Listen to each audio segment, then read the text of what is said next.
Quick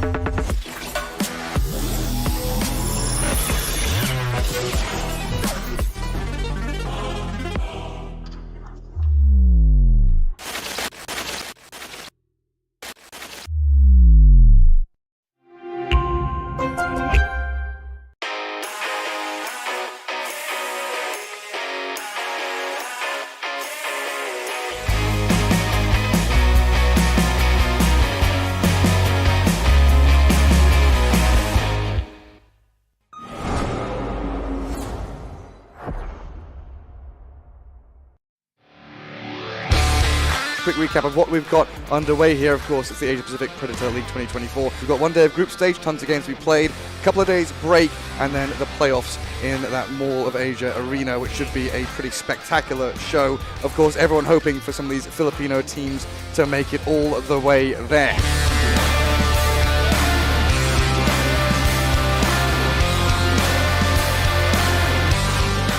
You could see the lack of damage. We weren't wrong, it's just they perfectly spellcasted everything.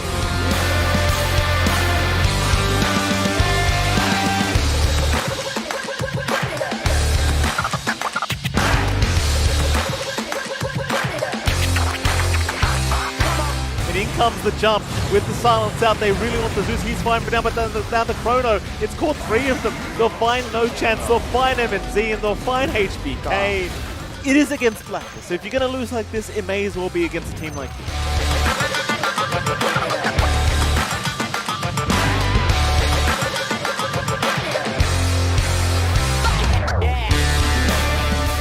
The rest of the team Aster is finishing this off. They wanted to make sure that they're going to get towards the second round. The base is theirs. On the high ground, and they will take 3 heroes instantly back to Reject May and add 1 and make it a full team wipe and favoring IHC once again.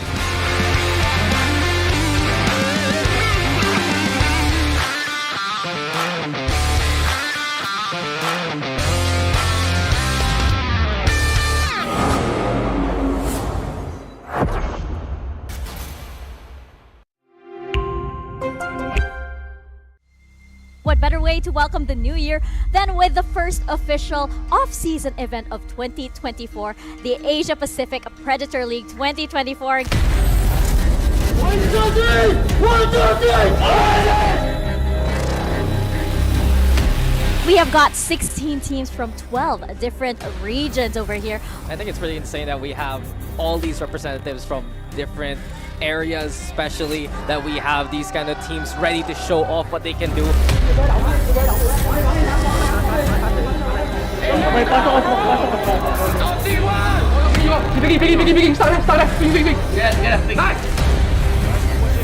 the reload! Oh my god, was easy to swing.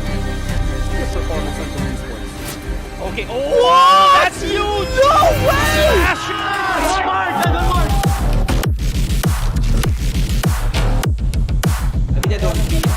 Here comes Kelly-S. One more time, it's picturesque from Kelly-S with Fathom. Oh, big hit from the Crossfire not alive, but the swing from Fathom.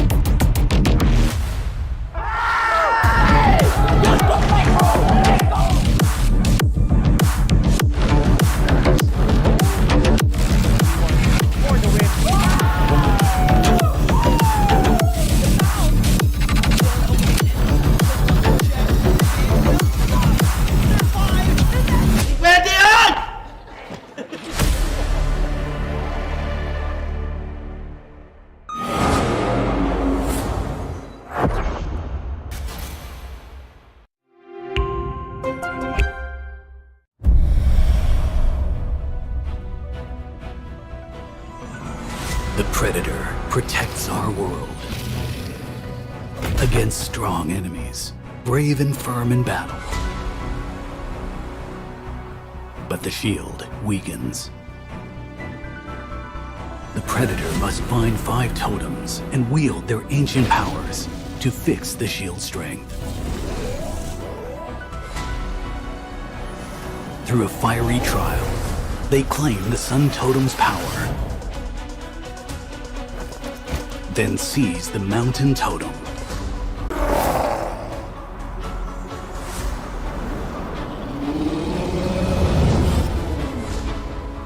In the desert, they find the Scorpion Totem.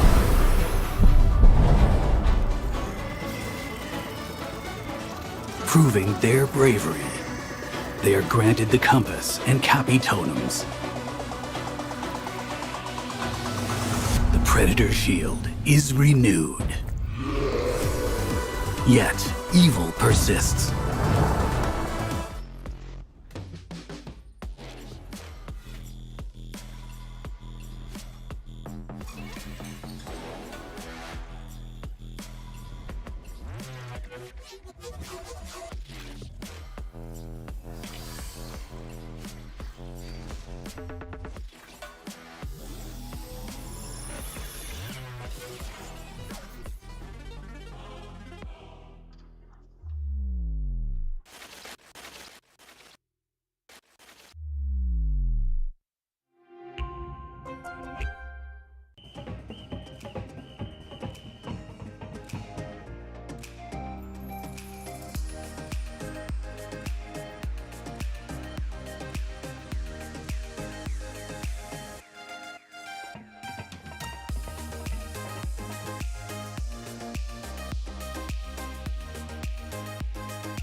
The benefits of tourism may be felt far and wide across the Philippines.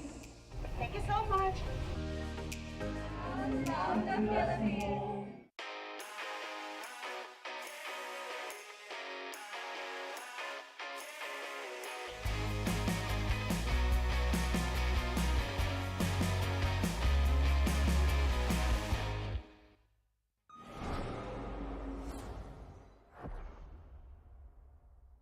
With the Predator Helios 3D15 Spatial Labs Edition. The 13th gen Intel Core i9-HX processor, NVIDIA GeForce RTX 4080 GPU, and our custom-engineered Aeroblade cooling, alongside liquid metal over the CPU.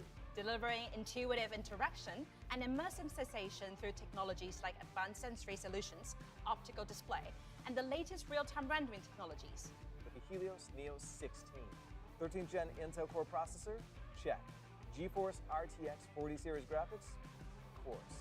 As for cooling, the Helios Neo includes Predator's custom-engineered cooling solutions listed here, with our unique Aeroblade fans and liquid metal thermal grease. Predator Triton 17X laptop. This powerhouse features a GeForce RTX 4090 with a max TGP of 175 watts. The Acer Nitro XC452 CUV at 44.5 inches with a 32:9 ultra-wide aspect ratio and 1500R curvature. Predator Orion X. The Intel Core i9-13900KS Special Edition processor boasts 24 cores, a flagship NVIDIA GeForce RTX 4090. It is the smallest PC that features this GPU. Upgrade your gaming experience with the Predator Orion X.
The Predator protects our world against strong enemies, brave and firm in battle. But the shield weakens. The Predator must find 5 totems and wield their ancient powers to fix the shield's strength. Through a fiery trial, they claim the Sun Totem's power, then seize the Mountain Totem by climbing the highest peak.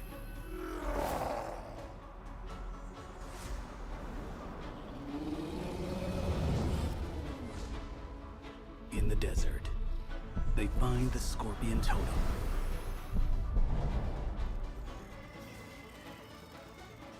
Proving their bravery, they are granted the Compass and Cappy Totems. The Predator shield is renewed. Yet, evil persists. The Demon King attacks fiercely.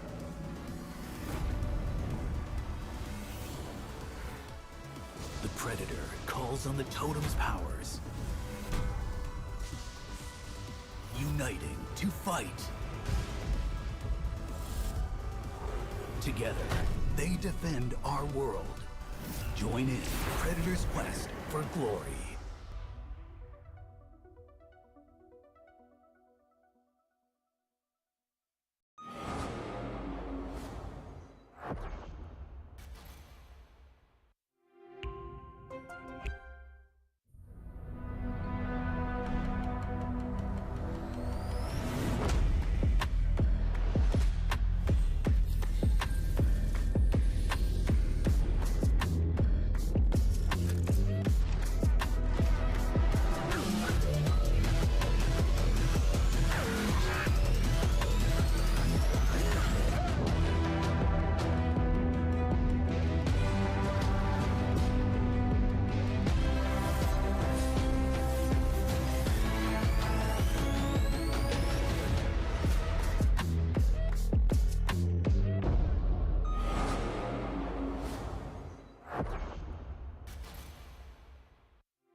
The benefits of tourism may be felt far and wide across the Philippines. Thank you so much. Love the Philippines.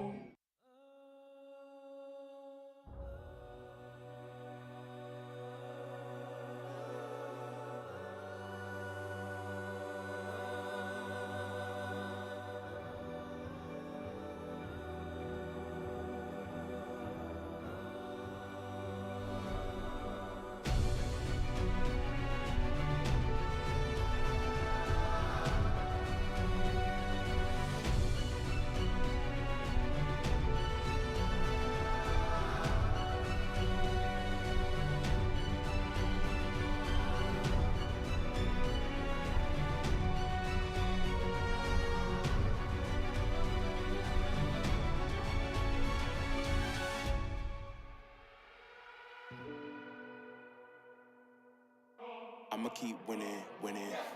I'ma keep winning, winning. I'ma keep winning, winning. You can try to save yourself, but you wanna go play yourself. You can try to save yourself, but you wanna go play yourself. You can try to save yourself, but you wanna go play yourself. You can try to save yourself, but you wanna go play yourself. I came this far, nothing can stop me now. They knock me down, but they can't count me out. I can't lose, I won't lose. I can't lose, I won't lose. You may wanna save yourself. I think it's best you run away. I won't let you finish. You can't back yourself. Scream for help. It's a shame that nobody will hear it. No pain, no gain. Watch who you bang with. Make it to the top with the same ones I came with. I shoot my shot, you better know that I'ma never miss. When they coming for me, yeah, I'm gonna tell them this. I'ma keep winning, winning. I'ma keep winning, winning. I'ma keep winning, winning. You can try to save yourself, but you wanna go play yourself. You can try to save yourself, but you wanna go play yourself. You can try to save yourself, but you wanna go play yourself. You can try to save yourself, but you wanna go play yourself.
with the Predator Helios 3D15 Spatial Labs Edition. The 13th gen Intel Core i9 HX processor, NVIDIA GeForce RTX 4080 GPU, and our custom-engineered Aeroblade cooling, alongside liquid metal over the CPU.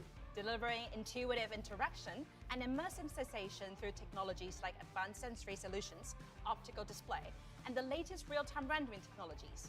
With the Helios Neo 16. 13th gen Intel Core processor? Check. GeForce RTX 40 series graphics? Of course. As for cooling, the Helios Neo includes Predator's custom-engineered 17X laptop. This powerhouse features a GeForce RTX 4090 with a max TGP of 175 watts, the Acer Nitro XC452 CUV at 44.5 inches with a 32:9 ultra-wide aspect ratio and 1500R curvature, Predator Orion X. The Intel Core i9 13900KS Special Edition processor boasts 24 cores, a flagship NVIDIA GeForce RTX 4090. It is the smallest PC that features this GPU.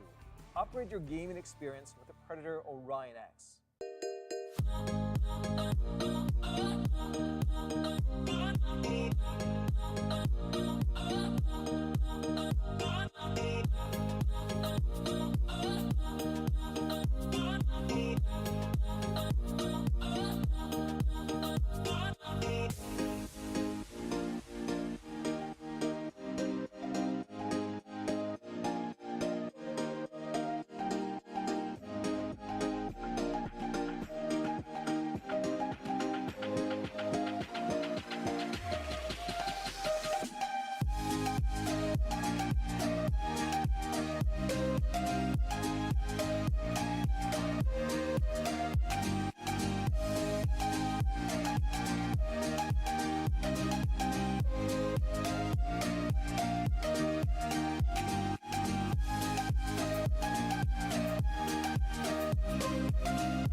Quick recap of what we've got underway here. Of course, it's the Asia Pacific Predator League 2024. We've got one day of group stage, tons of games to be played, a couple of days break, and then the playoffs in that Mall of Asia arena, which should be a pretty spectacular show. Of course, everyone hoping for some of these Filipino teams to make it all the way there.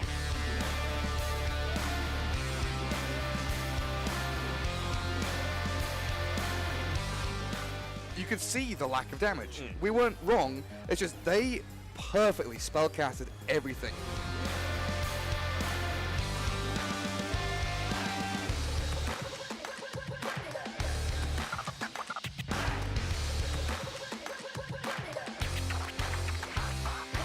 And in comes the jump with the silence out. They really want the Zeus. He's fine for now, but then now the Chrono. It's caught 3 of them. They'll find No Chance. They'll find MNZ, and they'll find HBK.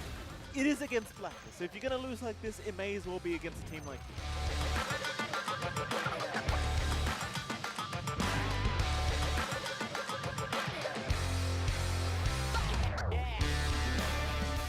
The rest of the team Aster is finishing this off.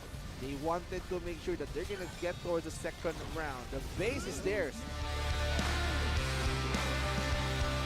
Being used on the high ground, and they will take 3 heroes instantly back to Reject May and add 1 and make it a full team wipe, and favoring IHC once again.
Predator protects our world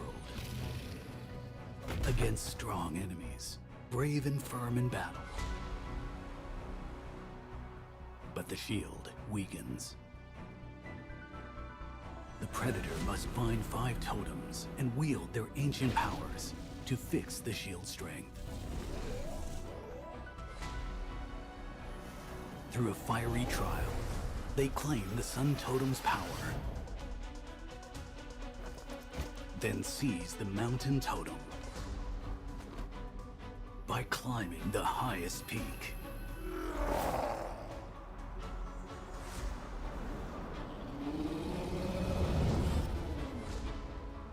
In the desert, they find the Scorpion Totem.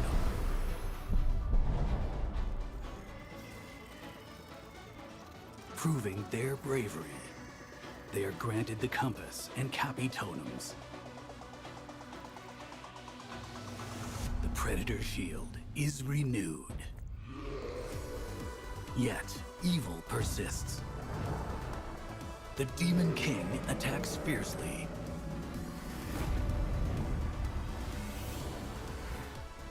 The Predator calls on the Totem's powers,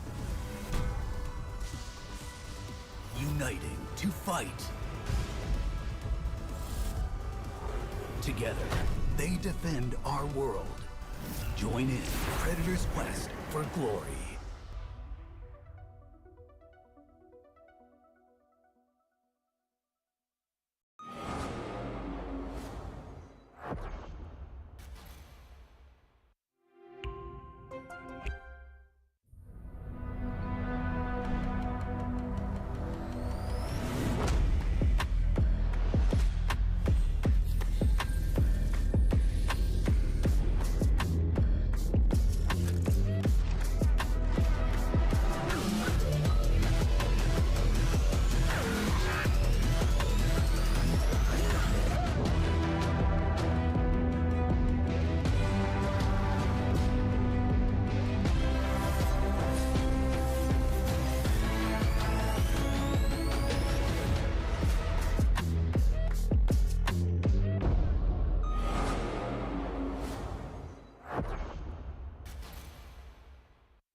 I'ma keep winning, winning. I'ma keep winning, winning. I'ma keep winning, winning. You can try to save yourself, but you wanna go play yourself. You can try to save yourself, but you wanna go play yourself. You can try to save yourself, but you wanna go play yourself. You can try to save yourself, but you wanna go play yourself. I came this far, nothing can't stop me now. They knock me down, but they can't count me out. I can't lose, I won't lose. I can't lose, I won't lose. You may wanna save yourself. I think it's best you run away. I won't let you finish. You can't back yourself and scream for help. It's a shame that nobody will hit me. No pain, no gain. Watch who you bang with. Make it to the top with the same ones I came with. I shoot my shot, you better know that I'ma never miss. When they coming for me, yeah, I'm gonna tell them this. I'ma keep winning, winning. I'ma keep winning, winning. I'ma keep winning, winning. You can try to save yourself, but you wanna go play yourself. You can try to save yourself, but you wanna go play yourself. You can try to save yourself, but you wanna go play yourself.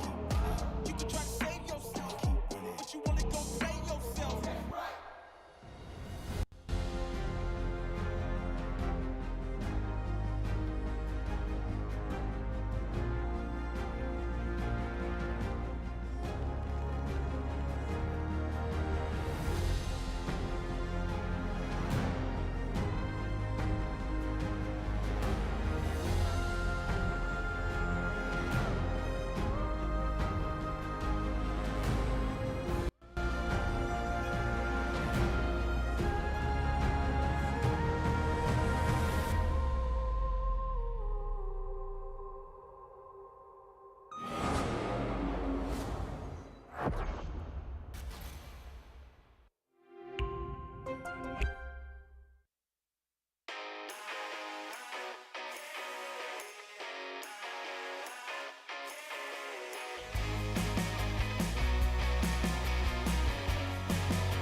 With the Predator Helios 3D15 Spatial Labs Edition. The 13th gen Intel Core i9 HX processor, NVIDIA GeForce RTX 4080 GPU, and our custom-engineered Aeroblade cooling, alongside liquid metal over the CPU. Delivering intuitive interaction and immersive sensation through technologies like advanced sensory solutions, optical display, and the latest real-time rendering technologies. With the Helios Neo 16. 13th gen Intel Core processor? Check. GeForce RTX 40 series graphics? Of course. As for cooling, the Helios Neo includes Predator's custom-engineered cooling solutions listed here, with our unique Aeroblade fans and liquid metal thermal grease. Predator Triton 17X laptop. This powerhouse features a GeForce RTX 4090 with a max TGP of 175 watts. The Acer Nitro XC452 CUV at 44.5 inches with a 32:9 ultra-wide aspect ratio and 1500R curvature. Predator Orion X. The Intel Core i9 13900KS Special Edition processor boasts 24 cores, a flagship NVIDIA GeForce RTX 4090. It is the smallest PC that features this GPU. Upgrade your gaming experience with the Predator Orion X. Quick recap of what we've got underway here. Of course, it's the Asia Pacific Predator League 2024. We've got one day of group stage, tons of games to be played, a couple of days break, and then the playoffs in that Mall of Asia arena, which should be a pretty spectacular show. Of course, everyone hoping for some of these Filipino teams to make it all the way there.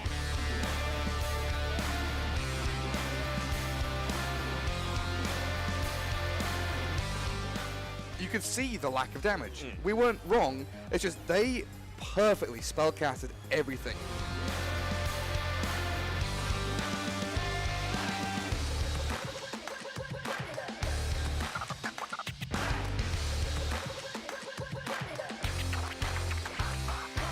And in comes the jump with the silence out. They really want the Zeus. He's fine for now, but then now the Chrono. It's caught 3 of them. They'll find No Chance. They'll find MNZ and they'll find HBK.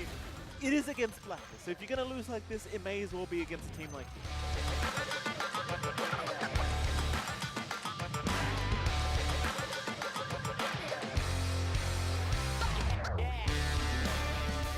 The rest of the team Aster is finishing this off. They wanted to make sure that they're going to get towards the second round. The base is theirs.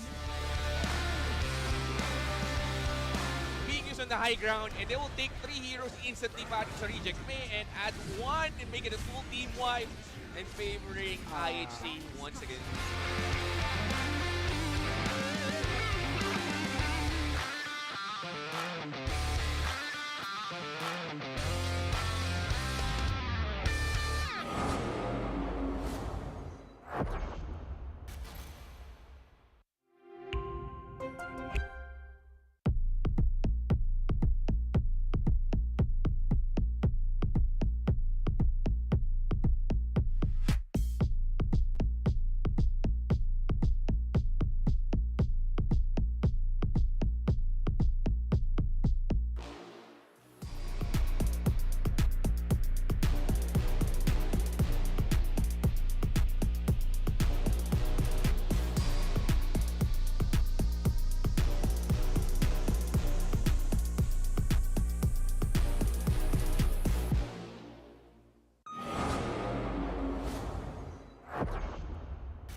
The Predator protects our world against strong enemies, brave and firm in battle.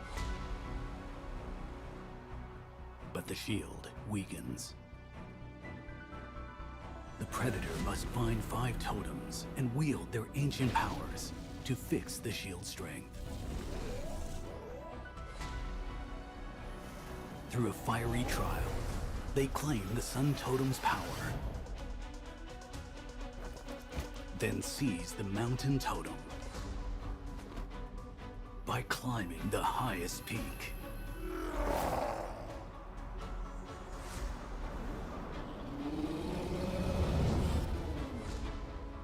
In the desert, they find the Scorpion Totem.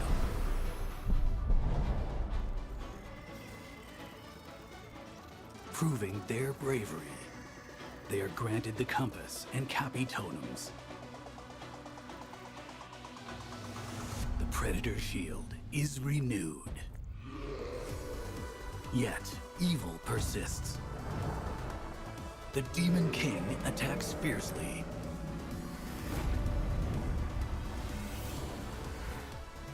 The Predator calls on the Totem's powers,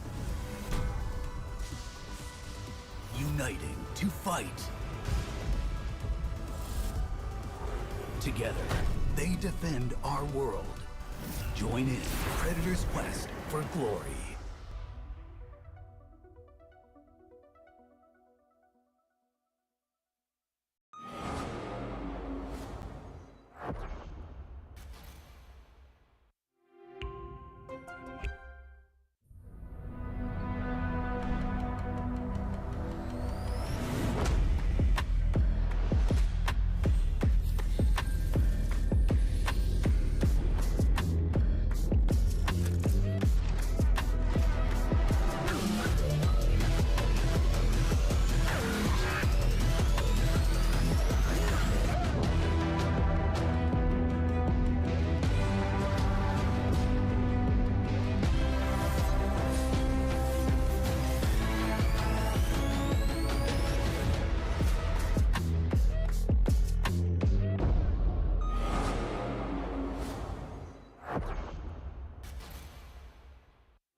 I'ma keep winning, winning. I'ma keep winning, winning. Ooh.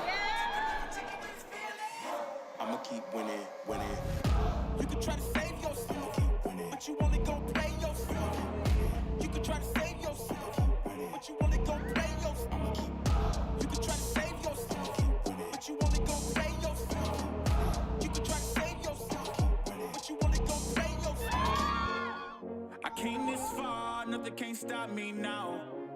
They knock me down, but they can't count me out. I can't lose, I won't lose. I can't lose, I won't lose. You may wanna save yourself. I think it's best you run away. I won't let you finish. You can't back yourself. You scream for help. It's a shame that nobody will hit me. No pain, no gain. Watch who you bang with. Make it to the top with the same ones I came with. I shoot my shot, you better know that I'ma never miss. When they coming for me, yeah, I'm gonna tell them this. I'ma keep winning, winning. I'ma keep winning, winning. Ooh. I'ma keep winning, winning. You can try to save yourself, but you wanna go play yourself. You can try to save yourself, but you wanna go play yourself. I'ma keep. You can try to save yourself, but you wanna go play yourself. You can try to save yourself, but you wanna go play yourself.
With the Predator Helios 3D15 Spatial Labs Edition. The 13th gen Intel Core i9 HX processor, NVIDIA GeForce RTX 4080 GPU, and our custom-engineered Aeroblade cooling, alongside liquid metal over the CPU. Delivering intuitive interaction and immersive sensation through technologies like advanced sensory solutions, optical display, and the latest real-time rendering technologies. With the Helios Neo 16. 13th gen Intel Core processor? Check. GeForce RTX 40 series graphics? Of course. As for cooling, the Helios Neo includes Predator's custom-engineered cooling solutions listed here, with our unique Aeroblade fans and liquid metal thermal grease. Predator Triton 17X laptop. This powerhouse features a GeForce RTX 4090 with a max TGP of 175 watts, the Acer Nitro XC452 CUV at 44.5 inches with a 32:9 ultra-wide aspect ratio and 1500R curvature. Predator Orion X. The Intel Core i9 13900KS Special Edition processor boasts 24 cores, a flagship NVIDIA GeForce RTX 4090. It is the smallest PC that features this GPU. Upgrade your gaming experience with the Predator Orion X.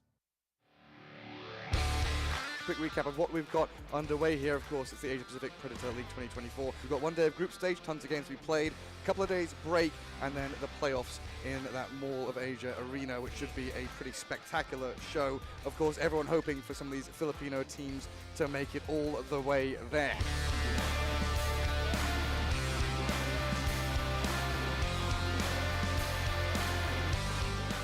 You could see the lack of damage. We weren't wrong, it's just they perfectly spellcasted everything.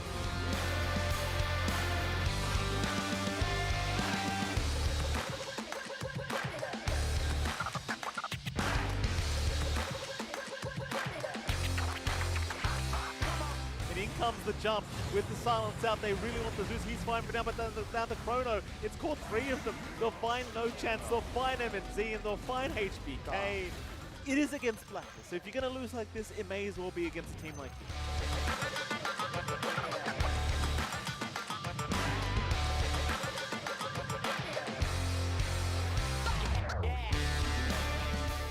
the rest of the team Aster is finishing this off. They wanted to make sure that they're gonna get towards the second round. The base is theirs. Instantly batting sa reject may and add one and make it a full team wipe and favoring IHC once again.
The Predator protects our world against strong enemies, brave and firm in battle.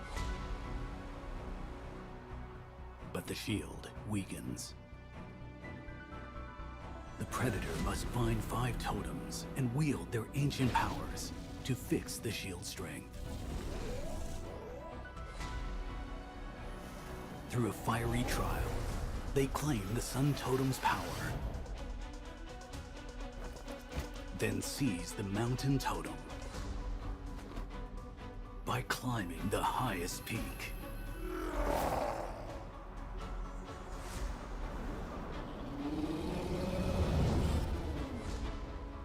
In the desert, they find the Scorpion Totem.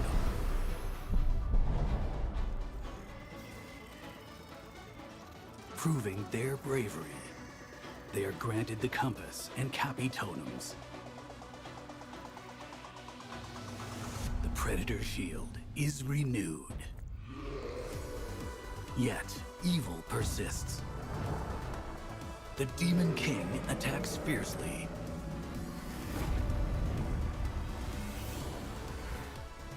The Predator calls on the Totem's powers, uniting to fight. Together, they defend our world. Join in Predator's quest for glory.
I'ma keep winning, winning.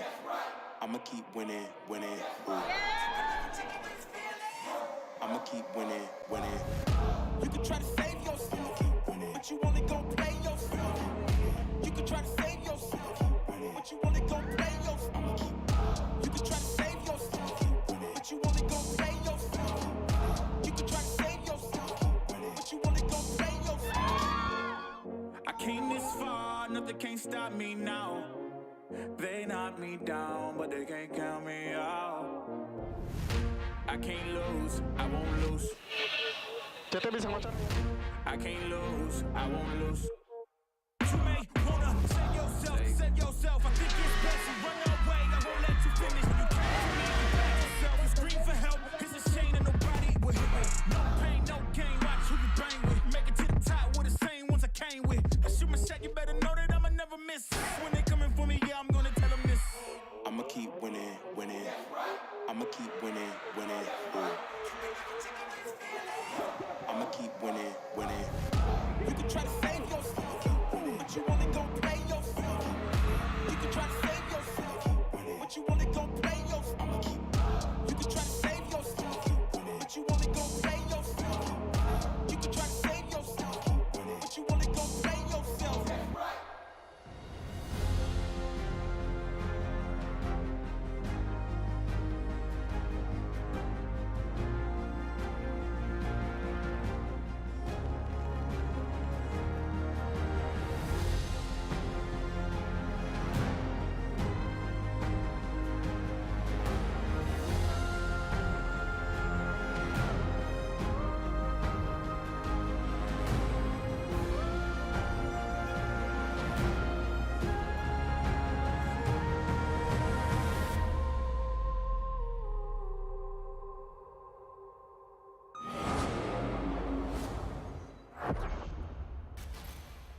Predator Helios 3D15 Spatial Labs Edition. The 13th gen Intel Core i9-HX processor, NVIDIA GeForce RTX 4080 GPU, and our custom-engineered Aeroblade cooling, alongside liquid metal over the CPU.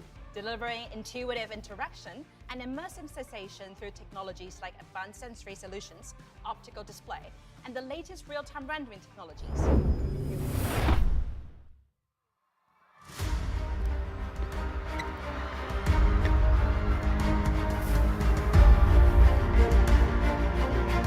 Mall of Asia Arena, are you ready? Welcome to the final day of the Asia Pacific Predator League 2024. If you were here yesterday, palakpakan niyo mga sarili niyo. Malakas. Thank you for being here and celebrating gaming and music. Thank you for showing your support. Grand finals today for Dota and Valorant. Give our teams a round of applause. Thank you so much, Predator, for making this possible here in the arena once more. We'd like to thank, of course, them for making it possible, as well as their partners. The Asia Pacific Predator League 2024 is brought to you by Predator, co-presented by Intel, and sponsored by Xbox PC Game Pass. Also, special thanks to the Department of Tourism, Philippine Esports Organization, Games and Amusement Board, and Smart Communications. Let's give them a round of applause for making this all possible. Handa na ba kayo? Do you know who I'm about to introduce for the first act? Anong pangalan niya? Ladies and gentlemen, to kick off the final day, Josh Cullen.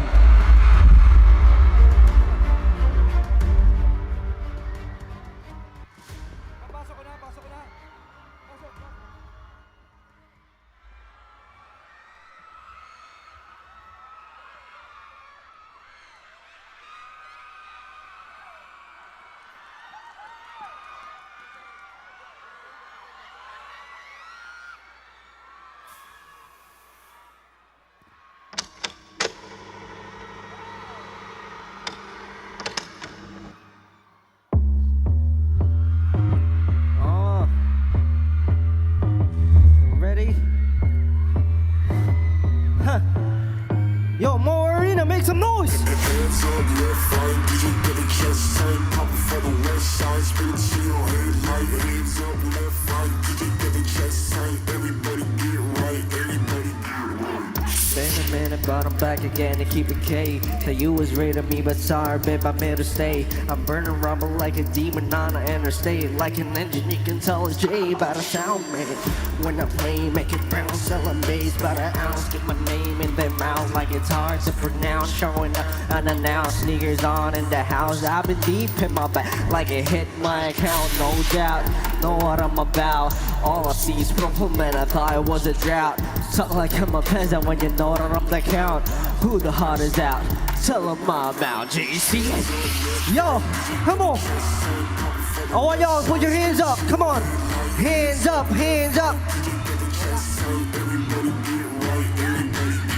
Hands up, left, right, DJ get your chest tight. Pop it for the west side, spin until your head light. Hands up, left, right, DJ get your chest. Everybody get right, everybody.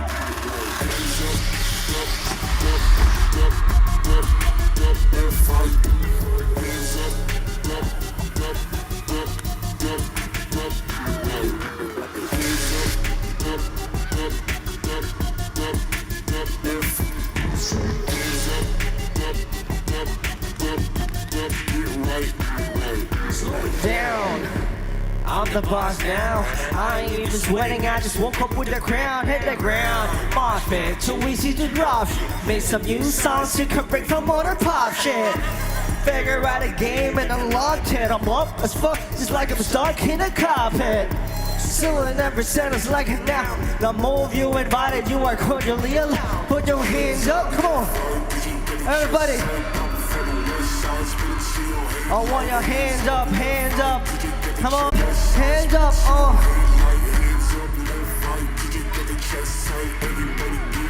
Everybody get right.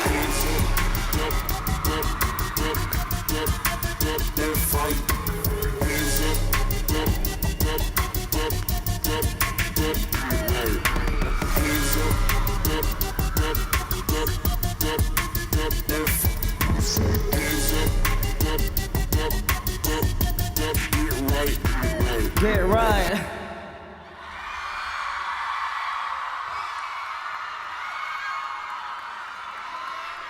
Woo! Yeah, what is up? Asia Pacific Predator League. Yeah. Wow. Ang late natin natapos kahapon, pero ang aga natin today. And I just want to introduce myself. My name is Josh Cullen, and I'm a solo artist, but as well I'm part of the SB19. And I just want to share my story na, alam nyo, gaming has been my first love ever. Siyempre, together with performing here sa gaming event na ito, it's a very special day for me. Kasi ever since po talaga, parang hinahanap ko yung crossover ng gaming and music. So today, it finally happened, and I feel like this wouldn't happen kasi if it's not for the Team Azer and for Team Predator. So thank you for this wonderful opportunity. Thank you so much po. But to start things off, wait, let me check Wala pa rin. Wala pa okay ni ears. Pero ayun, BB Goose. 18, BB Goose. Thank you for coming here. Kahit puyat tayo kagabi. To be honest, wala pa akong tulog. Pero dahil sa inyo, syempre hindi tayo matutulog.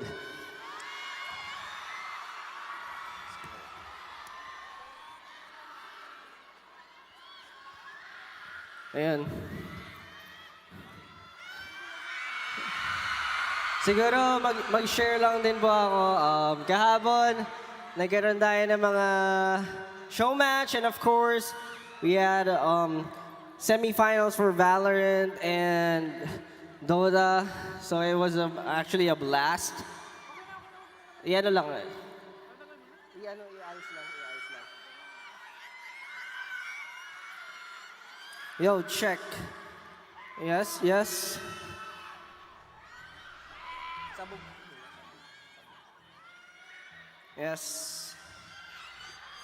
Akit na ako dito.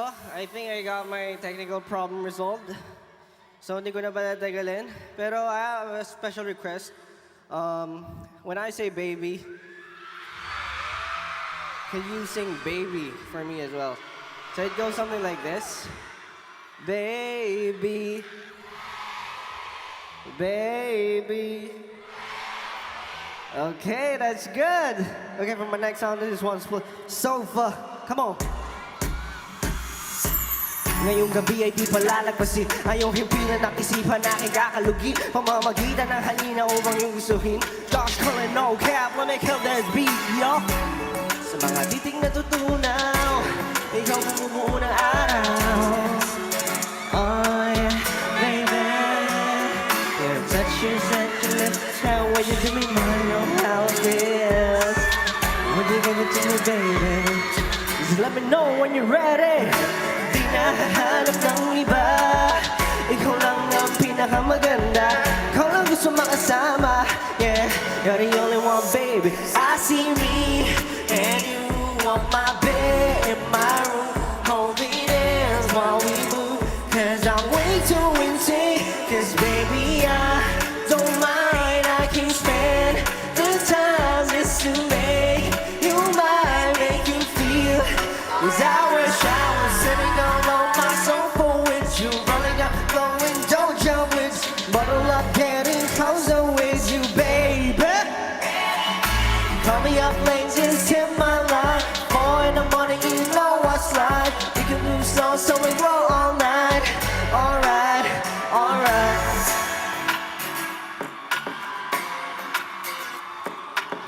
Yo, I have a special guest for today. Let's all welcome Camille. I can't live without your touch. Your touch. More than I want so much. So much, so much. Come over here. Hey. Talk about our feelings. Shed a few tears with my baby. I see me and you on my bed, my room, holding hands while we move. 'Cause I'm way too insane. 'Cause baby, I don't mind. I can spend the time just to make you mine, make you feel. 'Cause I was trying to say all my soul for winds, running out, blowing, don't do it, but I love getting closer. Come on, baby. All your things is in my life. For the money, you know I slide. We can move slow so we go all night. Alright, alright. Hey. Let's go, Camille. Come on. Let's go. Groove it.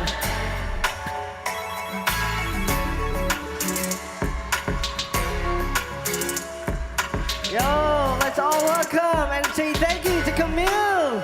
Woo! Yo. Kamusta? Let's go. Let's give it up for Josh Collins. Yes, thank you so much for joining me. I just want to introduce my cousin. This is my cousin, Camille. And she went all the way from Arizona to the Philippines just to perform at this event. So thank you so much. No, thank you, love you. Thank you po.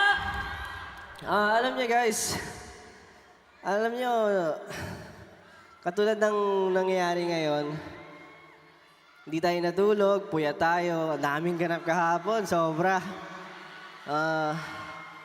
Parang ang daming tumatawag sa akin.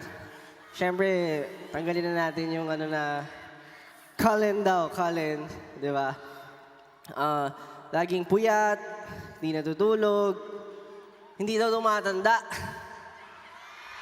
So parang naisip ko, what if gawan ko kaya ng kanta ito? Since I love vampires, I love those kinds of themes.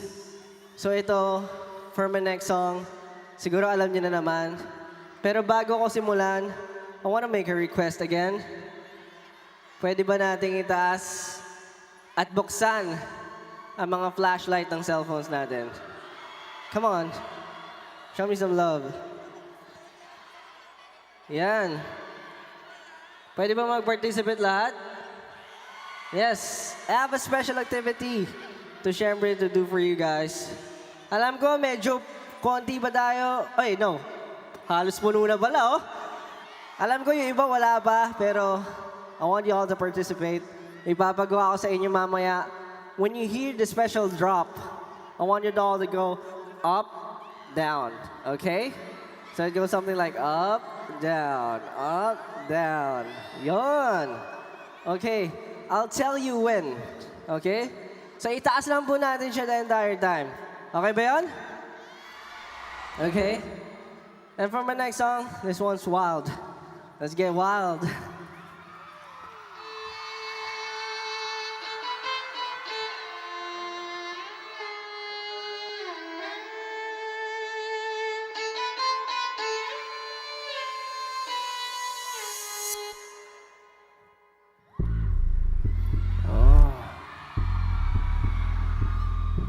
It's getting wild. Musta? Anong dekada na ba? Ganun pa rin ba? Sentido ko man wala. Pusta, hindi mo inakala ako'y magigising nga sa iyong paggagabala. Nag-aabang magkamali, nakamasid lahat pero sandali. Hindi ako tumatanda, ngunit kayo hindi nagtatanda. Sarili kong libingan ang aking tinutulugan, di nyo na mapipigyan. Kahit pa ako'y tirigan ng kandila o pilak ang kadili may mabisa. Paglingkis ng pangal ko, baka ikay mapamisa. Binuhay ang suway, simulan nyo na maghukay. Diyan naman kayo mahusay, pinunsipi kong pag ako ang puna, hindi kayo mauna. Teka, baliin natin to.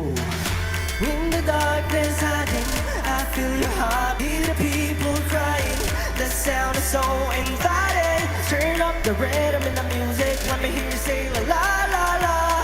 Hands up, the party don't stop, we're bold in the sky.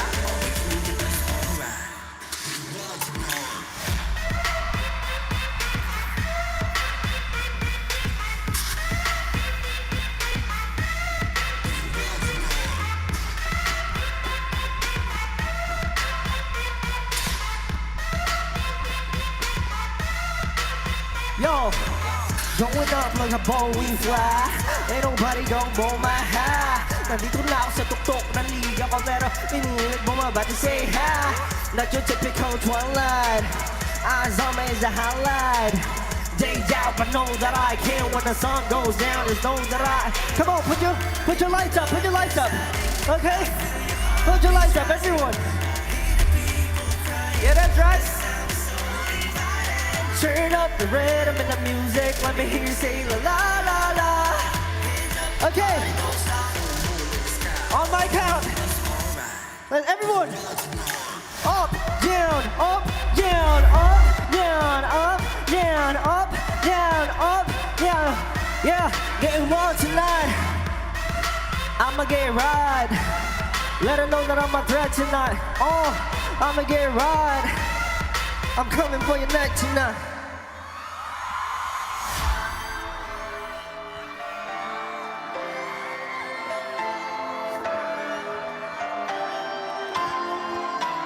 Turn up the rhythm and the music. Let me hear you say la la la. Hands up the party, don't stop for a moon in the sky. Waking the beast.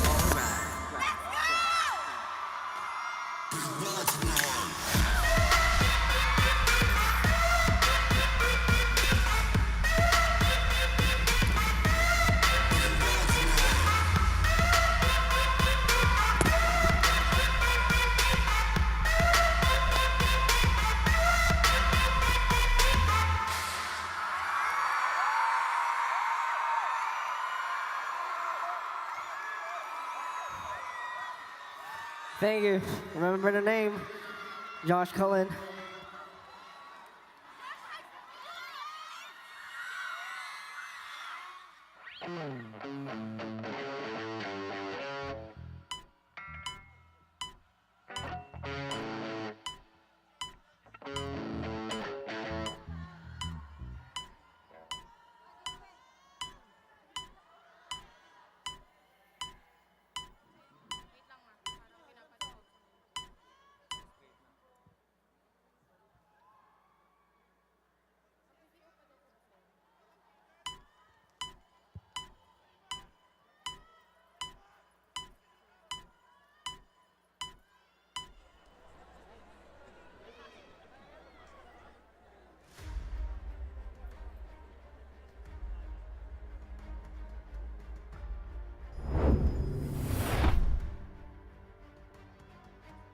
Gen Intel Core i9 HX processor, NVIDIA GeForce RTX 4080 GPU, and our custom-engineered Aeroblade cooling, alongside liquid metal over the CPU.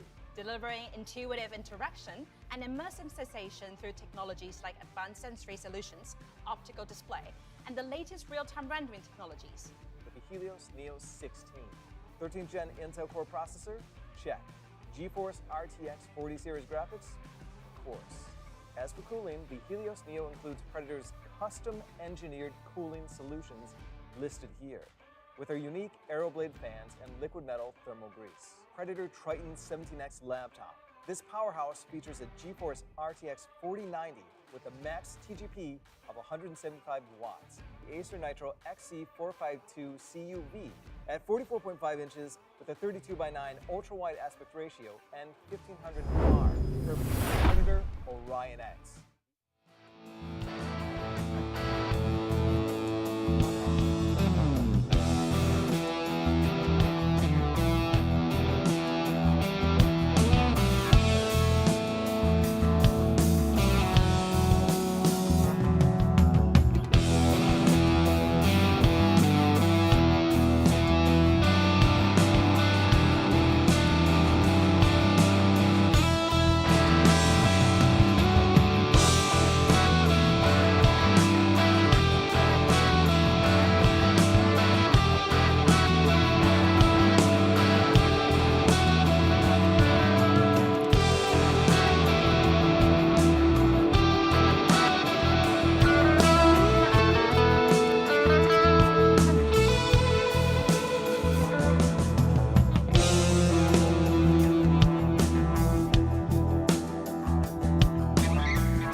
semi-automatic show in case you didn't know.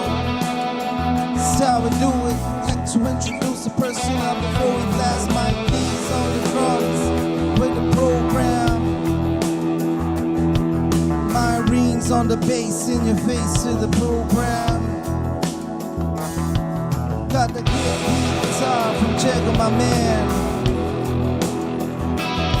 We got more in the 4-track plan.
Change your mind before the show is over. I look around, it's you I thought I'd find.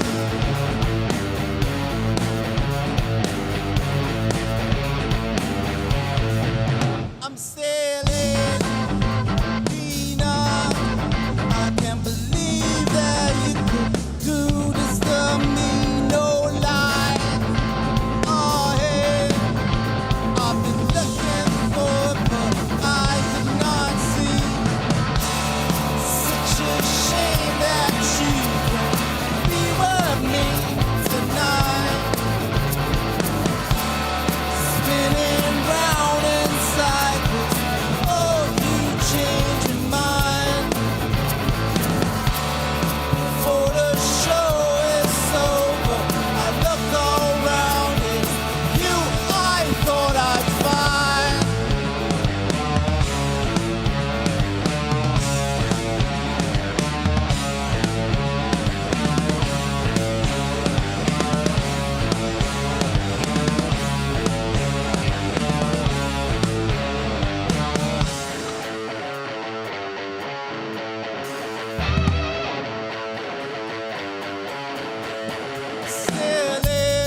To me, no lie.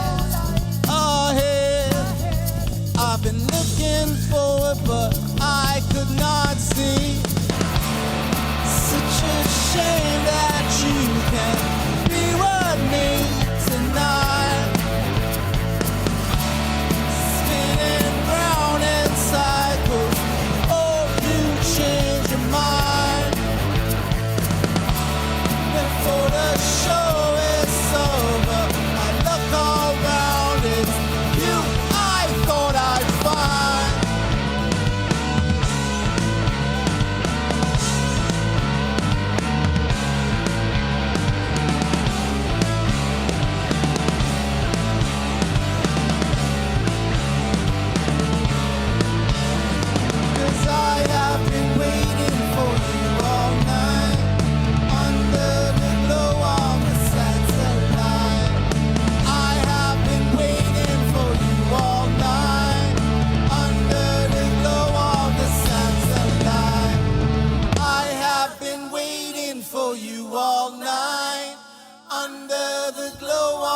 Satellite.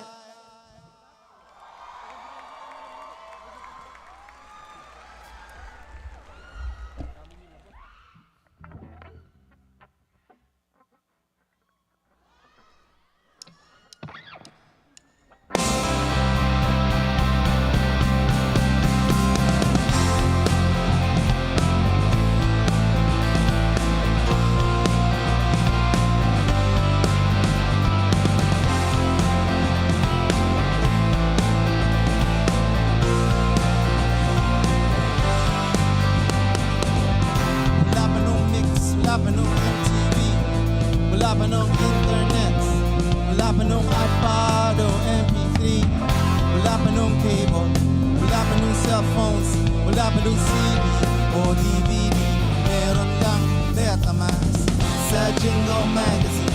Natutong magkitara, sinifra ang mga kanta sa kaset at plaka.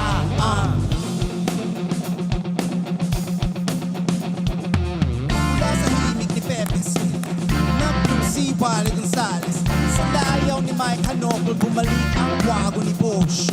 Kumusta mula sa Maria Cafra, standby si Heaven. Sa bahay, ligari ganada, nagbago ng lumot si Joey Ayala.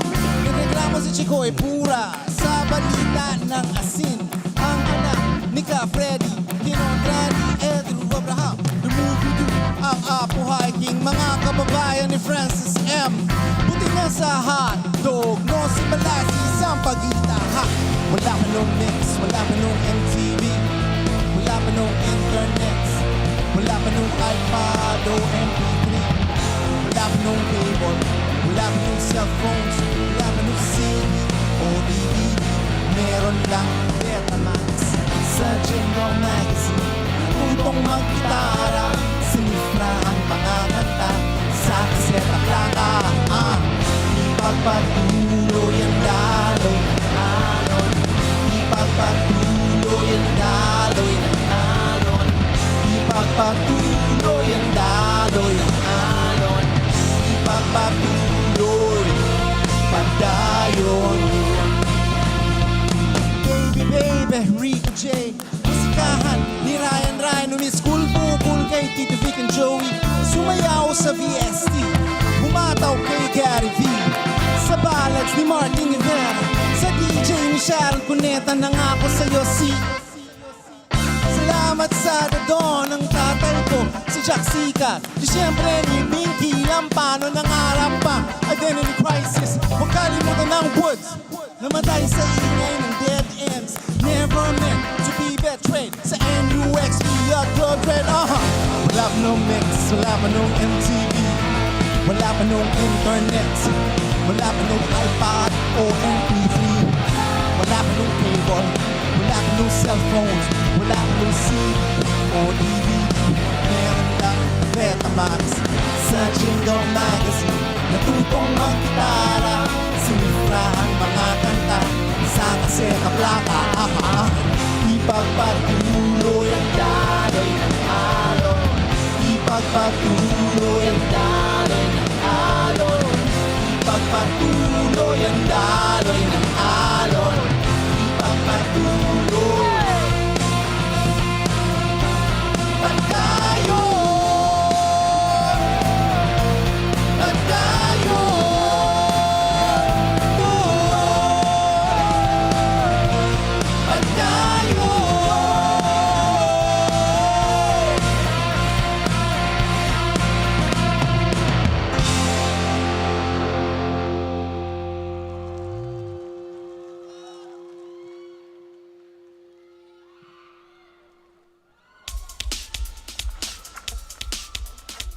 Hey.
mo. Gamitin ang iyong bulsa para gumawa. Ito ang kailangan mo. Kaya lang telepono.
Never backstabbing, hanging with the E-heads and I'm just plain having fun.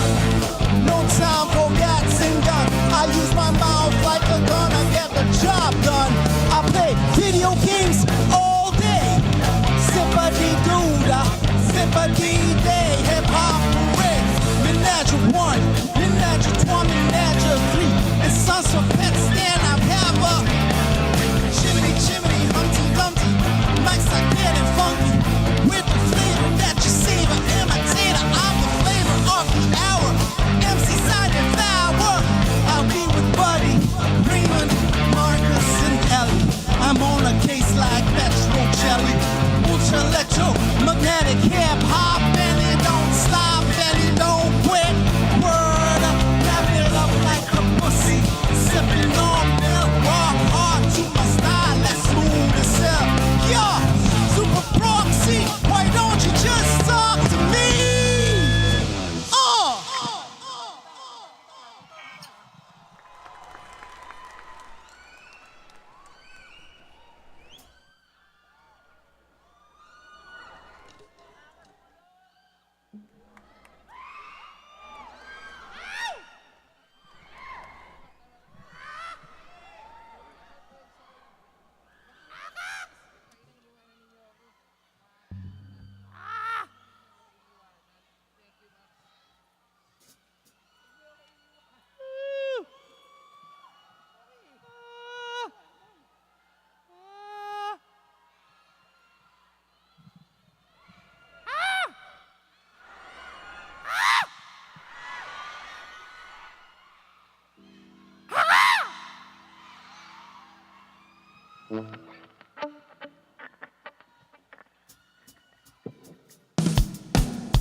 Tayo ay sama-sama, iwagay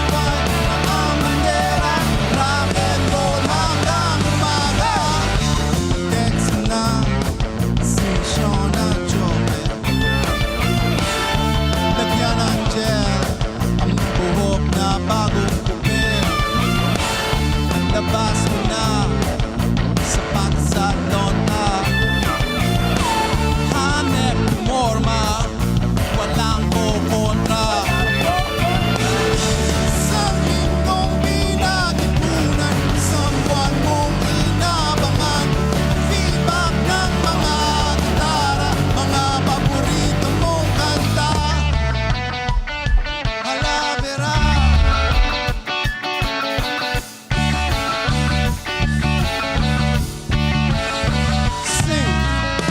Sugat mga kapatid, tayo ay magsama-sama. Iwagayway ang bandera, rock and roll.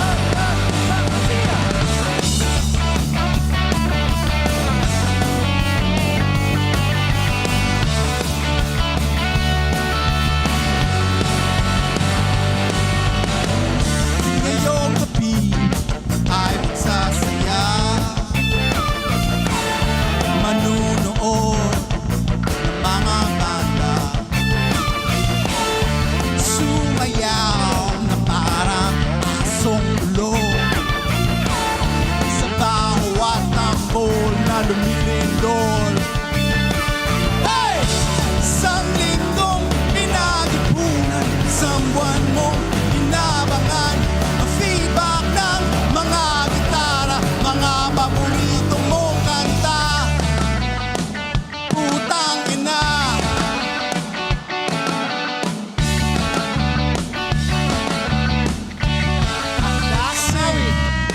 Sugot mga kapatid, tayo ay magsama-sama.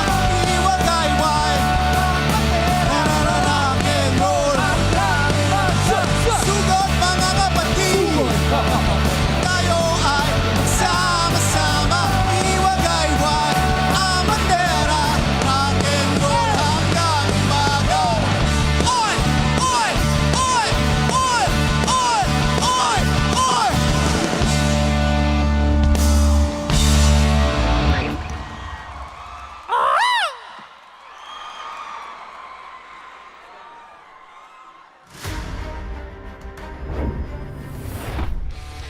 Quick recap of what we've got underway here. Of course, it's the Asia Pacific Predator League 2024. We've got one day of group stage, tons of games to be played, a couple of days break, and then the playoffs in that Mall of Asia arena, which should be a pretty spectacular show. Of course, everyone hoping for some of these Filipino teams to make it all the way there.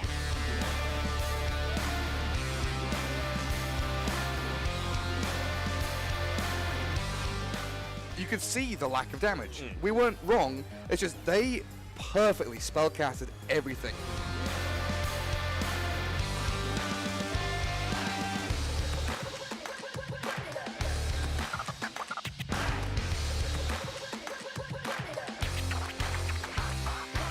And in comes the jump with the silence out. They really want the Zeus. He's fine for now, but now the Chrono. It's caught three of them. They'll find No Chance. They'll find MNZ and they'll find HBK.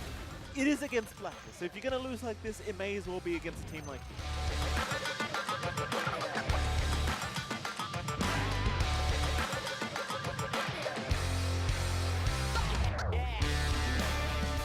The rest of the team Aster is finishing this off.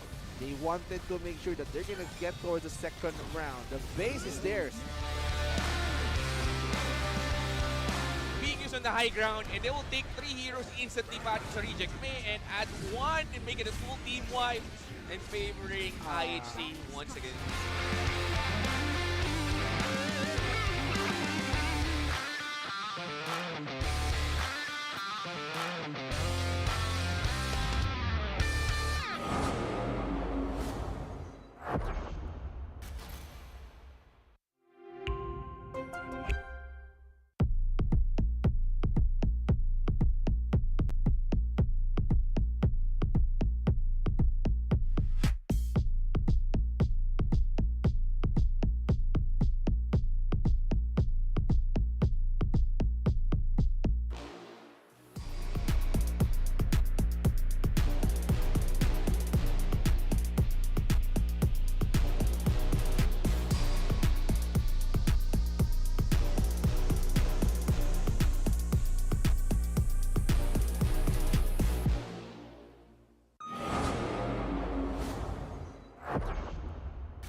with the Predator Helios 3D15 Spatial Labs Edition. The 13th gen Intel Core i9 HX processor, NVIDIA GeForce RTX 4080 GPU, and our custom-engineered Aeroblade cooling, alongside liquid metal over the CPU. Delivering intuitive interaction and immersive sensation through technologies like advanced sensory solutions, optical display, and the latest real-time rendering technologies. With the Helios Neo 16. 13th gen Intel Core processor? Check. GeForce RTX 40 series graphics? Of course. As for cooling, the Helios Neo includes Predator's custom-engineered cooling solutions listed here, with our unique Aeroblade fans and liquid metal thermal grease. Predator Triton 17X laptop.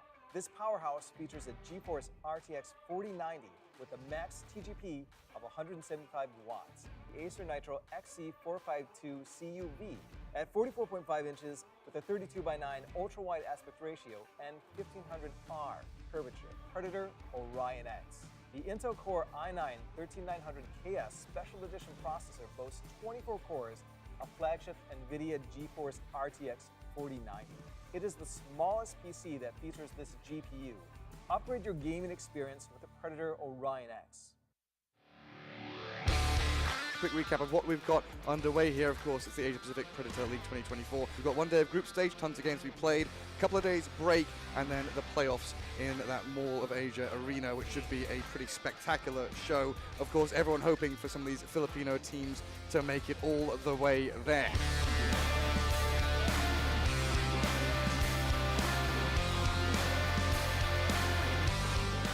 You could see the lack of damage. We weren't wrong, it's just they perfectly spellcasted everything.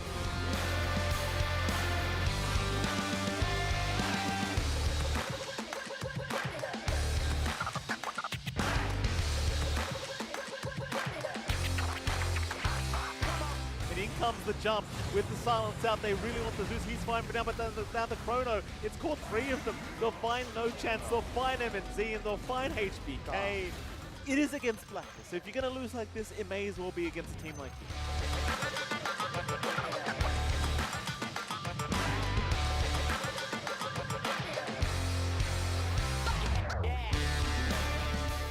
The rest of the team Aster is finishing this off. They wanted to make sure that they're going to get towards the second round. The base is theirs. On the high ground, and they will take 3 heroes instantly back to reject May and add 1 and make it a full team wipe and favoring IHC once again.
with the Predator Helios 3D 15 Spatial Labs Edition. The 13th gen Intel Core i9 HX processor, NVIDIA GeForce RTX 4080 GPU, and our custom-engineered Aeroblade cooling, alongside liquid metal over the CPU.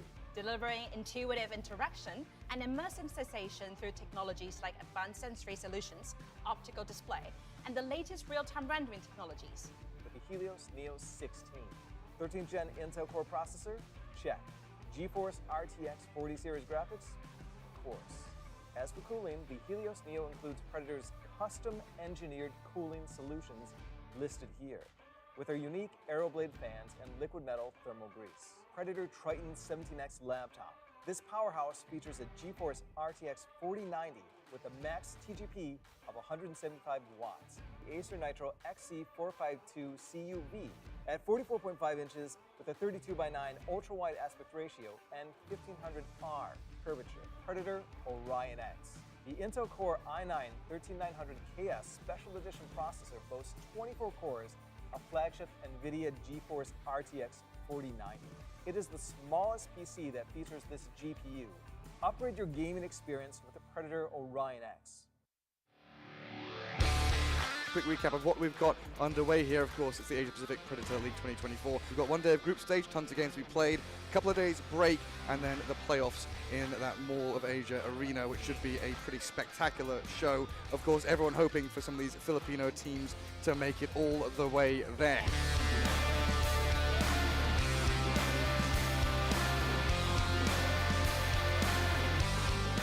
You could see the lack of damage. We weren't wrong, it's just they perfectly spellcasted everything.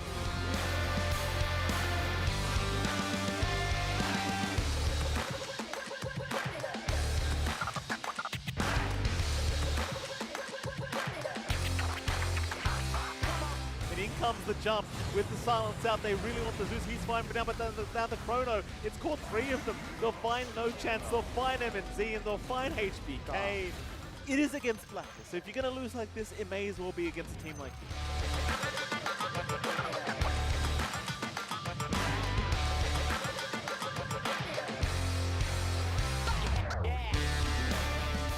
The rest of the team Aster is finishing this off. They wanted to make sure that they're gonna get towards the second round. The base is theirs. Being used on the high ground, and they will take 3 heroes instantly back to Reject May and add 1 and make it a full team wipe, and favoring IHC once again.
with the Predator Helios 3D15 Spatial Labs Edition. The 13th gen Intel Core i9 HX processor, NVIDIA GeForce RTX 4080 GPU, and our custom-engineered Aeroblade cooling, alongside liquid metal over the CPU.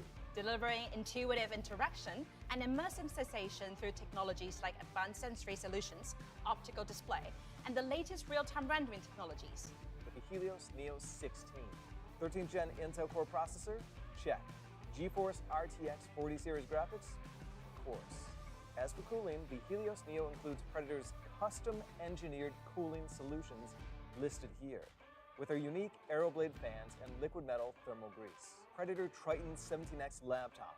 This powerhouse features a GeForce RTX 4090 with a max TGP of 175 watts, the Acer Nitro XC452 CUV at 44.5 inches with a 32:9 ultra-wide aspect ratio and 1500R curvature. Predator Orion X. The Intel Core i9.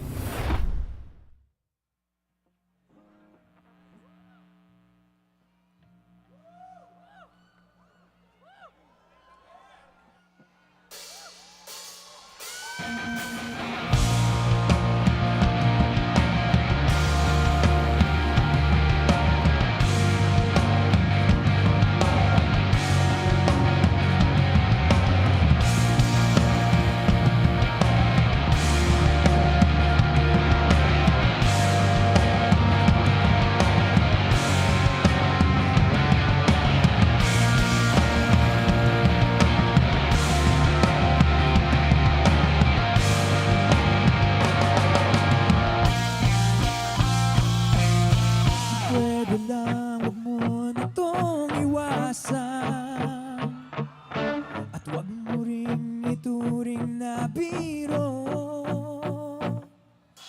Marahil to'y di mo inaasahan, pero sana'y wag ipinid ang pinto. Iti ko mang bibig, matay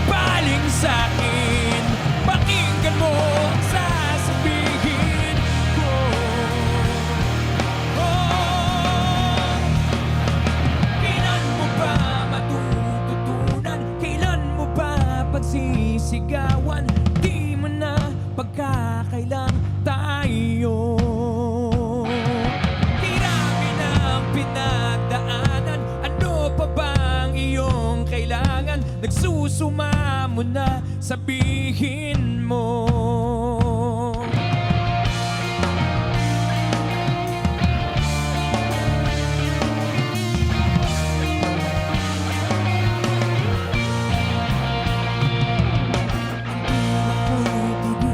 Sa kaisip, sa sarili natin may tinikim-kim. Wow, patuloy lamang bang mananaginip o mananatili lang na nakapikit? Ako'y mayroong bakit, ito'y iyong pag-amin. Hindi na natin maiwasan ko.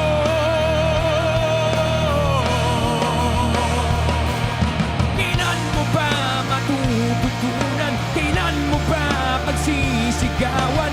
Di mo na pagkakailang tayo.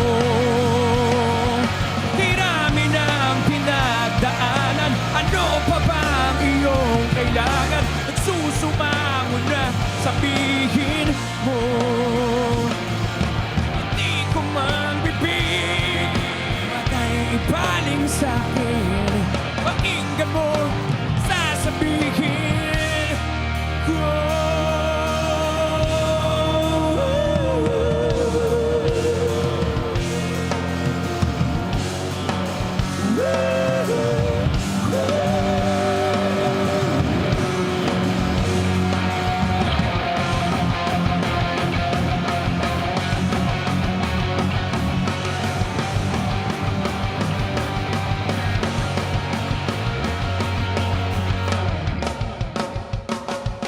Kailan mo ba matututunan? Kailan mo ba pagsisigawan? Di mo na pagkakailang tayo. Hirami ng pinagdaanan, ano pa bang iyong kailangan? Nagsusumamo na, sabihin mo.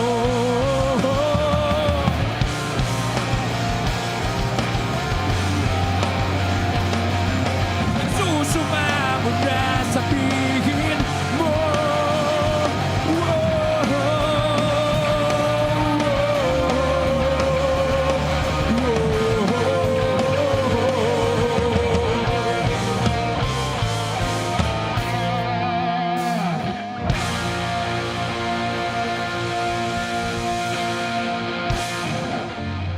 Hey guys, hi! Good evening, everyone. Sorry, good afternoon, everyone. I'm so not used to these, early afternoon gigs. Hello to everyone. Hello dun sa mga kumakaway sa left kanina, sa mga nasa taas, pati yung dalawang nandun. Tsaka yung mga nasa gitna, sa may 222 area. I see you guys from here. Napapanood ko earlier yung tatlong nag-video. Sana di ka lang nag-check ng messages. Hello sa inyo and to your friend na kumakaway. Tsaka yung nag-wave kanina. Appreciate the love, man. Appreciate it. Yung mga nandito, kamusta?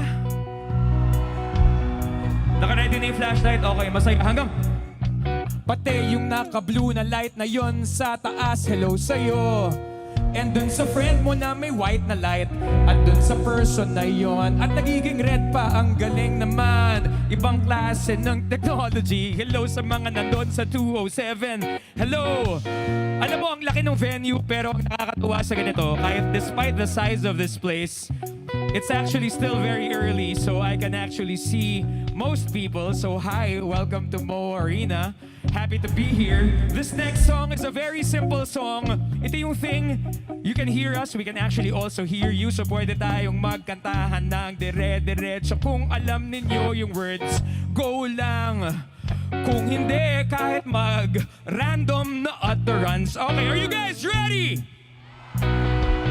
1, 2, 3, and labis ako'y nahuhumaling, sabik sa bawat sandaling, hay ika'y makapiling.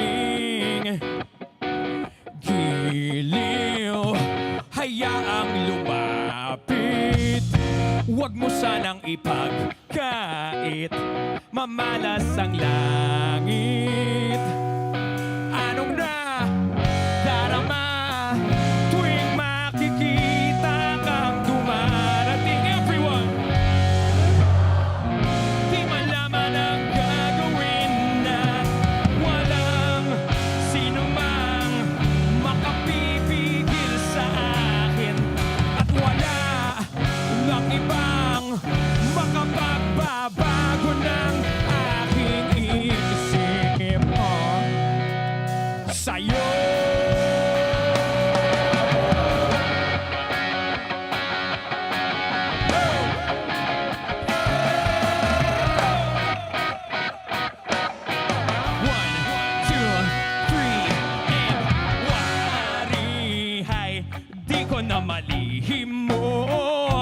mga galaw at kilos mo sa aking pagtulog at sa panaginip, yeah, ika'y mamalagi nang di na muling malulumbay sa aking pag-isip. Here we go!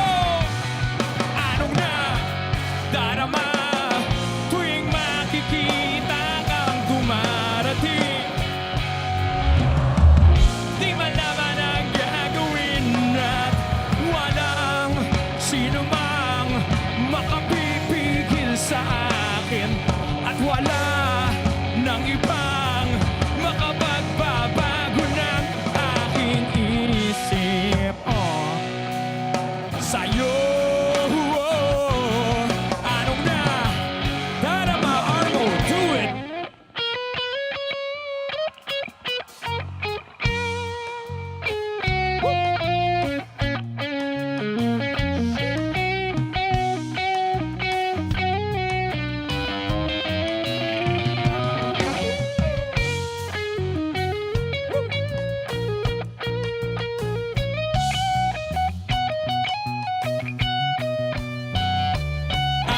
Anong na darama ngayon sa isip ko'y hindi ka maalis kasi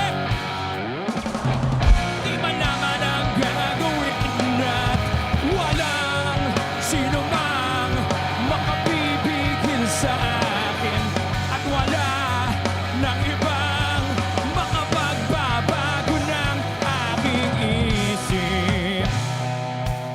Sa'yo, anong na darama ngayon at nandirito ka sa aking tabi? Di man naman ang gagawin at walang sino mang makapipigil sa akin at wala nang ibang makapagbabago ng aking isip. Sa'yo, Rutsutsu, Rutsutsu, Rutsutsu, Rutsutsu, Rutsutsu, Rutsutsu, Rutsutsu,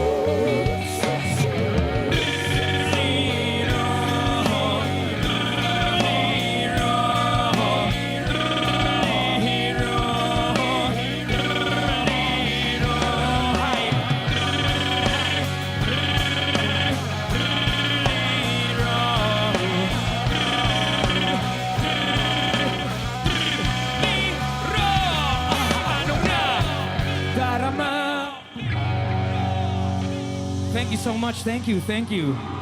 Man, really appreciate that you guys are singing along this early. Yung nasa area na yun, wala na ako. Natuwa lang ako. I can see you waving your flashlight. Pati yung mga nasa harap, yung mga nasa pinakataas. Nakikita ko kayo kahit papaano, lalo na yung mga naka-flashlight. Siyempre, partida. Kasi 24 years old na ako, yung vision ko okay pa naman.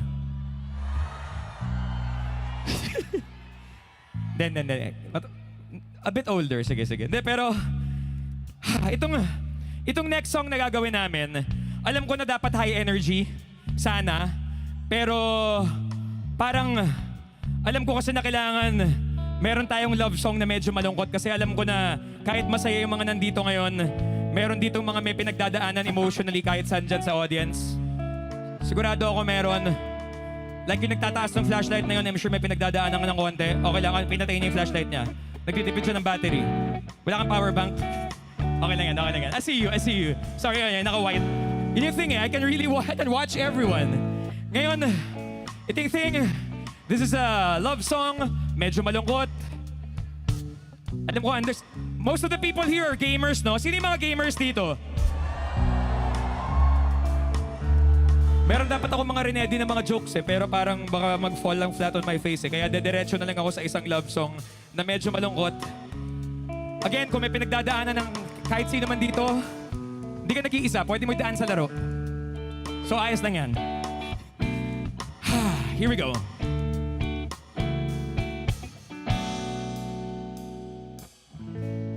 Ngayon'y aking inuunawang pilit mga pagkukulang kong iyong ginigiit. Sana'y malaman mo na tanging ikaw lamang ang aking iniintindi. Nakatanim pa sa'king alaala, pangako mong mananatili ka. Kaya't paglisan mo na, iwan ang pusong ito na ngayon bitin na bitin. Sing with me. Di mo na mababawing iniwang sakit sa mga salitang binitiwan mo. Hindi ba't ikaw na rin ang nagpasya, nagtakda at siyang unang umiwas? Bakit nga ba ako yung pinaasa? Nasa aking guni-guni malamig mong tinig, kasabay ng hangin na tumarambih, na parang bang ika'y nariyan sa aking paligid, tahimik na nagmamasiri. Di mo na mababawing iniwang sakit sa mga salitang binitiwan mo. Hindi ba't ikaw na rin ang nagpasya, nagtakda at siyang unang umiwas? Bakit nga ba ako yung pinaasa?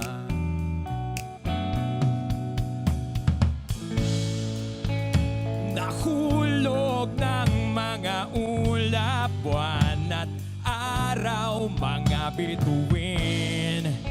Ang ginugol na panahoy nasaan? Di ba't sayang naman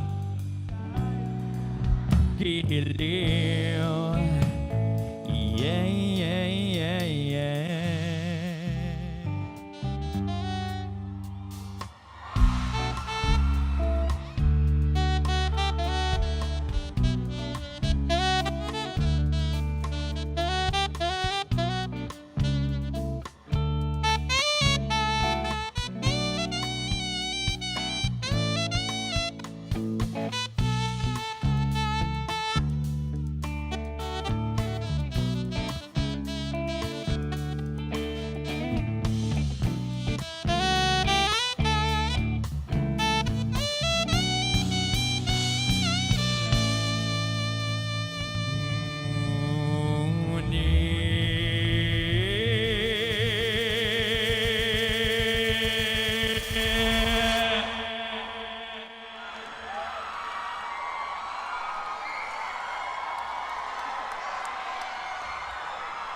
Di mo na mababawing iniwang sakit sa mga salitang binitiwan mo. Hindi ba't ikaw na rin ang nagpasya, nagtakda at siyang unang umiwas? Bakit nga ba ako yung pinaasa?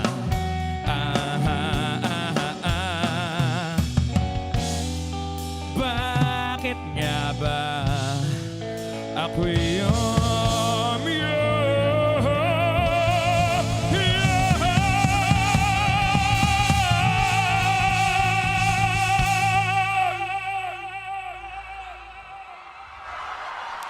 versatility.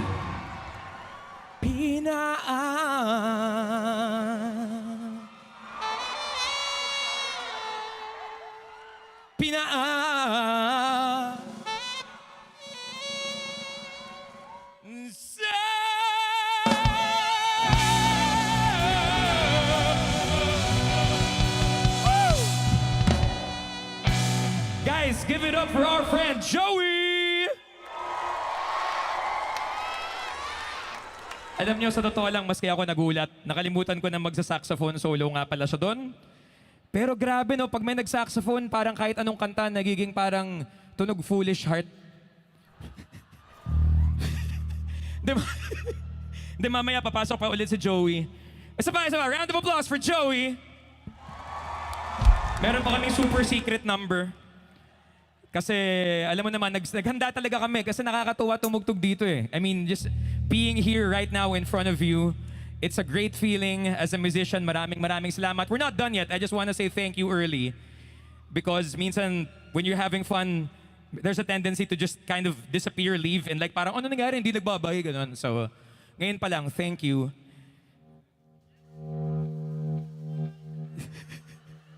Ang galing no, kasi may nag-request tapos naririnig ko talaga. Let me know if I'm doing this right. Know if my grips Hindi, ginawa ko sa E. Sorry, may sumigaw ng Gemini sa audience eh. Hindi pa kasi Gemini ito eh. Dapat ba mag-Gemini kami? Paano ba yan? Wala sa plano to, baka kailangan tayong paalam kay LJ. Okay lang ba si LJ nandyan? Pwede ba tayong okay lang ba may nagre-request ng Gemini sa audience tapos sa libo-libo ng tao dito, yung boses niya, rinig na rinig ko dito sa stage eh. Gemini! Ganun. Okay lang, LJ. O sige, wala sa plano namin to, pero alam mo naman, bilang gamer din, mahilig ako mag-adjust. Yes, nagamit din. This is something from our first album. As a 24-year-old, matagal na yon, so thanks.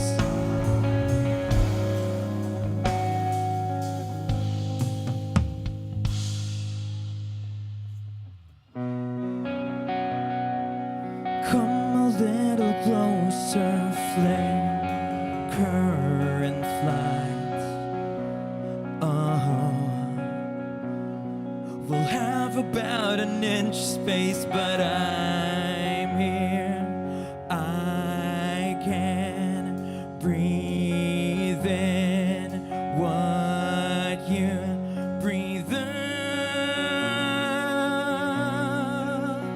Let me know if I'm doing this right. Let me know if my grip's too tight. Let me know if I can stay all of my life. Let me know if dreams can come true. Let me know if this one's yours too, 'cause I see it.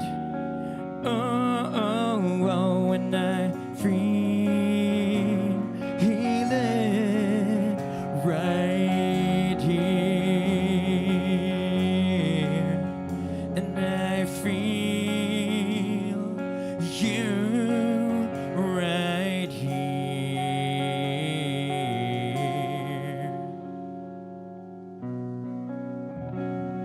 The vacuous night steps aside to give meaning to Gemini's dreaming.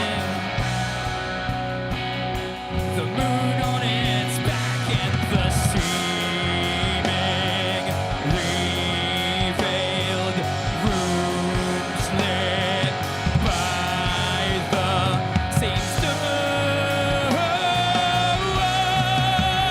Let me know if I'm doing this right. Let me know if my grip's too tight. Let me know if I can stay all of my life.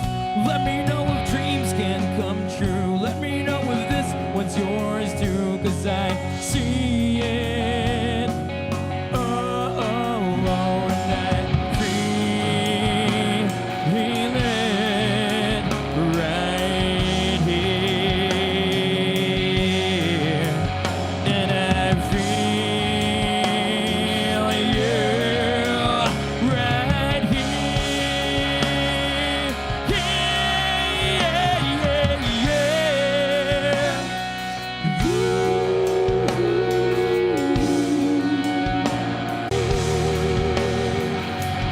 Let me know.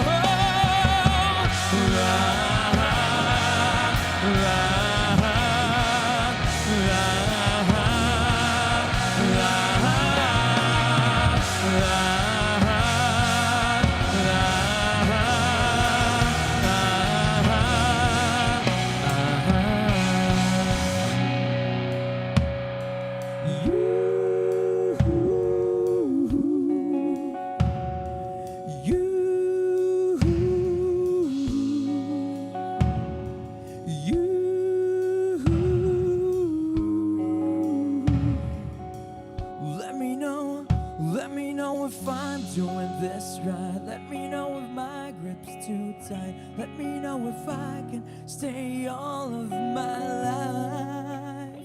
Let me know if dreams can come true. Let me know if this one's yours too, 'cause I see it.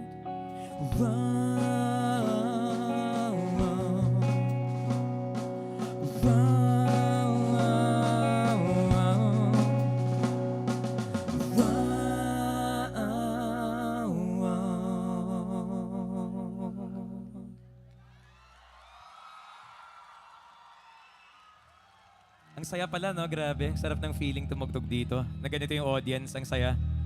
Ang intimate, no? Ang laki-laki, pero ang intimate, pwede pala mangyari yun. Wala sa laki yan. Nasa damdamin yan. Yes. Guys, ito lang yung catch. Kailangan ko lang sabihin sa inyo. Itong next song kasi namin, ito na kasi yung last song namin. Ngayon, kung okay lang, hindi naman kasi totoo yun. Pwedeng after ng song na to mag-more kayo tapos magdadagdag kami ng kanta. Okay lang. O para pulido practicein lang natin, gagawin namin yung ending tapos kayo mag-more kayo kasi maaga pa naman okay? Okay, testingin natin ito yung ending, Thank you, maraming salamat once again. We're Sponge Cola. We had so much fun. Hope to see you guys again soon. Peace! Yeah!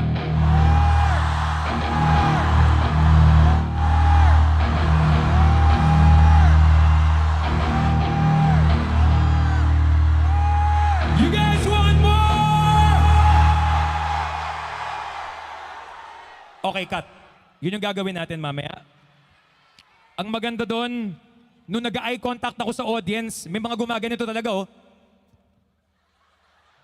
So, alam ko na ang sinabi ko lang naman sabihin nyo, pero meron ng physical actions. Kaya alam kong from the heart na yun. So, salamat.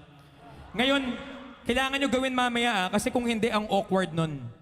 Kung tapos na yung kanta tapos parang, thank you! Guys, paano ba yan? Wala nagmamore. Ang awkward nito. Okay, so kaya bahala. Kailangan nyo gawin yun, Okay? So ito na yung last song namin. Ito na tayo!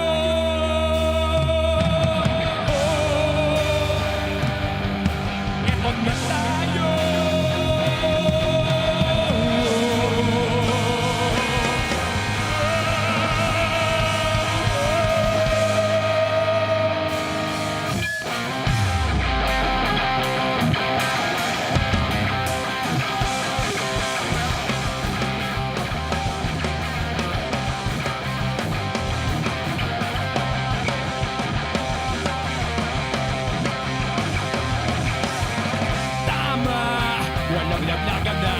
Sama-samang hahanapin ang liwanag ba? Tayo'y magpapaalon sa isang daluyong na pagkakatin sa atin sa mahabang panaginip. Tinahihin to. Sabay-sabay!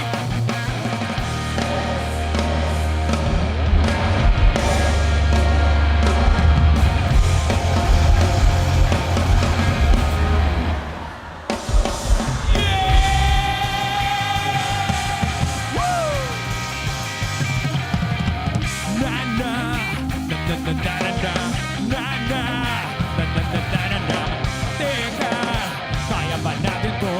Kung hindi na'y aakayin ba't itatayo? Yun! Kaya kahit tuloy! Huwag kang bibitiw bigla! Huwag kang bibitiw bigla! Higpitan lang ang iyong kapit, maglalayag patungong langit. Bibitiw bigla! Ikit ang iyong mga mata. Higpitan lang ang iyong kapit, maglalayag patungong langit.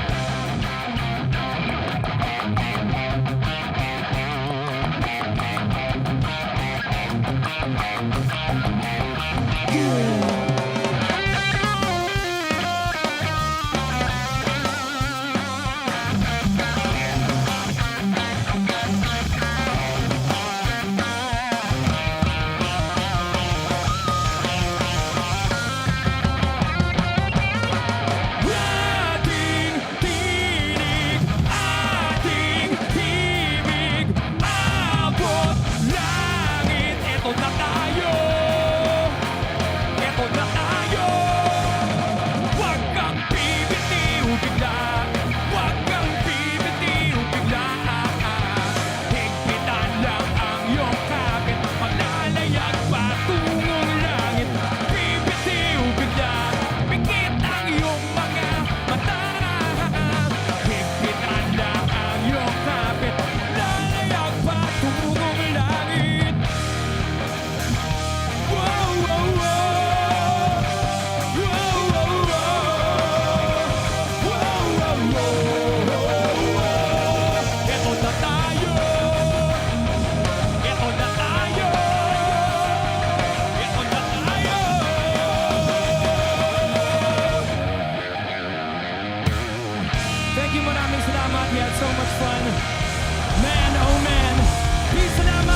You guys want more?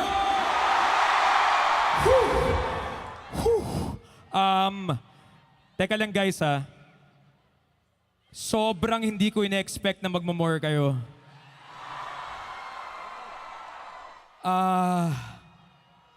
Meron pa ba kaming kanta? Nako. Hindi, meron pa yan. Pero okay lang ba? Before, alam nyo, sobrang nag-enjoy kami. Magdadagdag na lang kami ng kanta, pero okay lang ba na magpa-picture muna sa inyong lahat para meron kaming post sa Instagram na picture? Kasi kailan ba tayo nandito na sama-sama na ang saya-saya, di ba? So, picture time tayo. Kaya mo bang i-panoramic shot para kita lahat? Tapos kasama na natin si Joey ulit kasi syempre lalabas na natin yung isa pa nating saxophone machine thing. Machine thing? What is that? What are you saying? Paano to? Kaya mong i-panoramic shot para kita lahat? Or kayang wide lens yan? Yes! O kaya daw, kaya daw. Picture time!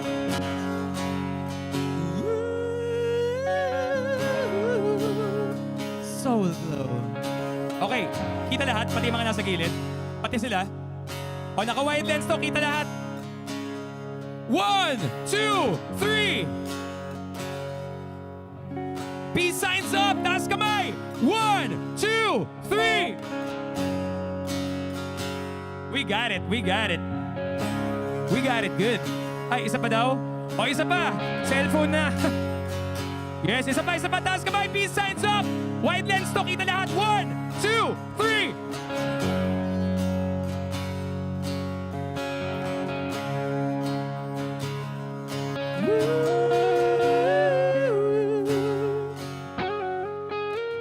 Magpapaka-sensitive musician lang ako by bringing out an acoustic guitar. Ganyan kaming mga sensitive people. May acoustic guitar. We use it for our emotions. And also as patungan ng siko. Hindi kasi pwede talaga. Na-memo na ako, last song na daw. Guys, maraming salamat. You guys are great. Such a great audience. It's gonna be a super fun day for all of you. Dami pa mga performers, dami pa mangyayari. So, yun lang. Gusto ko lang magpasalamat. And kita-kita tayo ulit. Kung makita nyo kami naglalakad, madali kaming lapitan na. So, mahilig kami makipagkwentuhan. Kung gaano ako kadaldal dito, ganun din naman in real life. Wala namang iba. So, ayun lang. Tsaka, kung meron pala kayong relatives sa Australia, nasa Australia kami sa April. Yun na lang, sabihin ko lang ngayon. Itong song na to, nung una namin tong ginam, high school pa kami. As in, it's been a while. And it's taken us places. So we're very thankful and honored na tugtugin to and na kanta namin to at amin to. So, ayun lang. Gusto ko lang i-share yun. And yeah. Here we go.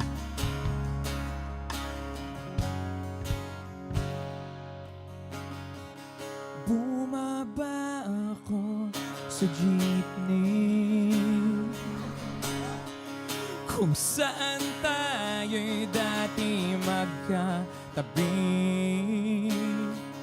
Magkakalikang pisngi nating dalawa.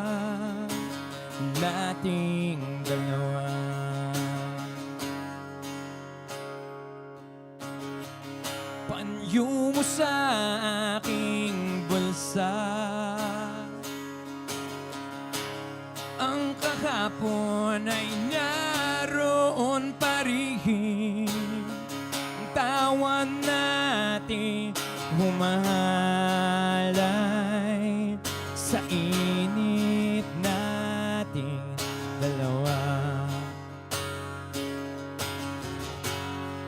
Subalit ngayon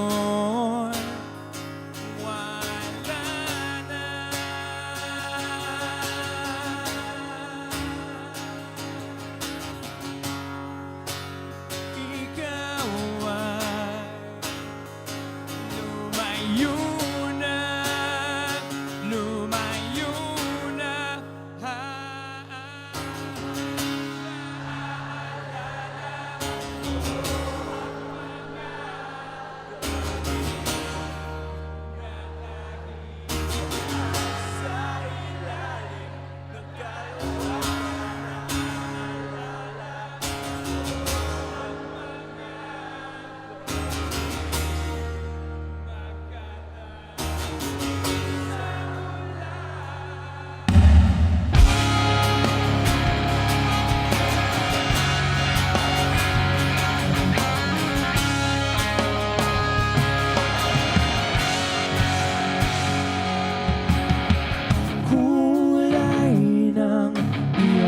labi at tikwas ng iyong buhok. Ang lambot ng iyong labi, ng iyong labi.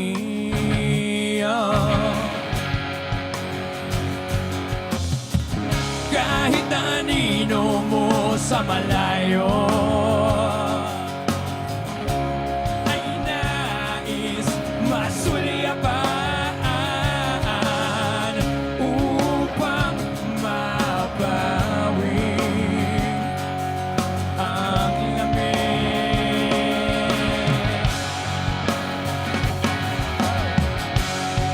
Subalit ngayon wala na.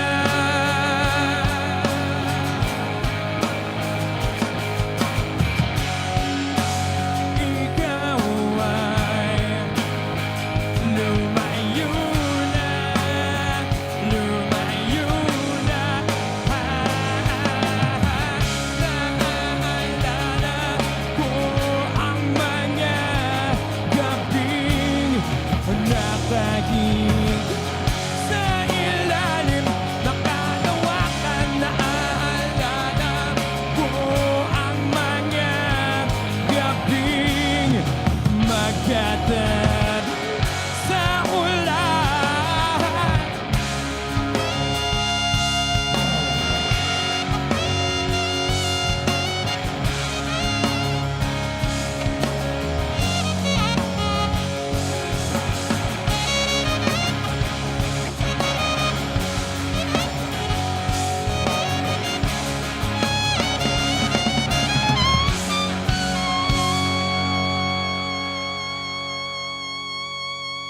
Guys, as a final request, lahat ng mga may cellphone na may battery pa naman, aga-aga pa, baka pwedeng pa-on ang mga flashlight natin para masaya. Maghihintay kami ng mga 49.6 seconds. Sakto yun. Ang bilis. Yung mga iba nauna agad eh. Yung mga iba maganda pa yung battery life. Yung... And, wow. Ayos na. Okay. Yung mga nasa harap, wow, alright. Yung mga dalawa yung cellphone, congrats. Okay, ngayon iting gagawin natin, medyo challenge na ng konti Everyone, ibababa muna natin yung mga phones natin. Pag nagbigay ako ng signal, itataas natin mula dito sa right, pag ganun, parang gagawa tayo ng wave. Ngayon, kaya mahirap, kasi kung nakaupo ka, kailangan talaga itago mo ng konti, di ba? Kasi parang, pag nandito lang sa baba, mataas pa rin yun kasi mataas kayo eh.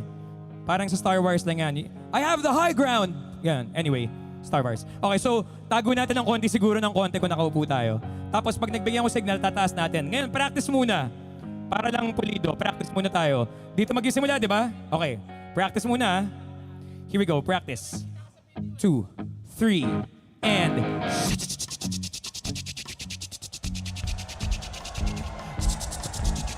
Pag nakataas na, taas, tapos baba. Tapos minsan taas, tapos minsan circular motion, parang life. Kasi life is all about flashlights, labo. Okay? Tapos, okay? Baba na muna. Are you guys ready? Pero keep in mind may kantahan part muna to. So, kung maging emotional kayo, huwag kayo pipigit, mamimiss niyo yung cue. Are you guys ready?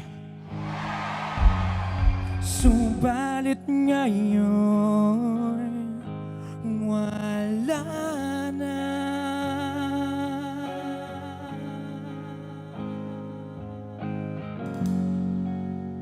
Ikaw ay lumayo na, lumayo na. Naaalala ko ang mga gabing nakahiga sa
you. Maraming salamat.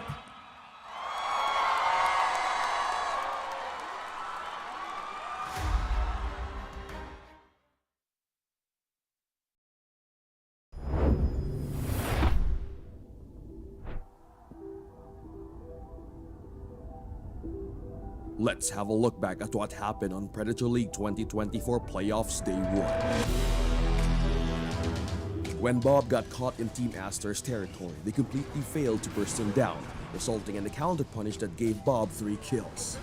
The damage, Supernova laid down on the ground. Aster, they're going to turn straight to the edge. Have they got the right lead? Still secure the kill. Bench is gone as well. Try and be able to clean up some of the members of Aster. I mean, Bob's still got a decent chunk of resources to work with. The chains onto 2. Bob will clean up. That's the triple kill for the Ember. As Execration decides to finish the game, Team Aster still decides to get on one last team fight to hold the base. Is it enough in the end? Supernova dropped directly in the middle. They are just too far ahead. Execration with a net worth lead. G's dropped an Execration. An incredibly convincing victory over Aster. Blacklist's rivalry goes back and forth from a team fight that almost. Raven gets a triple kill turnaround. Don't have the ultimate to work with, but look at the AoE damage. Mystic Flare dropped down. Raven goes untouched inside the team fight. Come back here, 11. 2 heroes gone from IT. They're going to get Sanctity as well. Raven with the triple kill. Blacklist rivalry denies the possible comeback of IHC Esports by starting a team fight right in their own tower, leaving them no choice but to fight back. Play around the life steal, but the Broodmother has no one to hit, no buyback available for him, and Blacklist looking for the finishing blow deep inside the base. The G's are dropped.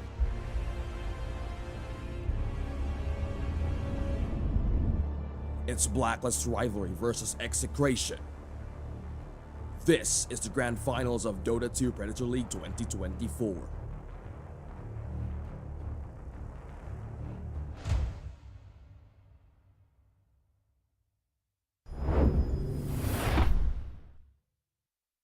Mall of Asia Arena. Bagong lahat. Give it up for Sandwich. And give it up for Sponge Cola. Handa na ba tayo for our grand final?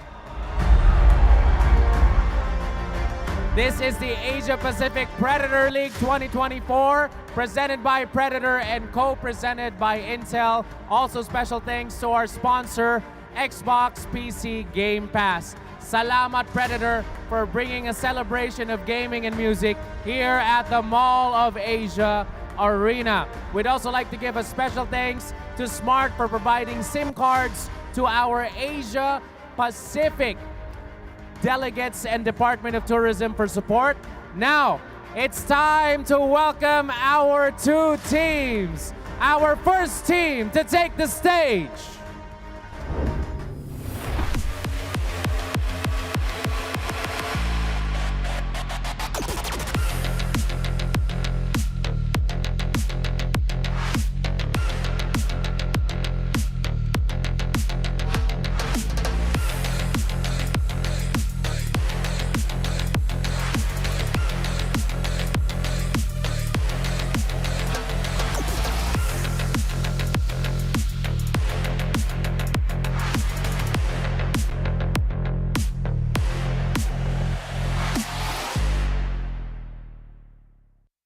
Gentlemen, give it up for Execration! A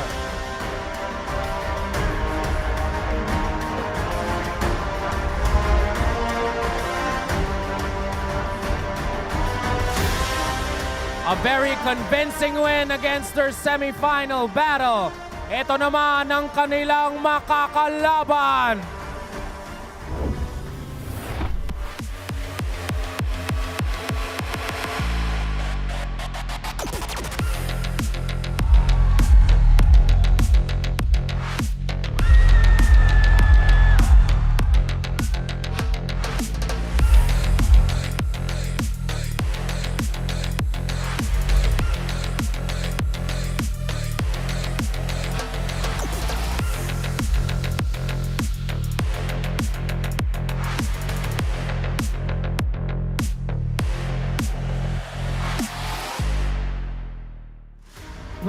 Please welcome Blacklist Rivalry!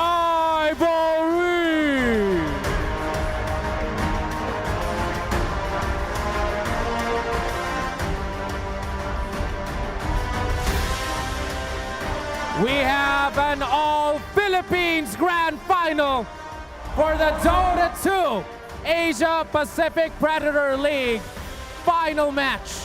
For Blacklist and Execration, please shake hands. Uy, trinastok ka nito. Oh, you know.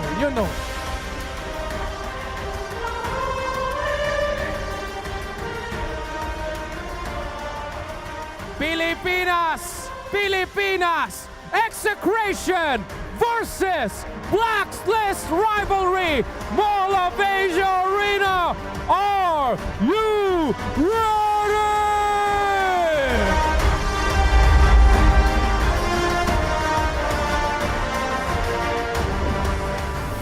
Absolutely incredible opening performances there. Fortunately for us, we've got some fantastic Dota to follow it up with. 2 Filipino squads here at the Asia Pacific Predator League 2024, all vying for that piece of the pie, $100,000 on the line. I'm joined, of course, by Mike and John, the illustrious duo. Are you ready for this? Yes, I am, Gary. I mean, I've been waiting all day for the games to start. You know, it's about bloody time we get them underway. And, you know, I'm going to go ahead and say it, Gary. I was the only one that predicted these two teams to be at the grand finals. Yeah, everyone else was saying IHC and everybody else. I knew it was going to be Execration versus Blacklist. Oh, you knew it. John, are you going to fight back on this? I mean, it's not the expected result, but it's something you could see. It's the nature of the tournament, best of ones, anything can happen. Yeah. And in that kind of circumstance, I think that's where some of our Filipino teams shine. Oh, absolutely. Because who knows what happens? Yeah, and you boys have been teaching me some new vocab, right? Rambulan! What does that mean exactly? It's a fight.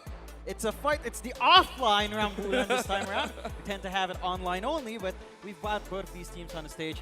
2 Filipino teams, classic fist fight. Oh, yeah. It's going to be fun. I mean, this is really what Dream's made of, right? Filipino teams, 2 of them in a grand final, best of 3, 100 grand on the line in front of a Filipino crowd on home turf inside the Mall of Asia Arena. What more could you ask for? There's nothing. There's nothing, Gary. I mean, best of 3 going all the way. That's the other thing, right? All 3 games. It's going to be a fantastic series, I'm sure. We obviously want 3 games for this series if we can. And I mean, Execration, obviously you heard the fans, they're kind of blacklisted, a bit favored here in this arena, but Execration, they've been looking spicy, they've been talking a lot to us. Bob in particular, very confident throughout this tournament. I'm not sure how he does against Arbor. That's my thing. Yeah, it's going to be an interesting one to watch. I think Blacklist, it's an interesting matchup up against Execration. It's like the superstar team, right? The Philippines, you've got the veterans there with Raven, Abed, everyone. Yeah. Carla. And it's also interesting to see the difference in like personalities, right? Like it's a little bit left field, but a little tidbit for you guys. Execration, a few days before they were set to play on stage, like I think the night before, they were playing board games until like 1 a.m. Like that was it. They were just playing board games. Tino's acting like a madman. I think Blacklist was much more subdued, Dota 2 isn't all about clicking buttons, right? There's the mind games and the politics, all figuring things, what's going on, trying to get in under the skin of your opponents. It's all very important, all good skills to have. But yeah, Blacklist Rivalry making it here after that incredible performance against IHC. Looking at Raven's Lone Druid, that draft they had up against the Mongolian squad, absolutely crushed them. And I guess similar story for Execration. These semi-finals, they were stomps. Yeah, Bob's been telling us every single game, like, I'm about to stomp some kids, I'm about to spank some kids. 15-minute game? He certainly has been doing that, but Blacklist Rivalry kind of on the same boat here, and of course that last series against IHC, a lot of people would argue it was a bit of a drafting issue from IHC that kind of made it so one-sided. I think IHC themselves would agree with that statement, and Blacklist Rivalry nevertheless completely stomped him in that last series. There's no 2 ways about it. I just wonder if they can do the same against a team like Execration, because this team's a little bit more challenging, I would argue. Definitely, and it's down to their playstyle as well. It can be a little bit more hyper-aggressive in comparison. I think this team has worked on its roster for a while. We've got Yona in from the secondary team, right? Yeah. Replacing longtime player Palos. And it's seemed to have worked out really well for Execration lately. And also, again, the nature of it is that this Grand Finals is a best of 3. Yes. So I think if you did get something of a stomp in game one, it could just flip again in the next one, and we get to 3 games. Yeah, we'll see much more depth from the drafting, the skill, the plays. I mean, coming back to the point you were talking about, Bob against Abed. When Abed's face came up on screen, we heard some screams, potential fan favorite in the crowd here. But Bob has shown he is no slouch in that mid lane. I think a hero to point out is going to be Ember Spirit. Both very adept on the hero, has looked very good through this tournament as an early pick potentially in the draft. What do you reckon about that? Oh, I think Abed knows not to underestimate a player like Bob. Bob's got that flair about him. He's a spicy boy. He likes to really drag you into the mud. And this isn't going to be one of those professional 1v1 matchups. Bob really likes to drown you, right? In some disgusting stuff. Trust me. Deny. He's going to show us some stuff. I promise you. Yeah, this takes me back to maybe all the way back in, say, the first DPC tour when Abed was kind of hanging around right before that. Yeah. Like he was on, Among Us or something. And you would have some of that Bob versus Abed. And back then, it looked pretty rough for Bob. It's been a few years then, so there's been a lot of improvement. Should be interesting. He's gone and trained, gone up the mountains, trained. In the back of his mind, it's like, I must defeat Abed. He is my nemesis. Must crush him. But yeah, thinking about this, looking on paper, I used to cast Southeast Asian Dota a while back, but keeping tabs on it is always quite difficult. On paper, you look at Blacklist, you think, yeah, Raven, Abed, Gabby, Tims, Carlo. Like best in slot for pretty much every single role. But I know you boys have also been talking about Execration, scrimming against Blacklist and potentially having their number. John, you were saying stylistically this could be a challenge for Blacklist compared to the easy games they've had so far. Yeah, I think it's always a challenge when you're facing up against more teams that are more familiar to you, or like you're closer with, you've scrimmed with, you've known outside of the game for some time now as well. And that information can definitely help. It goes both ways. Blacklist has that same information on hand for Execration. And it does feel like when it comes to stuff outside the game, like getting into people's heads, running more refined strategies, I would credit that to Blacklist much more. I think Execration can be a little bit limited. And we talked about Bob. He has some heroes he really pops off on, and sometimes he can be Bob the Builder instead. He's not really doing too much. Well, we also saw him on Dragon Knight in the group stage as well, right? He can pop off on his flashy spirit heroes as an example, but he can also be quite a stable kind of lane matchup player. Like, oh, you pick Puck, I'm going to pick DK. What are you going to do? Nothing. Get crushed, kid. That's Bob in a nutshell, it feels like, that we've seen from this tournament so far from him. Yeah, thinking towards game one, which should be right around the corner.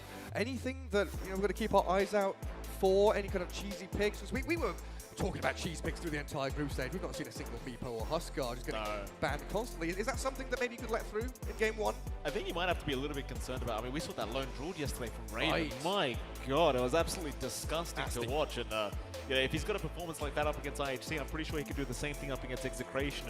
And with heroes like that, you get ahead in the first 10 minutes, it's game over. It's unless they make mistakes, it's pretty much as good as game. As well as that, I mean, Gabby in the off lane, love the Night Stalker I saw. I mean, this guy's basically playing a secondary POS 1. That Night Stalker absolutely filthy to watch, and you've got to be very cautious about this laning stage, I think, for Execration, because if you fall behind in the first 10 minutes, it could just be as good as over.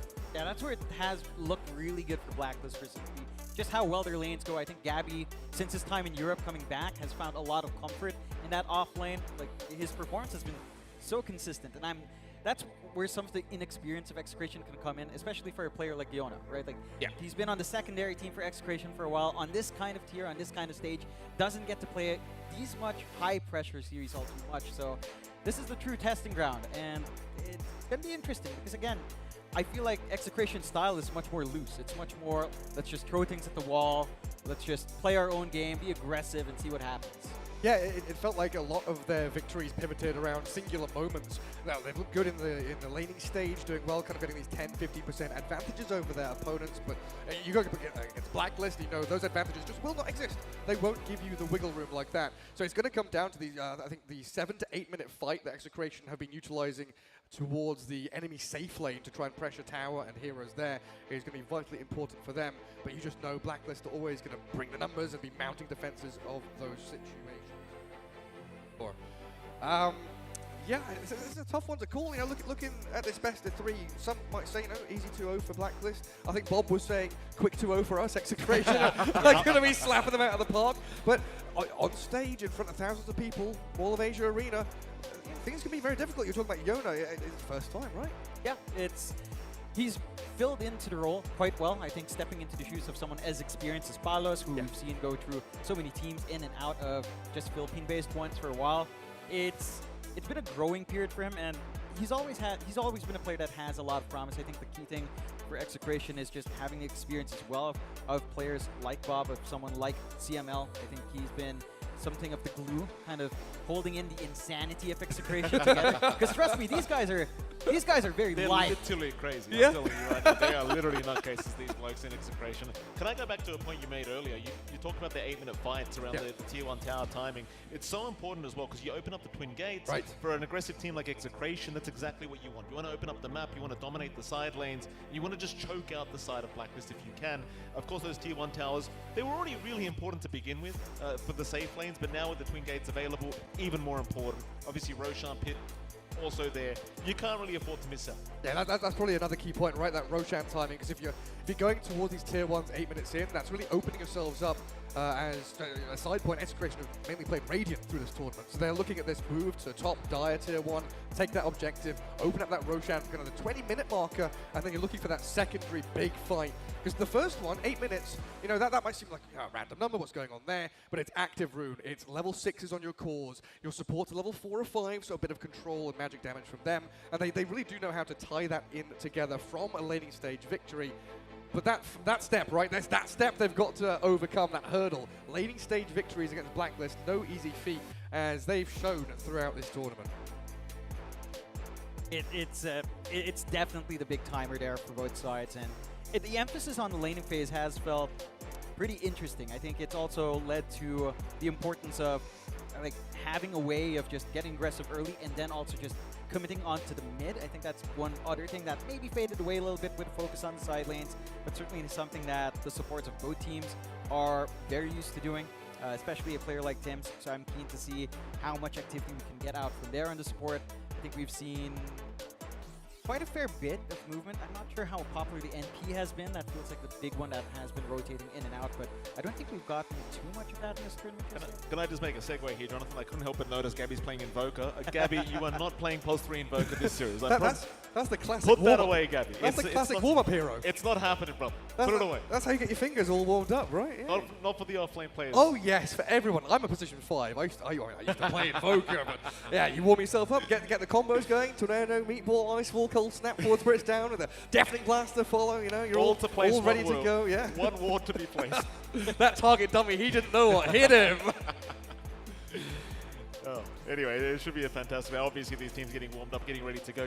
Hopefully getting their settings correct as well. This is something we have every single game. We start settings problems. Looking forward for a pause. Yeah, sort out your settings right now, for the love of God. It can be a challenge. But yeah, general specifics done. Thinking about the draft for Game 1, are there any key heroes? Yeah, we talked about Ember Spirit as an overlap there, but anything outside of that? You know, the realms of possibilities there for both teams to be eyeing up certain heroes that they both want to be grabbing. There are some quirky combinations from Execration. Tino loves something like, say, his Beastmaster. Something like the Visage can pop out as well. I believe you've seen the Marcy picked up a couple of times in combination with some of those off lanes that Tino likes. So I think that's important to kind of lock out Execration from their comfort. And we do have our draft finally on hand here. Remaining. Oh, hello. First ban out Timbersaw. 5 seconds and that remaining. is one of those heroes. Gabby talked about him being a little bit greedier on the off lane. We saw his Doom yesterday against IHC. That was quite a funny one, actually. We had, MVP Lone Druid, I think. Then Ember Spirit Maid, who was popping off. And Gabby actually had highest net worth, highest kill participation. Like, you've got so many star players here. It's difficult to pick out MVPs in these matches. That's the issue with going up against Blacklist, right? Like, you deal with Raven, you shut him down, doesn't matter. Gabby's ready at any moment. And then you shut down Gabby and Raven, guess what? Arbit's having a great time in the mid lane. So you've got to be very, very cautious. And yeah, I mean, I'm liking the bans I'm seeing. Of course, they get rid of the Meepo as well, so not really wanting to get cheesed here on the side of Blacklist. I appreciate the LD ban, I might say, because I really don't want like a 15-minute game. I want this game to be nice and close between these two teams. And hopefully no cheese picks here either. I want the better team to win. Yeah, it does open up a lot of possibilities as well, considering that, again, Tino, it does feel like he carries a lot of that momentum for Execration. He's the tower that they kind of play around when they look for that 8-minute marker. Stuff like his Beastmaster that we talked about is still available. They do prioritize the Doom on Blacklist to take out, which has been a fairly standard pick. Just does a lot, especially the changes to Doom. Does feel pretty oppressive. that as well, the new item build-ups available for Doom. So I'm keen to see what this signals, because it's leaving a lot of openings that are familiar. Again, more cheese taken out. Oh yeah, I was asking, is it worth the risk of leaving it in? And well, Blacklist say absolutely not. Get rid of all that cheesy, nasty stuff. Bob, I bet Bob is grinning, right? He's like, oh yeah. All right, boys. I just get rid of it. You want to have a nice game one as we do also see the Magnus being removed. Straight into the Lina, no messing around. So they did this in their group stage game, and it looked pretty damn good for Yona. They paired it up with an Abaddon, if I'm not mistaken, so they had that kind of backup plan, position 5 healer to keep the Lina going. And Yona really showed that he's very good at rotating, leaving creep waves and saying, I'm not going to farm that additional wave. I'm going to come and join a fight. I'm going to Laguna Blade someone, get some kills. Yeah, it's a rather interesting pick, because it does feel like this meta is much more focused on magic damage. A magic scaling carry can get you a lot. It's really good wave clear as well. It's really decent push once you have some points up on your Fiery Soul. So it does give you basically everything. And this does help your timings quite a lot. Like just having that front line that you mentioned, like the Abaddon, can help the Lina have that early presence. Really going to be interested to see. There is some flex. I think there is room for Bob to maybe play that on mid if they feel the need to do so, but I wouldn't mind seeing Yona pick it up again. Blacklist, they do pick up that Nature's Prophet we were talking about. I mean, it's just really good hero, right? Treants, teleportation, armor, damage. You have everything you want. You're still looking for that 8 minutes. Nature's Wrath. Yeah, everything. I just don't understand how they increased the map and they buffed this hero. Yeah, someone thought that was a good idea. And then they introduced Wisdom Root and they buffed the hero. I don't understand. Why hasn't this hero been deleted yet? He's one of those iconic Dota heroes, I think. You know, it's just like Iconic's a word. Next up is Anti-Mage. He's going to get a bunch of buffs. You know? Oh yeah, bring him back into the foray, get him into the meta again. They're going out of this second stage of bans. I mean, any other cheesy heroes we've forgotten or ignored? Broodmother's not really on the table for these two. We saw IHC play it, but not really on the menu for either of these teams. I don't think so. We probably won't see a Brood here. Hopefully no cheese again. I mean, I consider the prop anyway, so quite frankly, the cheese is already here, but, you know, hopefully we have some more standard drafts here, as we are going to see, I believe, one more ban to go before we can continue. Yeah, I mean, there's potential for like a Necro ban if you're thinking about your Ember pick, you know, things like that. And they go for the Beastmaster. John mentioned in the Hazardino looked very good. Having these kind of unkillable laning cores that stick around for 10 minutes and say, hey, you can come and deal with me, but if you don't, I'm going to push your tower. I'm going to be up in your face. Happy faces here on the side of Blacklist Rivalry. I mean, you know what? I've never seen so much confidence from Arbit. I'm not sure what happened to the bloke. He's back home and suddenly he's happy. Oh, did you see the content they put out? He's got his New Balance shoes on. Yeah, they were showing all the what all the players need to be very good professional Dota 2 players. You know, with their toothbrushes and all that stuff. Very cool. Arbit was like New Balance. That's what keeps me in the game. Hashtag free Arbit. Yes. Yeah, and he's finally free back home, and they were also free to pick up that DK now. So now you counteract, say, a potential Lina mid. We've seen that matchup work heavily in the DK's favor just because you can't poke him out. You have a really good time with push with the Nature's Prophet. You've got that 8-minute timing to shove in onto the tier 1 series on Roshan. The answer from Execration with the Winter Wyvern is very interesting. It gives you some protection, a really long-range poke right now on Execration's end, both with some long-range harassment on the Winter Wyvern and the Lina. And here comes that typical Marcy pickup that Execration has been leaning into for about a year now. It works really nicely with Lina just because, again, you're focusing on maybe some magic amp nowadays on the Lina. You still get some right-click output with the Marcy on hand. It's so weird to say, but like a Marcy Winter Wyvern with Winter Wyvern as core down the line with Axe also kind of works with Sidekick really well. Although that's a little bit stretching it. That's pretty cool. I mean, during the group stage against Zol, they had Lina, Abaddon, Wyvern, Tiny, DK, and it was a draft which Ares, Danov, and I were like, what's going on here? But that was where, you know, watching the replays back and trying to figure out the kind of style Execution was going for was that 8-minute fight. They had core Wyvern, had level 6, had the curse. Lina was rotating the Laguna Blade. DK mid was super cool as well, just getting active, which is nice to see Blacklist kind of block picking the Dragon Knight away from them. Yeah. I mean, the thing with Wyvern as well, like even if it wasn't a core, it's very good at slowing down the game, right? Against a DK Prophet and even now an Alchemist, a hero like Wyvern is something where you can't underestimate pushing towers down. You know, that Winter's Curse very, very strong. Splinter Blast allowing you to deep-push very quickly. And it's a good way to just slow down the game and try to drag it out to the later stages. Blacklist, they have basically committed for that kind of mid-game time. They are going straight for the mid-game. They want to move into those T2 towers early. Execration, on the other hand, they are kind of implying they want to drag it out a little. Yeah, I think this timing from Blacklist is really clean. I love seeing the Shadow Demon come out. I think that's a hero that's been... It has a lot of presence, but you don't hear a lot of people talk about it, right? Like, the save is amazing, the dispel is amazing, it allows you to take these fights really nicely. The single target control and execration just gets cancelled out. Once you have something like your Aether Lens up here, saves from even Winter's Curse is going to be feasible, so that big team fight potential for execration to punish the clump up from Blacklist is just that much harder to find. And I'm wondering which way execration goes with this, because it's a bit of a medley. You don't have the best ways to answer something like the Alchemist and his high regen. You do have some burst, but once some items come up on this Alch, it's really hard to burn down. They will go with the Pangolier, which hasn't really faded away. You don't really have anything to lock him down. If you are expecting the DK mid, matchup for Pango is not too bad. It is pretty balanced here, so you can get some things going, and that is a pretty decent sidekick combo, just for more damage on the Swash as well. Yeah, and when you're looking at Blacklist, who don't necessarily rely on long cooldowns, they're ready to fight at the drop of a hat. Prophet TPing in, DK is the only one that really needs his ultimate up. Pango is so useful to have, that low cooldown Rolling Thunder, just allowing you to constantly fight in these... I think this game's going to be wild with the skirmishes. You know, every what, 60 seconds, going to have a fight? Bob's going to be TPing around, killing people. I'll tell you what, though, for Blacklist Rivalry, like, if they do not get off to a good start in their laning stage, it could be real chaotic for them. Like, Execration certainly looks like they have a much stronger team fighting.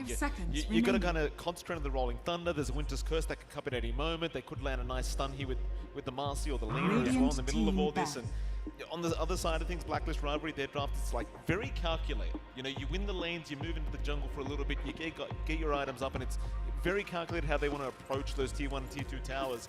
And I think if it falls apart, it could fall apart very, very quickly. Yeah, I mean, you can kind of see the stagger to their team fights, right? Where it's like SD will save someone's disruption, you got Alchemist and DK to jump in with their stuns, Prophet can dogplow TB from the other side of the map, whereas Execration, much more all in. Once they dump an ulti on someone, they want to continue, follow through with their next one, get kills, and that numbers advantage up. Yeah, I really like the respect Blacklist is showing again to Tino. It's offlane, the Visage gone, the DP as well. I'm just wondering if Blacklist has enough to try to burn someone down under Winter's Embrace. Like, I think that Cold Embrace can be pretty rough for them, as long as their positioning is on point here for, I'm assuming, CML on that Winter Wyvern. I think it can be tough, and that's where things get awkward. Like, you can take a prolonged fight with Blacklist lineup, but Execration can always regroup, and once you've got that opening for Bob and for Yona to just kind of come in on that Pango and Lina, they've got really good burst. Like, you have that one save with Disruption. Beyond that, like, you can eat through a DK with a lot of magic damage which you have on hand. And again, once you have some form of lowering regen, the Alchemist early on is not too much of an issue for these skirmishes. But what role are they looking at then? Because we could think about Scarith Mage for Tim's, which we saw yesterday. But is this a support Nature's Prophet? Is it offlane Alch, mid DK? What, like, where are you expecting heroes to go? And what is this last pick looking for? That's a question I'm kind of It's asking myself difficult, right right? now, Gary. Yeah, I think the Prophet... Very flexible, but... It should be a Tim's SD, it should be still a POS 5 Prophet, I would assume. I'm kind of predicting Arbit should just be on the mid DK here and Raven with the POS 1 Alchemist. See if they do end up last picking a Gabby hero here for Blacklist. Execration, like, covering their bases, right? Ember ban, Night Stalker ban, like, and it could swap things around. Could be offlane DK. We don't know exactly what we're looking at here. And on the other side, Execration, their last pick. Offlane hero. No, we saw that Wyvern offlane, right? So this could be still flexible, still could be offlane or... From what we've seen from Execration, they tend to try to pocket Tino's hero last. I'm not sure what options are left. Again, with the Marcy, the Visage is gone. The DP is gone for that push. His Beastmaster's gone as well. So anything up tempo is kind of taken away. Yeah, not really Darkseer draft, not really looking at anything like that. Centaur doesn't feel particularly good. Radiant team pick. Tiny. Okay. Well, yeah, going back to their group stage game, right? Lina, Abandoned, Wyvern, Tiny, DK. So they've got 3 elements there from that draft, which was a victory against Zol in the group stage. Yeah, I'm just curious, which one is the Tino hero? None of them really ring out as a Tino hero 10 seconds remaining. I think the Wyvern, honestly. He played offlane Wyvern in that game.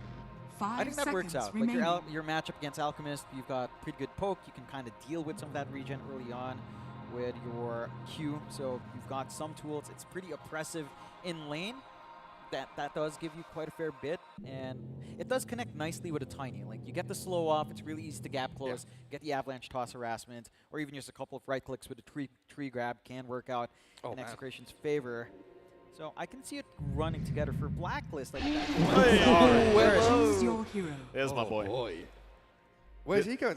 Is he your support then? Is he your offlaner? I think they should throw that offlane for That's the Gabby. Gabby? I think Gabby should take that offlane SB and just create absolute havoc here for the side of Execration. I mean, this hero is still completely busted, and it can be a little bit annoying to play against the Wyvern with this SB, but ultimately that's about all the counters you've got here against this hero, so it should be a pretty damn good game for them on the offlane if they do give it to Gabby, but we'll have to wait and see.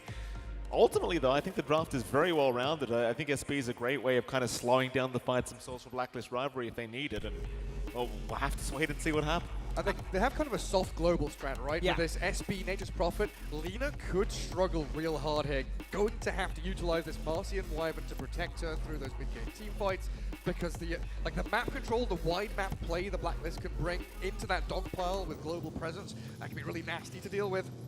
Yeah, I think it's down to really your positioning here as the Winter Wyvern. As long as it's not the Winter Wyvern being jumped and you've got the TP on hand, you can be in position for that Cold Embrace save. There is some counterplay left here for Execration. The pressure is on Execration to kind of fight back against this early rush. Right? They have to expect the teleportations. They have to expect the charge. They've got to get some good vision for it to kind of scout out these charges from Gabby, and just always be ready to just instantly commit when they see that Nature's Prophet. Because if they start to slip up, if you start to bleed out and bob, or you don't get that momentum you'd want with Tino going for something like the off-lane Winter Wyvern, which is pretty dreadful without the farm timing, then it falls apart much faster than you'd expect here. And how many kills in the first 10 minutes do you reckon? Because this looks like it's going to be like 20 to 20 in 10 minutes, you know? I can only hope, Gary. I can only hope. Give me all the kills we can get here in this game. It could be an absolute bloodbath. You know, I say that, Gary, every time we predict that happening, it ends up being the slowest game in the world, so we'll have to, let's not jinx it here. They get first blood before creep spawn and nothing for 10 minutes, yeah? Yeah, it would be sad to have one of those games. It shouldn't. I don't think it's in the nature of Execration. Mind you, sometimes nerves do get to them and they start to play slower. I think that's something we saw actually in their play in Acer Tokyo in the Predator League last year. They kind of took it a little bit slower in comparison to what they normally do when they went up against Polaris. So hopefully this time they've got the confidence to just play fast and counteract what they've got. For battle. That's what we're going to be contending with as we get ourselves into game one. It's a best of 3 here for the Asia Pacific Predator League 2024. $100,000 on the line. These two Filipino sides in the Mall of Asia here in Manila, looking to try and take their slice of the pie. Over to you, Mike and John. Thank you so much, Gary. We do get into a game number one. Do we see a level 1 team fight? I mean, if this is a Rumble LAN, Jonathan, this is what we want to see. Is we do get a pause straight off. What did I tell you? What did I tell you? These boys can't fix the settings before the game starts. And it's Abed as well. Maybe he's just not used to it anymore. You know? Oh, yeah. Got spoiled by NA or something. Yeah, they'd have their little managers sorting out the settings for them. Welcome back, Abed, by the way. Welcome back, indeed. A little bit of a pause. Not too much going on. A little bit of... Are we going to see a level 1 team fight, John? That's what I'm asking. I believe so. You look at the mini-map, maybe. As there are some interesting ward positions actually coming out here. I love the deeper ward coming out from the side of our Radiant, just utilizing some of that early TP play and just getting something going for themselves really deep in the base. So here we go. They might run right into each other as well. Execration, they're going to head down towards the south. Blacklist being quite cautious around their mid lane at the moment. As Execration, they do look like they want this early fight. And both drafts looks like they could suit a level 1 team fight if they so wish. We shall see if it does come as Blacklist. They are getting rather close now. Oh, Carlo, Ahmed going to hang around. CML looking to take the Watcher. Does take it. But Blacklist, they are going to back their way out. They are not too interested themselves. Yeah, cautious play. I'm wondering if the smoke actually caught them, the ward caught them smoke outside the fountain. I'm not sure if they smoked instantly from the fountain. It did look like that based on the timer, which means that they noticed no one's leaving the fountain because of that forward ward, so they were just in a good position for that smoke. Again, this NP and the vision you can get from it, Carlo has just done a fantastic job just with that early base ward. Yeah, absolutely. Execration, they will back their way out as we see Albert give it have fun. Bounty runes will go either way, as it seems to be a 2-for-2 trade anyway. Everyone's having a very good time here. I'm not exactly sure what's happening, but something is. just how our crowds are, Mike. We're a lively bunch. You know, it's a rambulan. You get the spirits up. You look for some action. Even when there's nothing happening, you want to cheer for it. Well, speaking of nothing happening, the mid lane, we've got a Dragon Knight, Jonathan, so it's sure to be nothing happening in this lane against the Pangolier. A very boring lane indeed. Anything to keep an eye on here between Bob and Abed? Nah, it's going to be an easy time for Abed. It's just breathe fire. You've got the regen. Bob can't really do as much. It costs him more mana to try to trade back, and you're already seeing that. Really good poke coming out from Abed with just that first breed fire, and I don't expect this to get any easier. It's sustainable for the Pango, but it's definitely DK favored, as is most melee matchups and really most matchups in general for DK right now. Yeah, you're looking at bottom lane as well. Tino and Shanks going at it against Carlo and Raven. Of course, Raven is looking at some very, very safe CS. Tino is going to be very annoying here in the Wyvern though, especially as the levels go up. That Arctic Burn does start to really pick away at the HP period. Of course, Shanks could look to set up some nice cross that line combination on Carlo if he does find an opportunity. But now, of course, the Black he needs to find down this bottom. They just want the farm. Yeah, and they're going to be able to find that farm for the most part. There is some good poke coming out from the Winter Wyvern, but the downtime of his Arctic Burn is pretty high in the initial level, so you'll always have a window to play with. Once the Alchemist is at a certain level, you might get enough speed to throw it. With this early lead build-up by Abed, say by even just a 6-minute rune. That would be a very distinct possibility for Blacklist with how that bot lane should end up. Back to that mid lane, Abed's obviously having a got the hand up. Well, he's got the hand up, he's not getting much out of this as Carlo trying to find the courier bomb. That is awful. His bottle is gone. Again, coming back from that Radiant base ward. Just free fight, 3-0 minute start. Ward early on. Carlos just making it pay dividends. They crept from smoke. They got the courier on the bottle. Now the mid lane for Rob washed, and it just gets tougher and tougher. That's terrible. There's the bottle this early on as the Pangolier. Like the DK matchup was hard enough. Now he's got no play out of this. His Abed just going to slowly chip away at his HP pool. And you see Abed, he could not care less about He just wants to CS. Gabby going to go for a charge. CML, he's going to be the target. CML under the T1 tower, but they're diving right in. They will not go all the way though. Gabby looking to back his way out. CML would not feed away First Blood quite yet. Yeah, playing cautiously, really good use of juggling around aggro, tossing in those illusions for just to top it while they get that drive on. And that is the one thing with the Lina lane. It can be a little bit more passive with something like the Marcy. Marcy support feels like it needs these levels to really feel effective. Even then, Yona, he is trapped between a rock and a hard place, charges out, they're trying to body block up, the TPs are incoming, Yona! He'll walk away for now, Carlo now the one in trouble, Carlo's gone! Oh, what a turnaround execration! I was not quite expecting that.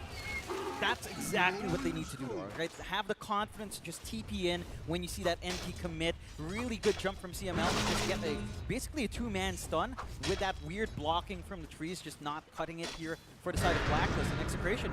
They find something to be really happy about. Even the mid lane, when you're talking about Bob not having the best of times, he is actually not too far behind on Abed. A lot of it denies for Abed, but in terms of CS, Tino's going to go down. Nice pick up here by Blacklist Rivalry. Shanks making his way back down towards the bottom lane, but could not quite get there in time to help out. So Tino defeat his life away, and Blacklist, I'm sure they'll be very, very happy with that pickup. Yep, that's a much bigger kill for the side of Blacklist to find. It does set back the Winter Wyvern a fair bit, and just feeding onto the Alchemist can be a little bit of an issue. Again, not the strongest laning start here for Raven, but you'll get enough space out of the Alp. Once you can hit that jungle, it starts to feel oppressive. You have to respect the levels on Tino and Shanks. The burst damage can be ready to go. And it's really on Blacklist to try to play around that pseudo-global strat, right? Like we talked about in the panel. It's about the teleportation, it's about the charge. They'll try to teleport again up top. So they will. Carlo is going to leave the area up towards the top lane. They don't want to see Yona. Yona's still surviving a little bit longer, but is gone. Blacklist Rivalry, a very, very nice kill as they'll go after CML to boot. CML still going for a bit of a run. Carlo and Tim just keeping up the vision, but they've got no charge available on Gabby, so he had no way to close the gap. The CML does get out, but Yona going down in that lane, that's a huge deal once again for Blacklist. Yeah, yeah, again, they're just utilizing that teleportation, knowing when it's down for the side of Execration. Hate to die a second time, Yona. He just TP'd back. He's going to try and go after Carlo. Carlo's got help around him if he needs it. CML's going to jump in. Gabby, though, he's going to charge right through. CML's being targeted. Carlo still going to drop first, but they will at least try and go after the Marcy, and they will look for a bit of a trade, though CML is able to barely walk away. So they get away with the profit kill, and it costs Execration nothing. It's a nice way to kind of clean up. It's still costly losing Yona in the first place, but it's a good consolation. Don't It forces burn a your little bit of fingers. reset. You don't mind too much on Carlo. He's going to have an opportunity to maybe just go for a bottle refill or just some aggression onto the mid lane in general, as again, Abed has started to build up quite nicely in terms of his farm and is starting to hit that level 6 mark. Once that is available to shove in onto mid, the availability to rotate onto those towers for around that 8-minute mark opens up, and Carlos actually just going. Certainly is. Bomb is being targeted. Stun is going to land. Bomb being blocked off. Will swashbuckle away onto Shanks. They go. Shanks able to pick up a shield rune. And we'll be able to walk away with this one. So kind of the perfect rune to just walk away freely. The thing is now that Abed's popped the Dragon form, you are looking towards the tier 1 mid tower. Start that chip away. Precious Abed, he will have Tims behind to help out, and Shanks, we can try to defend the best he wants, but ultimately this tier 1 tower probably going to lose half its HP. What you'll find got the pressure. Abed hits 6 at the right time. Carlos hits that teleportation. But Bob isn't comfy enough to try to make the move. He does have level 6 up, but the connections don't feel clean. Like a Marcy coming in, a Tiny coming in, you don't really have the setup to play with. Max can try to get something done.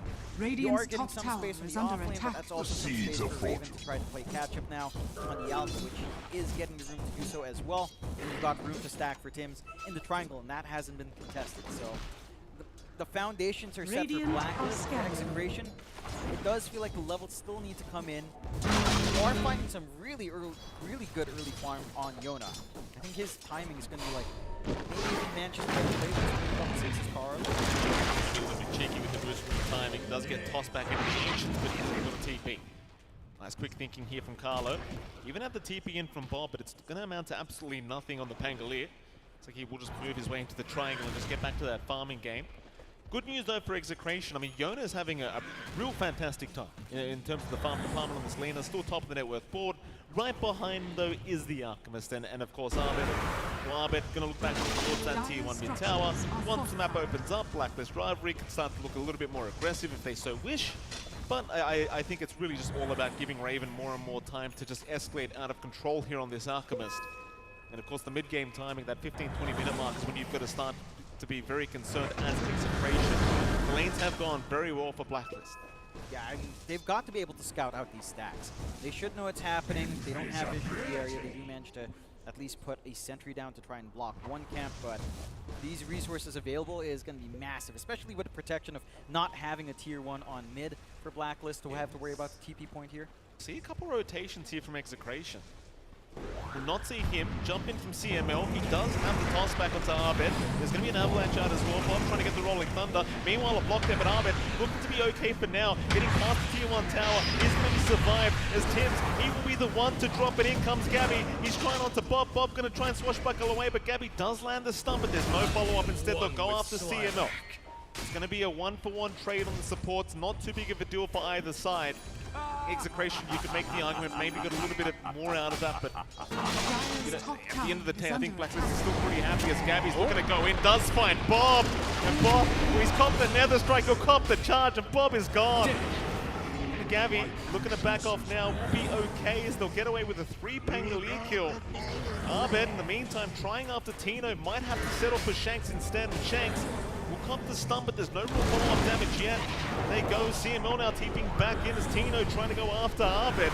Abed gonna pop the Dragon form, Shanks popping the Avalanche as well, but in comes Gabby again with the flash out. Does take down the Tiny. Execration is still just trying to find themselves a target. They will try onto the SP, but Gabby, he's just way too fast. He'll walk away and the tier 1 tower's been lost. They've tried to jump Abed 2 times in a row now. Like, this DK is just too tanky at this point in the game. Unless Yona can decisively deliver that Laguna Blade and a couple of uses of the Dragon's Breath and the LSA, it doesn't feel like you're going to be finding that kill. Like, there's just not enough right-click damage, and they keep trying and trying. Abed's just buying so much space for the response. The rest of his team comes in, they manage to get that tier 1 mid. They just have everything. Execration. I love that Yona realizes what he has to do in this game. Again, he needs to be a little bit more active on that Lina, try to leverage his magical burst. But again, it's just not the right targets that are lining up with. Laguna's a softer target in the side onto him. Abed's just free to do what he wants, just with a double bracer. Just double brace your treads, and this DK feels like it's unkillable. Okay, it quite literally is right now. That's kind of the thing. Like, they're trying so hard to stop the tier 1 mid tower going down like that. And of course, Abed's the main culprit there. But it is still a Dragon Knight that they could not quite get through. As Blacklist now looking to charge up Bob. Bob gonna cop the charge. Already puts the hand up. The Nether Strike is gonna drag him right back. Bob. He's gonna try and get away, but there's no chance. Rises. This is concerning now. This is getting very concerning for Execration. It's not shaping up. It just feels like they have no play. Like, Tino's having to sit back and farm. Yona wants to be active, but has no real connections to play with. And all the while, you're just free farming here. On Raven, you've got these massive stacks built up by Tims. Your triangle's still secure. You're not able to invade on the side of Exit. 3-man stun coming up from neutral. One of the best play we've seen all game. The most exciting thing to happen in the game, I think, so far. No backup for that move, however, as you'd expect.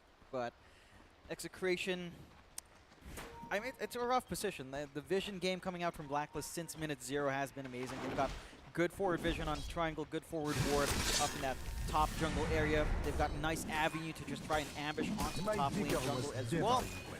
And they're just free to play active. Top lane, what they found. It's going to be Yona. You really can't afford to lose this Lina right now, but Yona is just melting to the damage of Arben. And it's going to be your position 1 Lina going down for nothing. No rotations, no counterfight, nothing. Carlo? I mean, maybe they could find a support Prophet, but not even that. No, I mean, you could, but is it really worthwhile just finding the Prophet in exchange for Pods? Well, not in particular. Got the blink up on Arben. He can just keep going on to CML. They'll try and put the Marcy and CML trying to run away, but the blink forward is there from Arben to make sure they finish off the killers. Gabby's looking for the next target. They'll move on to Tino. He does have the curse available. You've got to be somewhat careful to not group up. Arben's going to cop a stun here. He's been perched up to boot. He's a slow boy, but Arben's still just walking away. Still too tanky. Disruption out from Tims to buy him more time. They're still trying to set up with the damage. In comes Gabby. He's on a Tino now. The Wyvern in trouble. That is a big target to take down Tino. He'll pop the curse. It's only on 1 though. It does nothing. Nothing happens here for Execration. They do not get away with the Arbit kill either. They are still grouping up Execration, trying desperately to get something for their time and trouble. They'll go on to Tims, but Tims even walking away now. With the Pavis, they've not dealt with him yet. Carlo looking to block the way. Tims might finally go down, but not yet. The disruption still going to save his life. Still walking. Bob will finally take him down, but at what cost? Tino is gone. Onto more they go, Arben moving onto Bob. Bob forced to just walk away. Gabby, looking for a charge out, has found the Pango once again, and Bob is not looking too healthy, trying to run. The blink forward is there. They'll take down 1. They might just find a second. Bob still trying to run. Gabby's got the hand up, and Arben with a triple. Oh, God. It's surgical, Jonathan. He just hits that timing, gets the blink, gets active top, TP's bot, keeps going, doesn't relent in that aggression. And this is the timing we were looking for from Blacklist. They're able to play this game, have literally no activity come out from Raven, just have him farm up the triangle stacks that they've built up. You've got to deal with the Alchemist. Radiant's coming out at a really good timer now. The BKB is going to be coming up next as well. And in just this 4v5 scenario, Blacklist already has the upper hand. I think for Execration, it just goes back to a lack of playmaker. Like, you've got that off-lane Winter Wyvern. Sure, it can kind of deal with some of the regen, but where are you starting this fight from? Tino again being caught out bottom lane, and then the aggression really starts. Bob, he's in. They won't notice. They do back it. He does get away, but scary times. Like, this is when that global strategy you've got against Blacklist really starts to take over. It's very hard to slow down when they're 6k ahead at 14 minutes in, and all the space being bought for this Alchemist, it's such a huge problem. It's going to be a huge influx for Raven to, again, hit that fast timing. For Execration, I'm just not sure how you play this. Like, how do you actually initiate? Do you jump in, try to hope for a big curse? Do you try to get a good jump coming out from CML? Do you hope for a blink on Shanks? The blink likely the best timer you're looking at, but considering this game for Shanks, that timing doesn't feel great. He's still about 1,000 gold away. And that's a hell lot of time where Blacklist can just keep starting every single fight. They've got to get some D wards down as well. The vision game from Blacklist has just been way too consistent. That top jungle rune ward now a bit further out after the initial D ward, not spotted by the sentry. The triangle ward, the ward in front of their tier 1, which nets them that nice movement to get the punish onto Tino early on. I mean, you have complete control on Blacklist. They're playing on cruise control right now. Yeah, it gets even more concerning because now Gabby's got the Shadow Blade up so he can just charge out of nowhere and you just never know when he's coming. You've got the blink up on Raven to boot with the Radiance, so now he can join his team if he so wishes. I mean, Yona does pick up the Rod of Atos, so he might start to creep up a little bit with his team and try to make some form of a play, but it does feel like you're just stuck trying to counter-initiate when the moment kind of offers itself to execration. Apart from that, they just want to keep up the farmers. Now the full Gleipnir up on Yona. It just doesn't feel like it's anywhere near enough yet to really offer what they need. Yeah, it's a start. It's more control. It's a way to initialize these fights, but...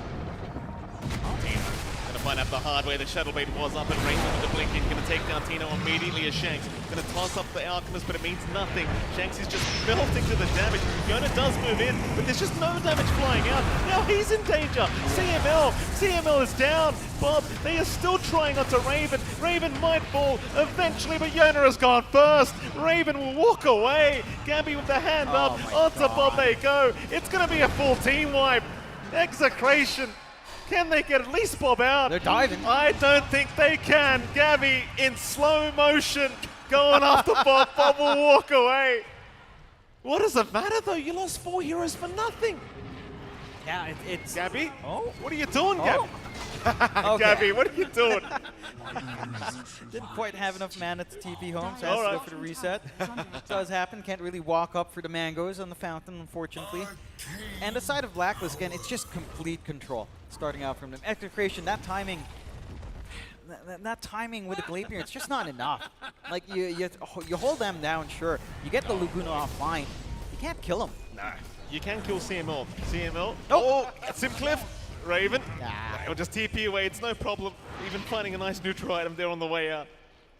Blacklist rivalry. I mean, 17 to 6, 10k advantage. You are just sitting pretty right now.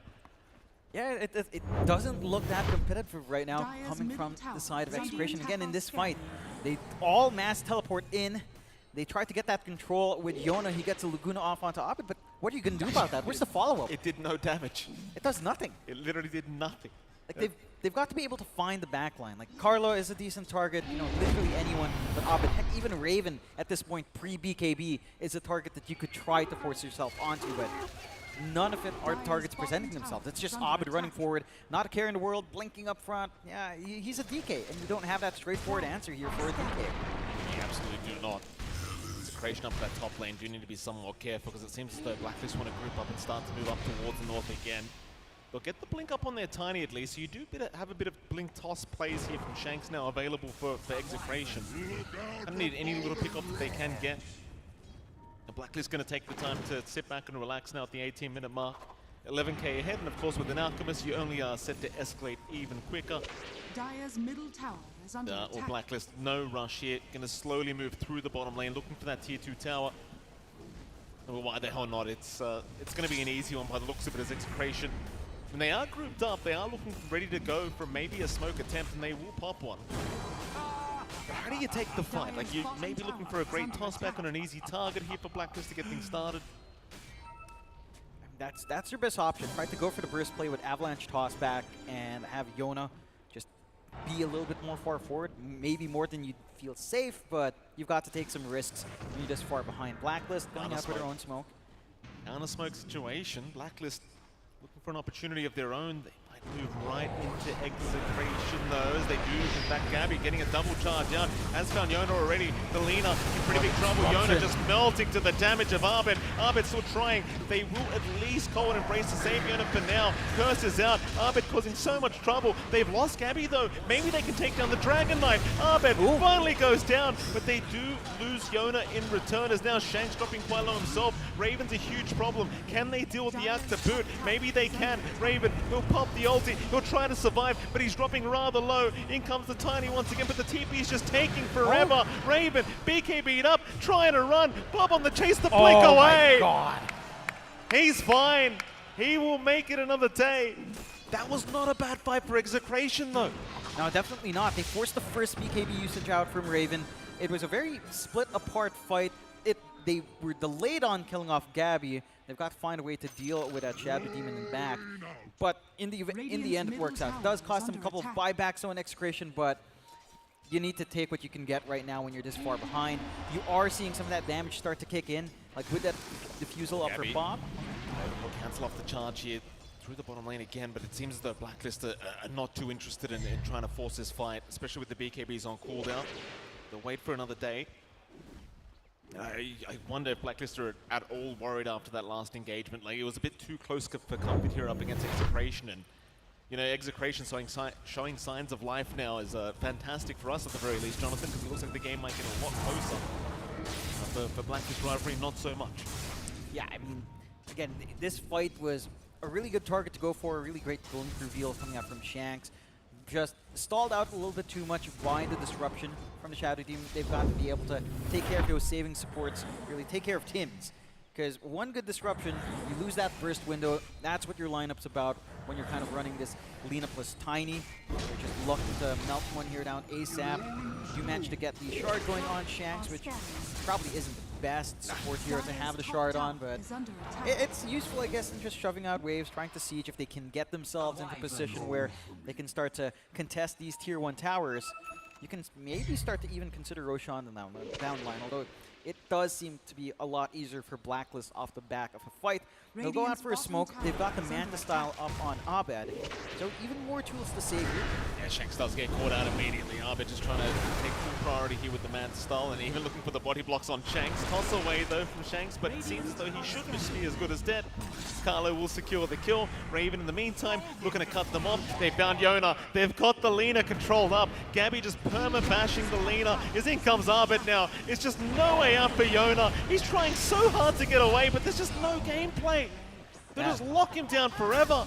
CML also getting caught by Raven. That'll be a double for the Arc.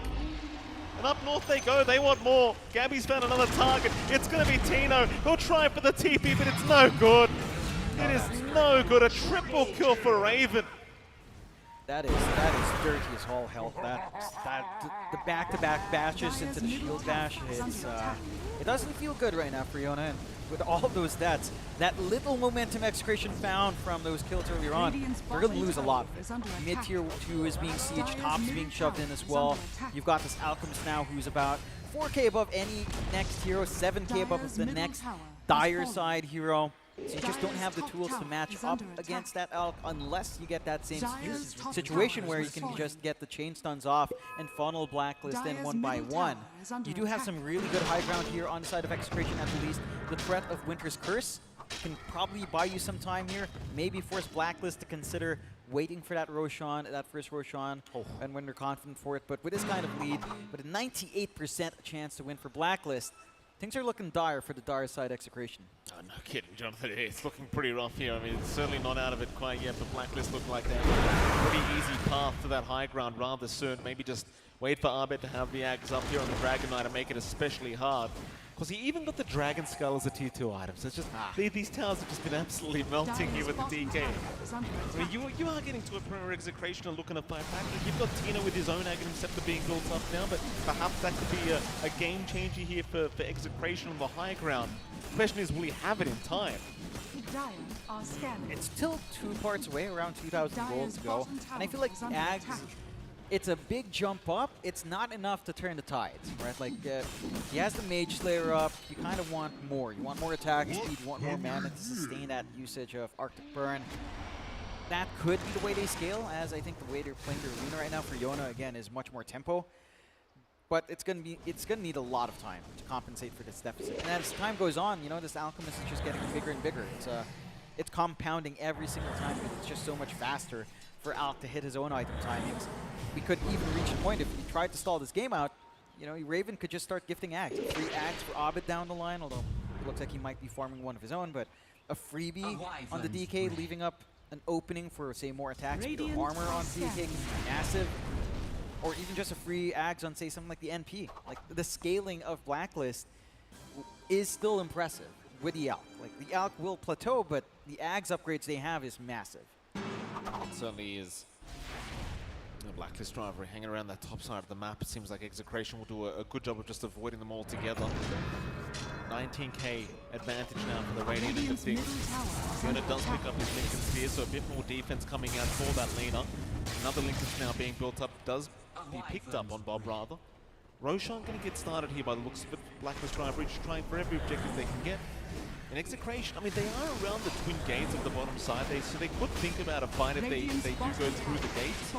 But instead, it seems as though they just wanted the tier 1 bottom tower. Do they actually go for it? They do have time, but they are not looking to move it. Radiant's middle tower is under attack. It's not the fastest rush in the world. Could have been something they contested again with Blinker's Curse, but a pretty appealing way to try to work it back there. The issue is their lanes aren't really shoved in their favor. The top lane in particular makes it hard to access at Roche, and they are kind of trying to hunt elsewhere.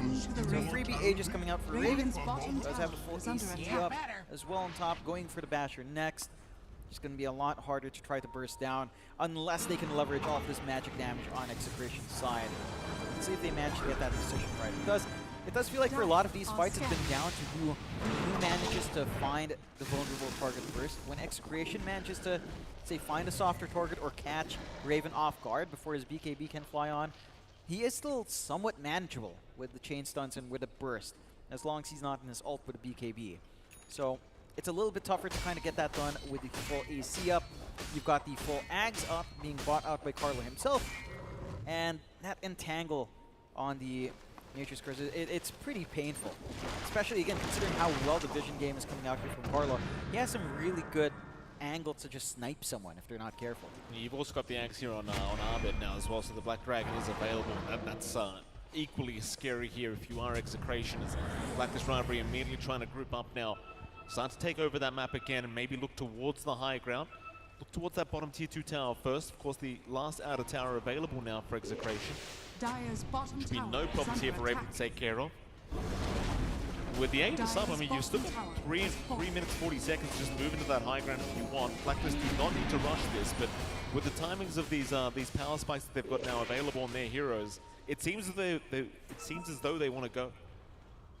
I don't think you have much to wait for. I mean, you've got Black Dragon form, you've got that Stun out, he's found the Tiny. There's no follow-up to it. Just a warning shot, just ensuring that maybe that initiation on the side of Execration won't kick in. They are getting attention elsewhere. Yeah, certainly so. It seems like they found Bob here on the Pangolier. Bob got to find a way out. So much damage flying in between Gabby and Carlo. Bob forced to pop the Rolling Thunder and just roll away. Thing is, though, you're not going to have that available now for the high ground defense. So even though Bob seems like he won out that engagement, truth be told, he's got no ulti available. Now if you're Blacklist, you can start to really try and pressure that high ground. You've got the DK illusions as well with the disruption in the Manta. That slow poke and the prodding has led to half the HP of the tier 3 just going away without any real commitment from Blacklist. Like Abed's just so confident that he knows he can jump in like that without being punished severely, and it just makes the game that much harder for Execration. I like the understanding from Blacklist. They know they can't commit fully for a big clump up because of the threat of Winter's Curse. But nothing's going to be stopping these illusions just slowly poking in whenever they got that Black Dragon form available. You saw a line being drawn out by Arbit as well. He was just kind of drawing on the map, saying to his team, listen, they cannot leave this area. They are stuck in their base. Do not let them get past this line. And that's kind of exactly what's happening. Execration are just stuck on their high ground right now, prepping for a defense. But it's really just never going to come. Again, you've got an Alchemist, you've got a DK. You're more than happy to sit back, relax, and just keep hitting creeps. And Execration, really no play out of this, it seems like. I mean, you could try to force a smoke, but you don't want to do that into the Aegis. You know you're very, very far behind, and probably the best chance you have in this game is to wait for Blacklist to try and go for the high ground attempt. That feels like the safest play for sure. They don't even have vision out. Like, I think that's one big step they can take. Their wards right now are solely focused on that bot lane. They are getting some info to the slow poke prod. And Blacklist looks like they will slow to commit. They force out the Fortify. Really good use of the illusions, just again scout out for the DK with the flying movement out. The angles are tougher for Blacklist. They've got one, the Alchemist. He does have a secondary life, but Raven may lose his first life immediately, and he's gone. That is the Aegis down. In comes Gabby charging onto Yona, but now he's been trapped up. Gabby may go down as well, looking pretty darn low. He is gone. All right, that is a nice high ground defense to come here from Execration. And Blacklist, they have no choice but to retreat. I'm really curious as to why they decided to just go down. I mean, they don't really lose much. Gabby dying can be pretty big for Execration and trying to bounce back here. Yeah, it looks like he's thinking about it. Stun out, they do find CML, but there is a lot of heroes around. Execration might be interested in the fight. CML still alive. They're going to find Carlo. The Prophet being locked down. Arbit's been spotted to boot. This could be the team fight. Execration, they found one. Arbit now trapped between a rock and a hard place. They'll try to survive him, but it looks like he's good as dead. Arbit just cannot get away. He is down. Oh, man. And Execration really starting to fight back as Tens will at least TP away. But Execration finding 3 for nothing. And these high ground defenses, like you look at the net worth graph, John, it went from 20k to 12k.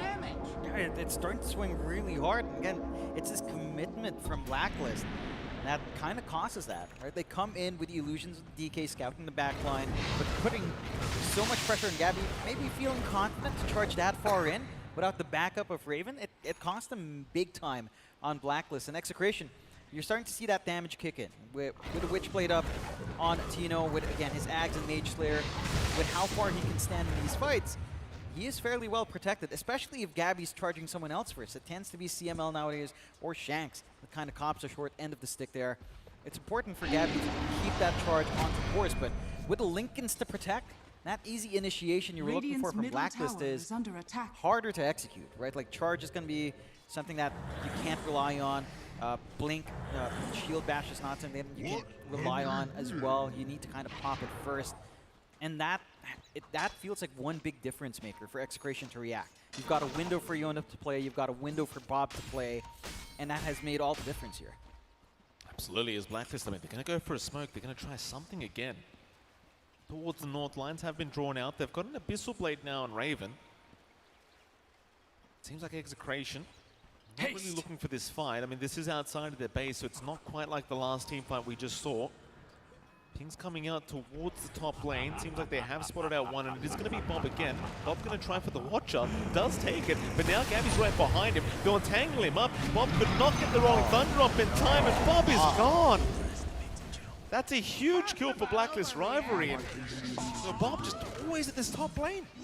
A really good smoke out there from the side of Blacklist as well to kind of get that ambush position in and set themselves up. It's a little bit too late for Roshan. Like, it's not close enough to kind of consider that aspect just yet. Respawn isn't that long for Bob, but you managed to get some space to keep the shove out on the lanes. You're still building up this really nice net worth lead. It just becomes complicated on the high ground. Blacklist best bet is something that you mentioned well. They just play with these Dragonite illusions, get the disruption illusions going, get the mantle. Oh, Gabby, he's going deep. The curse is out. He's locked down. Quick reactions coming in. Now stunning them up. Both of them. Raven trying to move in. Gabby though dropping solo, and now the cold embrace keeping him alive. Carlo's gone, and so is Gabby. Raven going right by the fountain, taking down Yona, but can he survive himself? Arbit's going to move in and try and save the day. They're onto the Wyvern, but the stun's coming up from Bob is not allowing it. Now the toss in onto the fountain. Arbit trying to get his way out, but it is looking as good as dead as here is Arbit trying to TP away, but he is gone. Oh boy. Blacklist Rivalry, they are getting very, very confident, but it is not paying off. It's these charges. Like, charging into the back like that. Sure, I understand why. Again, you have Lincolns to deal with, and that's the one hero, one of the few heroes without the Lincolns that you can fully commit onto.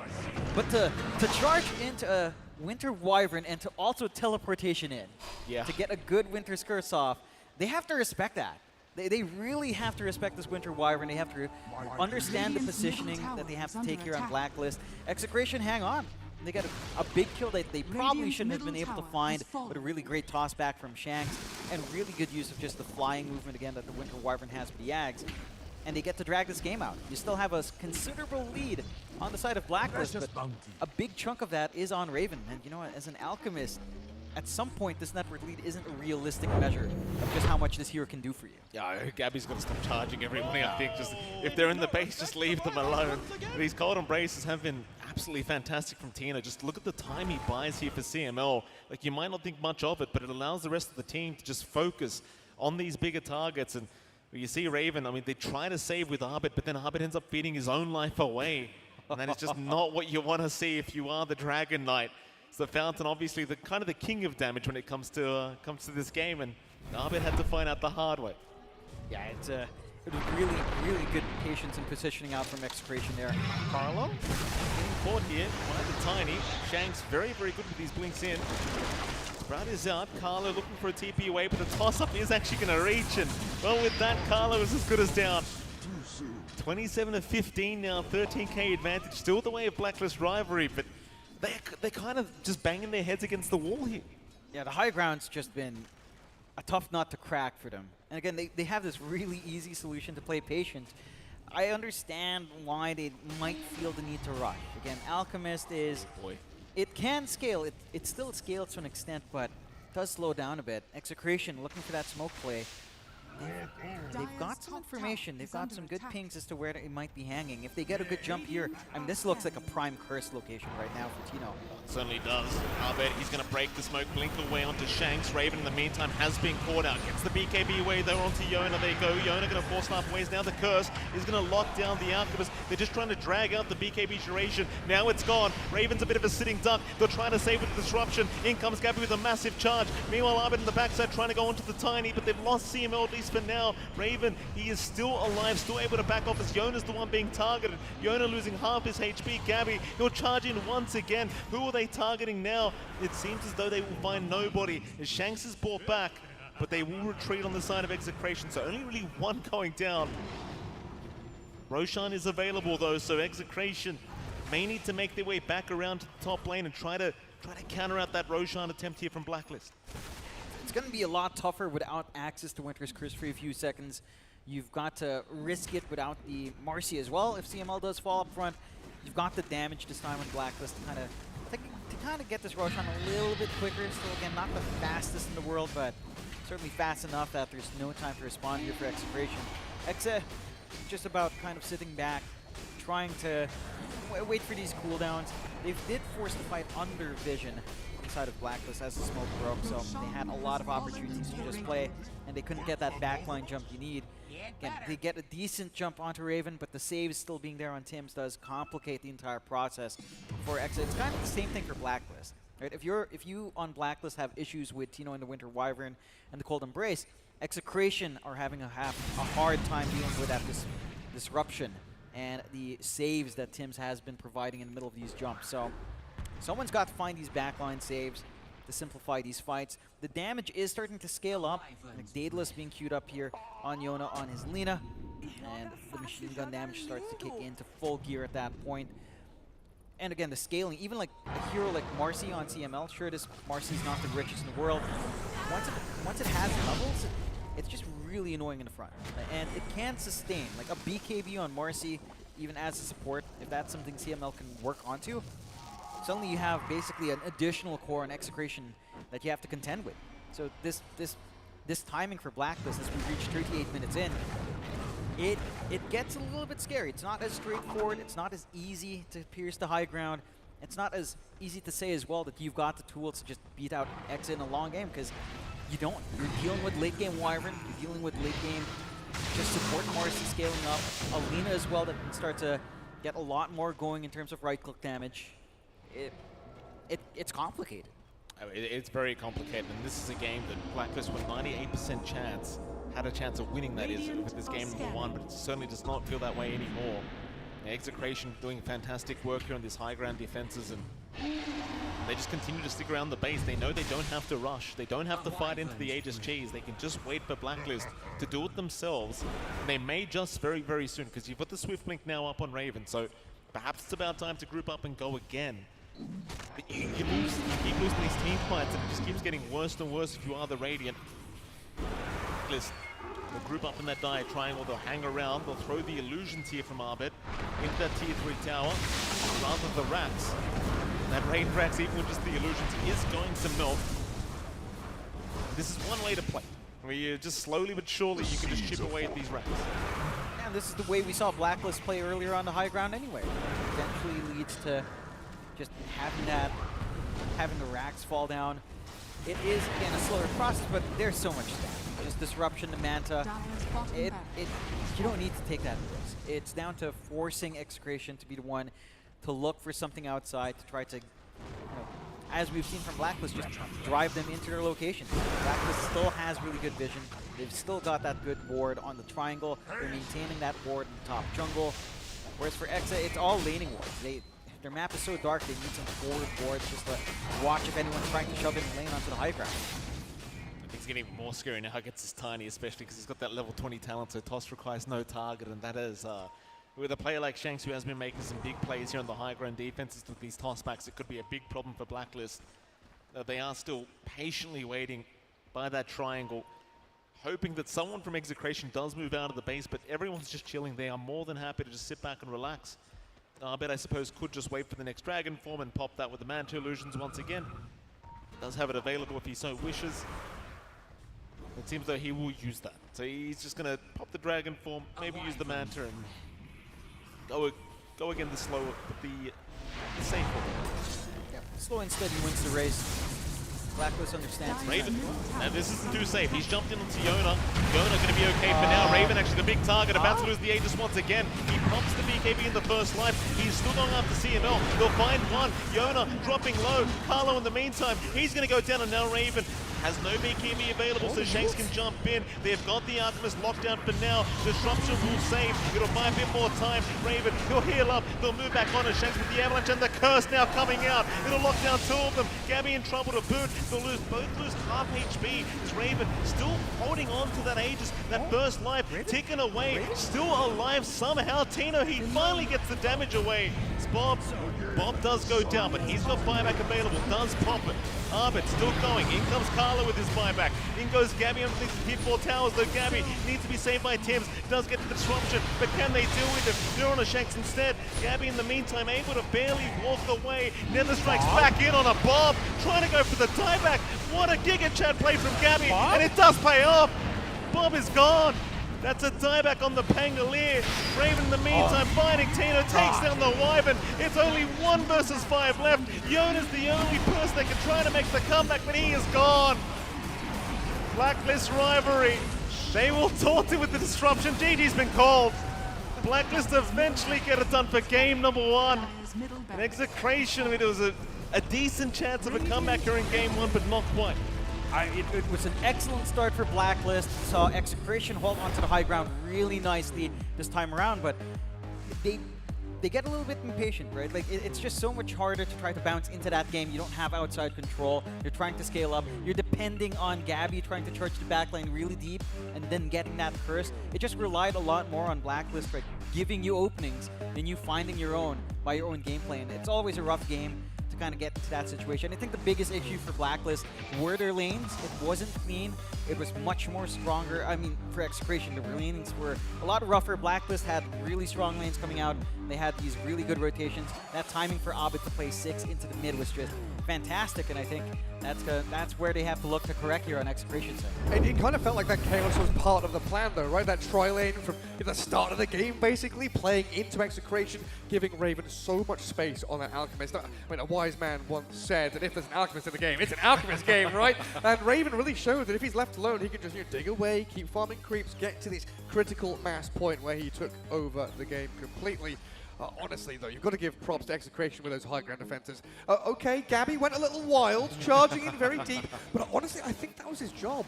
That Winter Wyvern was nutty with the damage output she could bring. It certainly was. Tina was a huge problem in that game, and I honestly thought we were going to see a huge comeback there in game number 1 from Execration.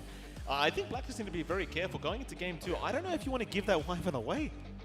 I don't know either, but you always have to take care of his other heroes. His Beastmaster, his Visage, all of these other options are still there. And, you know, the performance, again, from Execration falls a little bit flat. But for Blacklist, we do have our MVP on hand here, and it is Tims. Like, all his saves really were massive. Like, this guy was just standing so far away, getting every single disruption off in a big way, had to blink up. Like, it feels obnoxious when you have to play against a Shadow Demon this good. Man, there were so many layers to these team fights as well, right? So you're looking at Cold Embrace, Shadow Demon Disruption, the amount of Lincoln Spheres we brought on the Dire team. I think Tiny was even thinking about one later on in the game. We already had 3. So many single target stuns and this ability to jump from fog, really well utilized by both teams. But of course, yeah, Tim's with his saves and his movement around the map, always very decisive and clear what his goal and objective is, especially in that kind of early mid game. I want to say laning stage broke down 4 minutes in, 5 minutes in. They moved mid and like, okay, Abed, you're 6, we're going to get your tier 1. And they just continually, 4 to 8 minutes in, they were fighting mid lane. Full thanks to Tim's. Yeah, absolutely. You can't underestimate the Shadow Demon. Tim's doing fantastic work. And I mean, this is Tim's Shadow Demon. He did this pretty much throughout the whole tournament, just being an absolute nuisance here for the side of Blacklist Rivalry. And we're once again getting the MVP, at least for game number 1. I think Blacklist Rivalry, as a unit, looking very, very powerful here in this series. And, you know, I think you kind of mentioned it, Gary. They mess up a couple times here and there, maybe just kind of forcing themselves onto the high ground unnecessarily at times, but overall still winning the game. So who the hell cares? Yeah, it looks smooth for Blacklist. I think one thing to highlight as well is, again, Carlos wards coming out from that Nature's Prophet. Like, going deep in that early Radiant base ward, seeing that no one's walking out of the base when he TP'd right at minute 0, someone's going to be smoking out, gets the courier snipe as well in the bottle. That led to a really big cascading effect for Blacklist. So it's not something you can necessarily plan for, but it's something to be aware of when you're up against the NP. That early vision there is massive. Yeah, just sort of thinking about the like overall tactics, right? That oppressive Blacklist style. They're getting up in the faces of their opponents, making sure that, John, I think you pointed out that Abed was drawing that line, making sure that the rest of the team was on the same page. Don't let them out of the base, make the bunker down. And then you have this almost medieval military tactic that Execration were pulling, where they open the gates, they open the castle, they let the opponents flood in, and then they've got, arrows and archers shooting down into this sort of open area, really causing problems with Lina and Wyvern being incredible long-range and damage dealers, as we do see some of these dives in effect on the highlights here. This is constant, right? Like, charge in, but Cold Embrace saves the day every single time. And this was it the one that Arbit just kind of got tossed into the fountain? I can't quite remember here. It was Raven. He's in huge trouble here from Bobbin, because you can't underestimate the tossback plays here from the Tiny. Yeah, fantastic plays all together here from Execration to buy some more time. But the Fountain just starts hitting him again here, doesn't it? It's like shooting some parting shots. Yeah, DK, you wanted to come in? You all right? Yeah, just gets the vision in the end.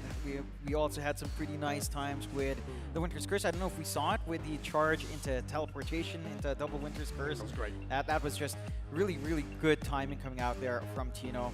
I think even despite all the performances out from Tino, I feel like the Winter Wyvern did make his lane a little bit harder. Like, he didn't slow down the Alchemist enough, and I think that's something that they'll have to consider in the next game as well. And Raven still became a beast at some point, as long as he could get his BKB off, as we've seen, just charges forward. The damage output from Iono alone, just not enough to threaten. And the high ground siege, it's just a bloodbath from both sides. But eventually someone's head will stay still. Someone's head will keep bashing in. The other one's just going to be as hard as a plank. You'll run out of buybacks eventually. Yeah, that's kind of what happened there towards the end. I think thinking about game 1 overall, adjustment-wise, are we looking at draft issues for Execration, gameplay? Was it Blacklist just brought the numbers to these lanes too early on? What's the overall plan that you need to change here? I think just laning-wise, like, they just gave a bit too much away. Like, it felt like every lane was basically won by Blacklist. Like, perhaps not the mid lane. The mid lane was rather even, but that was a Dragon Knight. You know exactly what he's going to do when he gets to level 6, so it doesn't really matter if he wins or not. Just evening out the lane is more than enough. And I don't know if it's a drafting issue, but I would like to see them kind of match the aggression. I don't think they were quite expecting Blacklist to be that huddled up that early on. Yeah, I think they've got to find a way to break up that early death ball that looks like Blacklist is really leaning into. I'd like to see a change, maybe on something like CML's hero. It felt like the Marcy didn't do too much in that lane. I think the offlane went to Wyvern as well, while the Arctic Burn was nice. Didn't quite have enough to harass out and make it uncomfy for Raven. Well, there's game 1, beautiful for Blacklist Rivalry, as we have game 2 coming right around the corner. We'll see you right after this break. With the Predator Helios 3D15 Spatial Labs Edition. The 13th gen Intel Core i9 HX processor, NVIDIA GeForce RTX 4080 GPU, and our custom-engineered Aeroblade cooling, alongside liquid metal over the CPU. Delivering intuitive interaction and immersive sensation through technologies like advanced sensory solutions, optical display, and the latest real-time rendering technologies. With the Helios Neo 16, 13th gen Intel Core processor, Check. GeForce RTX 40 series graphics? Of course. As for cooling, the Helios Neo includes Predator's custom-engineered cooling solutions listed here, with our unique Aeroblade fans and liquid metal thermal grease. Predator Triton 17X laptop. This powerhouse features a GeForce RTX 4090 with a max TGP of 175 watts. The Acer Nitro XC452 CUV at 44.5 inches with a 32:9 ultra-wide aspect ratio and 1500R curvature. Predator Orion X. The Intel Core i9-13900KS Special Edition processor boasts 24 cores, a flagship NVIDIA GeForce RTX 4090. It is the smallest PC that features this GPU. Upgrade your gaming experience with the Predator Orion X.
Hey everyone, I'm Patman from Team Zol Esports. I'm Borkum from Team Secret. Javier K from Team Oasis Gaming. I'm Raven from Team Blacklist Rivalry. Bobby from Team Blacklist Rivalry. I'm Tino from Team Execration. Sharing my favorite in-game items with you today. the event. My favorite and expensive item for me is the Champions 2022 Phantom. Champions 2021 Vandal, but The prelude to Chaos Vandal. Faceless Void, Maze of Aeons. The Golden Earthshaker Totem. Ang item na to ay Shattered Greatsword ni Sven. Binigay to sa akin ng aking kuya last 2022 nung kaka-release lang ng bundle na to. Isa kami sa mga naunang gumamit nito before siya ma-release. I got this because I play the most consistent when I'm using it. And I really like this item because there's so much experience about this, even in pubs. Yung reason kung ba't ko nakuha to is isang kaibigan ko na nakuha niya. Tapos hindi niya ginagamit at ako yung gumagamit nito dati. Hiningi ko to sa kanya.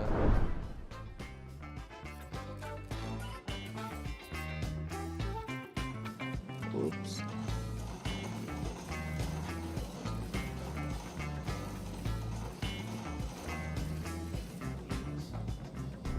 I think not because yun nga, sentimental value kasi siya sa akin eh. So, parang mas, worth it siyang i-keep talaga. Yun para sa akin. I like this skin, but I wouldn't give up like a knife skin for it. It's not pay to win, but it helps. Alright. Sa mga gustong bumili talaga ng mga gusto nilang hero, tingin ko para sa investment din sila. Kasi sa totoo lang, talagang mas magaganahan ka maglaro at mas parang andali maglaro. For me. So, do you plan or intend to sell your in-game items, mga cosmetics that you receive? Yung mga bigay sa akin ng ibang tao, never ko isa-sell. Parang pinapahalagan ko yung mga bigay. Okay. Nakaka-apekto ba yung item na to sa gaming performance? Para sa akin naman meron kasi ginaganahan ako pag maganda yung itsura ng character. There you have it. My most expensive / favorite game item for the inventory. This has been Patman from Team Zol Esports. Borkum from Team Secret. Binhavi 8K from Team Oasis Gaming. Raven from Team Blacklist Rivalry. Gabi from Blacklist Rivalry. Tino ng Execration, Kita Kids.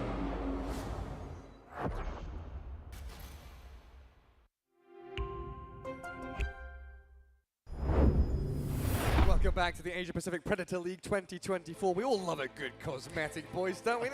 It's not pay to win, but it helps. There's some good comments there. Do you have a favourite cosmetic, Mike? I'm a poor person. Oh, John?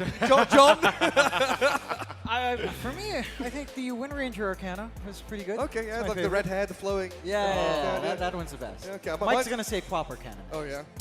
Well, I think now that you mention it, I Jonathan, saw the glint in his eyes there as he turned to me. Oh, yeah, it's the only gorgeous. Arcana I bought, Gary. I don't know, Stumpy, the original courier, the little wooden stump guy. Oh, He's yeah. my favourite. He's an adorable little fella. Anyway, to serious matters now. We've got Game 2 coming up for you in this best of 3, the grand finals for the Dota 2 tournament here at the Predator League. It's Blacklist rivalry going up against Execration. Game 1, a little closer than expected after that first 20 minutes from Blacklist, because it looks like they had the run of the show. Yeah, they had control from the laning phase into like this mid-game timing into just forcing into high ground. They had Roche control. Again, maybe just poking the bear a little bit too hard or getting a little bit overexcited with some deep charges coming out from Gabby, but they did have most of that game on hand. I think Execration has to look back. You know, laning phase wasn't as good. Mid lane matchup, you gave DK away. Not much really beats it outside of like ODE. If you wanted to even run an OD at that point, it's like, it can be tough. I think reprioritize the initial bans. I feel like Blacklist has done a great job of doing that. I mean, we see them again, just taking care of all of Kino's heroes, making it awkward to try to really combine with this Marcy pickup that Execration loves. The most straightforward picks tend to be like a Luna or the Visage coming out. No options there. Luna wasn't even banned. It's not even considered because of that early Lina pick. And I think that's also one thing to consider. If you try to pull out that Marcy, you don't have Palos. You know, you have Yona. He can play a Luna, but it seems like they are preferring him on something like the Lina, so you have to adapt to that. Yeah, giving him these kind of longer range, Nature's Prophet, Lena's, things like that, which it feels like during the group stage they were focusing much more on these support position 5s which can, bully and heal, right? You're looking at this Abaddon, which they utilize to great success. But yeah, the ban stage from Blacklist, getting rid of all the cheesy heroes as well, right? The Meepos, the Huskars, making sure that, honestly, not just Tino, but also Bob was kind of pigeonholed into almost having his hand forced to pick Pango because he had nothing left. It did kind of feel that way, and I appreciate that about Blacklist rivalry. You know, they believe they're the better team. You know, they don't want to get cheesed. I respect that. They kind of put Bob into a corner as well. And Bob, arguably the best player on the team. I'd say when Execration is winning, it's usually because Bob's having a very, very good game. And even on the Pango, I mean, he didn't have the worst game in the world, but it was just very passive, wasn't it? Yeah, it really had a bad lane, and it was hard to accelerate from that point. I think his timing into Defusal was pretty damn late as well, so he didn't have a way of just leveraging some damage. He didn't have any hero to connect to. If you think about the heroes he had in Execration, you had what? A support Morrissey, that doesn't really work out as setup for a good Rolling Thunder. You have the Lina, which can work, but it's your safe lane. Do you really want to drag her early when your Pango is 6? And an off-lane Winter Wyvern, which, again, with I guess the curse can be nice, but it's also not ideal. I don't think the line of Exa was like really built to work with each other as much as it was to just try to win out lanes or try to win out specific hero matchups. And you had the classic Tiny problem, right? Of I'm in position for Tiny, I need my Blink Dagger. So he was kind of soaking up farm. We even had a moment, 15, 16 minutes in, he's top lane. There's a Lina next to him, and Lina's like, really? Taking my waves of creeps. But they needed that Blink, and we saw some success from it. It was a pretty cool pick to the tail end of the draft. The final pick, in fact, from Execration was a pretty nifty one.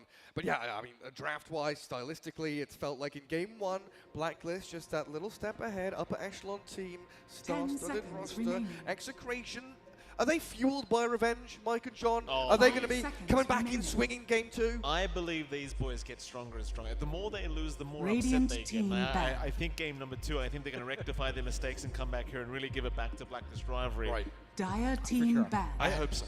I feel like they weren't tipped enough. I think that's one thing. Like Bob wasn't tipped enough. There wasn't enough all chat for Bob to really get fueled up. Do the C players, do the 10 Filipino players seconds mute each remaining. other, or they're just, Oh, they're just open to tip, huh? Yeah, no, 5 they have no seconds filter. remaining. No one in C-Pops ever mutes. Wow. It's very rare to find that. They No. can't mute. Because in all the EU games, someone says pause, go when ready, and then the other team's like, they're all muted. Yeah, I can't see tips, can't see chat wheel lines, nothing. You keep all chat open for very good reason and see. 10 seconds You've got to get the banter remaining. going. Get the floodgates open. Here we are, draft for game 2 already 5 begun. seconds Doom, Bat, remaining. Magnus, and DK being removed. So that DK a bit of respect flavor there from Execration. Just does too much. The timings are ridiculous. Mid lane matchups are almost all just really good for DK. There's not much he really loses to. At minimum, he draws even in what you'd consider bad lane. It's a very even lane for DK. So I like that they've taken that out of the picture. It was a really big part for Blacklist to kind of get that run up.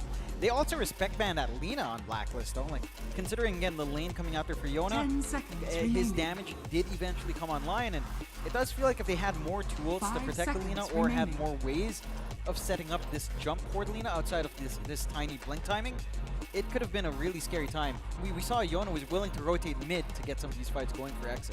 Yeah, again, going back to your points about Tina, right? If that was a Beastmaster, if that was someone who could Dire be team a back. tanky, unkillable hero playing the map and having people flow into his lane, that Lina could have had a better time for sure. Meepo, 10 off he seconds goes, off he remaining. pops. Into that Radiant band stage team along pick. with the Timbersaw again. Execration with the profit. I mean, they'll take the profit themselves this time. I suppose you just don't want to allow Blacklist to run that kind of same strategy, and that's fair enough. This hero is well and truly broken. I was going to ask the question as well, like, do Execration want to respect ban the Shadow Demon of Tim's? Because every game we've casted at the very least, Tim's is playing Shadow 10 Demon. seconds The remaining. saves are ridiculous. He's getting too much vision for his team.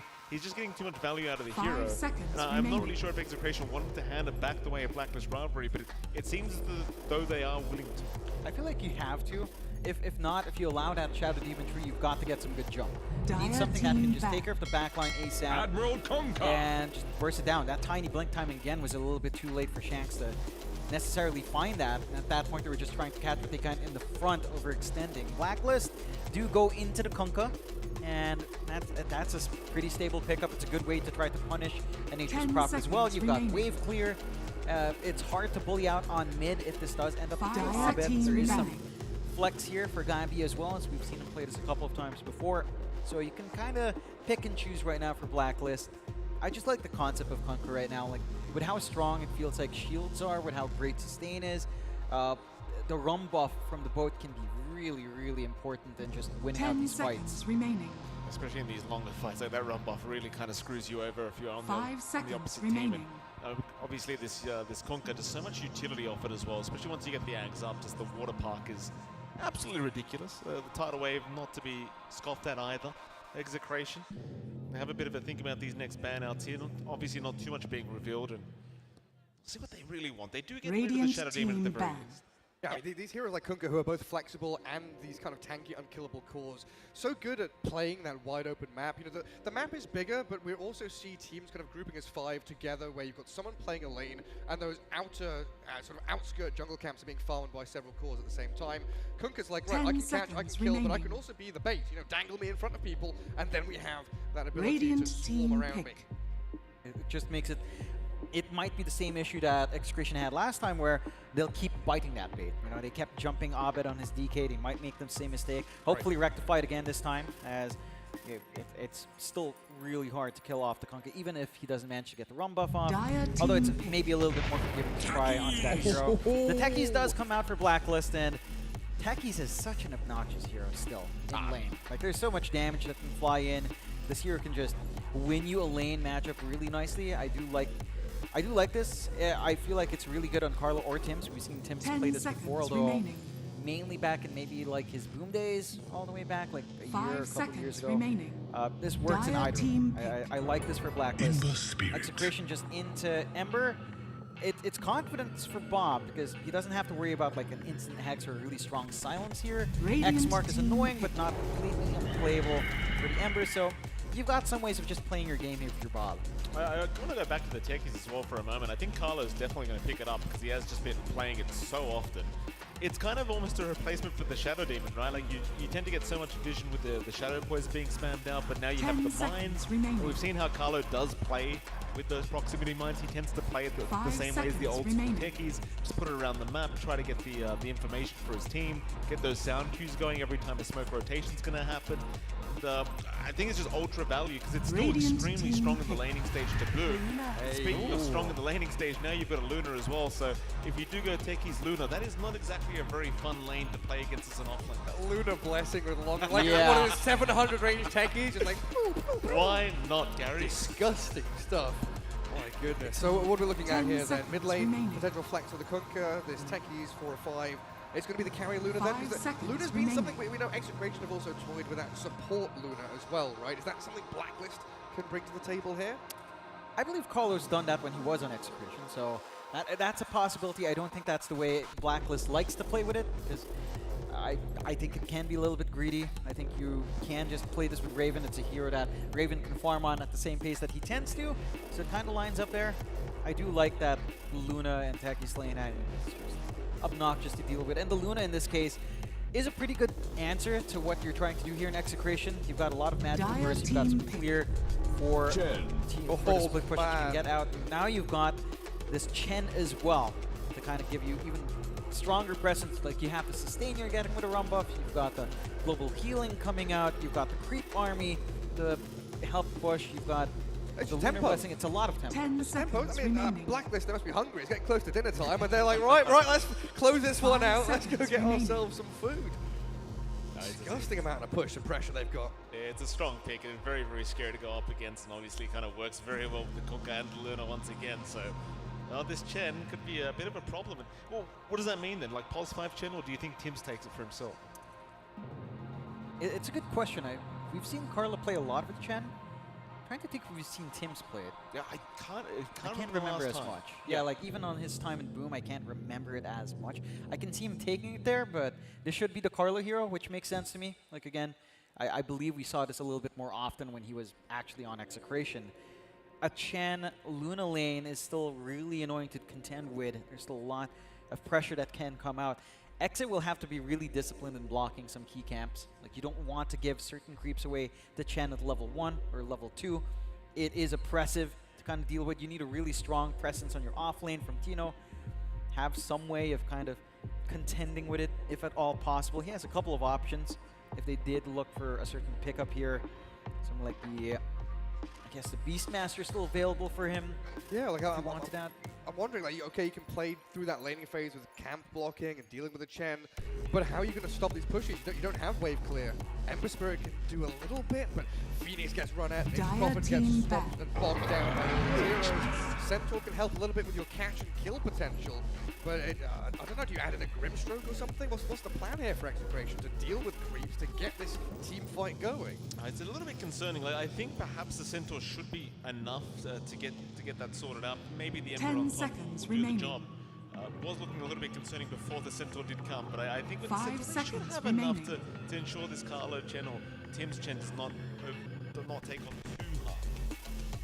I like what it does for Execration. I think just having this frontliner now to initiate with fixes some of the issues they had in game number 1, and that provides more opportunities for them to try to get play going.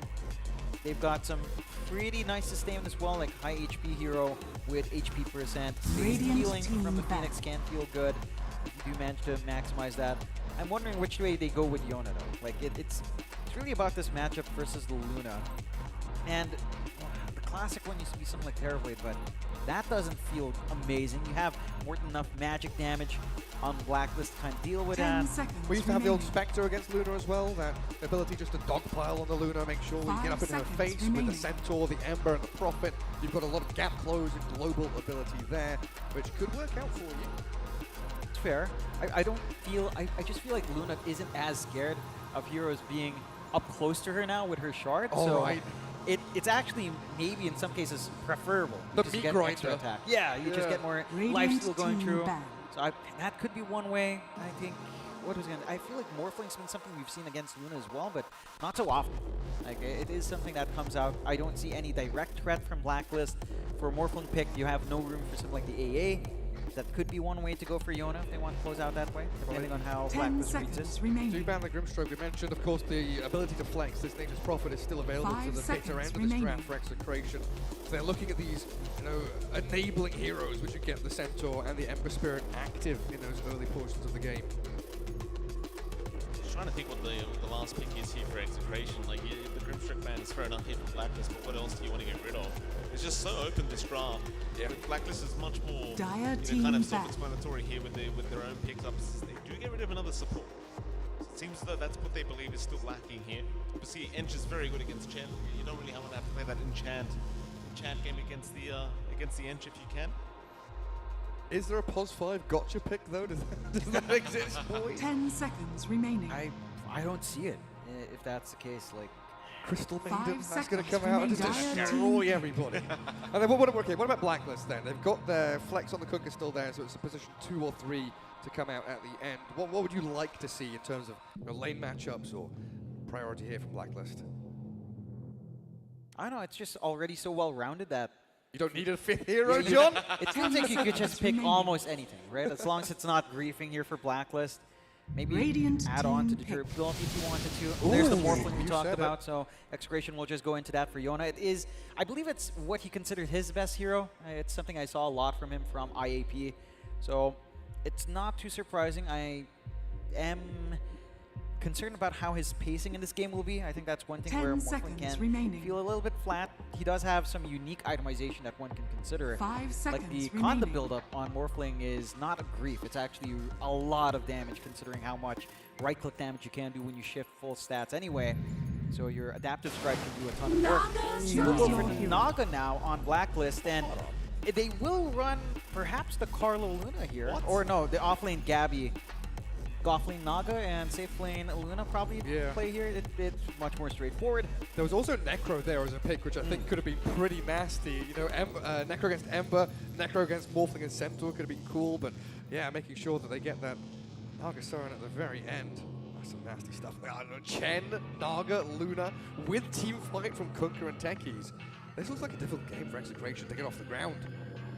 It could be. It looks like another tough one here. I mean, Blacklist Rivalry is certainly looking like they have the smoother draft here and certainly look like the better team. But I want to go to a game 3, Gary. I don't want it to be a one-sided affair here. We all do. Yeah. Yeah, I mean, this is supposed to be a Rambulan, right? It certainly didn't feel like a fist fight last time. Just maybe a one-sided stomp and a little bit of a slap back there. But we need more from Execration. And with his kind of draft, I'll be frank with you, I'm not sure if this is enough, if this is more enough. This feels like Bob has to pop off on his Ember Spirit. You know, game one, there wasn't that back and forth. It was Blacklist steamrolling over them and a little bit of a fight back, like you say, in those high ground defenses.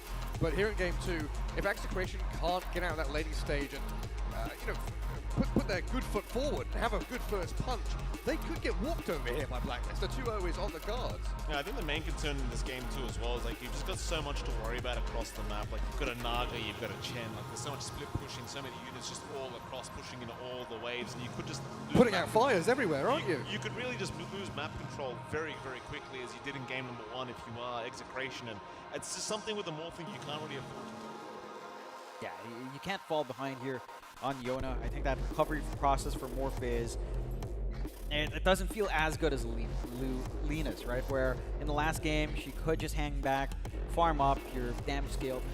Morphling is pretty item reliant. It's not going to be able to just carry through with EXP alone. Again, you've got some options. Like, again, Conda's a little bit of a very interesting build that I presumably think can work out pretty well. Maybe a little bit memey, but you tend to go for the standard like Manta still, and it still works out nice. You don't have too much hard lockdown to worry about. And we'll see. I think, again, as Mike said, lanes are key here for this matchup. Absolutely. We get ourselves into game two. Gabby with that. Good luck. Have fun. We'll find out exactly what we'll be dealing with here. The Ace of Predator League continuing on with this grand final best of three. Blacklist against Execration is off to Mike and John. Thank you so much, Gary. Doing into game number two. Team Blacklist Rivalry and Execration set to get underway. We do have another 5-on-5 smoke situation. See if maybe this time we get level 1 team fighters. Apparently we've got some fans by the casting desk right now. One or two, Mike. One or two. A couple. Yeah. Execration, I mean, again, obviously backs against the wall here. One game down against Blacklist Rivalry. I don't mind their draft. I still do think Blacklist Rivalry could run over them if the laning stage does go rather poorly, but I mean, you kind of mentioned it. This Morph thing is Yona's favorite hero. You said his best hero, so we'll see if he can pop off. Of course, we know Bob pops off on this Ember quite often as well.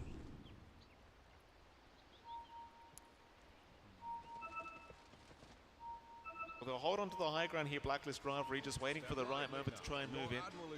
Execration, they'll hold around that area as well. Blacklist still not interested in the team fight. Execration moving in. The high ground advantage is there for Blacklist. Bob going to show himself as well. Raven will move in. Abed not for anything else. Seems like a Sprout is going to be there onto Raven, but the Luna is going to be just fine. In fact, now Tino, the one taking a fair bit of damage, be just fine to walk his way up. A little bit of an extra bounty rune coming out there for Blacklist, so it does provide a good tone to start with, but nothing too exciting coming out from that trade. We won't take a peek at that mid lane. It is Abed on his Conquer that we've known from him after so many years of his play. Still one of his best heroes to perform on, up against Bob and Zember. As you mentioned, you know, Bob does deliver great performances with the Ember. I think this laning matchup is just, it's almost always just favored. Like, there's no easy way to make this work as an Ember. You're just going to have to comp every single usage of that Tidebringer, and Abed's just going to be free to farm, which we saw last game as well. That's a little bit concerning for Bob. I mean, Abed obviously with the Conquer probably going to have a pretty big advantage. Bob, though, 4-0 should still be okay on the Ember Spirit. Just hopefully doesn't get his model denied this time around by somebody. I mean, it was Carlo last time around. You don't want to see that again if you are Bob. See, as the levels do come up on the Tidebringer hit by Abed, the damage is going to start to really go a little bit crazier, but for now, things should be just fine. Well, down at the bottom lane, Tino and Shank's going to be up against Carlo and Raven. I suppose this time around, not the scariest of lanes here, this Luna Chen. Of course, Raven just wants to secure some more farm once again. Tino and Shank certainly have some kill potential here with the Centaur Prophet. Just a matter of whether they can actually find the Sprout opportunity on Raven and into the Hoofstomp. Yeah, it's a little bit more awkward in comparison to like a Grimstroke setup. So running down here for Tino to set up or to just get that stun off is a little bit trickier than you'd want it to be. He also didn't manage to block off camp access, so Carlos always got the pull to go. Just put the lane in favor of Raven, right under his tower, ensure that he's not going to be under too much threat, and see if he manages to find himself a nice creep. Like, camp is blocked now, a little bit of a run-through ward, but the damage has been done with just one pull. I think you've gotten value already for Blacklist, and you're just set for a pretty slow game in comparison to game one anyway. for Blacklist, it does feel like you need more levels this time. You know, Gabby on a Naga is going to need more time to work on before joining in these fights. So you're not really looking to push the envelope too much. It's really on Execration to kind of try to find more. I say that the top is a lane that can get aggressive. If Gabby does get a value point in the ensnare, Tim's has a really easy time getting that blast off. And he absolutely does. Getting it down. He's going to go down the old farming route. Of course, Riptide and Illusion's going to be skilled up here. They actually believe they can find a kill on Tiona. Meanwhile, Arbit, mid lane, going to get chased down here by Shank's spot. A nice route to block away. Arbit has to walk around the wrong way, but he is going to go down. Shank's able to secure the first blood here against the Kunkka. That's a great way to start off your Execration. Yeah, I mean, again, this 1v1 for Ember doesn't necessarily feel the best, but you get a support rotation in. We're seeing the power of Nature's Prophet once again. It's able to be everywhere. You've got a really good self-reliant offlane for Tino and the Centaur.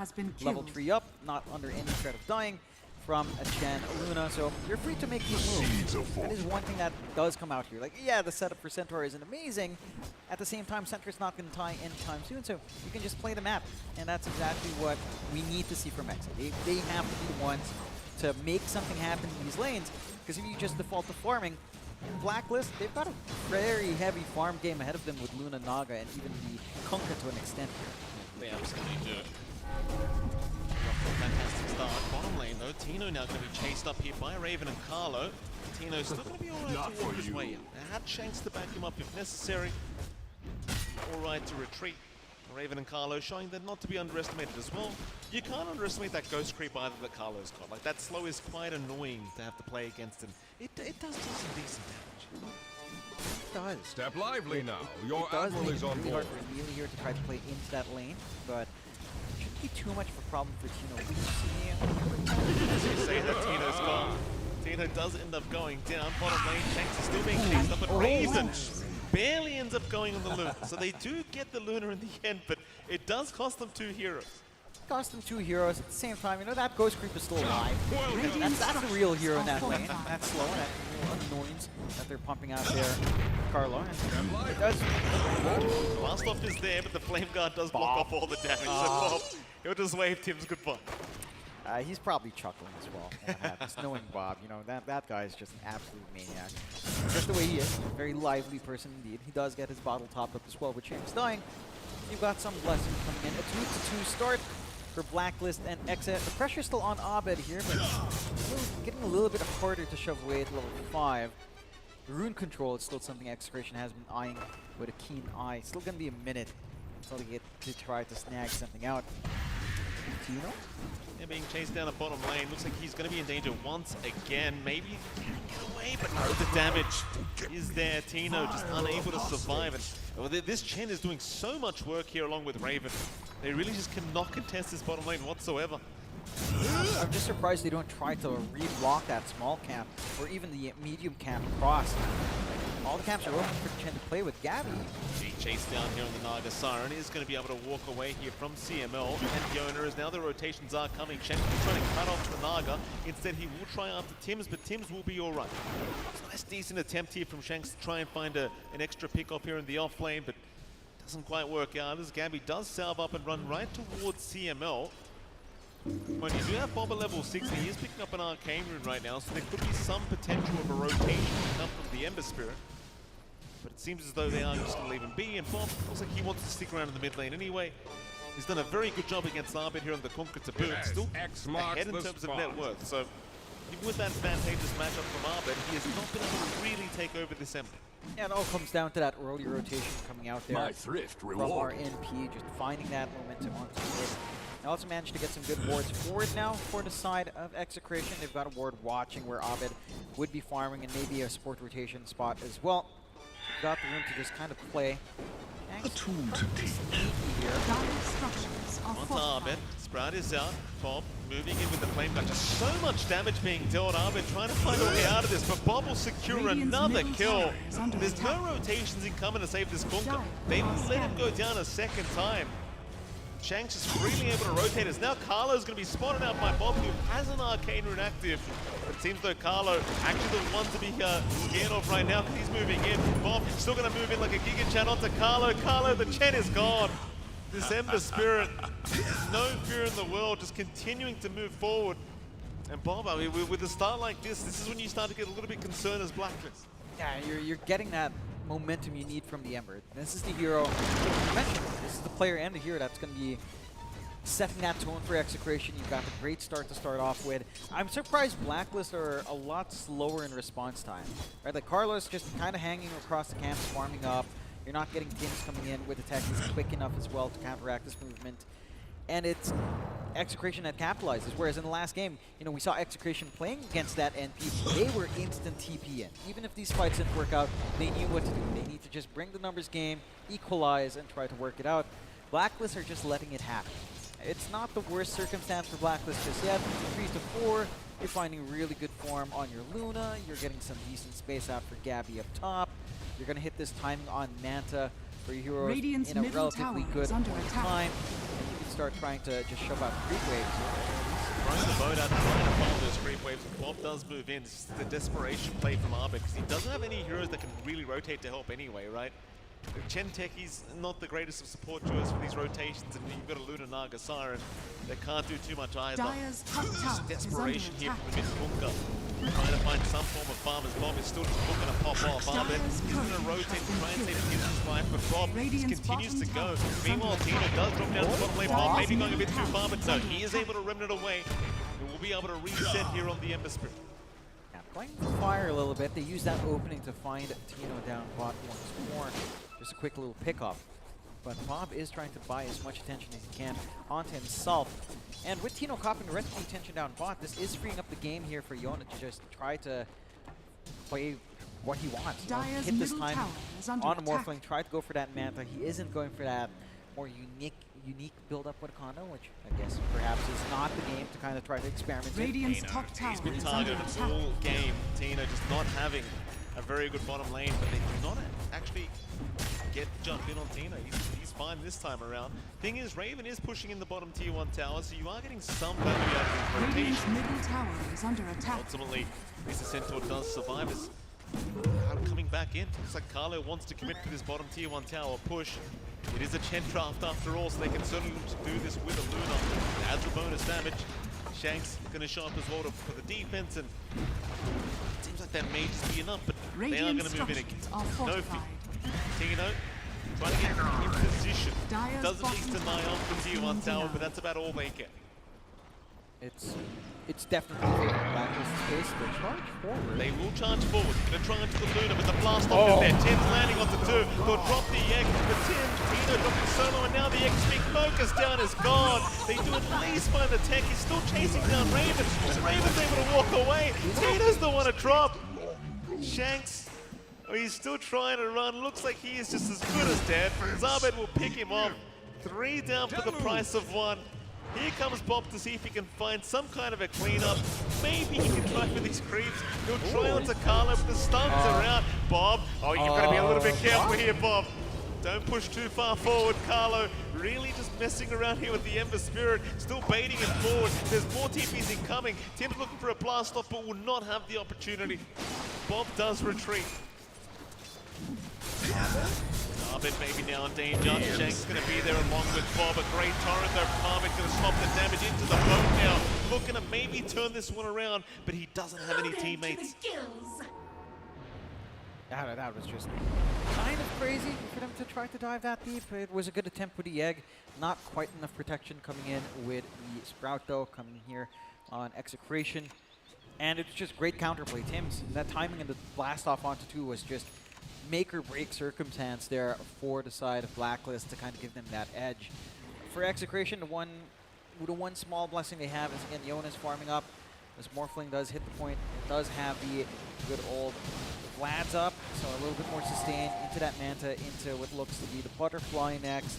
So just a straightforward hard carry, Morphling, nothing too wild about that. I just don't know if this build will be enough to deal with the illusions ban, right? That is one thing that feels like it's lacking. You mentioned in the draft them lacking way of dealing with like the Chen army. I don't know if you can even deal with the Nagu illusions here as well. with Radiant's Gad's farm. middle tower is under That is attack. very, very concerning. It's kind of the issue with this draft here from Execration is they may not have the answers for that. I mean, Bob has been popping off again. Like, I feel like the Ember is going to be a big reason why they could potentially do so, but we'll see if they can keep up this kind of great game. Radiant's Raven middle is starting to tower slowly has fallen. snowball out of control here on this Luna. Smoke out from Execration. They are running right into Gabby and Tibbs. CML going to find out the hard way. There's a bunch of mines around that area. He's taken down one. Still trying to go after the tech. He gets into another. Tibbs looks like he will be left alone. Gabby is not going to stick around, so they will find themselves another kill here for the Ember. Radiant structures Feeding are it onto the fortified. right hero. I love that Bob is just going for that Mage Slayer that we tend to see. Some decent damage to reduce here and just maintain his presence up front, maintain some of that durability he'd want as well with his Magic Shield up and running. Raven. Good shot does land. They don't really have any backup here. Raven's perfectly fine. In fact, he's the one doing more damage to Tina. Cheeky stuff, but that was about it. It was just a warning shot here for Raven. Yeah, it's not enough to fully shove away Radiant's Raven. top Again, tower he still is has a under lot attack. of room down bot the farm. Tier 1 still stands for him. Still has the farming speed, Mask of Madness up. Not going to be slowing down anytime soon. Do have a little bit of a smoke movement out from the side of Blacklist. See if they manage to find something big. They've got that forward vision they need to find that big target. Fiona. Senses kick in to back off, but they've got the direction locked in. They certainly do. This rivalry continues to move right towards the Morphling. Oh, Raven's going to spot him out. Yona, he'll get the strength morph off, but he's just so surrounded. Where the hell do you go? The TPs are incoming, but it's all too late. They've already lost the morph. CML trying desperately to get some damage out. In comes the Centaur to boot. Shanks even TPing in, but everyone has just left the building from Blacklist. They give no opening. Like, they are still falling to the minds of techies. Gabby, he'll get a song off. He's got a TP available, he won't pop, and instead Tim's will end up going down. But everyone else looks to be just fine. Radiant are scanning. Really good smoke coming through there. If only they managed to break that smoke under the ward that Execration managed to plant. Like, Fiona moved a little bit further to farm instead of being conservative, hugging the left side. Might have been able to buy him enough time to react. Fortunately, Blacklist again on point with a movement out. And they're playing into this game. Like, whenever Execration decides to take a step back and just plays farm, you have a massive advantage on Blacklist, purely because you farm much more efficiently. You've got Luna, you've got Naga. It doesn't take too long for you to clear out lanes, clear out camps, and you just start to slowly pressure towers. Like, yeah, Tier 1 still stand for Execration, but chipping and prodding with these illusions will eventually make it so that it'll just fall, along with the potential Chen army coming out here as well. So Blacklist, I mean, again, it's a slower game. It's 8-7. 1K lead doesn't amount to Dyer's much. top tower is under But if this attack. game keeps dragging on, if Radiant's Execration bottom tower sitting is their under hands attack. for a little bit too long, Dyer's structures if they start to are lose fortified. a lot of these Tier 1s, let's say Tier 1 top and Tier 1 mid, it can start to feel dicey. I feel like these illusions for Gabby will start to keep every wave shoved Dyer's out. They'll top start tower to invade has some of their fallen. camps Radiant's bottom and just tower make it has fallen. harder for Yona to kind of try to build up here. Shanks making toward Tim's and Armin. See it. It seems like Tim's has indeed seen the profits, and Shanks is going to get caught easily. Finds out, both thrown out to boot. No chance in hell for Shanks to get away. There are rotations though. Bob wants to go for a fight with the Mage Slayer he now has up. He's got a Dyer's Centaur top tower blink is under available attack. here from Tino, but they are not going to find themselves any targets. Instead, they might have to just address the top tier 2 tower being pushed in Radiant's here by bottom Gabby. tower is under attack. That they will. Equalize where they can, prevent this bleed out as much as possible, but you're not really stopping the farm game here. Execration, again, they're getting some build up of their own. They're kind of keeping up, only being 2K behind. They're getting some item scaling kicking in. Yona and Bob have had a really decent time. Bob in particular just starting to pop off a little bit. Gonna be on the Centaur. Trying to survive. Bring the mark on the down. Stampede popped as well. Tim's the one dropping low. Tries for the TP play up. The run of Atos will lock him in. They weren't expecting this many numbers. Carlo will drop to boot. So 2 down for the side of Blacklist. You do still have Gabby around the area, and if Execration can kind of sniff him out, might be an even better team fight. Tino's going to have a look around. Gabby trying to go to the corner of the map is going to be able to get away. Dire's middle tower is under attack. Still 2 down for Blacklist. Not going to be feeling too great about that. Not the best thing in the world, but it is just supports. You don't really mind too much. Again, you're free farming on Luna. You've gotten spacing the areas she can farm, like waiting till the last second when the supports are actually dead to kind of TP out of that area. You've got the wards to watch the north side here for Blacklist to maintain that presence and farm. The side of Execration don't really have that same vision game set up, only having the wondering where you're farming right now for Raven. And if you can't find these heroes, well, you will just tend to default into farm. If you default to farm, Blacklist is happy. So at some point the cycle has to break. I think the one thing for Exa is at least, you know, Manta for Yona is flying out. So you will have a Dispel on hand. For the Morphling, a few stats to play with as well. You also have, I suppose, more items come out in Bomb. You've got the full Solar Crest out on CML with a Phoenix. So you have a pretty big barrier to play with. But Blacklist are starting to reach that point where, you know, they should be finding more. They take that tower mid. They can start to invade up top. Again, they've got these really good wards to watch this kind of movement out from Blacklist. They can start to set up onto tier 2s relatively soon. But they could. And a cheeky mechanism being farmed up is there from Tim's now as well, so they are just trying for the all-in kind of plays. Gabby gonna have the Orchid up very, very soon. Could be very concerning for this Morphling. The Creation grouping up again up to the top lane, looking for a 4-man smoke. Radiant's bottom You know tower some of the is under Blacklist boys attack. are around here somewhere as Gabby. Gonna be the one to get pinged down. Bob gonna run right into a mine though, gonna give his position away. Does find Arbed with a sleight of fist. They will move in, but a nice boat to be thrown out onto CML. Gonna catch the Phoenix. They'll snare him up to boot. Tino gonna jump in to try and save the day as Gabby's being targeted. Gabby gets the song up in time though, and now they are 3 grouped up. All heroes here from the side of Execration, but can they take it? The blast off is out. Tim's catches 2 of them. Yona in huge trouble as well. Will try to go after Raven. Meanwhile, the egg has been dropped. CML trying to turn this team fight around. A nice turret. Arbed does at least get rid of the egg, but now he's being caught. He'll try to run towards the south. Meanwhile, Bob just chipping away at everyone. Does find Tim's, but he's dropping quite low himself. He does have to be somewhat cautious. So they do move on to Carlo. Carlo on the chen will be left behind, but Tim's is brought back. Blacklist want to go for another fight. They're going to move on to Shanks again, though Shanks does TP away. Execration, they'll try to get Bob out there as well. They will have to leave Shanks behind. But it's really not too bad of a team fight here for the Dire end of things. It does work out quite nicely for Execration. They do find the big kills they want. I do feel like you get a little bit more on Blacklist end overall. Like, it was a pretty heavy commitment out from Exe, and you still managed to find the better end of that trade. You forced this buyback out as well from the side of Execration. You force it out on Tim's as well, but forcing it on the center is a much bigger deal for you to find for Blacklist. Rather interesting choice as well, post-fight to just smoke off, which is in plain view of the Execration ward, but it doesn't lead to much. Execration now will be the one to try to smoke up to counteract some movement. Maybe expecting a Roche fight here. They do not have the egg up and running yet, so this Roche fight is going to be a little bit tougher, but they also don't have to worry about Eclipse. They don't have to worry about Song, so they have an opening. They can find an angle in here. Now that they certainly do. I mean, Roshan is available now for Execration to think about. Blacklist Rivalry looking to potentially make their way over. They will smoke up. Scan is up onto the Roshan pit. They will have the information they require.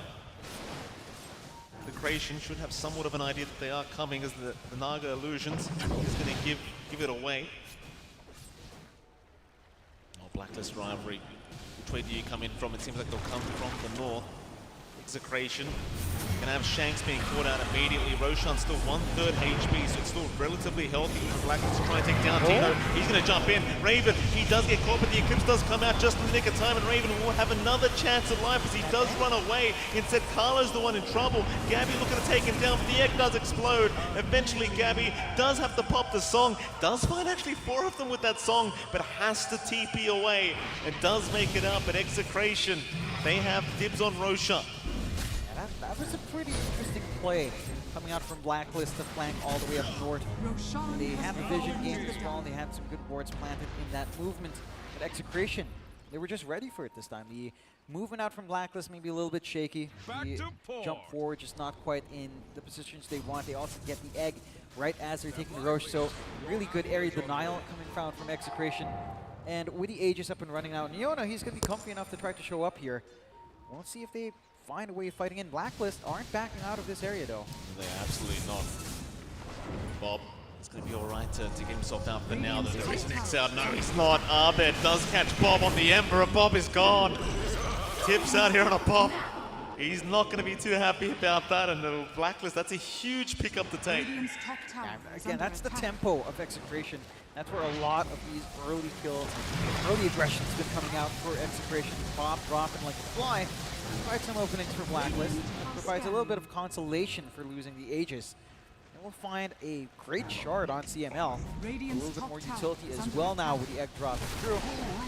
But I honestly feel like Blacklist are still at advantage. Even down Aegis, they can do so much here as they find, you know.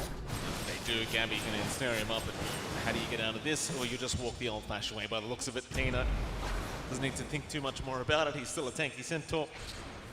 Into the mid lane they go. Perhaps Gabby could look at some other targets, but not quite. Looks like he is just going to try and retreat here and get back to the farm game, but they are controlling the map quite nicely here on the side of Blacklist Rivalry, and Execration still sitting behind. Not by too much, but they are slowly losing map control. Yeah, you've got that potential for push kicking in on Blacklist, shove up on the top tier 2. Chen army on hand as well. They force the fortify. So it's just going to be a very straightforward push. Once that expires, maybe not the dual push they'd want onto mid. Execration do manage to get a smoke out. No ward to scout that from Blacklist. They do have decent wards to watch when the smoke breaks a little bit closer to them. Some options here for Blacklist. They are kind of prepped for this. Dire's top tower has fallen. Towards the north they go. They're still moving up further north, trying to get prepared for the fight. Looks like Carlo, though, going to get caught immediately on the chance. Carlo still going to try and heal up, does not make it. He is down. A nice start for Execration. The rest of Black is just trying to retreat ASAP. Moving to the high ground, but in comes Shanks. They'll find themselves a couple targets, but everyone just TPs away. Everyone just TPs out. Nobody's been caught. Oh man, that is not a nice feeling. Watching them TP out one by one. Very staggered. There's no instant stuns coming in there from the side of Execration. Having to even pop the Stampede. It's a huge waste of time. Blacklist are going to be enjoying themselves. Back to farming, back to building up, back to hitting these key items. BKB being formed up here by Raven. So he's not going to be as scared of, say, the egg effects, the fire spirit effects. He's going to be able to just hold his ground, get some hits off. Heck, even the control that you'd want to get out here out from Tino is not going to be as good. Oh, Shanks. Get the jump here. Yeah, he's going to try onto the Chen. Carlo does get caught. In comes Raven, though, to try and help him out. They've got Yona there to boot. Shanks still taking so much damage on this Prophet. Oh, Yona looking to move in. Goes after Tims. Tims being left behind once again. Tims. Eventually, well, he does get a blast off on his way out, but he is down. Not the biggest kill to find for Execration's end, but kill's a kill.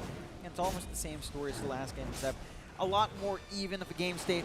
Only a 2K lead out for Blacklist. 13-13 at 25 minutes in. It's starting to get a little bit concerning, though.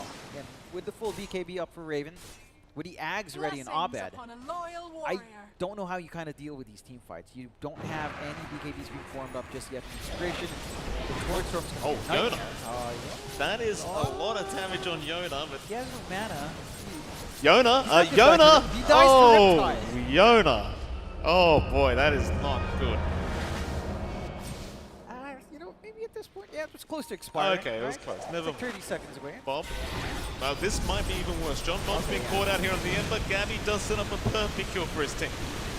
Yeah, that one has no excuse. Good jump out from Blacklist. No defending that kind of move here for good old Bobby. And, well, that's the Aegis gone. Your safety net for your Morphling, who still needs a little bit more to try to match the net worth of that Luna. Butterfly timing's pretty good, at the very least, for Yona, so some evasion to kind of just fade away from the Luna's output in terms of right-click. I don't even know if that's a concern at this point. It just feels like you're melting to control and you're melting to magic output on Blacklist. Like, you get hit by this Orchid, Dire's courier if your has manta's been down, well, you're just kind of done. Dino does get the blink away. Not going to get caught out this time around. It seems like Blacklist Rivalry more than happy to move through the bottom lane onto that tier 2 tower. Dire's middle tower is under They won't attack. quite yet. They'll hold down away from the creep wave for now, just taking over that dire triangle instead. I mean, if you are Execration, you have a pretty good idea of where they are hanging about at the moment, but they have not had the best chances of taking these team fights quite yet. Four-man Smokey from Blacklist Rivalry trying to find themselves an opening. They'll run towards the north, but nobody really there either. Seems like they could think about a tier 3 tower if they really want to, but might be a little bit early for that. I think you'd want to safety net of Roche before trying to siege high ground. You have to respect, like, the egg on high ground position just can be really challenging for you to deal with here. My thrift rewarded. And I don't think you're in a rush for Blacklist. Again, your lineup scales extremely well. Execration scales well as well. It's just not as straightforward to execute that in like the late game time. Whereas for Blacklist, you basically just press your ults, you run in, you press your active items, and you're pretty much done. Shanks can get caught out. Shanks, no chance of survival here. Will go down. Trying to buy himself maybe a little bit of time, but there is no chance of getting away from Gabby, so nice little pick up there for the Naga Siren once again. Just Shanks doing Nature Prophet Sting, stealing out those Wisdom runes. They do manage to pick up the Amplified Damage rune at the very least, so they've got an opportunity to try and play off the back of that here with Bob if they wanted to.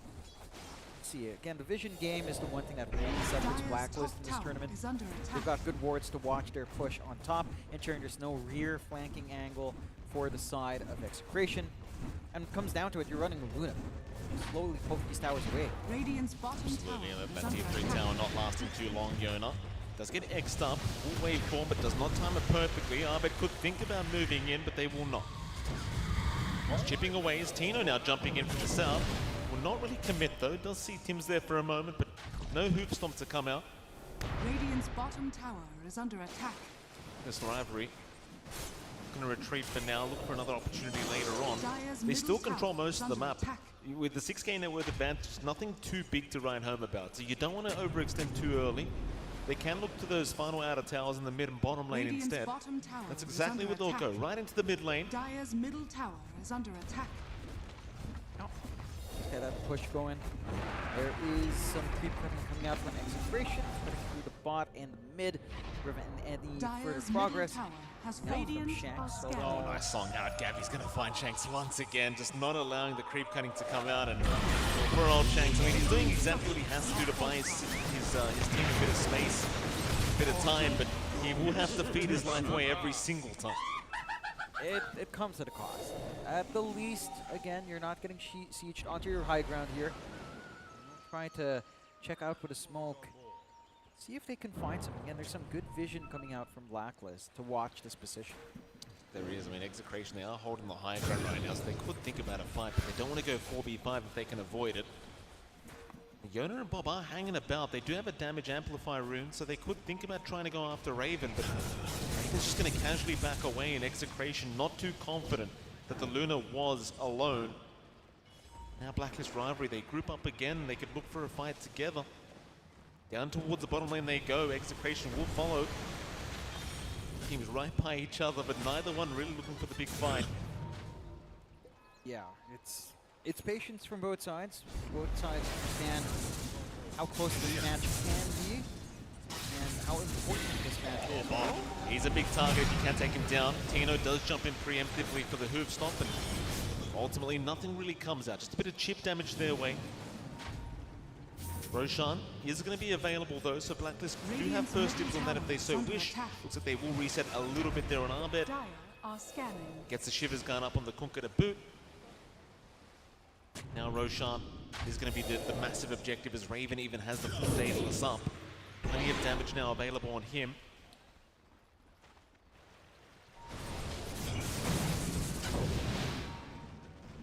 Exit. Looking to run into the area. They know something's up. No one's showing in the lane, someone's shoving in. They know Roche is something they've got to fight around. They do have that egg, and again, we've seen up around the Roche pit, if they can get into a good position, protect CML with the egg, it can be impactful. This Torrent's actually going to land on Bob. Blast off is there as well. Bob is gone. Just gets completely annihilated. Egg is dropped preemptively. CML trying to save Yona. He will fight as well, but Raven's just bumping through it. He's just healing up, and Yona's the one to go down by the looks of it. He does wait for more wait for now, but the chase is on. They want Yona on that Morphling, and it looks like they might just have him. That is just a mess for the side of Execration. Running in, now it's out. They know Roche is happening. Bob takes Radiance. Oh, Gabby. Gabby, wag ka ma-pressure. Bob, relax na. Just chill out. But he was out of position. Running forward ahead of his team, not trying to utilize his poke and prod, and not using someone like Tino instead of Fade. Like, it's just purely bad positioning. Walks in at the wrong time, at the wrong place, and everything fell apart. Really, really unfortunate there for poor old Bob. And I mean, you see Yona trying his best with CML to fight back here up against Raven, but he just focuses down the egg so easily, and eventually Yona just has no play. He just needs to try and find a way out. Just so much lacking when the Ember does go down. You really do not want to take the fight if you can avoid it while Bob is gone, but at the same time, you couldn't really afford to give the Aegis away like that. And now with the Aegis the way of Blacklist and that fight going terribly long for Execration, they could start to be really in dire straits here for Execration as Blacklist. They are still going to play it relatively safe. They do back their way out. Yeah, I mean, no need to rush through it. You've got the Aegis, you've got the advantage. You know the heroes of Execration are still up there. You've got this massive win probability on your side. Once more for Blacklist, 90% their way. I believe they have learned their lesson last time on high ground. If there's no pressure, if there's no... Bob? Not again, Bob? Oh, he will be able to run it this time around. He's fine. It's concerning. Just to watch himself, he doesn't quite have the defensive complement that he wants to start to come in. Side of a Blacklist. Again, with the protection of the Aegis, with a Luna, with a Chen army on hand, it shouldn't take too long for them to dig through the high ground.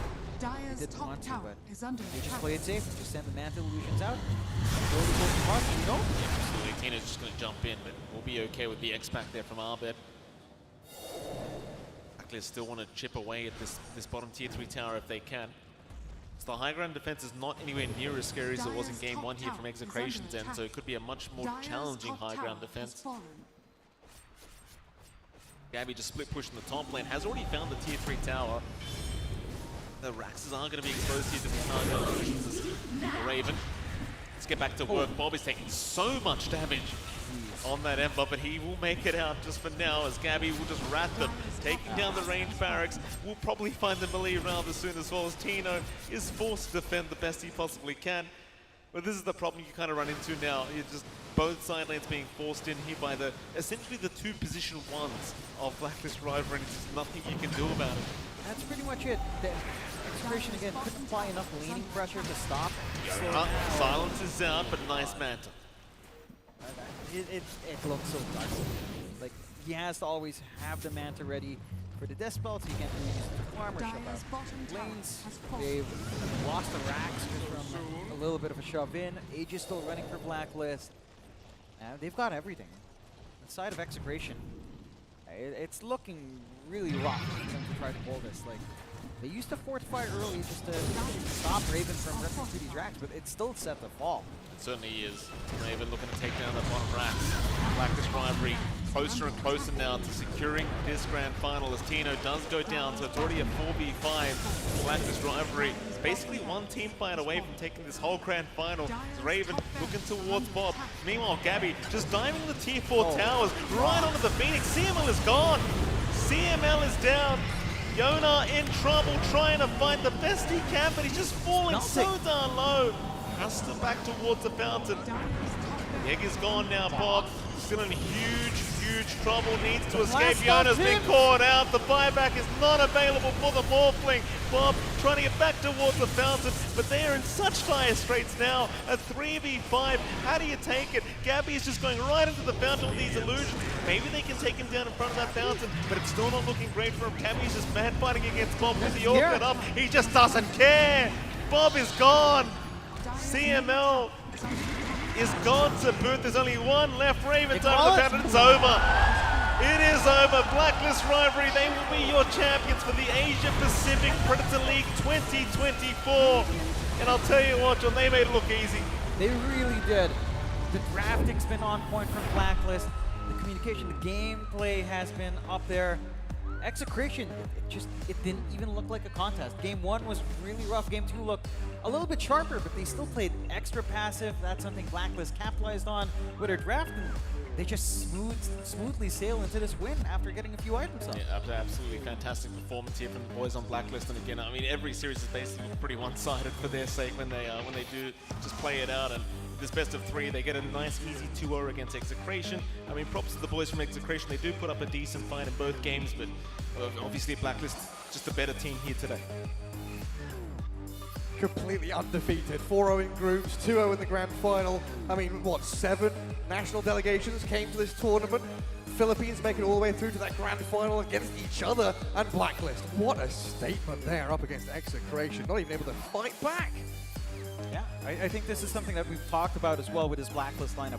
With such a roster, right? Like, it felt like this is something that isn't just something they expect to happen, they needed it to happen, right? Considering what's happened in some of their open qualifiers, some of their closed qualifiers, some of their more recent LAN performances as well.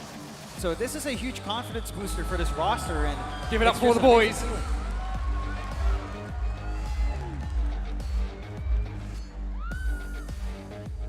Incredible.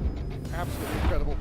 Beautiful performance from them, and that's what, $65,000 for first place, 20K for second place. You know, props to Execration making it all the way through to that grand finals, but they just couldn't get past that brick wall of Blacklist rivalry. Incredibly disgusting stuff. I mean, Nagasara last pick. It really just tipped the scales, didn't it, boys? Yeah, it certainly did. I mean, in game 1 at least, it did feel like there could have been a nice chance of a comeback, and maybe we would have had a game 3 now, but not quite here for Execration. And it really was a matter of just Blacklist controlling the map in both games, as I believe we do have an MVP to announce here for this grand final. Yeah, who's it going to be? Who is it going to be, indeed? It is going to be... Oh, there you go, Gabby. I mean, he has been rather fantastic throughout this tournament, has he not? The real carry? He has been. I think, again, it comes down to that experience he had in Europe when he did go over. His switch to offlane has been amazing for him in his growth as a player. And in this particular game, it just felt like he was basically playing carry from offlane. In game 1, he had a little bit more activity. Game 2, I mean, you're playing an offlane Naga, you don't get contested. You get a free ride to do what you want. He just hits this itemization with the Orchid, takes that activity, still finds farm like a pause 1, and just makes it work for his team. Yeah, there's just nothing to contend with him. He's pushing out waves, he's hiding in the trees, farming neutral camps, and again, 4-0 and 13 really does show untouched throughout that game 2. And we're going to take a peek at the, well, that's not the game stats. Invoker? No. Snapfire? No, that's all we've been handed. But yeah, Blacklist, really, in the C region, you know, there's plenty of incredible players, incredible teams, but this is them coming out and saying, you can't touch us. We are the best in the Philippines and potentially looking to be the best in Southeast Asia in general. I sure hope so, Gary. I need a TI this way. Yeah, I'm getting kind of tired of waiting here. I mean, this could be the team to do it as the year does go by. Of course, this team is expected to get a lot better. They look fantastic already, so it's a high bar to go past. Yeah, I mean, we've got Riyadh, we've got TI, we've got plenty of events down the line this year, and yeah, this is one of those teams that absolutely could do it, because we think back to, you know, TI6, TI7, we have had TNC, we've had Fnatic making lower bracket runs, nearly getting to those big points in the playoffs for TI in these big events, and they did something a little bit special, as Blacklist have absolutely showed here at the APAC Predator League 2024. Just looking back at some of these highlights, I mean, it was kind of a one-way street. Bob was meant to be, again, the guy that was looking to pop off, get the initiation, start out team fights, and dictate the pace of play. But it felt like, you know, the tips and the all chat from Gabby, everything was targeted towards Bob throughout the entire game, the entire series even. Yeah, and that's really the way to approach Execration. Again, the familiarity of both of these teams can work against either side. It works against Execration this time.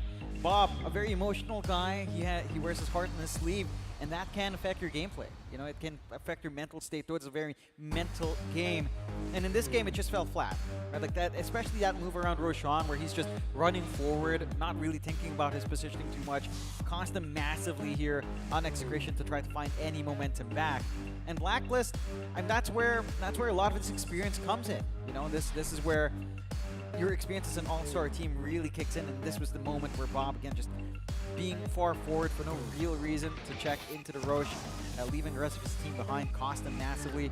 But Blacklist have had so much time in the pro scene that stuff like that, stuff like thinking about your enemy or letting them get into your heads isn't even a factor at that point in your career. You just come in, you play your game. What was it Gabby was saying about pressure? He's like, are you crumbling under the pressure or what? Yeah? Yeah. Not really poking He knows how to use it against others, but it doesn't affect him, you know? Stoic, stalwart guy, Gavin, he knows exactly what's up there. Man, yeah, great stuff from Blacklist, and they do take that grand final 2-0. We don't get the third game, unfortunately for us, but a Filipino victor in Manila nonetheless. It was always going to happen. And honestly, you know, these games weren't stopped, right? Maybe they're a little bit of a one-way street, but you know, Blacklist showing the depth of their drafting style, these hero pools coming out. Nagisa on last pick, they grabbed the Luna, and I think really understanding Execration, right? Because they're block picking out the Dragonite, block picking out the Luna, letting Bob get Ember Spirit, but making sure that it's in the first phase, making sure that he has to show his hand early on, and then turning it around on him. I mean, what can Execration do to, like, you know, sort of remedy things looking forward? You know, next time they play against Blacklist, what have you got up your sleeve? I mean, all you can do is increase the hero pool, right? Like, you got to increase your hero pools a little bit, maybe have a few strategies up your sleeve here against Blacklist, because it seems like they just got red, right? Like, every draft that happened, it seems like Blacklist were just very well aware of what they had to draft to pull off the victories, and again, they did kind of make it look easy. Yeah, that they did. I think just, again, maybe more focus on laning as well. That's something that felt flat for Execration throughout both games, and I think going forward, they've got that chemistry as a team, just fix certain things. Yeah, beautiful stuff. Blacklist, the victors here for the Dota tournament. A 2-0 victory over Execration, claiming their $60,000 prize. We'll head to a break before we do crown our victors and let them lift the trophy.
with the Predator Helios 3D15 Spatial Labs Edition. The 13th gen Intel Core i9 HX processor, NVIDIA GeForce RTX 4080 GPU, and our custom-engineered Aeroblade cooling, alongside liquid metal over the CPU.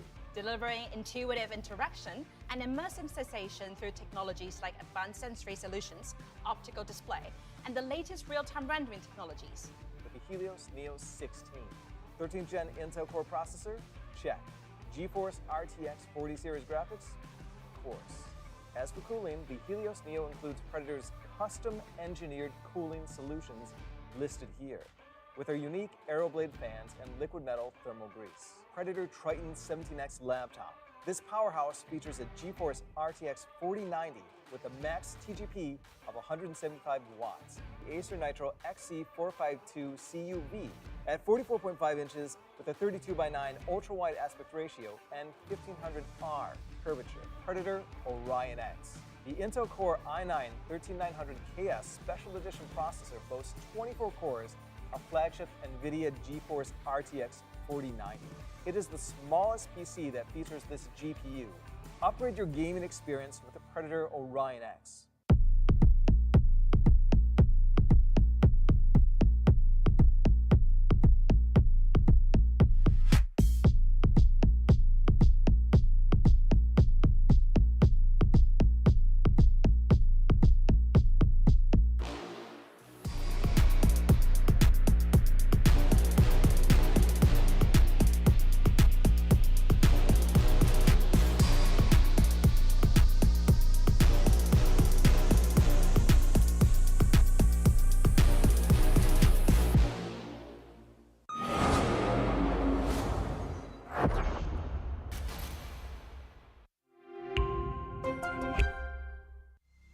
What better way to welcome the new year than with the first official off-season event of 2024, the Asia Pacific Predator League 2024.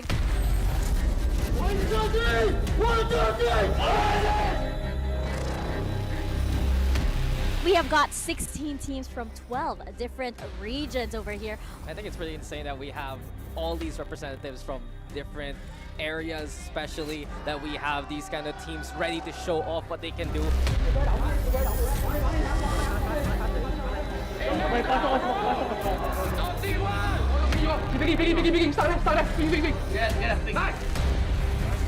Oh, the reload! Oh my god, bro, it's easy to swing. Good performance on the esports. Okay, oh, What? that's huge! No way!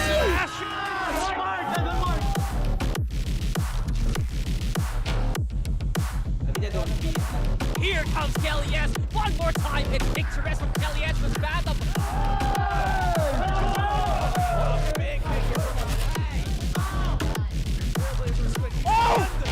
Crossfire not alive, but the swing from back to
with the Predator Helios 3D15 Spatial Labs Edition. The 13th gen Intel Core i9 HX processor, NVIDIA GeForce RTX 4080 GPU, and our custom engineered Aeroblade.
Respect to all the Ivory people here tonight.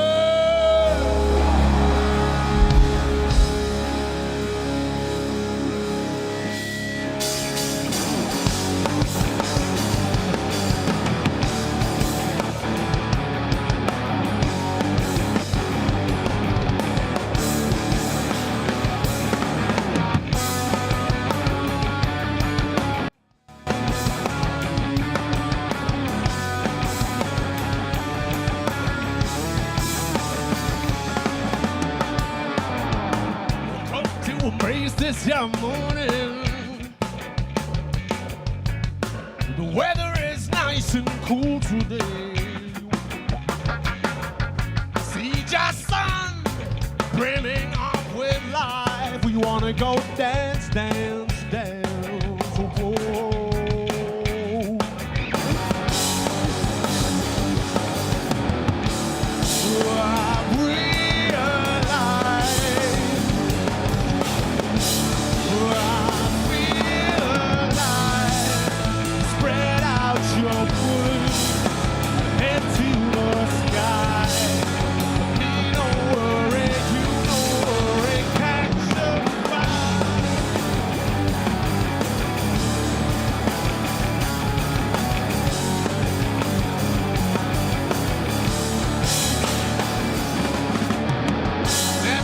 Oh, it's over, it's over.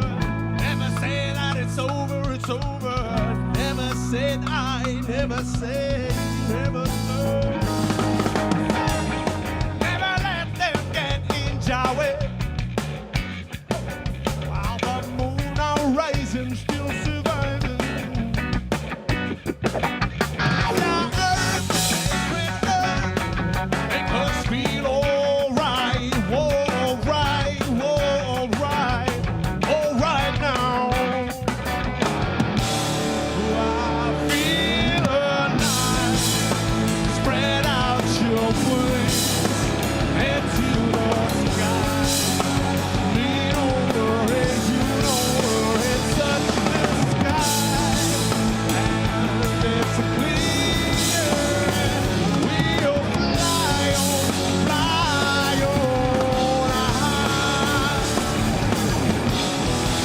Good intentions come our way. Live your life to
of the sea.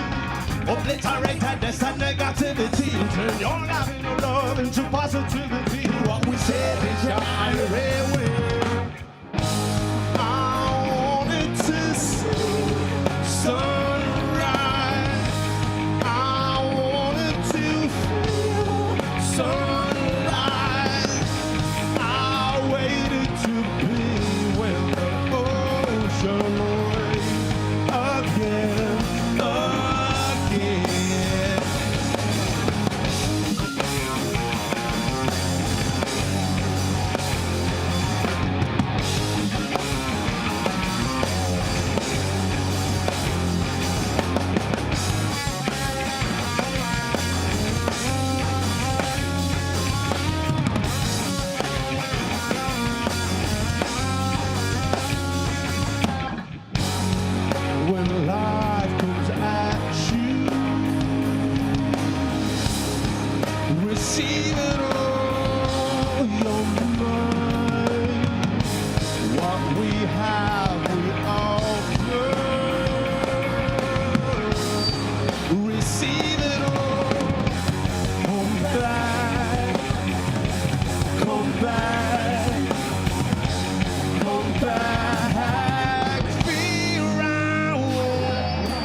matter what they do or say, we'll be on our way. The world is gonna see some better days if healing starts within yourself today. Such a simple way, a price to pay for better days.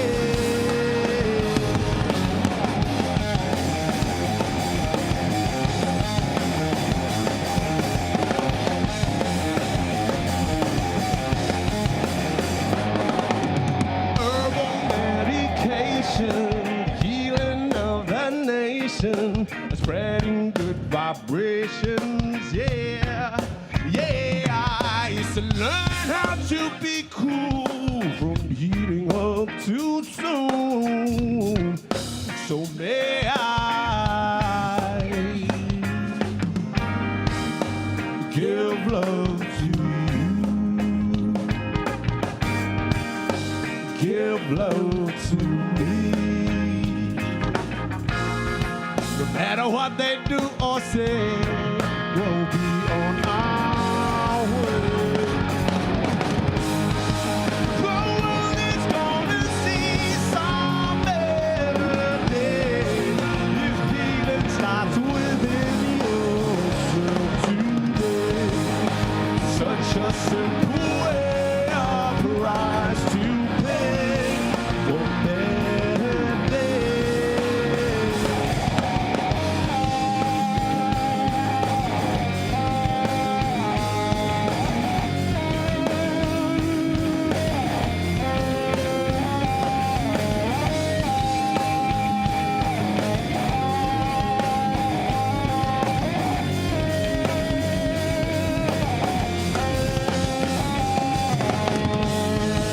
The brightness of positive rays of sun.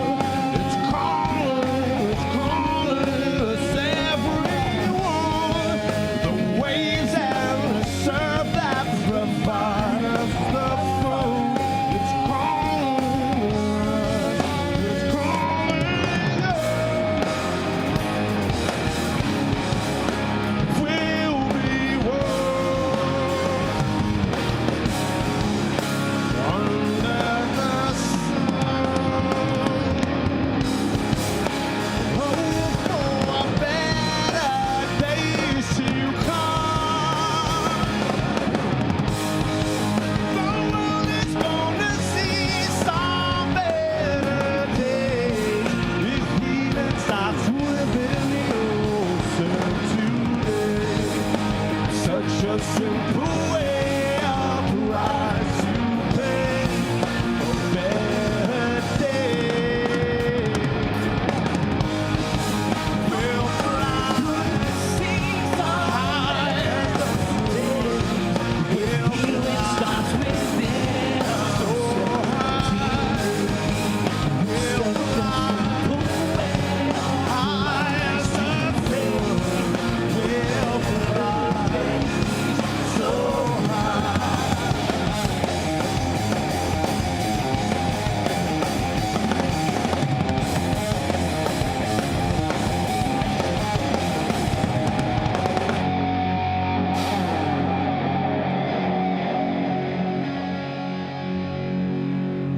We would like to thank everybody for having us here tonight. Thank you, Predator, for having us.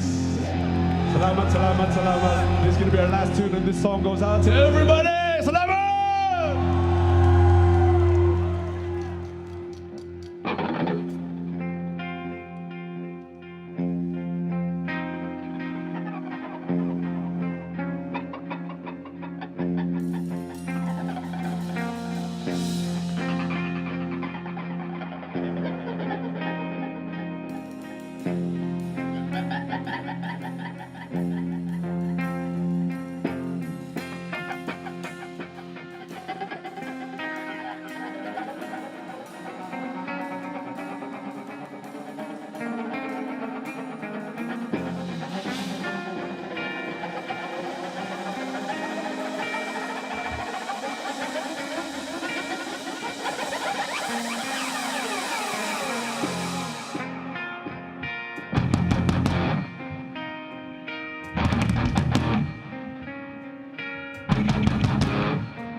It's giving us the herb, rising from under the earth.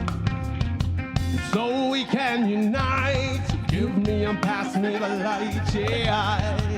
Throw away all your hate. Come with me.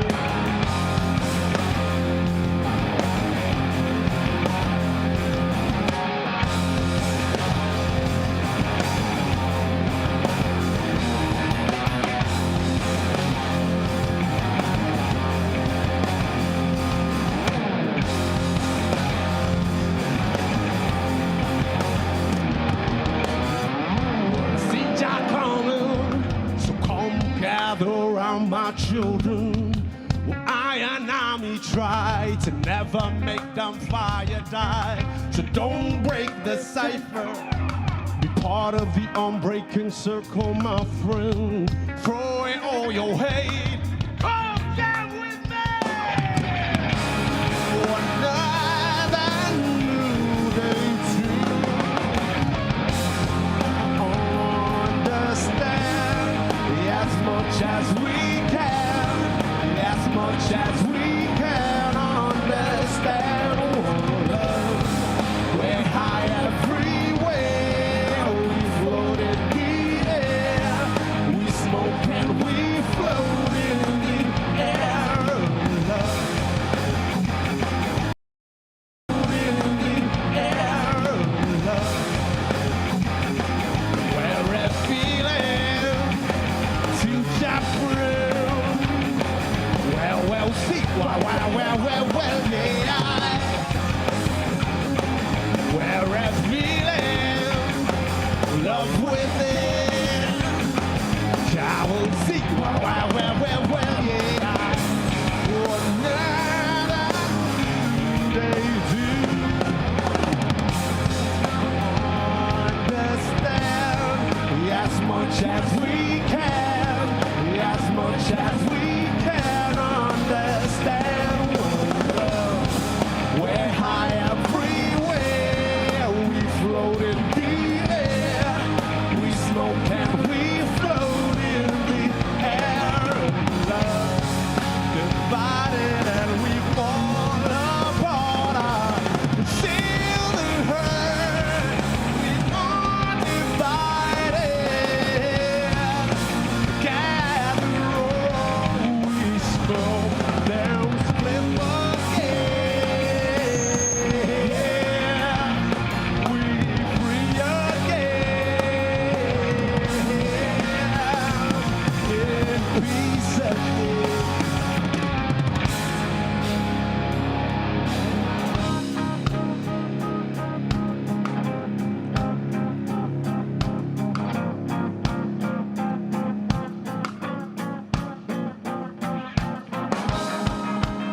Herb is more a consciousness. Herb is a plant, my friends.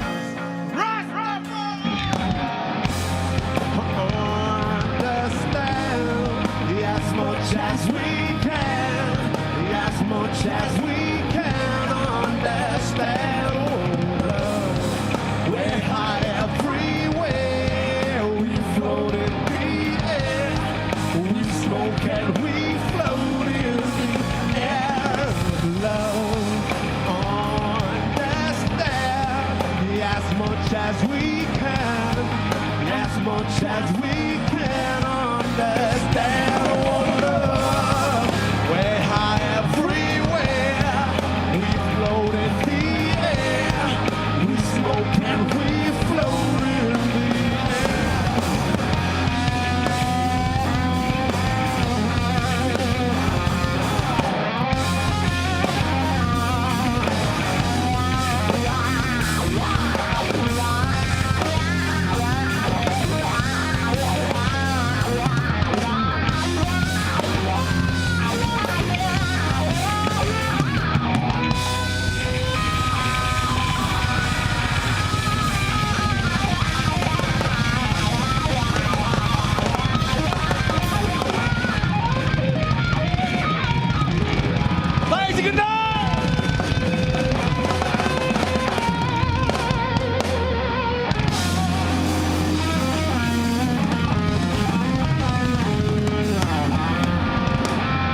If I didn't have no morals, I'd be menacing. How about rapping? Let's have a look back at what happened on Predator League 2024 Playoffs Day 1. After Shiro survives a crossfire, he managed to defuse the spike at 50%. Thanks to Minty's quick reflexes, he lands a perfect swing shot right onto Shiro. He teleports out, but Baz gets found. A 1v1 now. The recon is gonna land. He is found. Is he gonna stick it? He sees the jump peek. Halved. What's gonna happen now? Minty trying to land a shot, poking away slowly, but surely against Shiro. In a close quarters showdown on C-Long, Baz takes advantage of the chaos with a sneaky defuse that led them to a match point. Hands a connect, and he's melting. Shiro and Nancy's flasher connect. Trying to stick the defuse, and they get the defuse under their nose. In a few seconds of the round, Jesse, Vash, and Envy completely destroyed Team Flash by seizing control of the push. Shotting like a real anthem. Shorty summer wallet, now she think a handsome. Keeps him at bay, keeps him humble. He goes for the swing off the ult here. Envy has been hit, but he doesn't care. He doesn't mind. Could not hit the follow-up, but it's all said and done. NDG cleans up house. Jesse Vash makes use of his shock dart as bait, which quickly got him 3 kills that ended the game right away. He could back off, but he doesn't mind! Jesse Vash with a triple! And that's it! Ice cold Jesse! This is the grand finals of Valorant Predator League 2024. It's Team Secret versus Fav Gaming. Who shall prevail?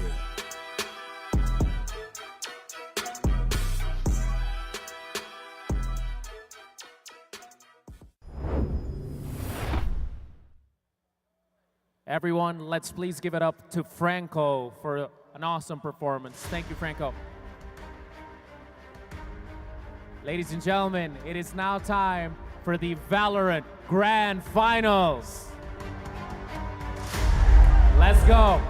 Ladies and gentlemen, before everything, the Asia Pacific Predator League 2024 is brought to you by Predator, partnered by Intel, and of course co-presented by Intel, and also special thanks to our sponsor, Xbox PC Games Pass. Thank you, Predator, for giving us 2 wonderful days of music and gaming, of course. Ladies and gentlemen, our first team for the Valorant Grand Finals.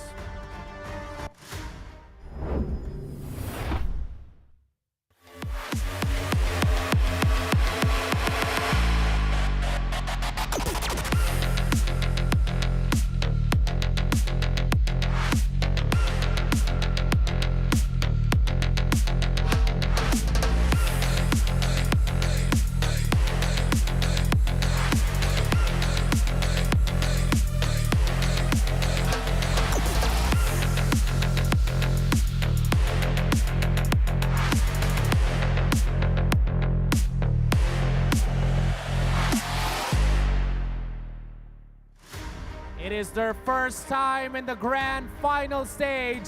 Let's give them a warm Philippine welcome. Fav Gaming from Japan.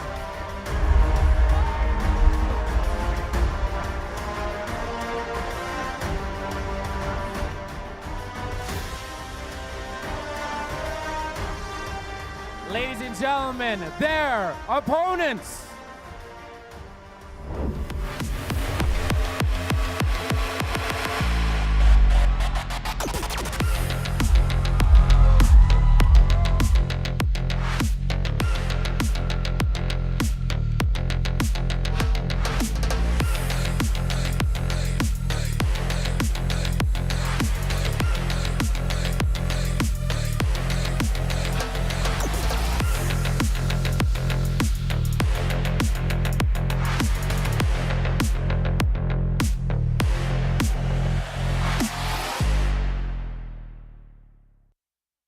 The Adobo Gang Team Secret!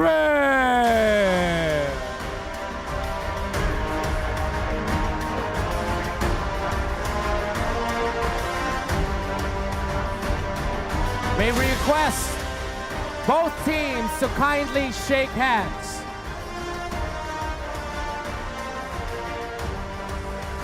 Fav Gaming, their first land on the big stage. Team Secret have never lifted a trophy in front of a Philippine crowd. Will this be the night? Ladies and gentlemen, your Valorant Grand Finals! Fab Gaming Japan! Team Secret Pilipinas! Are you ready?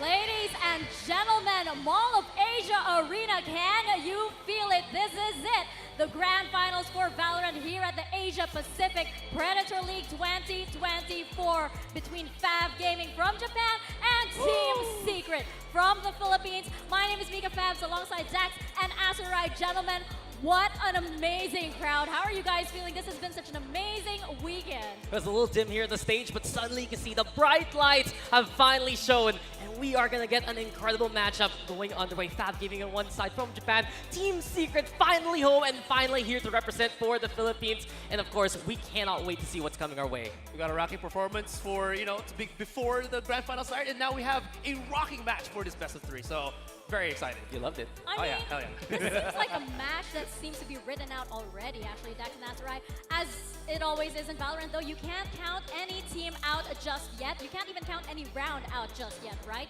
Team Secret, they have been so dominant, and this is their first official land, as Ari mentioned, on Philippine soil as well. But do you remember who took away that win from Team Secret's previous international tournament? It was indeed a Japanese team. Are we gonna see shades of that past here on this stage, or are we ready for this 2024? I mean, to add to that point, right, not just Team Secret, but the Philippines as a whole has basically stumbled versus Japan. You look back at Ascension, it was Naos versus Scars, and Scars took that matchup. You mentioned it, Zeta Division over Team Secret, and here we go again. Fab Gaming finally making waves in the Pacific scene. This is exactly what they've been looking for. They've struggled to make it to the VCL back in Japan, but right here, right now, this is a new beginning with this incredible roster. Absolutely. I honestly thought that it wasn't going to be Fab that comes into the grand finals, but they have shown incredible resiliency upon every single region that they faced up against. And it's not just Tencent, the front line entry factor for them. I have to say, Baz has really stepped up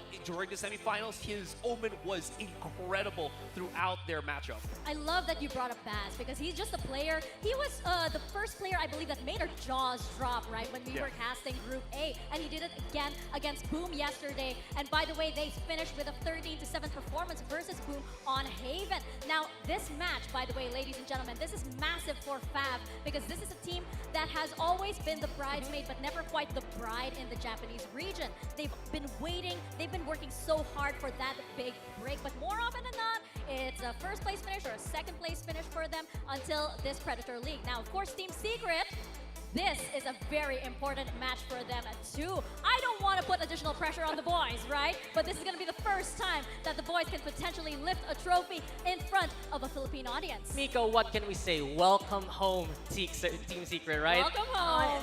You mentioned it. All of their past accolades under the Brent banner, under the Team Secret banner, it was all online during the pandemic. And then they moved on to the Pacific. They had incredible outings, especially in the Pacific League, so very close to making it to international competition. But they want to get a fresh start this year. And of course, a championship in their home soil, that has to be the way they want to do it. Absolutely. And them being, again, as you mentioned, a Pacific team, there is so much on the line in terms of just reputation from Team Secret. Only franchise team. Only franchise team that is competing here in the Predator League. So there definitely is so much, I guess, that they want to showcase up against these kind of newcomers that also want to get into that international scene. As you mentioned, the breakaway into the international scene. Speaking of newcomers to the international scene, right? This is very important for Fab, as we were saying, because this, I believe, is their first international tournament, and it has to be up against Team Secret in their home court, right? I mean, what a baptism of fire that has to be. But these youngsters, I was very impressed with what they had to show in the group stages. You say baptism by fire, but I already saw it in the bracket itself. Versus Boom Esports, a perennial rival of any Filipino team, taken down by Fab Gaming in commanding fashion. You guys talked about Baz, but I want to also point out how Minty was exceptionally clutch in 1v1 scenarios during that game. And let's not forget, Tencent has been having an incredible tournament.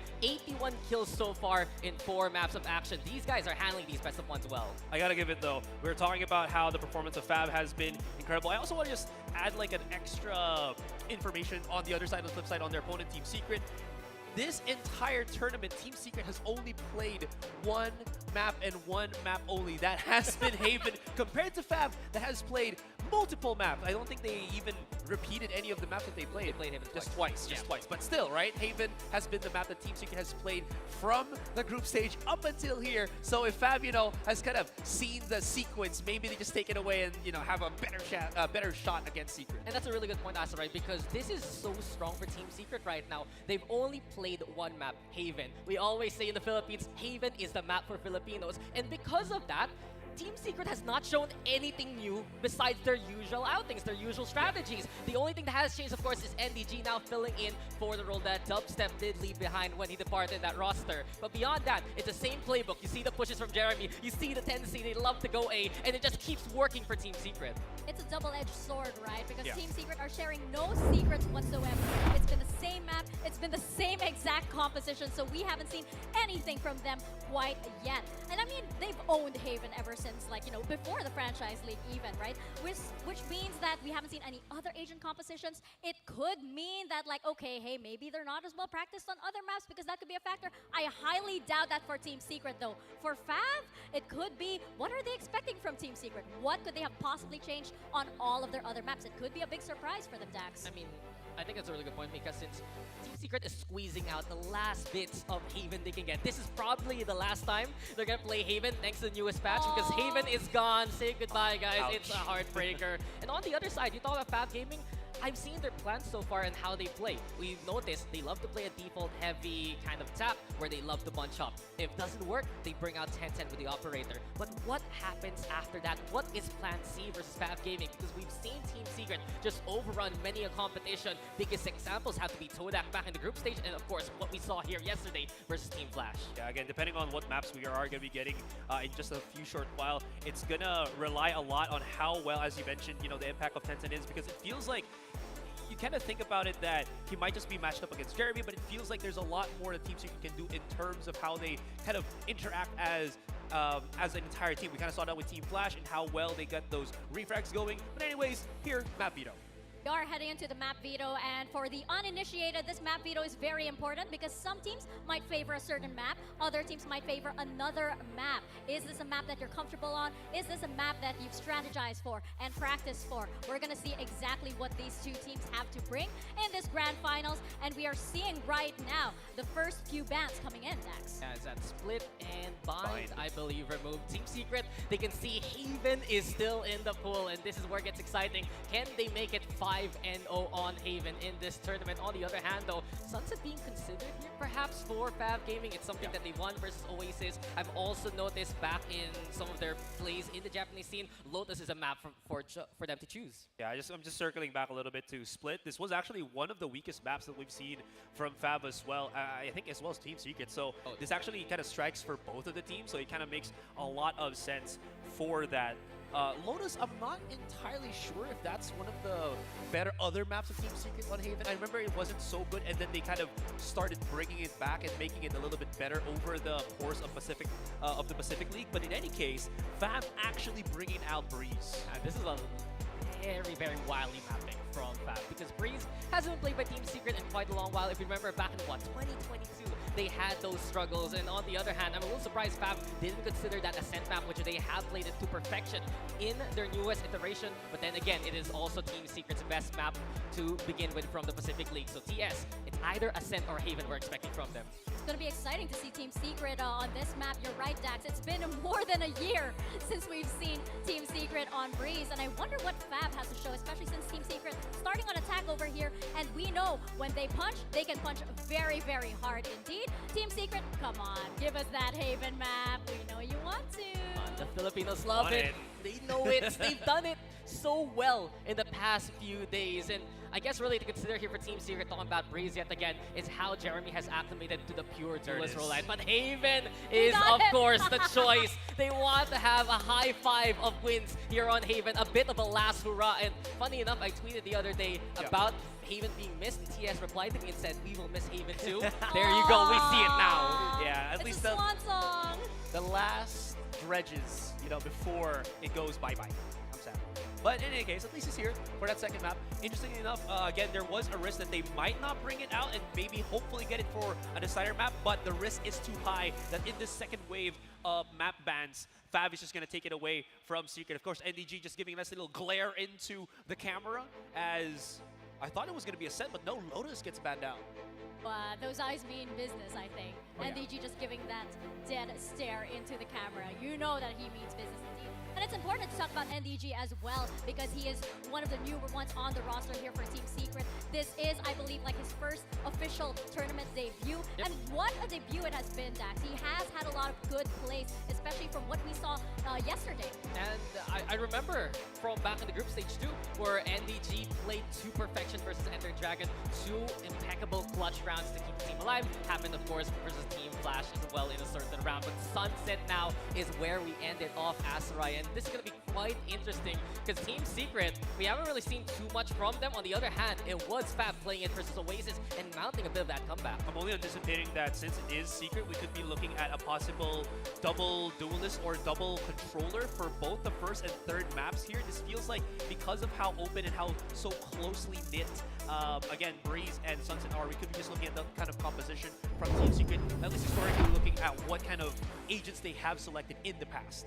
Speaking of Asian composition, because we've only seen Haven out from Team Secret, we've only ever seen one kind of Asian composition from them as well, right? This is actually going to be, if we do go to a map number 3, this will be the first time that we'll be seeing Team Secret on another map. Yeah. This will be also potentially the first time we'll be seeing them on other agents too. As you mentioned, Dax, Fab has been a little bit more diverse in this tournament so far, but I do believe that Fab does have something up their sleeve. They're very well prepared. And truthfully, I love this map draft. They have done so much research on how Team Secret has been playing, not just last year, but the year before, picking up that Breeze, going for that Sunset, trying to find a bit of that discomfort. And all in all, what did they have to give up? Haven only in the middle. So Fab Gaming, they're giving themselves a fighting chance coming into this map draft. Yeah, honestly, and one of the other things that I've seen from Fav here is they're not really the most dominant team. Every other team that has gone into the playoffs actually has gotten maybe like a 13-1, 13-2. Team Secret has done that multiple times in Group D, but in Group A, Fab takes a slower approach. So I don't know how far that's going to go against Team Secret that can go explosive, as you've known, with how much clutch potential they have. Envy's always going to be in that mix. We've, of course, talked about Jeremy. We never forget about anyone else. And of course, NDG has been making those waves as well. Forgot about someone. Ooh, look at your watch. Oh, it's time? Borgum time. Ah! And he has had the highest clutch rate in this tournament alone. 2 out of 3 in super crucial moments. More than that, having an impact. And I remember one moment in the group stage, he went from the shadows play, global teleportation all the way to the opponent's spawn. Still finds 3 anyway. Borgum is feeling at home here in Manila, and I feel like that's the energy for Team Secret. It's good to be back, and they're showing it off. Absolutely. You can see them even. You know, they know how to work up the crowd. They know that the crowd loves it when they get up and really get them hyped, right? But going over to the side of Fab Gaming, you know, there are a lot of strong players there as well. This is a relatively young team compared to Team Secret. You have even players like Hans who are very new, and they actually came from their academy roster. So it's interesting to see how far in their limits they'll be pushed here by Team Secret, which has a lot of international tournament experience up their sleeve. I mean, I've seen better performances from Hans before in the Japanese scene. Maybe a few jitters going up to the international stage, but of course, he's such a good utility player. I think one of the agents that he can bring out in a pinch has to be the Viper. It's something the Team Secret does have trouble dealing with from time to time if they don't respect the wall being set on up, when they don't expect the Poison Cloud to suddenly get the decay damage going. Those are the kind of moments where Fab might be able to take that advantage. But we're getting our map draft here, or rather our agent select, Mika. And not only that, you already see double initiator being primed by both teams. I think that with this composition right here, you know, we're seeing a mirror match indeed. We're also seeing something very typical on Breeze, especially since you're dealing with a map that is very, very wide. Those aim duels are going to be very exciting, Azurai. Yeah, and what's a big thing about this one is you really do want to have a lot of mid control. Some teams might think, having double controller might actually be able to do that because we still have our, default Viper setup, wall into B or A, and then we have that other controller to put the smokes on Nest, maybe on double doors on mid. But having the double initiator, I think, especially with the KO, allows you to have that flash, and the disable is going to be absolutely huge over the Sky. I know Sky does have her moments here on Breeze, but I also do like the KO, especially when you have the chance to really ramp yourself up, especially when he has access to that null command, his ultimate. I mean, the map's a little tighter, especially on both sides, so you can see more value with the knives for the suppress. Not only that, though, Baz is the one on the Viper, since they're only playing that single controller, so truthfully, this mirror matchup is going to be such an interesting test for both teams. It's going to be so exciting indeed. I believe we are just about ready to get started with our grand finals. Fab Gaming versus Team Secret Mall of Asia Arena. Let me hear you make some noise.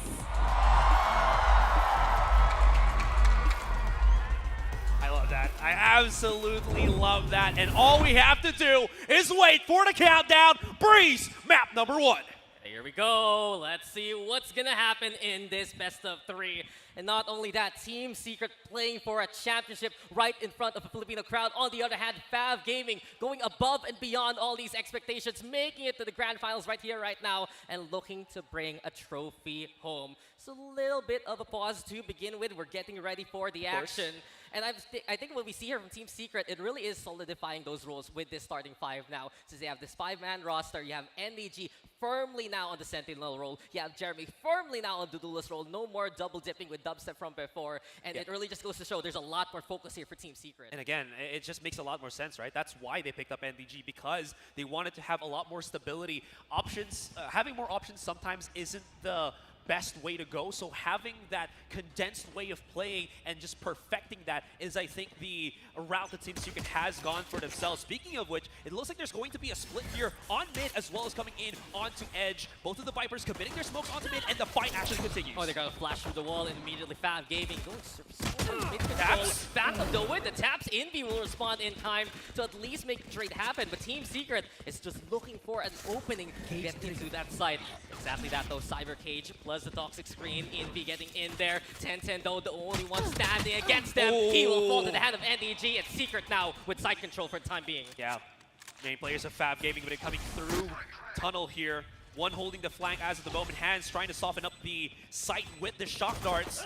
That wall is giving so much information, but Baz somehow gets into the site. Secret, Jeremy Borkham gets one, and Minty all into 1 versus 2. Yeah, he's way too low now, though. 2v1. Jeremy's stab is sublime, and Team Secret take the opening pistol. That's been a stat to watch out for. Team Secret has been getting pistol win after pistol win in this tournament. That's very interesting because I remember like a couple of years ago. Yo, back in my day, Team Secret could not get a single pistol round this time. It's all very different for the team. What was kind of interesting in this pistol round, both teams seemed to understand, seemed to knew that they wanted to check how the mid control was for either team, and both were willing to actually go for that fight. And from 6 out of 8 to 7 out of 9 now, Jeremy, of course, the young gun, the prodigy in the front line, giving a little bit of oomph for Team Secret to work with. And here we go again. Secret now contesting mid, realizing the toxic screen is patted away from them.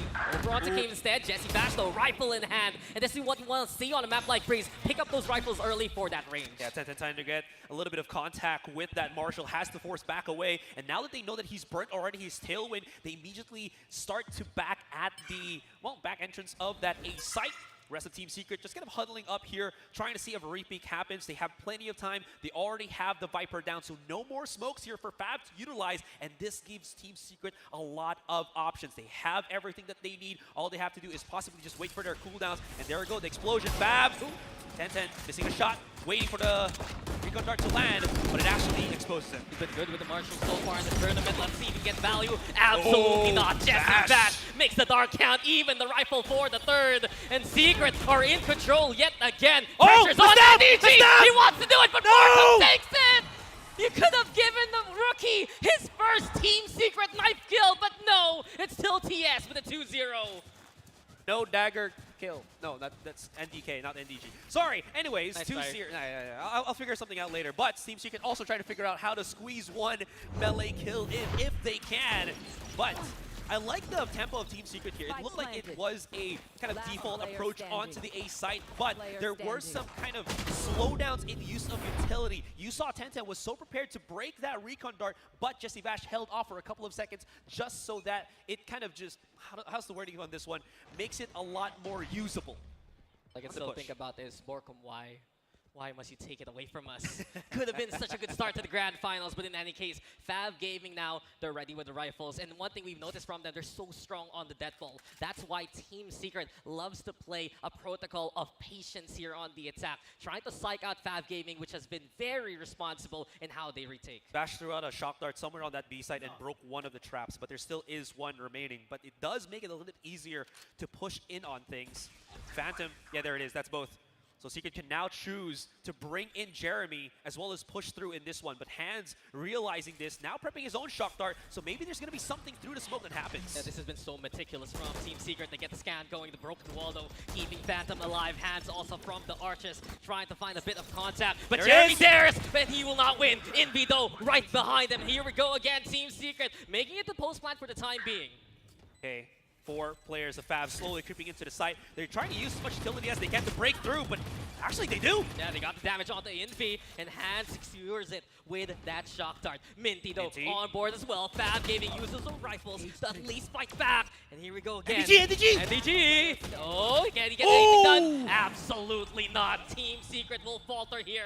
Fav Gaming answer back. I love that from Fav. They slowly creeped up together, not just looking at one particular angle, but simultaneously breaking down the players of Secret onto this site. They are not going to be dissuaded by the offense that Team Secret has done, even though there are some nifty little flashes that we are seeing from this one, like this push. Fab still very much aware of this. And this is, I think, because of the fact that they played in semifinals against a team such as Nuclear GC, which had Gonyak that was just, again, throwing caution to the wind, pushing up, and because of that, Fab has mentally rated themselves for some kind of similar approach from Team Secret. Yeah, Team Secret can be aggressive as aggressive can be, and Fab Gaming can answer that in kind immediately. We also notice if they have one player onto the site still who can infiltrate, it does become an anchor point for them to work with. Now Secret slowing the pace. It's a lot more here. Waiting for Fab to make a mistake, but dry contact between Minty and Vash here. Breaking all of the trips if he can. You're not realizing it's not there. Null Command activated already by Secret, so they're gonna just go explode onto B. Time to push, but Minty's still in the corner. In before the crossfire! Fab Gaming just throw an X on the map, and they already found 4 along the way. The pulses still keep on coming from Envy. NDG's the last one standing here. And what can he even do by this point? The spike is out of his hands. I mean, the idea was there, right? They had the null command. They can basically deactivate all of the shenanigans that Fab had on that B site. Unfortunately, they couldn't deactivate the weapons that was set up with the crossfire Fab. It looked a little bit well read by the Japanese team, and it looked like it was so. The punish was just brilliant, and it left NBG, who was only holding the lurk, not even pushing with Team Secret alone by himself. Now I think this is the perfect time to get yourself a pseudo-tactical timeout. Yeah. Use the 30 seconds to talk things over. NDG, if he starts to get pushed, he can make an expensive round against Fab. But in the meantime, this is probably not going to be a round that Team Secret will get. 20 seconds left, and 2-2 is probably what we're going to be looking at. I mean, probably. Fab Gaming are just holding still like statues, and that's one thing they've done so well in this tournament. They're very good at reading where the push will come their way. Very good at stacking, and we've seen it work out versus Antic Esports back in the group stage. We've seen it work out versus Boom Esports yesterday, and it's really the strength that the Japanese scene and Fab Gaming has to offer. Now the question lies, NDG. GG. All right, it's fine, it's all good. Anyways, now this begs the question again for Team Secret. Since they are on the offense and they have tried a couple of defaults on both B and A. All right, let's just look at the replay real quick. As I mentioned, even though they did have the null command and everything, right?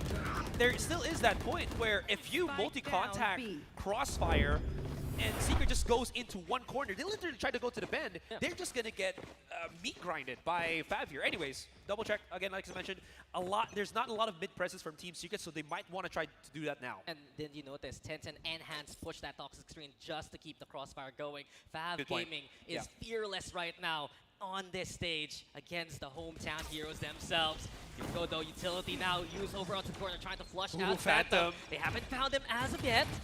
White Spectre here, sneaky. It's just an understatement. He is infiltrating, but Envy from afar! A single tap to the head and he is dead. Baz though, trying to fight back. Here he comes with the one, but Jesse Vash will trade in kind. Tenten's coming from the flank though, look at this. Tenten, where are you going? Who will you find? Envy's Sixth Sense is tingling here, but Team Secret, they have side control for the time being, but not the spike down as of yet. 10-10 quietly, like a spy, behind enemy lines. Oh! Oh, he got his legs! Eventually tap. Ankles broken there by 10-10. Equalized now. Does 10-10 realize Envy's there? No! Envy! Such a stellar surprise here for Team Secret. And DG as well! And TS with a lesser buy. They're doing it so far. It's all up the hands now. Might be a hands-up moment as he is alone by himself. And through all of that confusion, no plant on the spike just yet. Still, it is going to be a 3 versus 1. Vash has the ultimate if everything goes, out utterly sour, but there's so many angles that Hans has to clear. He gets the first one, 2 more to go. Beautiful scan into the kill. NDG on the other side of the flash to keep him suppressed. And NDG, does he dare yet again pick a side, Hans? Pick a side, left or right? Where will he come from? The mind games again from NDG, and a mastermind move here from Team Secret. The mind games, the mental damage that the barrel of the Vandal just being baited out like a fish hook into the ocean. Anyways, look at this attack. Envy just pocketing himself into the corner, literally waiting for someone to get into his foresight and just be able to knock it down. Envy, perfect positioning, perfect angle, and of course, as I mentioned, Hands really in a tough spot to deal that clutch unless Team Secret went a little bit too haphazard in their approach. NDG is probably an incredible dancer. He did that yesterday versus Boom, does so yet again here versus Fab. And immediately Team Secret, they know now an operator is online. It's been the bread and butter here for Fab Gaming. When their stacks don't work, the operator from 10-10 does, and usually he can find that pick early on for his team. They really love just going for these mid pushes already, and because of that as well, Fab had put all of their Viper smokes a lot more closer into the entryway. Oh, he's out in the open. No, Baz, you mentioned it. Out in the open. Team Secret ready for the overrun yet again. Hunter's Fury providing that cover. NDG keeping 10-10 at bay. And NDG, can you do it yet again? 10-10 scoped up, but NDG just looking so good so far. Secret yet again in command. Fab, though, trying to fight back with the Sheriffs. They have been scanned. They are known and found. TS losing a few members along the way. Still have respect. Phantom especially, as well as Hands. So good the Sheriffs. NDG, though, here we go again. NDG is just stepping up the stellar stage that is Team Secret. Wow, they are matching the aggression that Fab is bringing out. Because of this, Fab has racked themselves up all the ultimates that they could want, but the aggression feels like it's not there. At least we do have the blades available for 10-10, so it's not going to be like the operator that's going to be a tad bit slow. We've seen him try to do these super aggressive plays, and he tries to repeat that angle. Unfortunately, this time, the punish was so severe from Team Secret that they do at least get that round once more. And Fab Gaming showing a little bit of weakness to the lurk, and NDG providing those picks. Team Secrets found another jewel in the Philippine scene. The name of NDG, Jeremy, of course, the OG prodigy, but no, Baz traps him alongside his teammate. A second one here for Baz.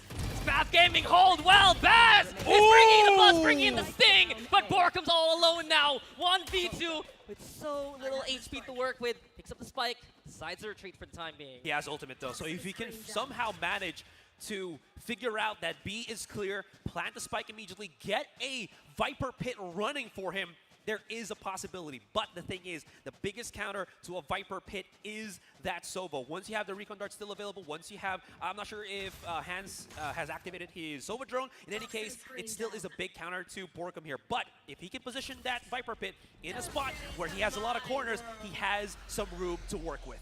Fab Gaming very respectful, sticking around towards A, only moving as soon as they hear that Viper's been online, the spike being planted, and 10-10 now is on the hunt. Blades at the ready, Borkum, the snake in the pits. Oh, Spiders and Snake. Oh no! Not gonna happen. 10-10 looking good.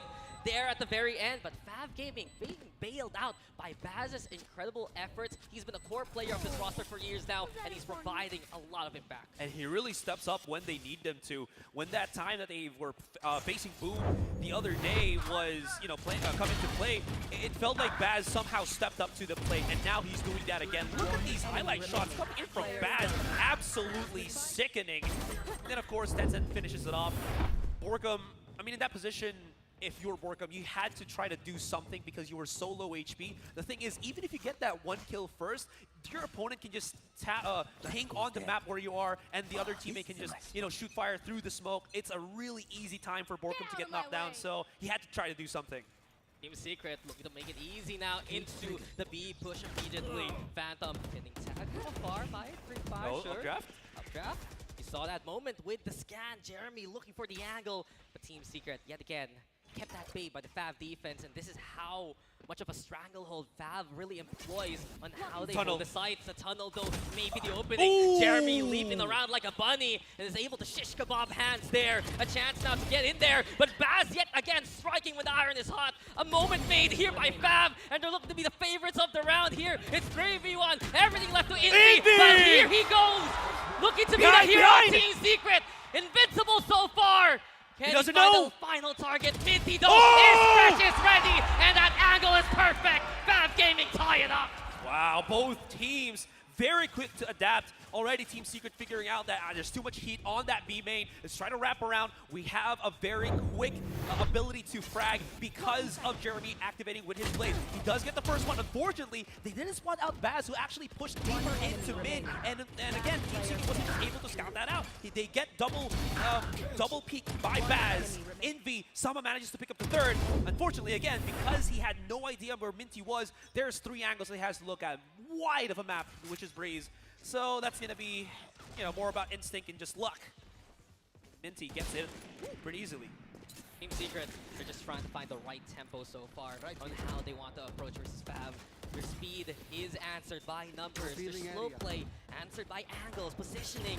The protocols here for Fav on the defense have been to stay in the safest places possible. But Secret, they're making do with what they have. 2 down. Borkum making noise also here by Mint. Minty's not ready for that one. NDG just sticks him up. Hands. Can he fight back though? 2 main targets in front of him. Already shut down. 10-10 sneaks a kill with the operator. But he's here by window. Known and found. A 1v3, good movement from Team Secret to play behind the pillar. 10-10 gets another one. Borkum taking too long there. Spikes planted. It's 10-10 time perhaps as he moves in. You have one towards the walls. Arches there instead. Here for Jeremy. Jesse Vash on the other side. The in-game father and son looking to be the duo again that Team Secret can rely on. 10-10 trailing. Here comes the scan. He's found. He's known. He wins versus Jesse Vash. The battle of the Jets are upon us. The updraft here, to look around, scout as much as possible. Jeremy though, playing so patient for the time being. Jeremy, Peekaboo, timing. Where is it? Jeremy sees you! And Team Secret will keep the lead. The diffuser, it blocked his vision. He didn't see him come out through the arch. It's the same, don't worry about it. You're loving it. You love that angle if you're a Team Secret fan. But that was already impeccable from 10-10. We said it. Bam. His move from Northception to this roster has given them that extra bit of full Fav Gaming. You already know the core is very solid, but they've needed that marquee player. 10-10's providing it right now, but Team Secret, of course, can hold the line against them. Is this like 10-10's third blaze? Yeah. That's in 9 rounds. That is insane. Man's a chef. He's been cooking. True. Fair enough. I want to just reiterate, though, Team Secret, I was kind of wondering when are they going to try to do that. Mid-control never has happened, but all of their approaches on either side from the mains have been very varied, and it has put a lot of strain against the defense of Fab on that first contact. Have the seed control immediately. Secret finding the opening towards default, towards A. Oxygen setup also keeping it very safe, but look at Fab Gaming. They might not have the best arsenal, but they have ultimates to work with. And Baz, of course. Oh my god, it's like 3! And DG, here we go. Double kill for him. 10-10 Baz. Both shot down. Impact players of Fab Gaming got so far. Hands though win a bit of that fight back. Minty also with the swing, but Secret eradicates. And it's Team Secret now making it 6. Oh, I like how Team Secret just kind of like held hands and said, let's play on the side together, guys. We might see 10-10, out in the open. Easy picking for us. Speaking of which, Fav, Pocky, the coach, has called for the timeout. Even though there is a lot of willingness from 10-10 Baz to try to wrap around, find a lot more advanced positioning on their defense. As I mentioned, Baz likes to play a lot on that mid spot, maybe on double doors. 10-10 wraps around so quickly. If you see Team Secret already pushing onto the side, he's somewhere wrapping around. The unfortunate thing about this, though, is its reaction plays or reaction movement from Fav, but it's very slow. If you're going to be like 10-10 coming in from A to B, that's a good 15, 17 seconds that you're allowing Secret to just bully 4 other players of Fav on that other side. If ever, Baz can't really manage to do everything because he has to be in a position where Viper's utility is going to be there, and unfortunately, he's not going to be the Omen that, has the shrouded step to TP around. I mean, Fav Gaming's stratagem on the defense usually relies on establishing a chokehold. I usually say claustrophobic when I see Fav Gaming. They make sure all the angles are pressing on the opposition, but what happens if it's a team that can punch their way through a single direction, right? Very Team true. Secret is proving that fact already, and this is what I was talking about a while ago on the panel. What is the next plan for Fav if that doesn't work and the operator doesn't work? Hey, what's the huddle? What's the hub here for Fav Gaming? Seems like they brought back Phantom back on that B site. This is a nice spot. I wonder how effective those tripwire setups are, because Vash has been throwing out every single shock dart to break it for a good chunk of these rounds. This is the first time I think I've seen Borgum actually put a smoke on that double door that should push out the 2 players of Fav actually running in to that A site. Maybe they were wondering if there was going to be that quick split again on A, but it didn't come. Team Secret actually playing a kind of pseudo or bait play to see how Fav moves on the start of the round. Exactly that. They're playing a default right now, staying back, making sure that mid is more of a mystery to Fav rather than them securing it for the time being. Jesse Vash, though, can he actually get the kill here? We've been looking for the guarantee, and Jesse Vash brings in the lightning, and the spark connects onto Baz. So good start here for Team Secret. Not only that, NDG tried to mark 10-10 Timing. Oh, the push! It is shut down yet again by NDG, and Secret have found 2 picks already. That is something that we were talking about. Once there is that bit of presence from Team Secret on the other side of the map, 10-10 starts to move. Secret figured this out, get an easy punish. Now it's a good kill from them, but Phantom out of nowhere with the Bulldog. A brilliance with the burst, but Borkum still able to carve a path onto the side. Behind the wall, though. Hands, can he push? No. Scanned out, forced to stay back for the time being, waiting for a little bit of help from Minty. The flash, though, from Infi, trying to play off it. Fragment also to keep on that bait, and Jesse Vash on the push, on the flag. Fav needs to be careful, and they need the kills in fast, but it's not going to happen. Vash has found one. It's all left to hands now. Left and right, both directions still with danger. And Borkum, he's just waiting now. Hands is pushing. Oh, he got it! But Hands has found another one. Oh, Jesse Vash, where did that even come from? A quick shot to end the round, and Team Secret are now in a 7-4 standing. And this is the control that Team Secret have been looking for the past couple of rounds. Every single other round they get punished by Fab, but this is one of the cleanest ones that we've seen. And of course, there you go, there's a Hunter's Fury. That's what, Jesse Vash has been known for these past couple of years of Valorant. So Vash, so good. Phantom, though, able to get a little bit of stride with the Cypher and the kills, but I mean, the numbers were still heavily in favor of Team Secret, so there was really nothing that he could do unless they all lined up for, those multiple Bulldog headshots, which was very unlikely. And it was a chance there for Phantom, but nevertheless, you can see Team Secret already Hunter's arranging Fury? how Fab would play. Hunter's Fury, though, from Hands. Very far. Yeah, way far away, all the way from spawn. Might not even reach where Team Secret was in the first place. Careful. They're stacking now, though, moving into the tunnel. Fab Gaming, they're prepared on the other side. Phantom 1, 10-10 on the other, but the push might be caught. The crossfire's being set here. You have both of their rifles available. There's the shock darts once again. Vashus has that locked and loaded. Jeremy alone for the moment because of the Cypher Trap, and look at this! Oh, they're gonna get intel. Neural Theft will be online. Oh, he's shooting! Because of the flash, and Indy's still caught in the crossfire. Fab, though, with the advantage. NDG playing into the corner. Oh, he falls! That contact point, and it's Borkum left alone. 1v3. Playing here by the pillars. Spike just out of reach, and there is no chance with Baz having the angle. We end the half with Fab still finding 5. That was quick. Very, very quick reaction time here from Fab Gaming as, again, they set up all of their abilities in one single go because of the stall that they've had, because of that Cypher cage that was placed on B main. I believe it allowed Baz to throw out his own smoke on B main. And of course, you know, with the Viper, it allows you to passively lower the HPs of your targets, making it easier for Fab Gaming to break through that secret offense. And correct me if I'm wrong here, Astrai, but that moment where Indy went for the pop flash, perhaps when he pushed out of the Cyber cage, that small split second where you're flash, he didn't see his opponent onto the corner, realized, oh, he's here, I'm going to spray that down, but Phantom still had that fighting chance. It allows Fab Gaming to establish the foothold they needed. Yeah, very good point with that one. Tables have turned, as now it's going to be Fab Gaming on the offense. They have the exact same composition, so the approach should be the exact same way. Let's just see how Secret wants to go for this one too on Vash. Jesse Vash deciding to take the fight into his own hands, do it the front line now.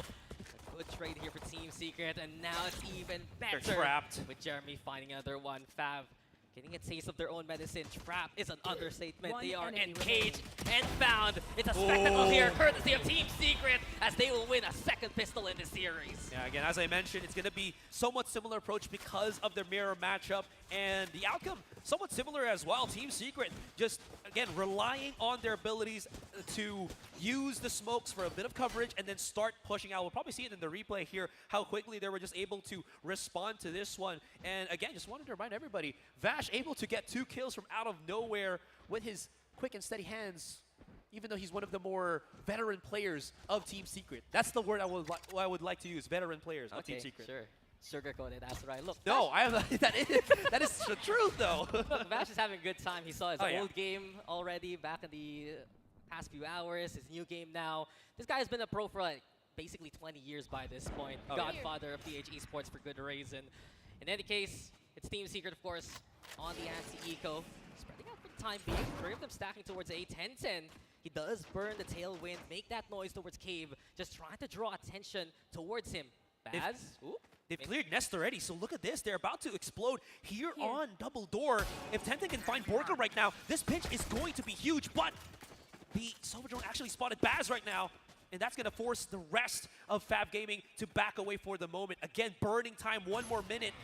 They have to try to do something here, or else they're just not going to have any kind of push whatsoever. Waiting for a pick here, courtesy of Tenten, or at least an opening for the mid-flood to happen. But Borkum keeping that at bay. Jeremy also catching the lurk for the time being. That is Phantom Fallen. The push though comes to shove. Borkum tried, but Tenten will deny. Jeremy instead taking matters into his own hands, contesting the forces here of Fab Gaming. Advantage still for Team Secret, of course. Jeremy sees them coming. Easy pickings for Jeremy. He's hungry for it. He's gotten 4 already. Give him the ace. Why don't you? Where is Tenten? Oh, they know. They know. 10-10. This is it. Team Secret. He's got the knife out. As Jeremy brings the ace. And there you go. Team Secret have gotten to 9. 5-9, man. 5-9. That was a pretty expensive round for 30 seconds left. For Fab as well. Committed a couple of buys there in that round too. The Prodigy performs, and this is why we expect Jeremy in the front line now, all the way back in the Hashira days when they actually beat that Bren, which became Team Secret, right? All the way back in DR Esports, he was a threat that was waiting to be unleashed, and we are seeing it yet again here from TS. Absolutely. Was it Envy as well from Hashira? So yeah. Former teammates, man. Anyways, Borkum's trapped in the corner, but there's no mollies that being used here by Fab. There it is. He's still sort of safe, and he's just going to be holding on for dear life. Snakebite, not the worst molly ability there to get the kill on him. You can survive from 1, but you cannot survive the shot dart. A freebie here for Fab Gaming, and a good opening perhaps on their buy. They've taken a more silent approach for this one. Maybe just hoping that Team Secret second guesses the push on this A side, but because there hasn't been any presence on B, and again, NDG still has his traps there as well as that very deep B main camera, they're not really rotating out just yet. They're figuring out, okay, it's not really too dangerous for the moment. Fav might just be cooking something up, waiting for utilities before they start to break in. Oh, that actually might back away Team Secret because of the KO Blade not getting anything. they're sort of second-guessing themselves. Envy's deciding, do I go in the pocket where Borkum died? Do I stay behind Pyramid? Eventually, the contact point will be made as Fab will go for that push. 10-10 though, bringing up the front. The spike should be planted as well behind the toxic screen and there by the Pyramid. Envy though with a push, answered immediately by Baz. Baz with another one. 2 already here for the one for Fab. Make that 3 as he is just counting casualties by this point. And DG cannot stand against them. And nicely done here by Fab. They make it to 6. Absolutely able to isolate the fight, and again, as you mentioned, because Borkum was already down very early into the round and nothing could have actually saved him from that situation that he put himself in. They didn't even shoot him. Yeah, just use abilities. You know, it's Valorant. It's a probable, very usable cause. He got knocked out without anybody else seeing him. In any case, no smokes, no ability to stop the vision or the push of your opponents. Very easy for Fab to, again, readdress, re-push, re-aggress that A site. Baz just provides so many opportunities here for Fab Gaming. We've noticed those moments where they need someone to find a bit of that impact. Baz delivers. Borkum now is looking for vengeance up close and personal here by the waterways. Oh, 10-10, so close! 10-10 had a chance, but Borkum will deny him instead. Advantage out here for Team Secret. We're into the post line already. Jeremy though, bring out the blades. Knives out versus 1. Maybe a second. Hand still playing into the corner. Flash coming their way. Fab taking the hold against Team Secret's onslaught now. Envy's in the front line now. Phantom will fall to Jesse Vash. And TS make it to double digits. And Fab Gaming, they had the site. The spike was already counting down. Unfortunately, they went a little bit too far into the post plan. They were thinking, okay, let's have Phantom wrap around, you know, have that double door push. It could actually work out, but Team Secret was, no, we're not going to allow them to be able to do that. We're not going to allow them to use all that time. Let's press the advantage already. Jeremy's got the blades. We have the positioning. Just go, go, go. And it actually worked out. The timing for Fab was very whacked out, and Team Secret claimed themselves a 10th round. Not only at the pivot point of that round has to be the push from Envy. We've seen it multiple times in this tournament alone. When Envy feels very confident right, he just goes for the full sense. Those rolling thunder plays back in Haven. Now you see it just pushing forward through the smoke and all. And it just gives Team Secret that extra bit of space to work with to allow players in the backline like Jesse Vash to provide those kills. Fab Gaming's in trouble here, man. They have not broken through the defense of Team Secret whatsoever. In this one, they've already called this timeout. 20 seconds left on that clock. And is that enough time to really recuperate what has been happening? Team Secret have been perfect on this second half of Braze. And again, we're talking about the impact players, which is 10-10, which is Baz. They're getting some impact, but not enough to really break down the defenses of Secret. And a few struggles here from the likes of Phantom and Minty, also being a bit of a bother for our Fab so far. In any case, Team Secret, they have the advantage and they're looking to add more into that. Operator is out for Jeremy. It's all about controlling those long angles now. And look at Jeremy already daring to push into shot and look to see who's coming his way. Ooh, he's got the operator. That's only going to be Minty. Probably the blade for a quick information or just actually hold the possible lurk angle. But I think the recon dart actually spots him out. So both Jeremy and teammate now pushing in. Do they understand how close Borkum is? Because they're about to explode. Well, Envy's found one all the way by mid. Jeremy working together with Borkum. Completely blinded, can't see Minty coming. Oh, he's in Jeremy, trouble. There's the first shot. Second chance here, but 10-10 outscopes the competition. What a shot from 10-10 yet again. But the damage has been done by Team Secret. Advantage is clear. 10-10's looking for it, that's right. He brings out the Sheriff. I think he does want to dare push that angle and look for that operator. It's actually still pretty workable because they already took down so many members of Team Secret on that A main, on that tunnel. They can pick up some weapons here, Dax. It's still very doable because look at this site. 2 versus 2. This is workable for Fav. And's got a freebie upgrade now to the operator. But it's big intel from Envy, knowing exactly where the last 2 members of Fav Gaming are. And Jesse Vash and Envy, they're marking their targets. They're the ones who can scan out for that info. Flash also ready here for Envy so far. Cyber Cage to cover that cross. There's the dart. Realize where Phantom is, but 10-10 has infiltrated and gotten behind at least to catch Vash. Envy now versus 10-10. No plan as of yet. Blades are out. Oh my god, he dashed in! But the dash in there is denied. Destiny smiles on Envy instead. Oh, 10-10 got the kill. Unfortunately, could not deal with Envy, and he was pressured to try to do something because there was a second player of Team Secret coming around the corner. And of course, we get ourselves a nice little breather from that ecstatic round. Technical pause. What's new in this regard? But look at that round from Envy.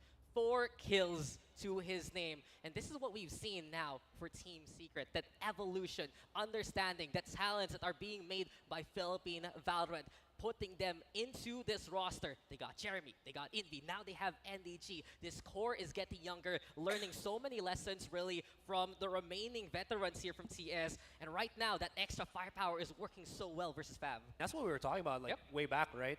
There felt like there was too much experience, not enough new guns from Team Secret to fully utilize. Because again, Valorant, even though, you know, it's a very explosive game. You need to have those faster, more willing aggression players to actually try to do something. And now with Team Secret, as you mentioned, finding those with Jeremy, Envy, NDG, it's working out fantabulous for them. For Fav Gaming, on the other hand, I do like the aggression. They are reading the situations correctly. Unfortunately, it's not managing enough. The one thing that I feel like has been a big factor against this is the timing of Team Secret's abilities. Yeah. Sorry, I just mentioned that how Vash, you know, throws out the shock darts a little bit later. Everyone else just kind of tempos it. They don't need to combo it together. They need to combo it after one another. And Team Secret has done this well that Fav couldn't really deal with it as they're entering or retaking a site. Look, they're pacemakers. Team Secret in their evolution over the past year and a half, I believe, is they used to be a little bit different from everyone else in the Philippine scene.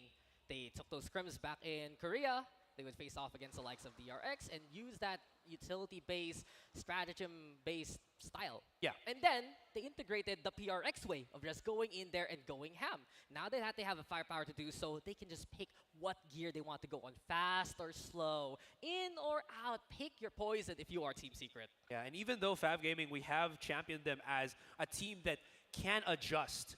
It's a adjustment that happens when you have just that one particular play, right? It takes them like 2 to 3 rounds, sure, but with Secret, as you mentioned, having so many options available to them, it's not enough for Fav here. And you're seeing Fav get kind of drawn away from one another, where their strength comes in to how well they can stick together as a unit. And we've seen that with the match that they played against Boom the other day on Haven, where they were so tight-knit. We're just seeing maybe Minty or Baz get themselves a couple of multi-kills here, but other than that, Fav have been kind of corralling themselves together. And this time, it feels like they've been kind of growing apart, and 1010 just kind of doing his own thing. I mean, they were actually a big fish in a small pond. Remember, this is Fav's Gaming's biggest outing so far in their careers. These guys have been playing together for what, around 2 years already, struggling to make it to VCL Japan, getting that championship right here, right now, from that Predator Japan qualifiers. And it just really goes to show for Fav Gaming, this is a stage that they might not be as ready yet, but they're getting that experience right here, right now. And of course, this is a test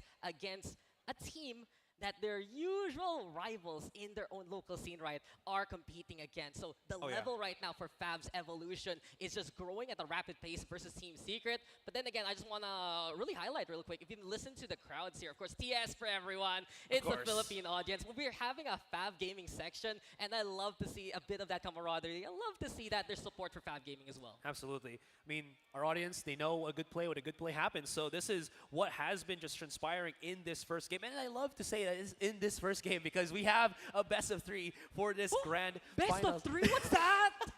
Yo, I was here for the performances, right? Oh, yeah. Franco was so good a while ago. Oh, I love it. It was a great hype for me as we are preparing as we prepared ourselves for this grand finals here for the Valorant Predator League. In any case, again, this could also be something that Fav at least can, fall back on, just in case. It's not yet over till it's over. Technical pause is taking a little bit, but yeah, since this is a best of 3, you can't follow that best of 4 for that first map. We still have Haven, which is arguably one of the best Secret maps, but there could be something. Secret has gotten those weird one-offs that they have lost on Haven, so maybe Fav allowed that to go through. Maybe they were just, wanting that to happen. In any case, this is speculation, and we'll probably see that if the second game happens, or when the second game happens. I don't agree with you, actually. Oh, really? Yeah. How is it? Team Secret's performance in Haven has been a lot of highs and a very big low that was named Genji. Besides that, right, it was maybe a one-off here and there, but they have been very perfect. And I was saying a while ago in the map draft, Fab Gaming did such a good job with that first map, with that third map, having Sunset in the rotation. Yeah. But if Team Secret keeps performing at this level, then Haven might be the death sentence of Fab, and that's what I'm really worried about. It's just poetic, though, if Team Secret can actually get a championship on a map that is going away and a map that has been their home for so very long. And of course, Fab Gaming, wouldn't it be even nicer, Asarai, if they can play Spoil Sport on the second map or right now? We're coming back into the round already. Team Secret, one more before they get into game point. Fab halfway done. There's not really much options they have gotten done that has really allowed them to do any kind of success in the second half. And I'm concerned by Fab Gaming's buy. Did you see that? A Guardian here and there, some rifles, light armor, perhaps a force in this regard. That they do still have the null command. They have that Viper Spit. And if Minty and Baz can provide that value, B-side can be ripe for the taking. Team Secret, though, you have Jeremy on one side, and it's Borkum on the other. Baz already throwing out the Poison Cloud. I do believe that's looking to find its way towards Nest just to get that opening. Toxic Screen as well, as Fab is trying to cut up this side. They get the darts onto Jeremy. Operator rings through, and with that sound, Fab Gaming will hustle towards A. Yeah, they realize that, oh, we're not going to push tunnel because that's a long pathway for an operator to have so much value. Hunter's Fury somewhere activated here, but NDG, where did that come from? NDG playing peekaboo, I see you, and now he will know exactly what's going on with the neural depth into play. Minty tried to at least suppress that angle, but it's not gonna happen.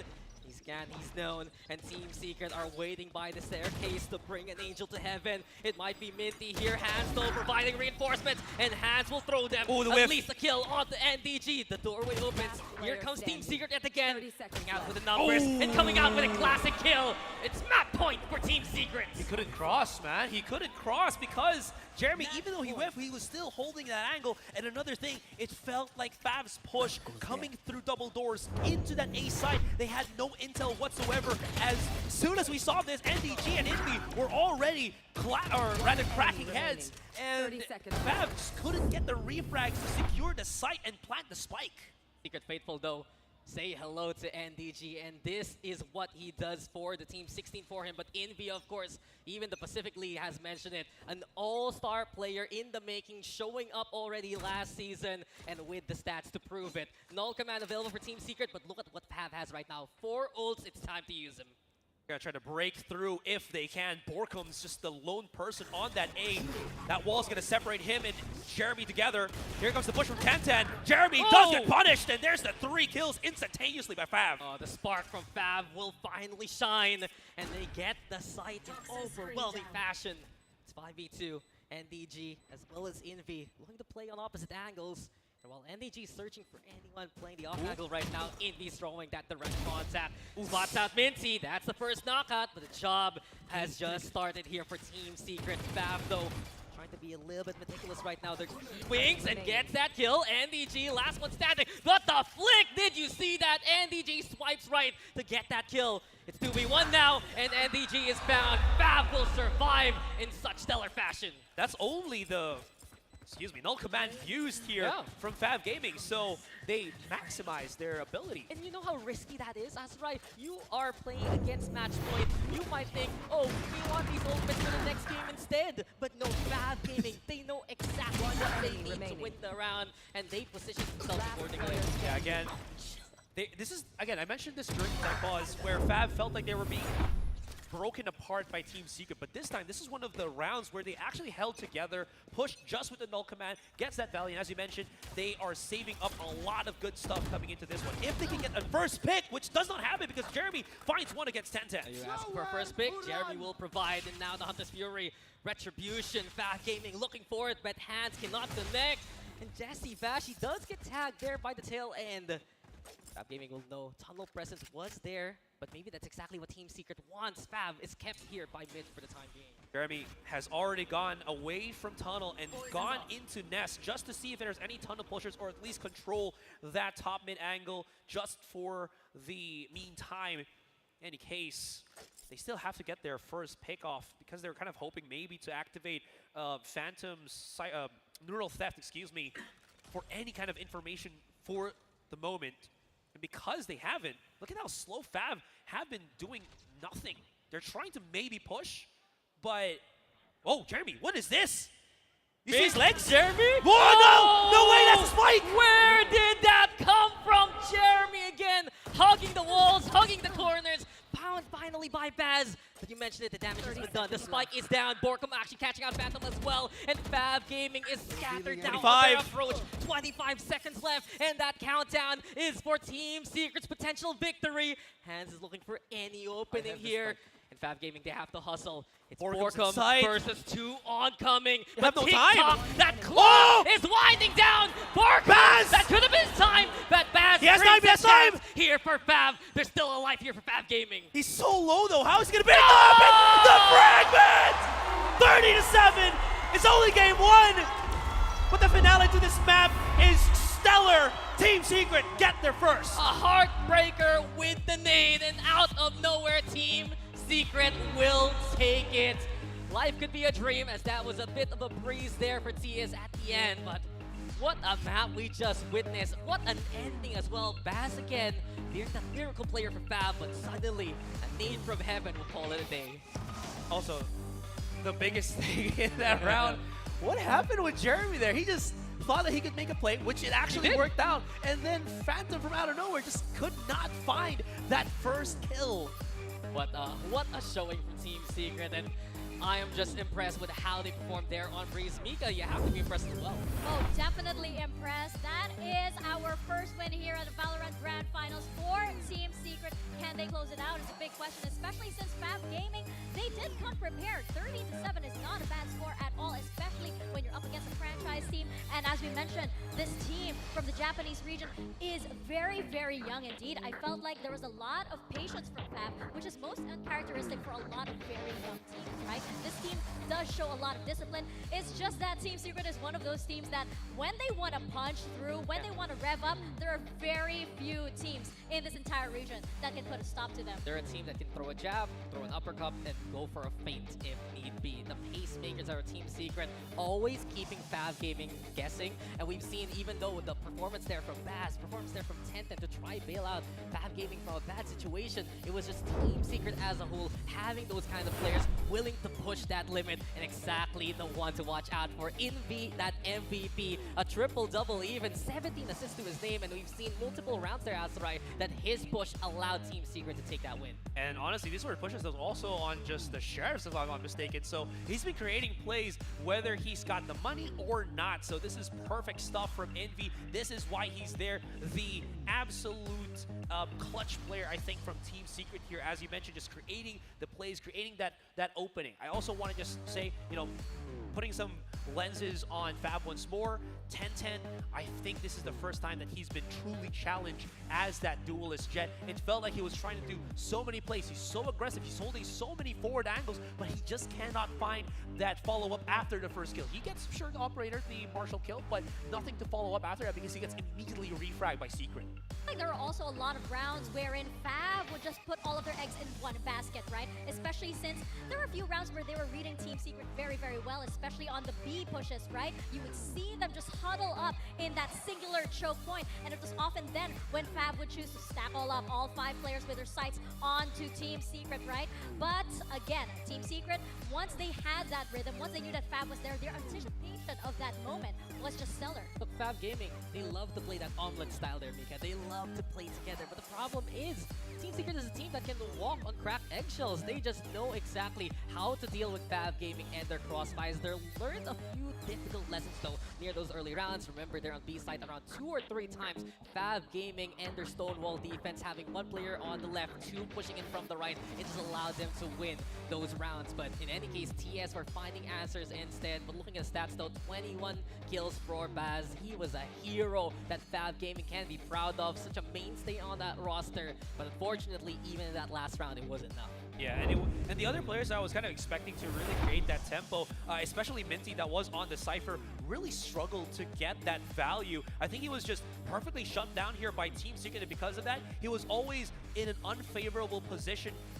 whenever they get pushed, whenever they get that contact. And of course, just the nice little almost highlight with Team Secret trying to go for those stabs. Fortunately, not going to happen in the first map. I think also one thing to point out, we've seen in that first half, Team Secret, they would barely give up a kill to Utility. The only real example I can remember off the top of my head is Borkun dying in the corner. Instead, there were a few rounds there where Team Secret would play for picks, play a default, and somehow, someway start around 5v3. Well, I mean, he also chose to do that. He was just standing there and he was just tanking in the same He fight, just took it right. Yeah, he really did take it. But I have a feeling that, you know, Fab Gaming here, they do have, you know, potential to adjust in the next map. However, our next map is going to be Haven, and as we know, that is basically home court for Team Secret in their home court indeed. Now, Fab does have a pretty decent Haven as well, but we're gonna see how they're gonna have to adjust, especially since, as we mentioned, we've seen several iterations of Team Secret's Haven here in this tournament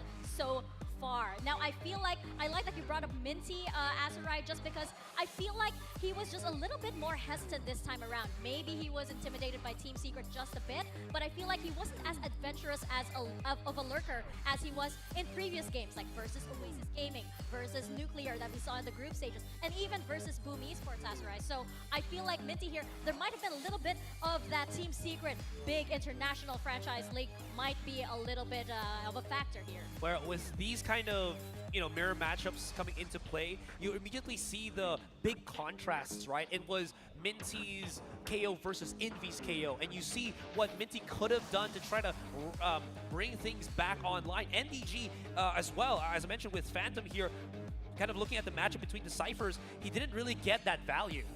Well, shoulda, woulda, coulda. It's gonna be all, you know, moods as we head back into map number 2, by the way, which again will be Haven. Again, another favorite of Team Secret. Fab performed very decently on this as well, but we're gonna see, is this a 2-0? Could this be Team Secret wrapping up the grand finals? We're gonna see. And our custom-engineered Aeroblade cooling alongside liquid metal over the CPU. Delivering intuitive interaction and immersive sensation through technologies like advanced sensory solutions, optical display, and the latest real-time rendering technologies. With the Helios Neo 16. 13th Gen Intel Core processor? Check.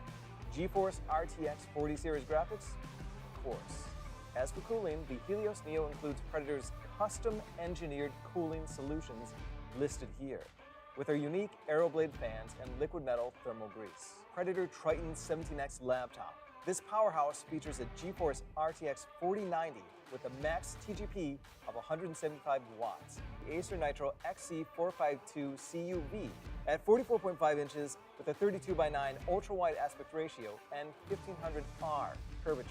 Predator Orion X. The Intel Core i9 13900KS Special Edition processor boasts 24 cores, a flagship NVIDIA GeForce RTX 4090.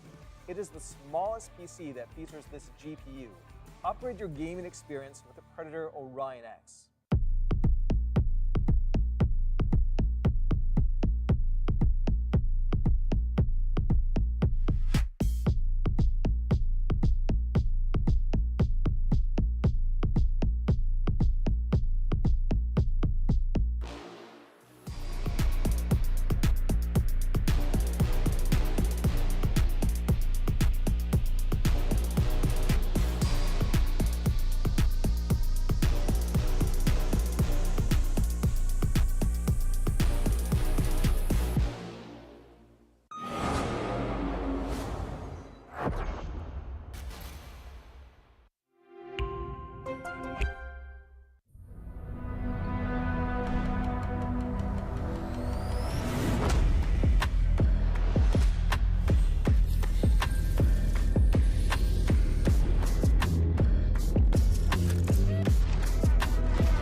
Welcome to All Random Questions. Can we have an interview with you? Yeah, sure. What's your name? Fishbowl. My name is Famous. My agent is Visat. I'm coach of Team NKT. Do you believe that in gaming there is true love? Yeah, there is true love. I believe. Hopefully. Who is your favorite agent in Valorant? Omen. Jet. Reyna. Reyna. Do you prefer dogs or cats? Cats. Cats. Who's your strongest teammate? Morea. Who's your weakest teammate? Fishbowl. Inexperienced. Okay. Do you love mathematics? Mathematics? No. Okay with it. I'm okay with it. 10 times 5? 150. No, okay. Good answer, man. What's your favorite Valorant gun? Vandal. Gun Vandal. What is the best holiday of the year? Christmas and New Year. Christmas. How will you know that your teammate is strong? Coordination. Pagpogi. To have a weak teammate. Magpangit. Do you prefer being carried or you're the one carrying? I love being carried. I'm the one carrying. Ako na lang yung nagbubuhat. Best basketball player of all time? Lebron. Kobe Bryant. Do you know how to spell Valorant? Yeah. Can you spell it for us? Spell? Yeah, Valorant. V-A-L-O-R-A-N-T. Do you listen to K-pop? No, I do not. Do you listen to rock? No. How about hip-hop? Yes, I do. Who's your favorite hip-hop artist? Oh, that's a hard one. Katy Perry. What's your favorite Katy Perry song? Fireworks. Can you give us an example? I am not gonna give you an example. Okay, fine. Okay. Paano mo masasabing toxic ang kampi mo? Reklamo na reklamo. Hindi nagsasalita. Kapag may naka-rank ka na kaduo mo, ano usually ang role mo kapag kampi mo siya? Carry. It's the best gaming laptop. Sir, Predator. Predator. Predator. Predator. Predator.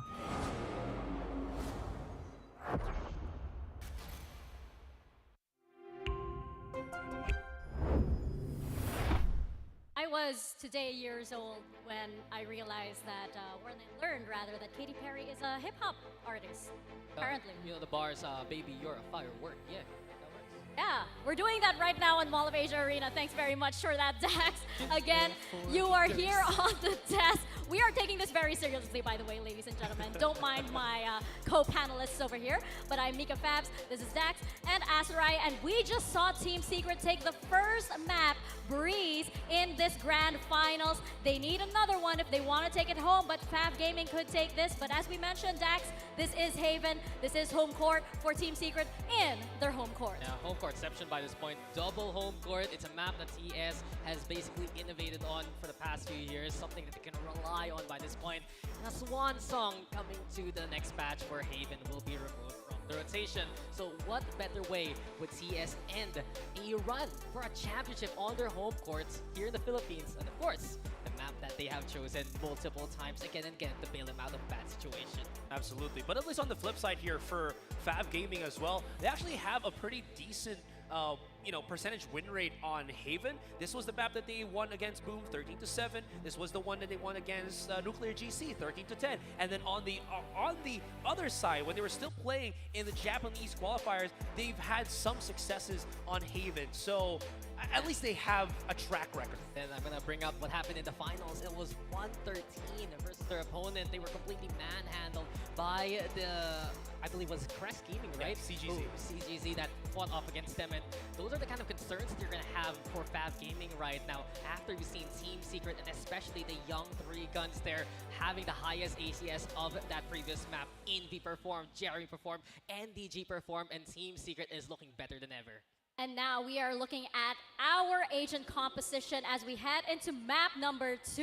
It looks like there are no surprises quite for both sides, and it looks like, Dax, we're gonna see a lot of that previous performance in the group stage come out here right now on what is potentially the final map for our grand finals. What has been tried and tested for these two teams. TS still keep up with that vintage composition of having Jeremy in the front line and of course the new face in NDG on that Killjoy. On the other hand though, Fab Gaming, they have a different approach when they play Haven. It's double control between bats and hands. Yeah, the thing that I like about Team Secret's composition is there's so much ability to just, well, straight up again, clear the corners. And speaking of clearing things up, they need one more game. Best of 3 grand finals. Here we go. Ladies and gentlemen, Haven it is. This is gonna be the moment for Team Secret as we are immediately getting into the action. Jeremy already standing up for attention towards mid.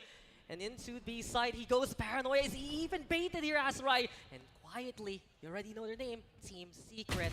Silently moving into A. Jeremy will fall, but TS does get A sites. Yeah, they did hear the rotation coming in from short. That will be a trade off of their, well, duelist as well as the possibility of the nade, but they do have a lot of post-plan positions here, but this is a numbers gaming in favor of Fast. Yeah, the trademark play here from Team Secret. Sacrifice one for the good of many, and Jesse Vash in the front line here. He's good in these angles, especially when he has a shotgun. The classic is all he has, though. There it is. And here comes Jesse Vash with a one to He's fade out. away to get the hell out, and NDG with covering fire. Secret set up a trap, and Fab Gaming immediately step into it. Borkham with 2 at the end, and Team Secret with another pistol to their name. They just jumped in.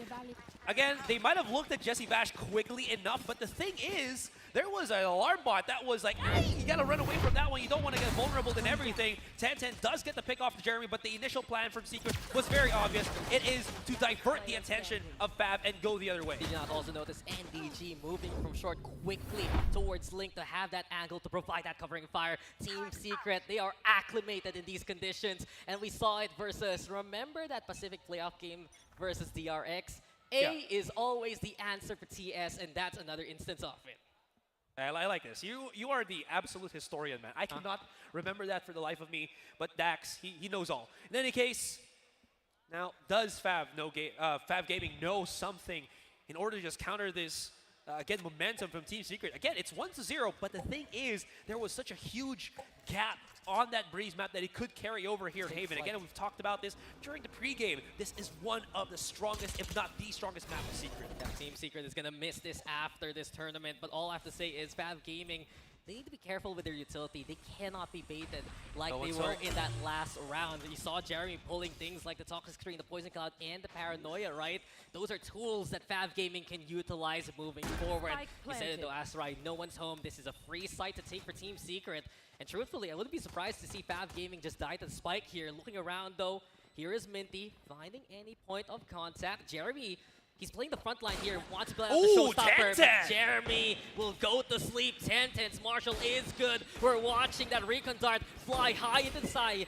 Jesse Vash waiting for that to drop. NDG holding the Raj, though. And a 4v4 for time being. It's Fab on side. Jesse Vash, though, through the smoke, knows exactly what's going on. Hello. And Team Secret are architects, but Fab are destroyers. 10-10 bringing the wrecking ball into Marshall. The smoke in the way. Borkham has to go. Borkham needs to get in there. And Borkham, how does he find the time? Yet again, Borkham time, baby, with the clutch. Close. Fab, we're defusing it. The smoke was giving that coverage, Dax. Oh my, Borkham. When he is seated here in Manila, you know he is good for it. Just breathtaking there from Team Secret, to say the least. It all started with Jesse Vash's recon dart floating high in the sky, straight up, waiting for that timing. Second one. And Borkham, give me that second one. I want to see it. But 2-0 is the score now. Luckily for Fab, they did do some good damage there, so they have something to work with, especially the blades in 10-10's hand. Yo, that is third round blades. 10-10 is quick with it. In any case, he hasn't, as I mentioned, you know, we were talking about on Breeze, still hasn't gotten that contact, that impact that he was looking for. But speaking of the man, he's just pushed up all the way on A main. Smoke's dissipating, could have that first contact already here in front of him. Borkham backing away for the time being.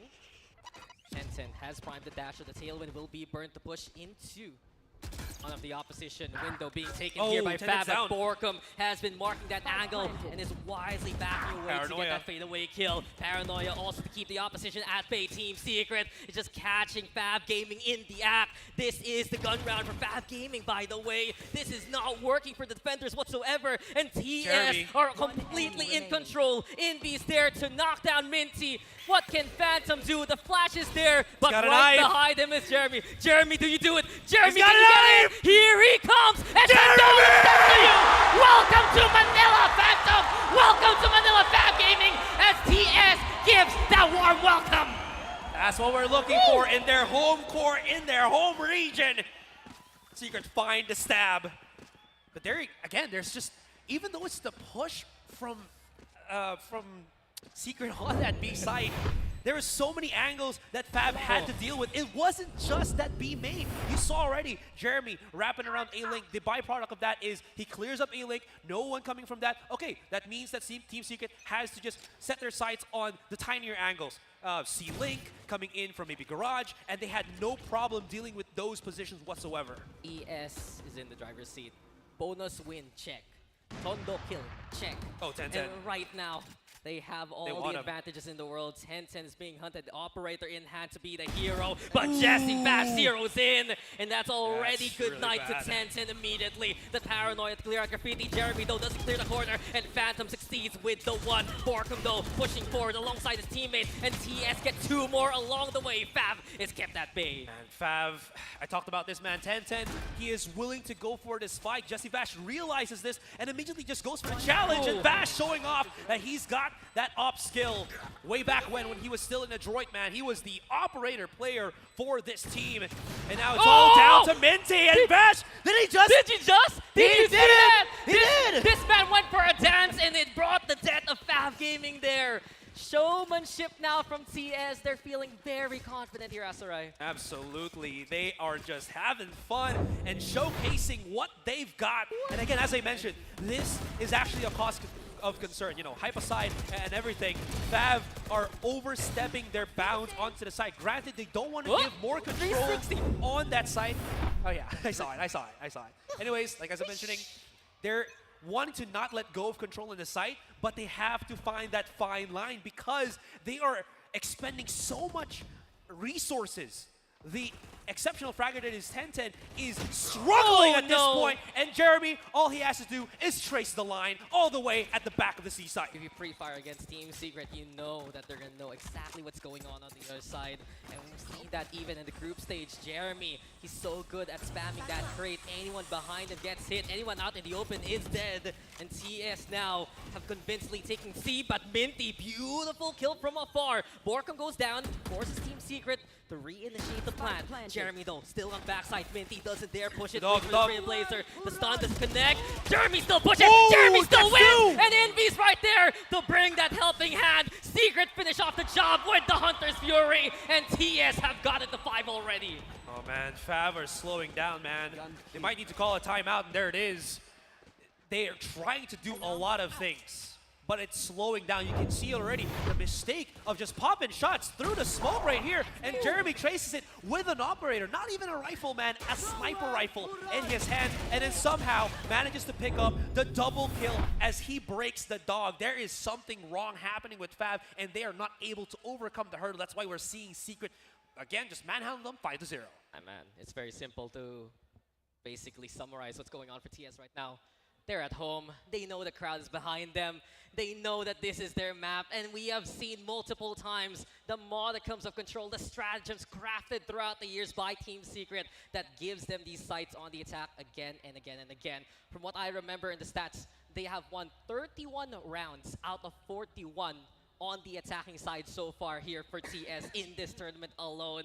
And that stat is so overwhelming so far. It's adding more now to that equation. Well, with all of that being said, Fav got so much work ahead of them. At some point, you just want to have that one round to ignite something within your team. But when that doesn't happen, that turns into such a dilemma here for Fav.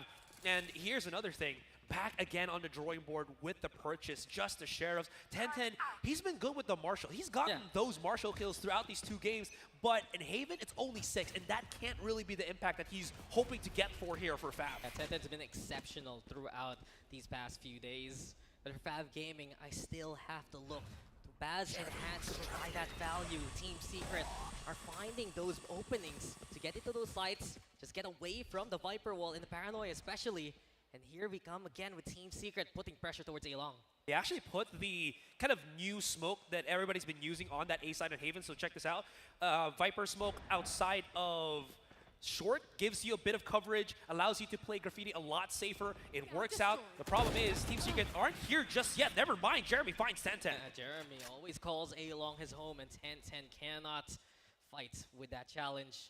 So one down here already, courtesy of Team Secret. Fav Gaming playing back in the style that they know. And Hans is just jumping right now, trying to see if anyone's going to go his way. But we've seen this from TS multiple times, Asarai. They're just going to back off, radio silence for the time being, and surprise Fav from where they're going to come from. Any team does not want to push with like 20 seconds in. You can always make a mistake if ever. We do have some KJ traps on that B site, but Secret's already pushing. Yeah. Shock Dart clears, not enough actually, but here we go. It was for the plant towards the corner instead, that Shock Dart. The alarm button Nanoswarm wisely put away in the different side. A lot of people on top. Secret, though, they're already in, and they're getting these kills quickly. 2 down on Fav's side. Phantom Battle, hold on. Sheriffs, hello, the law is being Seekers. made here by Fav. And not only that, the Seekers are into play. Push comes to shove, but Jesse Match and NDG burn down the competition, and TS are still keeping it a perfect scoreline. And those Sheriff shots were looking snappy from Fav. Unfortunately, even though the flash was used, the Seekers was dispensed. The biggest problem was they couldn't really follow up. You saw the Omen trying to push out onto the site. Unfortunately, because I think of the Nano Swarm, he got sizzled and just could not go for the punish. And look at this, trying to also defuse the spike. What was the disconnect here from Fav? Is it to deal with so much post-plant here for Team Secret, or just defuse the spike? I don't know. It looked like they were confused. I just don't think they were expecting Team Secret to still have a handle on the spike to begin with. One to the trap, one for the push. Baz though, that's a big opening. Oh, Baz is in front of him, but Envy just sprays him down where he stands. TS now have the advantage yet again. 10-10 holding on to the operator. It's going to be a very close angle. Looking for timing versus Envy. Envy's seen, but Envy still wins. Invincible truly, even with that staring into him. And Jesse Fash has an op of his own. So Rolling Thunder running out here. Fav Gaming has to go for the retake. Rolling Thunder, as you mentioned, and that's going to come from Ceylon, especially Aldrone now. Looking for a bit of that intel. Hands is marked. And Team Secret toying with their food. NDG will bring another victory. And TS are up to 7 by this point. Man, I thought Baz was already heating up. He got the first kill, and he got a great angle against Envy here, but Envy is just too much of a master flicker to, well, get knocked out. Look at that, that's too fast. And then 10-10, for some reason, jump spotted outside of Garage, and Envy just immediately punishes. These kind of checks, man, from Fav, they're getting counter-checked by Team Secret very, very quickly. It was a good start from Baz, and that's one weakness we've seen from Team Secret. When they're a little bit too hasty in what they want to do, they don't clear the corners out especially. But Baz, that was all he got. Team Secret instead overwhelming the defenders.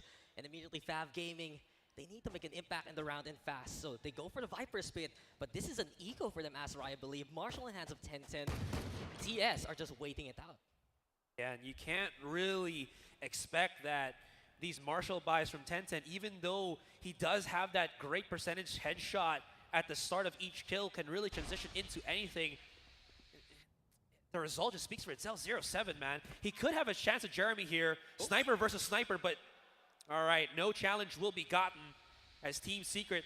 They know the pit is already placed on mid. Resources for Fav, weaponry as well, is looking a little dry, Dax, a little low. So Team Secret just making sure the angles are clear, and it looks like they're going to go for A. One smoke enough to dissuade Team Secret from going into a They're site. waiting for the dart. A site that they love to play on. You mentioned it though, the darts will provide them that intel, and now the showstopper will look to bring in that clear. So immediately from afar, Jeremy spots out 10-10. Jeremy brings the showstopper here, but doesn't notice his opponent nearby. Phantom still alive somehow. Minty instead the casualty. Shorty surprised. Oh my god, 10-10! For protection, but 10-10 still charges in to get that kill. So 4v4 becomes 4v3. Jesse Bash with the angle. Baz will respond in kind. The stinger from Hands though, bringing it up close and personal. And Team Secret playing from the long angle. Jesse Bash though, still spray is ready, locked down. Oh, they can't break it. NDG was waiting for his chance, and it's all left to Hands now. Taps the spike, but there are 2 angles to deal with. NDG peeks and NDG wins again.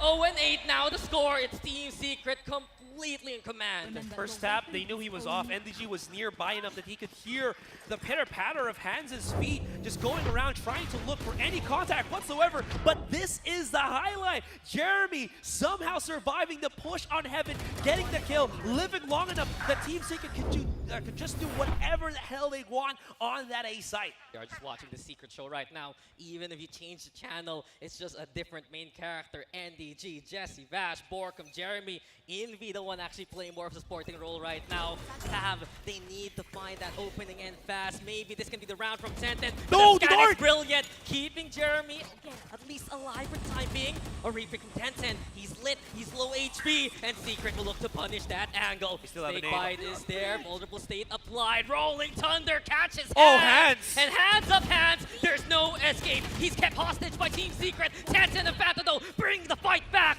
They equalize the odds for the time being. Locked down here already.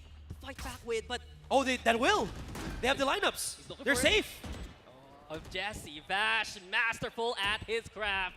So Team Secret, they break the lockdown for the time being. No detain in this regard. The smoke though towards A-Long. Baz also priming the paranoia, There's but the push. Envy's ready with his own utility. Ooh, Tenten punish. from above. NDG with the answer, but it's all 1v1. NDG again. Oh, it's the not smoke! gonna happen this time. The smoke in the way, and Minty will make his mark. Fab Gaming get on the board here. Cool and fresh from Minty as he gets himself that clutch. That was very, very close. You already saw the plans. Going into minds of Team Secret, that lockdown was never going to push them away from the site. Aftershock was not going to be enough, so they had to use Vash's shock darts, which it was, but Fab Gaming, gotta give this to them, they are not willing to give up this site. They will fight tooth and nail for this stack, and it has finally worked. The question is, can they keep replicating this kind of outcome when every single instance that they've had against Team Secret has been kind of a loss? I mean, finally, they've actually used the space that Tenten creates to get that round win. We're looking for those moments there from Fab Gaming. Wait for Tenten to get that pick. There you go. Nasty. Put a check mark on it. Stellar shot onto NDG. Lurk's gone. Secret. They need to commit onto this A side already. Poison Cloud and the snake by Jeremy waiting through the sea of green. Jesse Vash though looking to play protector. It will be 3v3 at the end of that skirmish. Yeah, all the crossfire is set up perfectly there for Team Secret. They might not have known about, Graffiti and back on site, but because of how quickly they were just able to get those refrags, it's all gonna be for Do they know this easy. bad? The teleport is seen, but Borkum looking to oh, still hold. Minty! Minty still hits the shot. Jesse Vash in the price line! And Minty again looking to make another miracle happen. Oh, no. Not this time, says Envy, as Team Secret get another one on the board. 9-1 right now here, Asarai, and this half is looking to be all Team Secret. Team Secret have unleashed something in Haven. If you are gonna go against the PH team, never let this come into play. I mean, it's gonna go out of rotation, but still, right? If it comes back, you know what to do. History will not repeat itself. Anyways, Bash. Oh, wait, that last one. Well, it's a gimme. He got the 1v1 with Envy, and Envy still got the clutch in the end. In Team Secret, they love playing those stations as soon as possible. Go onto that side, provide that covering fire. And not only that, they're so stellar at spamming those kind of angles. We see it multiple times from A short towards that link. In any case, new round, new look for Fab Gaming. They still have the Killjoy set up towards C. Team Secret wisely going for a default instead, playing it the window and looking for an opportunity towards the mid area here. Shock Dart used. Trailblazer to clear a little bit of that mid control. So Fav at least getting a clear picture. Look at this triple stack from Fav on Garage. Is only in because it's going to be in position here. And the real challenge, if you look at A main right now, it's going to be Tenten in a 4 versus 1. Then he's exposed. He's got to back away. He's already tagged too. Tenten's in trouble and NDG is hunting Oh, he him. whiffs. No escape. The fault line also was coming his way. That's gotta hurt. And Team Secret has found the first. Make that a second as the dart is good to catch out Phantom in the act. So 2 down here from Team Secrets, or rather by Team Secrets. Jeremy falls to the hand of Baz, sure. But TS now stationing themselves onto the site yet again from the shadows from Fab Gaming. Borkum looking for opportunity, seizes it in that moment. A TP now doesn't expect Baz, the operator in his hands. So some firepower here for Fab at the very least. Aftershock though.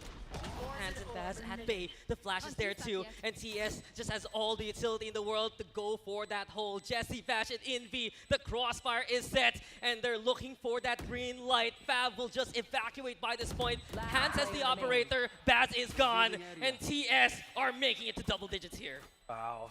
Again, that was the thing that happened on the pistol round, man, where, yeah, they're going to just try to hunt it. They got the money. Unfortunately, Unfortunately for Fav here, Hands is very far, so he's going to be able to give this to 10-10 once again. Last round of this first half. Team Secret, this has gone by a blur, man. They only need like 3 more rounds to win this grand finals already. Quite a hasty approach from Team Secret, and not only that, it's when they sense weakness onto a side, they go for it. Baz, he tried to play reinforcement there, went off the shadows, just keep Team Secret guessing, but Diaz had everything they needed, courtesy of Envy, to hold down that line, and it was exactly that, another round for them. This is the perfect time for Fav to get something done. Hands did as much as he could to save the operating hand. Alright, 10-10 spots it out. No. Oh, this is bad. This is very bad. He's and smart. there it is. He's a sniper from far away. The warranty still works here on local shores. The Jesse Vash guarantee with the Hunter's Fury. Marks targeted. Minty, though, still fighting. Openings made here by Team Secret. Next on the list might be Phantom. He's spraying out towards long. The Phantom. Oh well, the Vandal rather, to going for the shot, but in this case, it's 3v2. TS going for more, going for broke. Multi-kill here from Envy. Jeremy sees one more target. Baz. Still life in him, but not against NDG. The half ends with Team Secret at 11. And Baz just really wanting to push that that plant already, maybe hoping to get the quick catch, stop the plant on the spike. In any case, he still had a 2v1 to deal with, not knowing where the other player could be, but this is where it all got ignited. The Hunter's Fury from Bash from so far away, and this was made very easy to connect because of how well Envy threw out his fault line already. You saw the dash was already expended by 10-10 as we were watching that replay, and then of course, he couldn't really jump out of the way. Not a bad lead here for Fav Gaming. They're trying to get back in spots that they lost because of the firefight, but Team Secret is still taking those extra seconds, right, to keep watching that angle. Envy providing those kills because of it. And this now might be the death sentence of Fav. Another pistol. Fav hasn't won a single pistol round this series. Bad dash, is not gonna see anything. And Team Secret take those tidings for free. 2 down already from the attackers. That was a big mistake, man. He flashed his own boy. And look at this. Team Secret wrapping around. Oh, no. It's Minty down. The plant on the spike. 10-10's got to reposition. He's got himself a pistol. He's got himself, well, the smoke, but there's like 5 players to Team Secret. Hello! Hello. Jensen, what you doing there? One and more. Team Secret will finish off the job in the pistol. They've been perfect so far in the pistol. Apparently, even the Philippines Asarai Christmas is still going because TS is the gift that keeps on giving. This is it. Championship point for Team Secret. The force of the buy has to come through from Fav here. I mean, it's a very long step, Dax. You can hear it. They need 11 rounds. Look at his replay. The missed flash, dude, at the most crucial time. If you were looking for anything, that second pistol should have been hit for Fab, but they could not find that solid ground. And I know it, the crowd knows it. Team Secret, they need one more. They're feeling it. The crowd is ecstatic for this moment. And Team Secret, do they finish off the job right here, right now? They're going to put on a show for the Philippine audience. And Borkum, it's his time to get the one. And DG chipping in. 2 down already for Fab Gaming, but the flood from Garage is They're on. forced to push. DG, can he hold? Not going to happen. It's 3v3, but Fab is solo already. They got the heal from Phantom here. It's good. He's not playing the spike. They don't know where Secret are coming from. The Aftershock stops the plan, but Jesse Bash at the back. The dodge! It's going in! Oh no, Jesse! He's found the 2! And Team Secret in front of their home crowd are just 1 kill away. Haven's going away, folks. Team Secret is gonna miss it. They're chasing But him. this is 10-10, making it at least manageable. 1v1. The wraparound is there. He's got to pick up the spike. Jeremy knows this. It's a challenge. And 10-10 clutches. They still get around. 10-10 keeps the fight alive. And this is why we're seeing Fab Gaming on this stage. Despite the odds, despite the adversity, they want the fight and make it to the end. What a bloody battle, though. And this is where I have to be concerned for Team Secret. They want to put on a show for the audience, but maybe finish off the job in a bit more of a proper way. Absolutely. Jeremy knew exactly what 10-10 wanted to do, but we've talked about it, man. He's amazing with those head taps, and what's the best head tap weapon that you can have right now? It's the Guardian. Round of applause for 10-10. All throughout this week, he has been a menace versus any given team. Big props to Fav Gaming in that regard. But you mentioned a while ago, 10 rounds is the gap now. Fav has so much work to do. They're waiting for the contact. Look at this. The turret outside of Garage, once it gets something, the Flash is already prepared for the sky here. And 10-10, if he can, and he wants to, will try to get a pick with the Guardian. Nothing to be done on mid by Team Secret. So immediately after like 30 seconds, they start to back away into the corner. And 10-10, he's got that sixth sense. Online. He's ready, and 10-10, I am just impressed. So a good start here for Fav Gaming. Once they get that first kill through 10-10, it usually allows the Fav Flood to work out onto a site. The only one standing against them right now is Borko. How close, way too ambitious. And Fav Gaming, this is where they're strong at punishing those kind of angles. This is what they want, holding together the glue that makes them stick. 10-10 rallying the team behind him. Again, I was mentioning this before we got into match point ready for Secret here. They got so long to go, but it's not unheard of, Dax. It's not unheard of. Bucky, of all things here from NDG. Not the best gun in this angle. Jesse Bash also looking for the lurk, but Fav should have a good handle onto the round. So far, so good. Stellar shooting from 10-10 yet again. And Jesse Bash, he knows he's dead. Baz will catch him. Fav keep it so clean in that round. This means they're gonna basically have a good economy, keep on going. They do. I mean, at this point, just never give 10-10 a rifle. Just give him the Guardian, man. It's lucky. He keeps hitting these nasty shots into the lineup with this one, as well as the follow-up from Baz, you know, following the footsteps of his own teammate. I mean, I'm just gonna count it down once. 9 rounds for Fav here. It's very unlikely, but if they keep this kind of momentum rolling, it is looking possible. Look, I want to be a believer here for Fav. 17 kills from 10-10 proves that he has the most kills right now. Not only in the tournament, but in this map already. With the Blades, though, he's been getting multiple copies of it throughout this series. Does it provide any value now? Looking to try to go for that mid push all the way up onto B. A couple of traps here and there. The flashes, 10-10 looking for that contact. Nanoswarm is going to make it a little bit difficult for him to plant. And of course, the pop shots through the smoke. Unfortunately, no kills will be had for Secret here, and they immediately go the other direction. Borka blind! One gets the kill, and that's a 1-for-1. Yeah, Envy there by the window. NDG's on Oh, is it over? NDG! One more! We spelled it! The bonus! NDG for the victory! Swan song on Haven provides Team Secret that championship. Congratulations! They are the APAC Predator League 2024 Valorant Grand Champions! And that is Team Secret for you! When you thought that Fab were looking to get that momentum, immediately crushed! Welcome to the home of Team Secret. We are in Manila, we are on Haven, and this is Team Secret's house. No one else can stay around here. What a convincing performance from Team Secret. And think about it, this is the best way to open up the year for this franchise team with a championship. Again, there was that question, man, if they can make it happen, and they did. Fab Gaming did their best, but it was unfortunately not enough. Look who did it for Team Secret.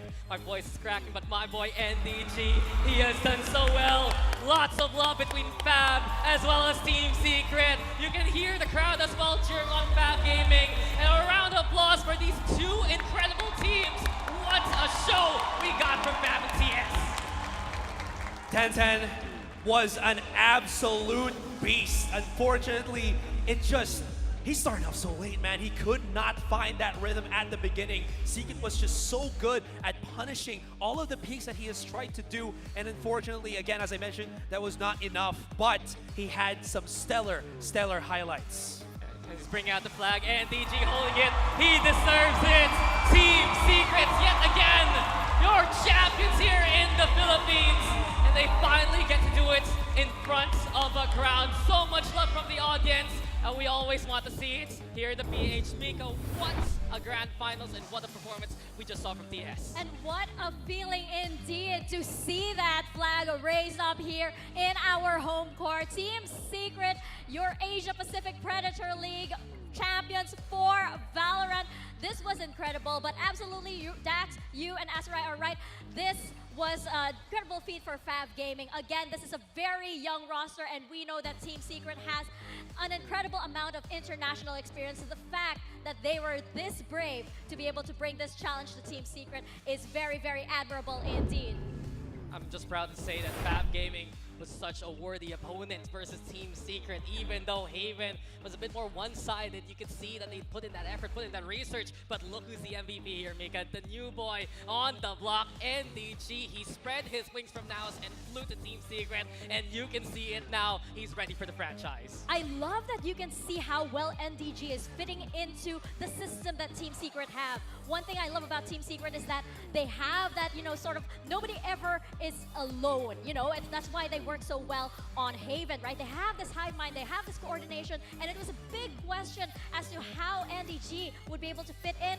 I'd say he's fitting in just fine, Asarai. And he fixed it perfectly, because you saw, Dax was mentioning it as well, the rotations, the timings from NDG have been really good. It's not just the frags, it's how he presents himself around the map that has allowed him to get so much impact in this best of 3. And now, of course, looking at the scoreboard real quick, NDG standing on top, and 10-10 from Fab Gaming, showing to us why he's the duelist in the Japanese roster.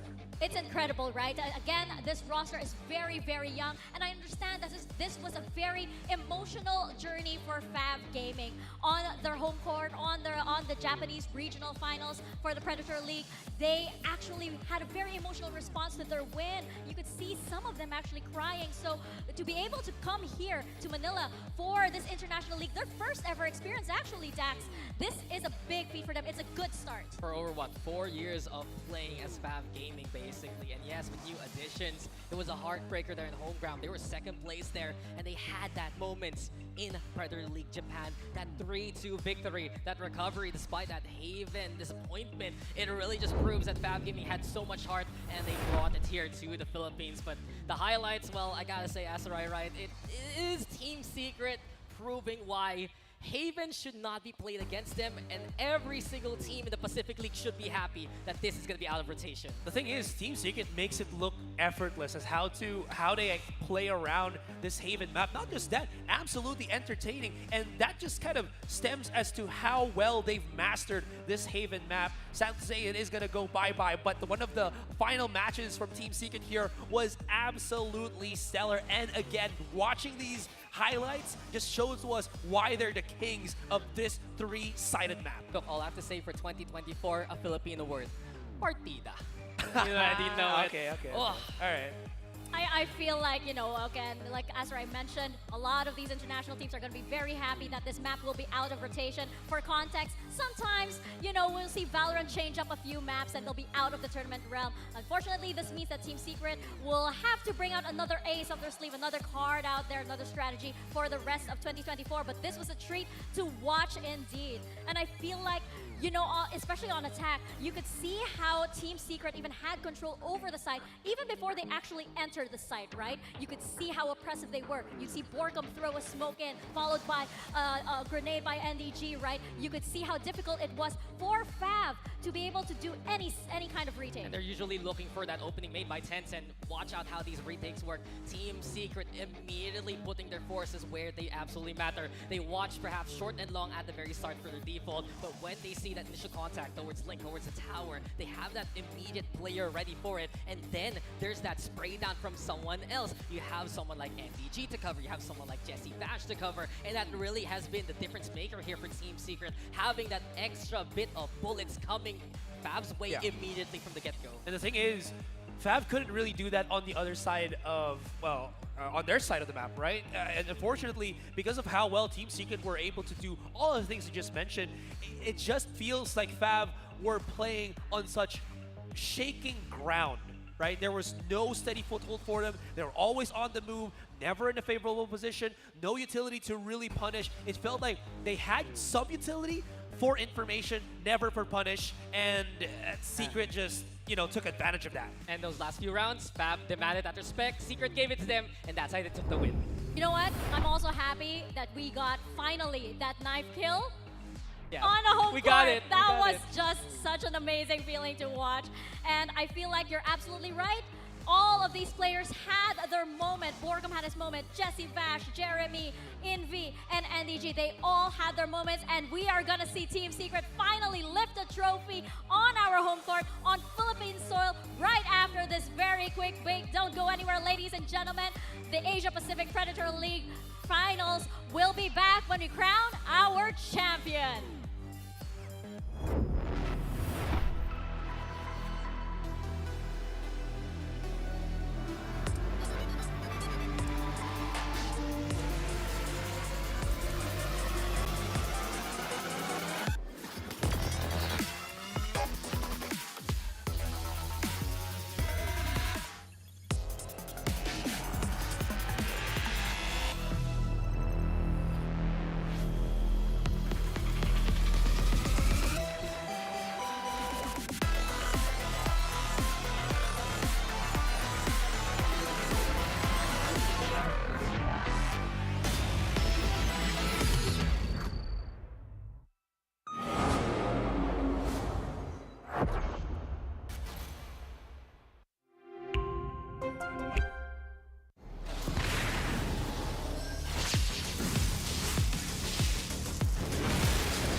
With the Predator Helios 3D15 Spatial Labs Edition. The 13th gen Intel Core i9 HX processor, NVIDIA GeForce RTX 4080 GPU, and our custom-engineered Aeroblade cooling, alongside liquid metal over the CPU. Delivering intuitive interaction and immersive sensation through technologies like advanced sensory solutions, optical display, and the latest real-time rendering technologies. With the Helios Neo 16. 13th gen Intel Core processor? Check. GeForce RTX 40 series graphics? Of course. As for cooling, the Helios Neo includes Predator's custom-engineered cooling solutions listed here, with our unique Aeroblade fans and liquid metal thermal grease. Predator Triton 17X laptop. This powerhouse features a GeForce RTX 4090 with a max TGP of 175 watts. The Acer Nitro XC452 CUV at 44.5 inches with a 32:9 ultra-wide aspect ratio and 1500R curvature. Predator Orion X. The Intel Core i9 13900KS Special Edition processor boasts 24 cores, a flagship NVIDIA GeForce RTX 4090. It is the smallest PC that features this GPU. Upgrade your gaming experience with the Predator Orion X.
with the Predator Helios 3D15 Spatial Labs Edition. The 13th gen Intel Core i9 HX processor, NVIDIA GeForce RTX 4080 GPU, and our custom-engineered Aeroblade cooling, alongside liquid metal over the CPU. Delivering intuitive interaction and immersive sensation through technologies like advanced sensory solutions, optical display, and the latest real-time rendering technologies. With the Helios Neo 16. 13th gen Intel Core processor? Check. GeForce RTX 40 series graphics? Of course. As for cooling, the Helios Neo includes Predator's custom-engineered cooling solutions listed here, with our unique Aeroblade fans and liquid metal thermal grease. Predator Triton 17X laptop. This powerhouse features a GeForce RTX 4090 with a max TGP of 175 watts, the Acer Nitro XC452 CUV at 44.5 inches with a 32:9 ultra-wide aspect ratio and 1500R curvature. Predator Orion X. The Intel Core i9 13900KS Special Edition processor boasts 24 cores of flagship NVIDIA GeForce RTX 4090. It is the smallest PC that features this GPU. Upgrade your gaming experience with the Predator Orion X.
Ladies and gentlemen, please give it up for all the countries that have participated in the Asia Pacific Predator League 2024.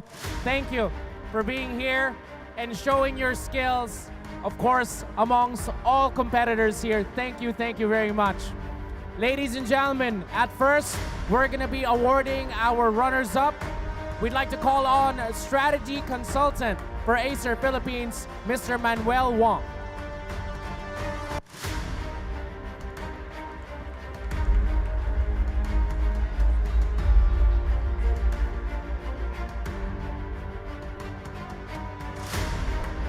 Congratulations to each and every one of our teams. Thank you for showcasing your skills. And Manila, you've been a wonderful crowd. Give yourselves a round of applause. Thank you. Solid, solid, amazing crowd these past 2 days. Maraming salamat. Hello, Mr. Wong. Thank you very much.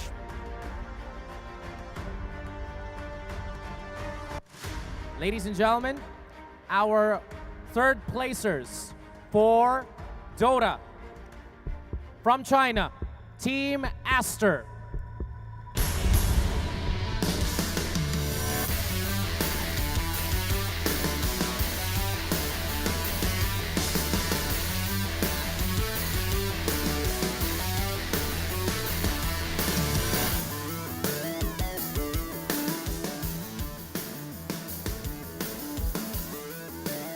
They'll be handed a check, courtesy of Predator, ladies and gentlemen.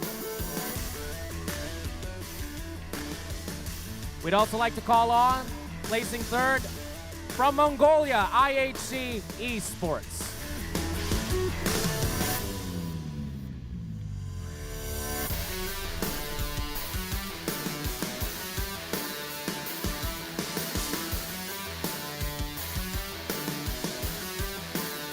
All smiles from our teams. Thank you very much. Getting to hold a big tournament here in the Philippines once more. Thank you so much, Predator, for making this all possible.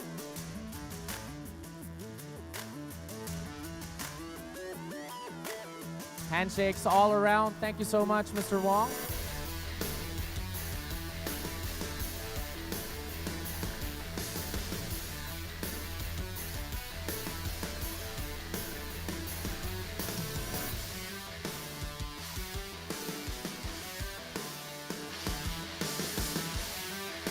From the Philippines, Team Aster, IHC Esports, well done. Thank you.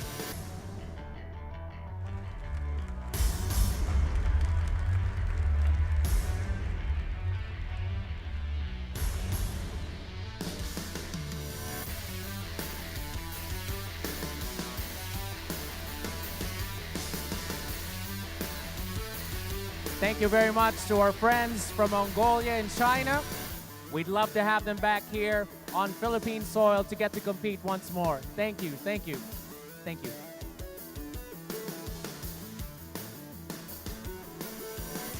And now the second runner-up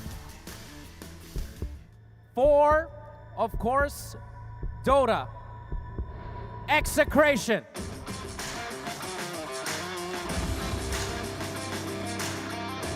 Here they are. It was an all-Philippine grand final, and these guys held their own, showed their stuff. Second runners-up for Dota, Execration.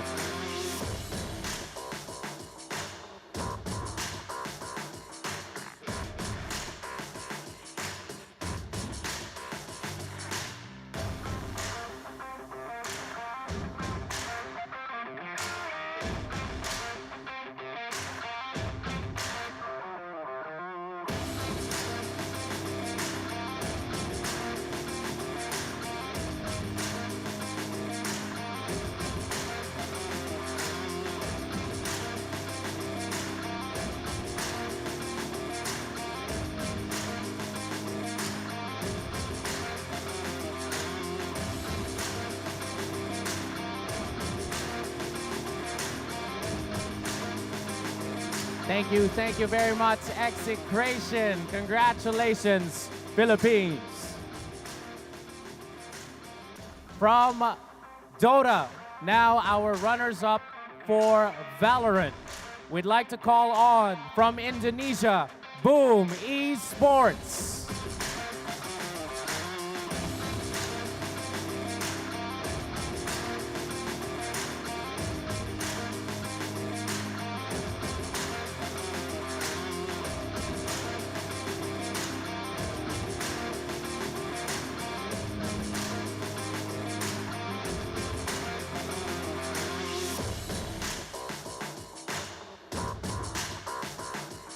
One more time, Boom Esports from Indonesia.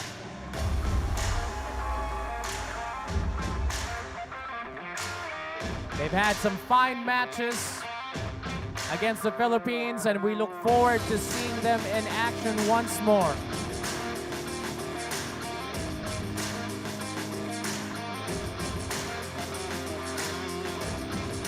To join them for third place from Singapore, Team Flash.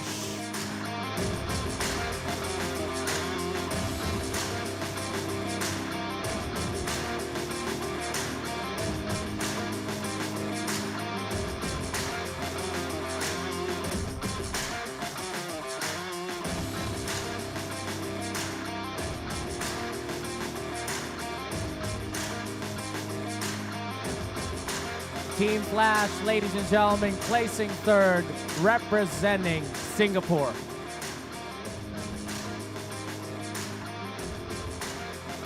Mr. Manuel Wong to, of course, congratulate them. They all get a check for placing third and getting this far. Thank you to our friends from Indonesia and Singapore.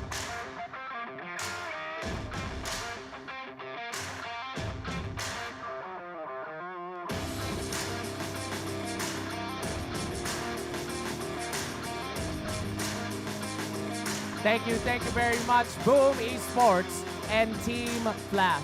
Maraming salamat.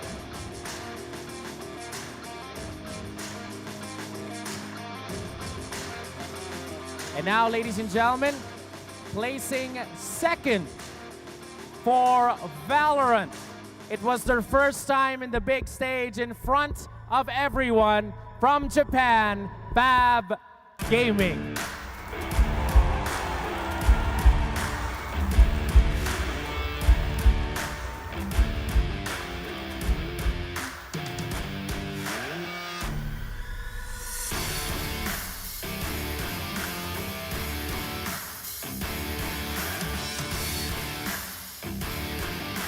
Give it up for them, Manila.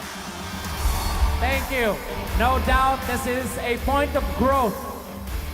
Feeling the roar of the crowd and the pressure on the big stage.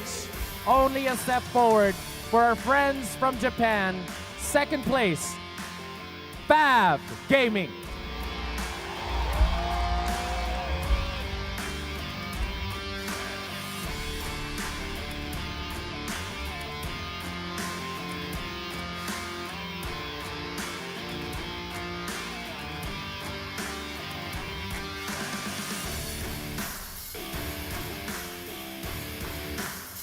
There you go, raise that up.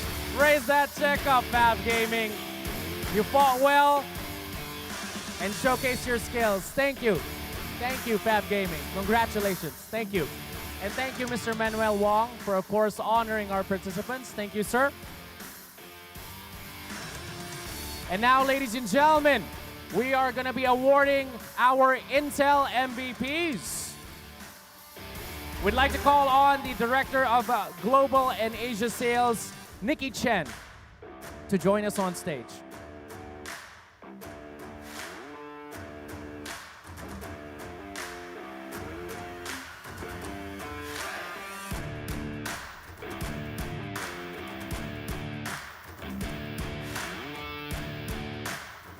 So, ladies and gentlemen, our MVP for Dota 2,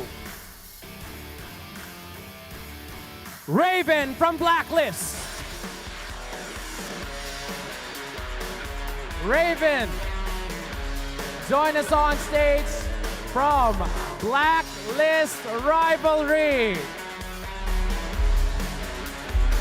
Yes!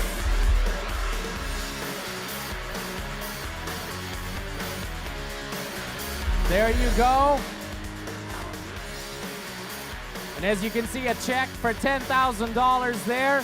Siyang manlilibre. Raven, shots on Raven.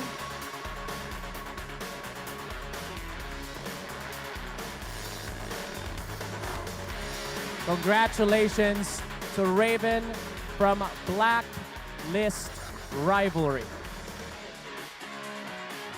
And there's, of course, our Intel MVP trophy.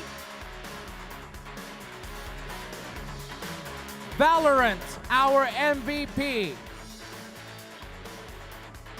Jeremy of Team Secret.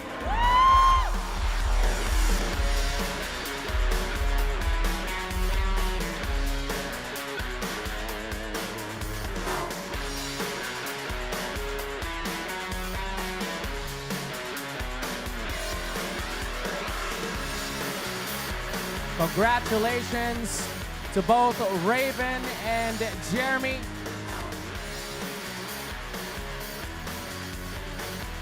And here we have the trophy.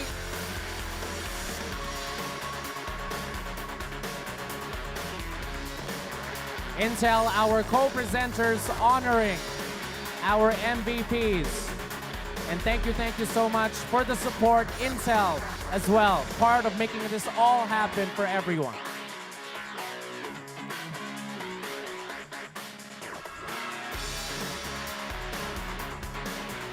And thank you so much, Miss Nikki Chen, for honoring our MVPs. To award our champions, it's my pleasure to call on the President of Pan-Pacific Operations, Mr. Andrew Ho.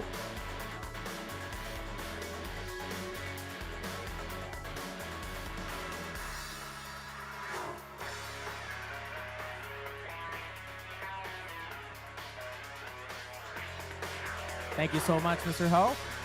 Ladies and gentlemen, to kick it off for Dota 2. And there we have the check for the champions. Ladies and gentlemen, let's call on our champions, Blacklist Rivalry from the Philippines.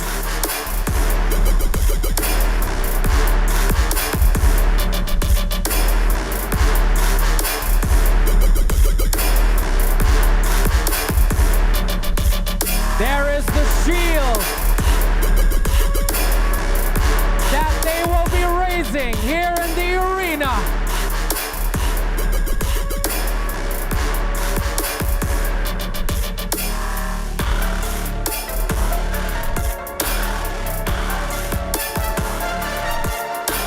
Congratulations to everyone from Blacklist Rivalry. Give it up for your Dota 2 champions!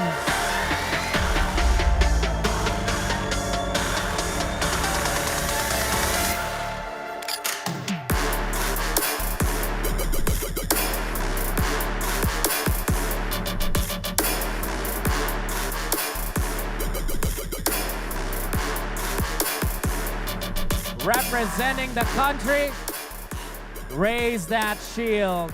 Go ahead. This is the first time this is to be raised. All together, your champions, Blacklist Rivalry!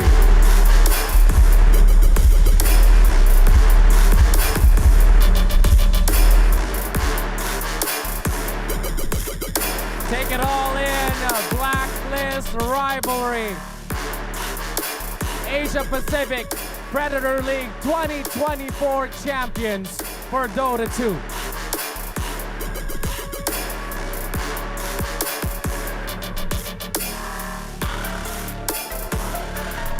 You can take that trophy, Blacklist. That's yours. Yes, that's yours.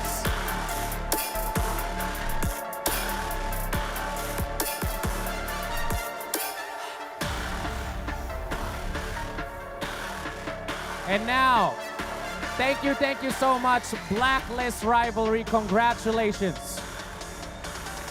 From Dota 2 to Valorant, they are gonna be raising the trophy for the first time in front of the Philippine crowd. Give it up for your Valorant champions, Team Secret! Pilipinas!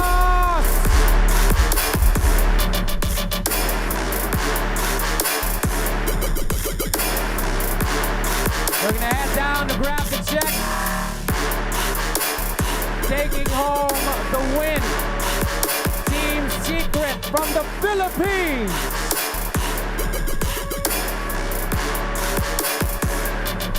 Showing us their skills.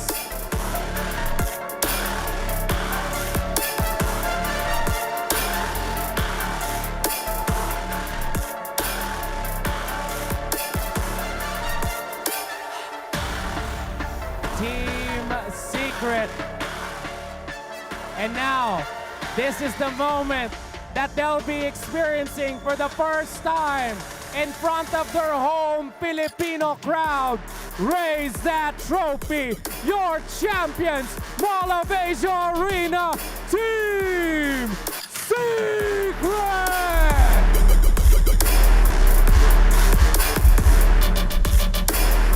Take it all in, Team Secret. This is your moment as champions for Valorant here at the Asia Pacific Predator League 2024.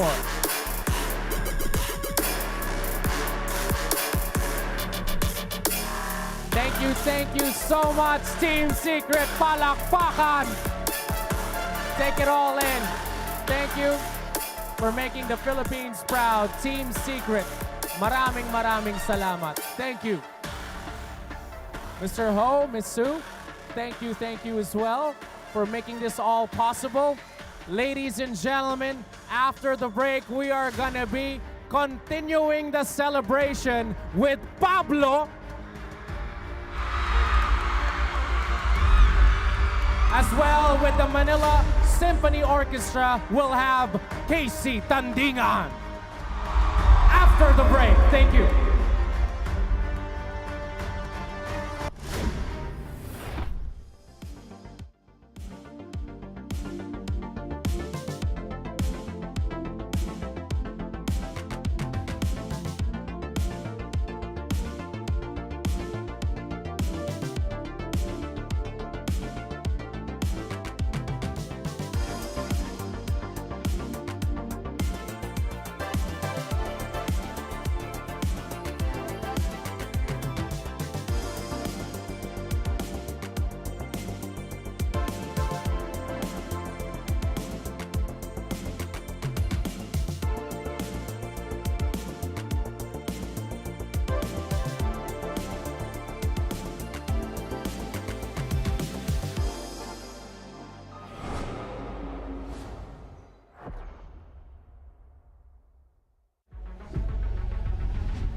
Anong ingay yun? Saan nanggaling yun? Sa tagal nakakulong bilang araw ng panahon.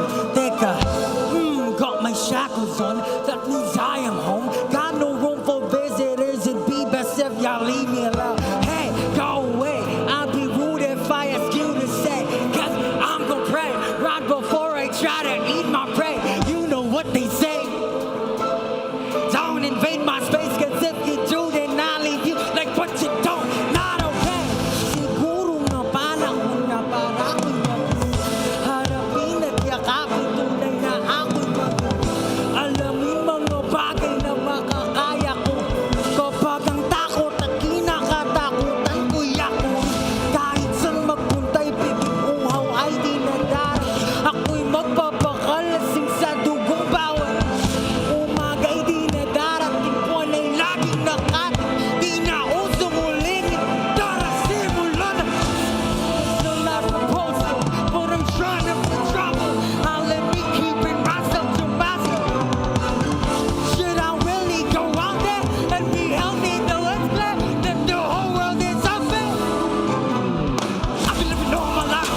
matibay ng mag-isa.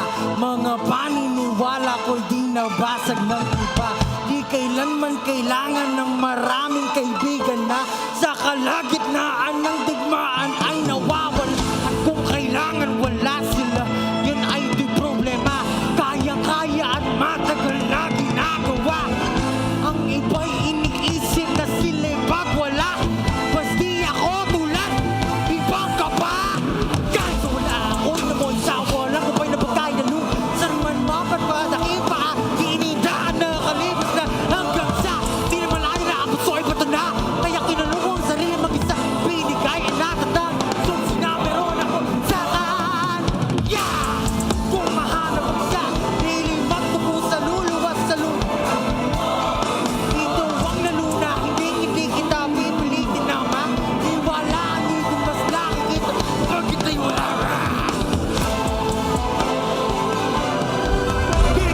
Get! Simula ng lalo na, labo ng di maniwala kayo magtago na. Lalo ka na.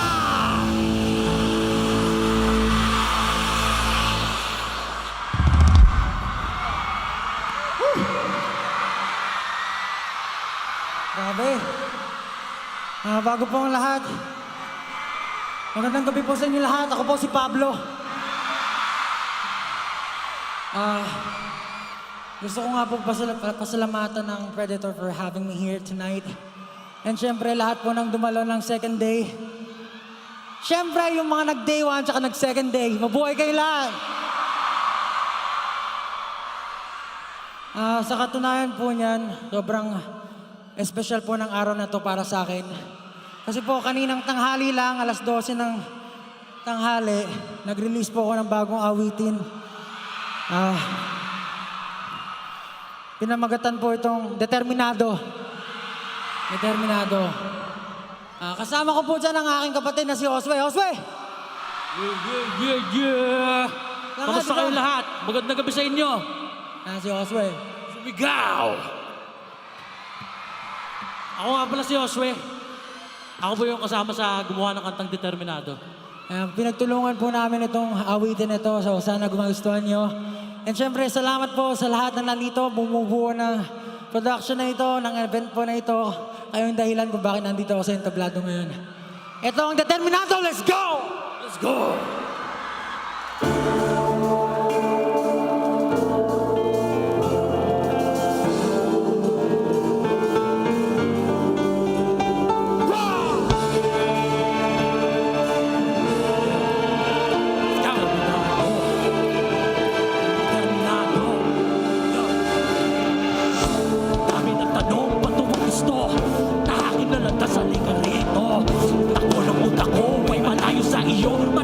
Palayo sa kahit tinagay Kargado na puno na rin ang galit ko. Pero di ako magpapalo ng salain nyo. Patuloy ang dadargahin na bali-bali ko. Sa aking daanan supang to ay mapapali ko. No magsabi ko Determinado, walang makakapigil determinado. Aking sentido bumabasag ng mga bungo. Ito na uli versikulo maririnig ko gano'n kayo nandun.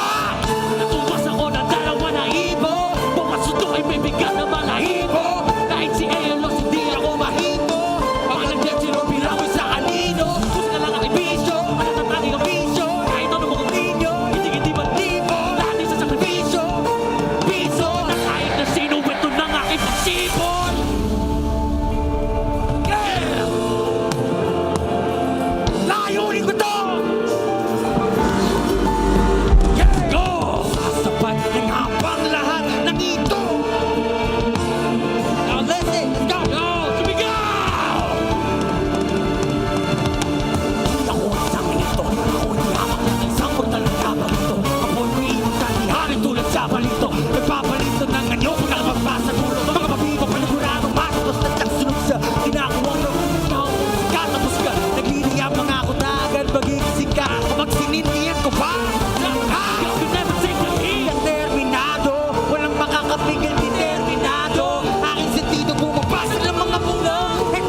Tatanga nga makina ng ibuhay.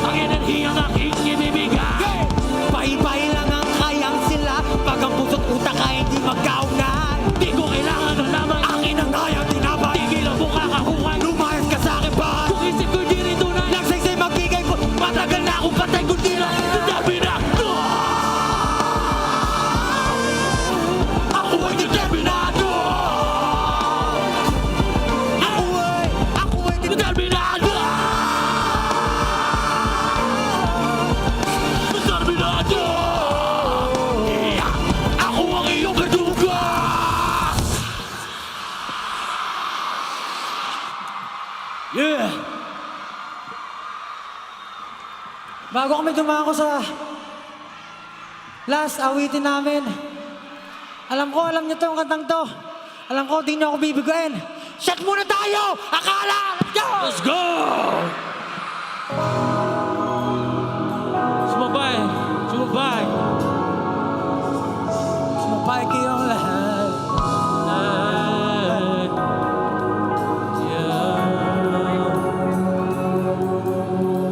Paabot naman ng alak. Alak. Tarawalwalan. Wala. Ikaw nang dapat. Na ginagawa na nararapat. Pero please, isa pang shot. Gusto ko pang malasing ng todo para makataka sa realidad.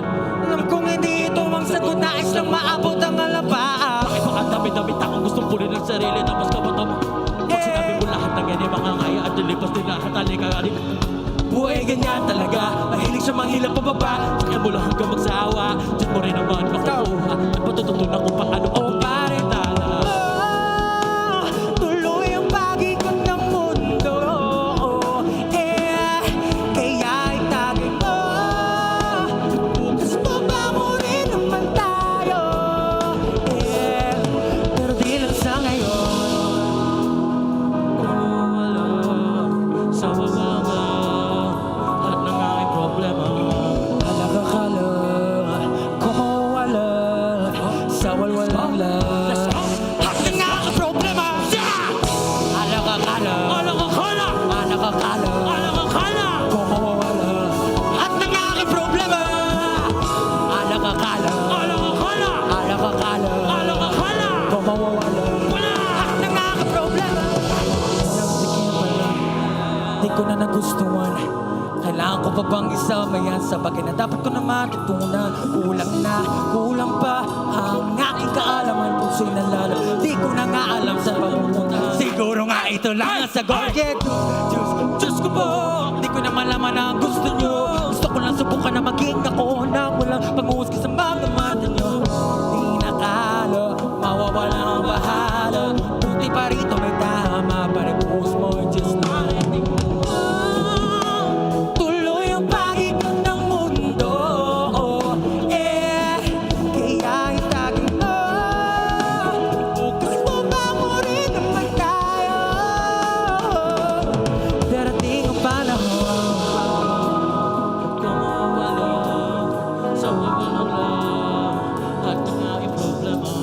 Alakakala, kung mawala sa walwalang lang.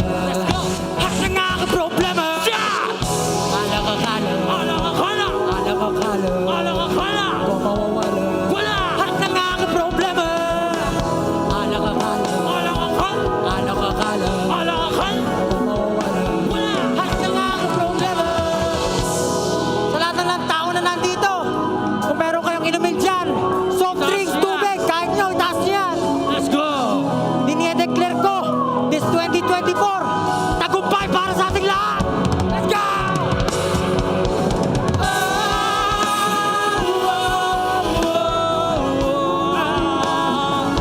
Sumabay kayo lahat! Sumabay kayo lahat! Sumigaw na siya! 1, 2, 3, shot! Alakakala, Alakakala! alakakala, Alakakala! kung mawawala. Lahat ng aking problema. Alakakala! Alakakala, Alakakala! kung mawawala. Wala! Lahat ng aking problema.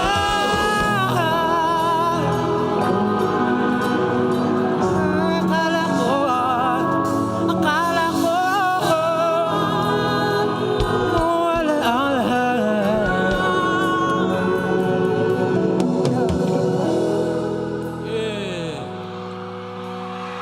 Yan po ang akala. Maraming salamat po sa inyo lahat. Wala kami dito ngayon kundi dahil sa inyo lahat. Maraming salamat. Pablo! Josue! Let's go!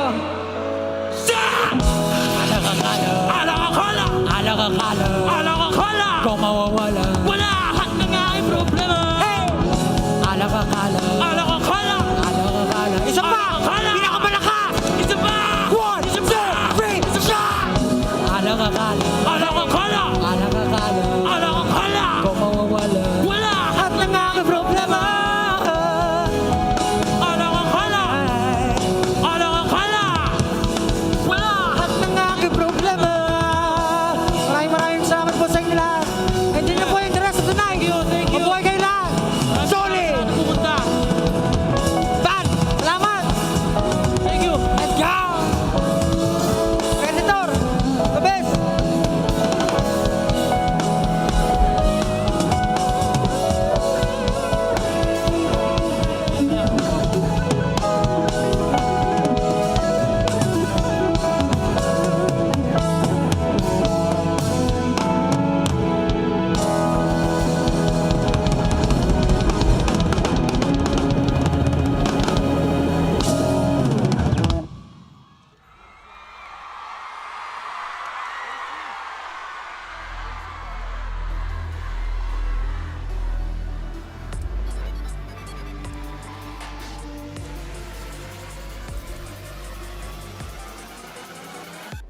If you're ready, can I hear you make some noise? Make me lose my breath, make me wanna.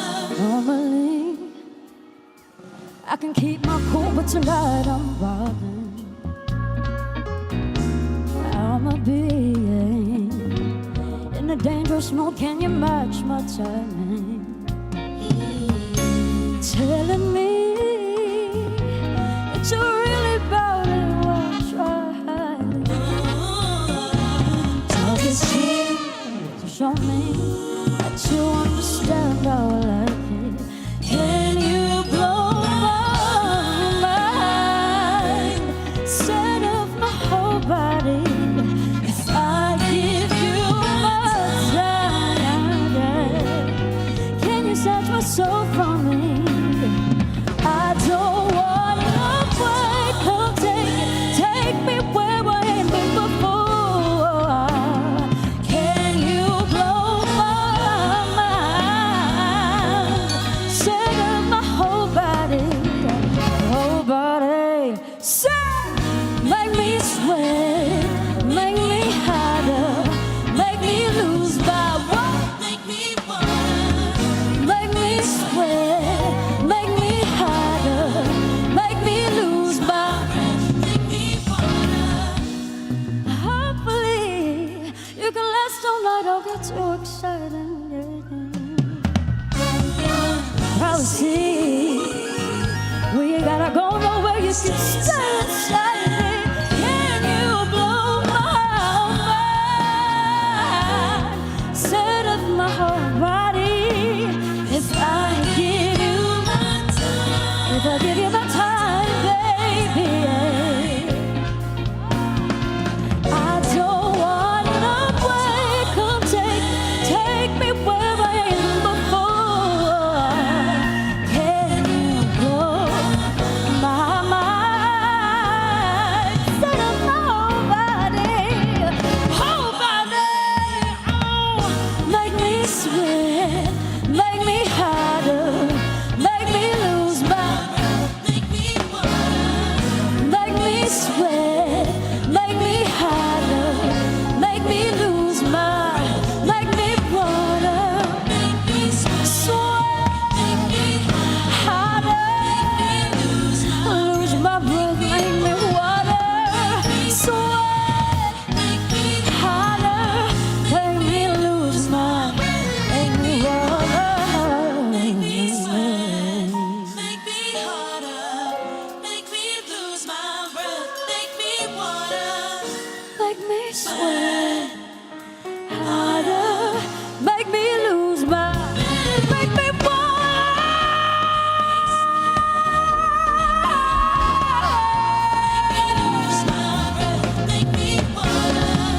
make me sweat, make me harder, make me lose my, make me, let's go.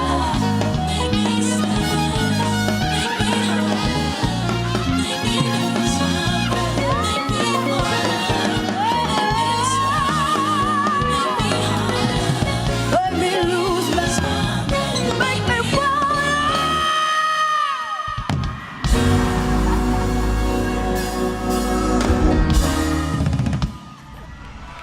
Lester Solilio and trumpet. Warriors, how are we feeling tonight? Gusto niyo pa po bang kumanta? Okay lang ba? Gusto niyo pang kumanta? Kung saan yung pinakamalakas yung boses, yung pinakamataas yung energy, doon po ako na side unang lalapit. Kung pwede pong bumaba. And kung kayo pong nandito sa floor ngayon, if you want to celebrate with us, you want to stand on your feet, get rid of your chairs and sing with us, dance with us, jump with us. Alam kong mayroong mga hindi siguro nakakaintindi ng Filipino, but music transcends language, so just enjoy the music with us. Is it okay if I sing more OPM songs for you guys? Okay lang ba yun? Are we ready? Sige nga, subukan natin dito. Dito sa aking kaliwa, make some noise!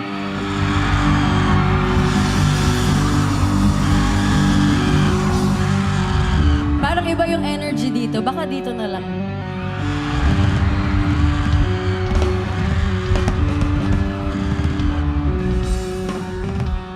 Sige nga, subukan natin. Dito sa aking kanan, are you ready?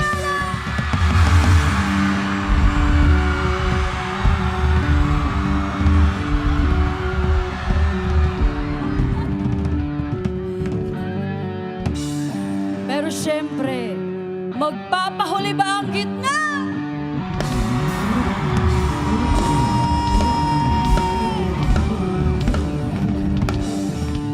Okay, I think we are all ready. Are we ready? Ready na din ako. Feeling ko.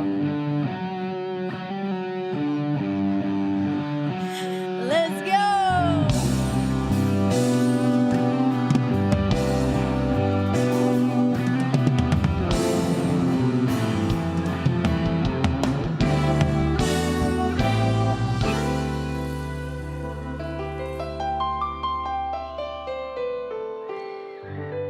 Hanggang sa dulo ng mundo,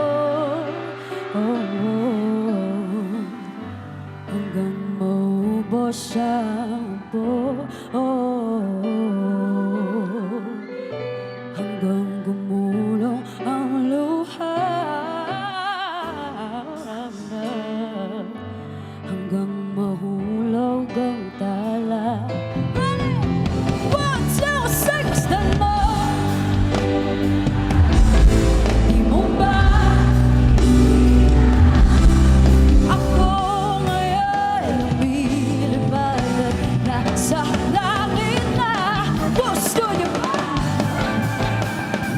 Gusto niyo ba? Gusto niyo ba?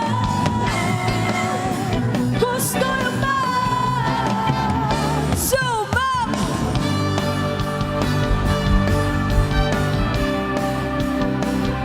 Sumama!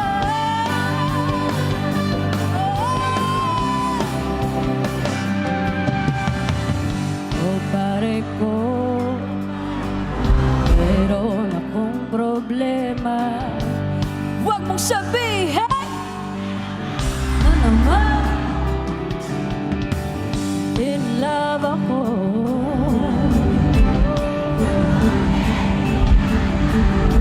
Hindi ko maintindihan, masakit mang isipin, kailangang tanggapin kung kailan ka naging seryoso, tsaka ganyan. One, two, three, set!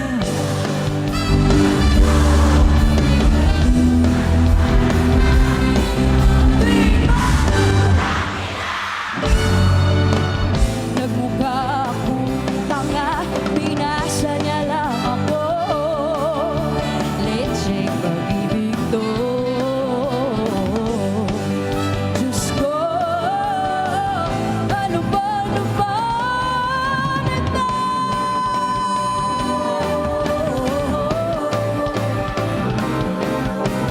Ay, ay, ay, ay!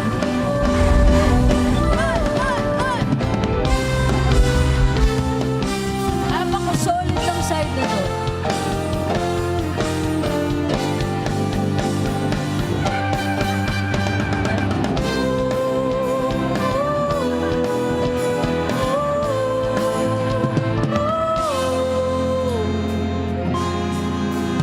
Nakita kita sa isang magazine, dilaw ang iyong suota. Sa isang tindahan, sa may baklaran, napatingin na tulala sa iyong kaganda. Naalala mo pa ba nung tayo dalawa, di ko inakala sisigat mo. Tinawanan pa kita, tinawag mo kung wala ka. Medyo pangit ka pa noon hanggang ngayon. One, two, three, set!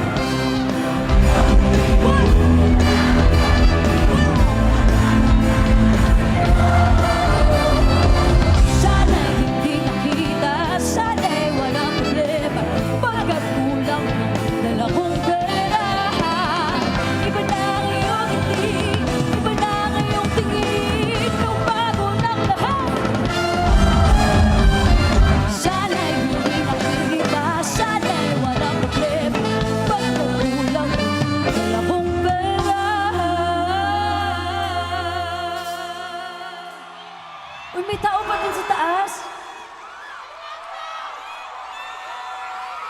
Pumili sa mukha mo, mas maganda ka. Sorry sa stylist ko.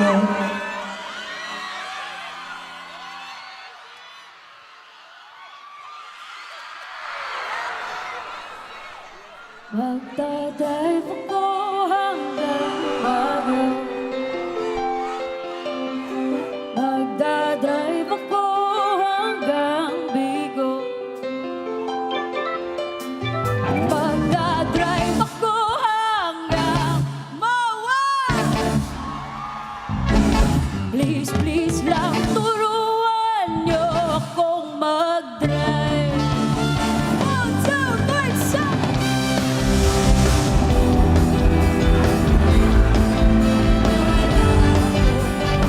Gusto ko matutong mag-drive.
Para naman nung tayo ay bata pa, ang galing-galing mong sumayaw, napabugi cha-cha. Ngunit ang paborito ay ang pagsayaw mo na nakakahinda, nakakabaliw, nakakatindig. Ano?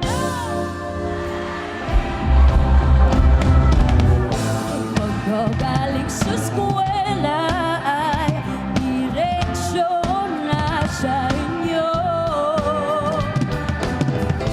At buong maghapon ay tinuturuan niyo ako.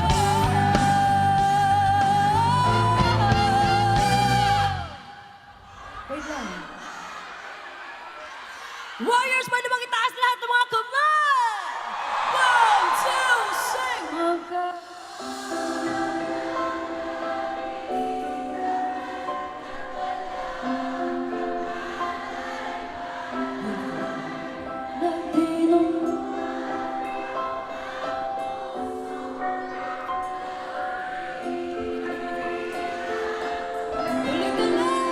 Magkahawak ang ating kamay.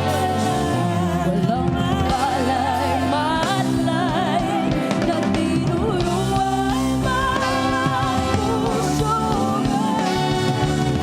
Nabibigyan ko na sing la-la-la-la.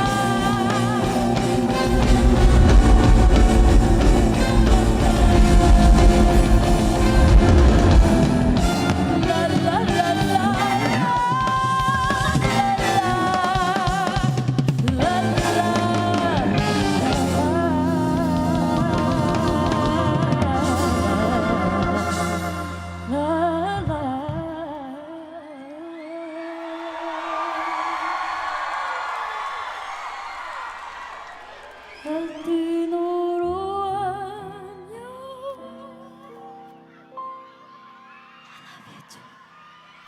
Ang puso ko na umibig.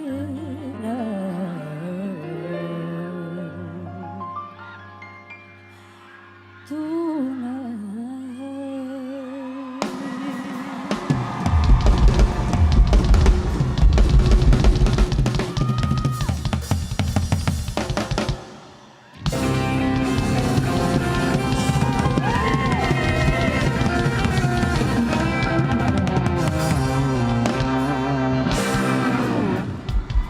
sayang wala akong... Wait. Direk, habulin ko to, sayang. Wala na. Naubos na.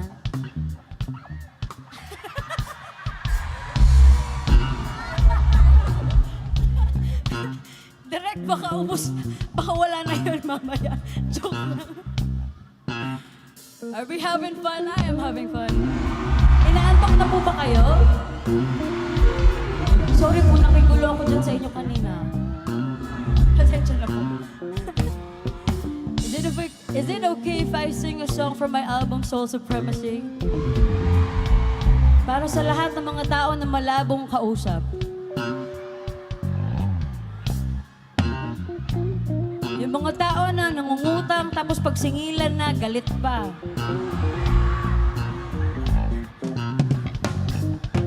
Yung mga taong lulubog, lilitaw sa buhay mo. At ang isa sa pinakamasakit, yung taong sabi sa'yo, mahal ka! Pero di ka kayang ipaglaban. And to join me for this song are some of the most inspiring people in my life. Ang mga lodi ko sa music. Okay lang bang palakpakan din natin sila ngayong gabi?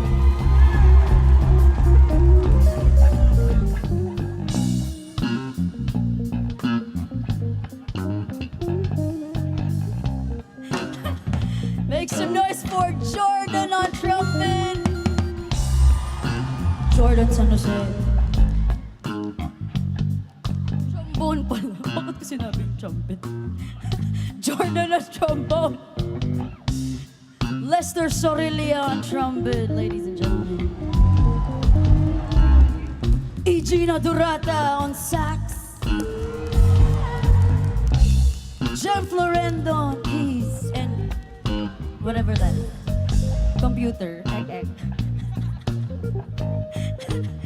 Nico Rivera on keys.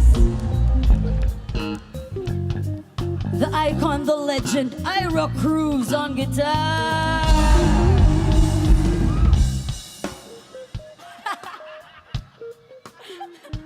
On backup vocals, Miss Yosha Honasa.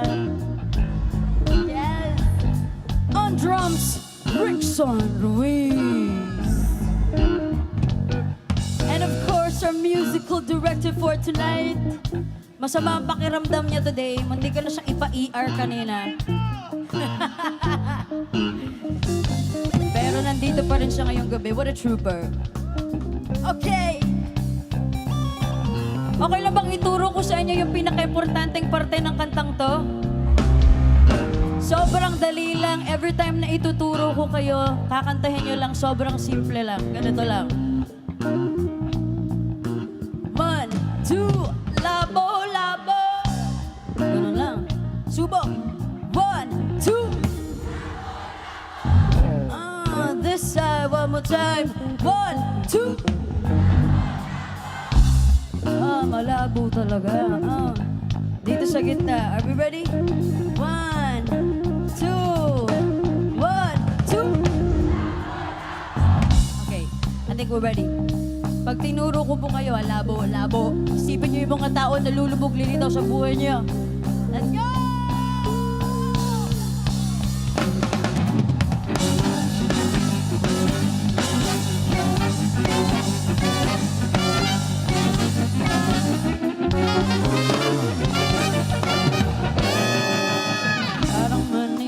Akili ang problema, hirap maibuelta. Labo, labo, ayaw dumiretso. May liko ng medyo, kulang sa remedyo. Ano ba ang tinatago o ang kahalo? Paano ang tiwala kapag naglaho? Mabalaho, paano? Mas malinaw po sa sikat na araw ang tapat, walang had.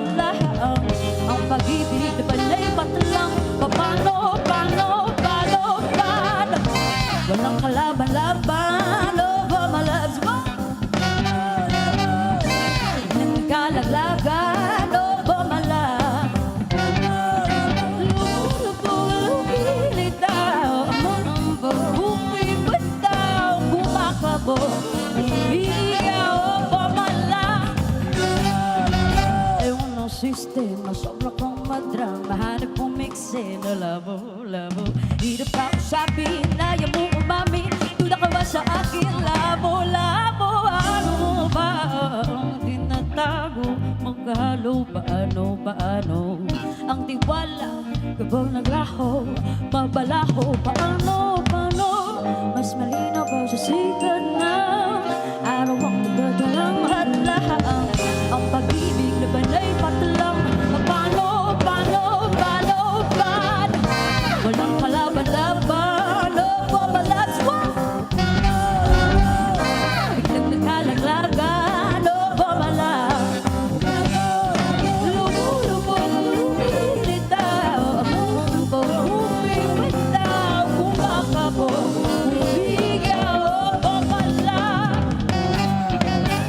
isang himaga ng ulan sa nakapayong. Walang isang sagot sa isang tanong. Kapag gumoo ay babawi ng siguro. Wala may lipat na bursito ng segundo. Hindi naman hindi ko sabagay. Bukod sa ayaw mo na tayo magkaaway. Patawad kung hindi man naunawaan. Sadyang malabo pa sa lawang ng hidwan. Mas malinaw pa sa sigat na araw at tupad. Walang hatahang ang pag-ibig na balay patlang. Paano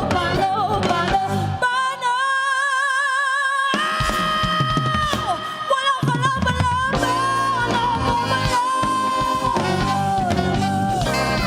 Biglang nagkalaglagan. Lumulubog, lumilitaw, bumibitaw. Kumakabog, bigaw.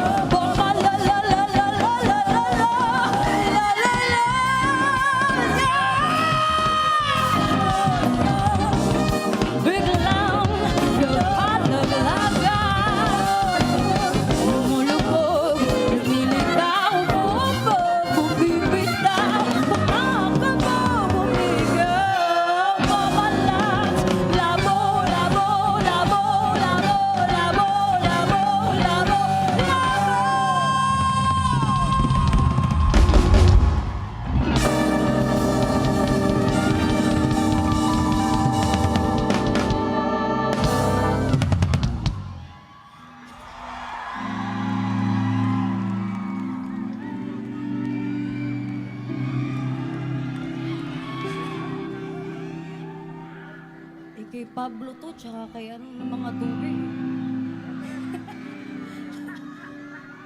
Kung hindi na po nila to iinumin, pwede bang kunin ko na lang? Okay lang ba?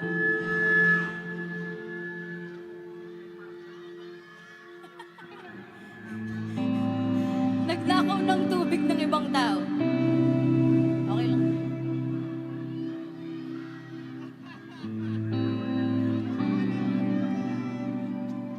Thank you.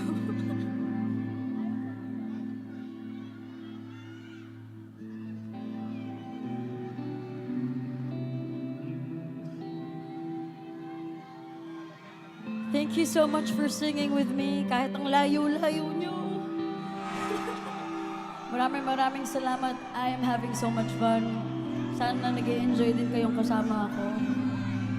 Kayo ba? Okay lang ba kayo dyan? I still have one more song for you guys. And feeling ko ito yung kanta na siguro kilala nyo sa akin. Tama ba?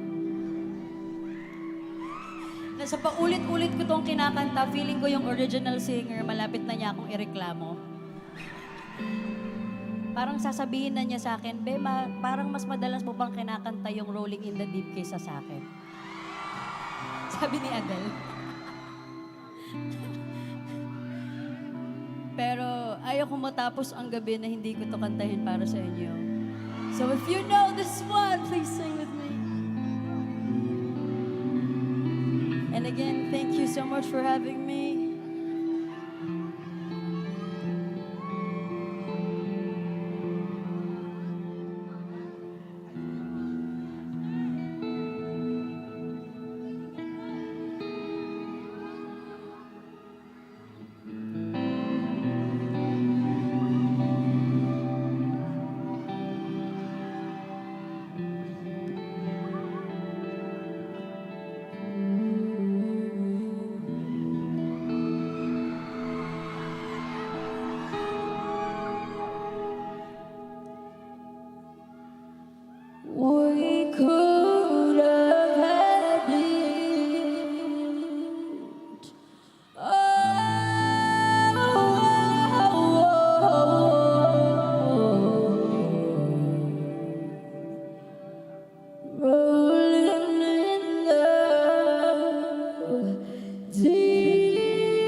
reaching my fever pitch, it's bringing me out the dark.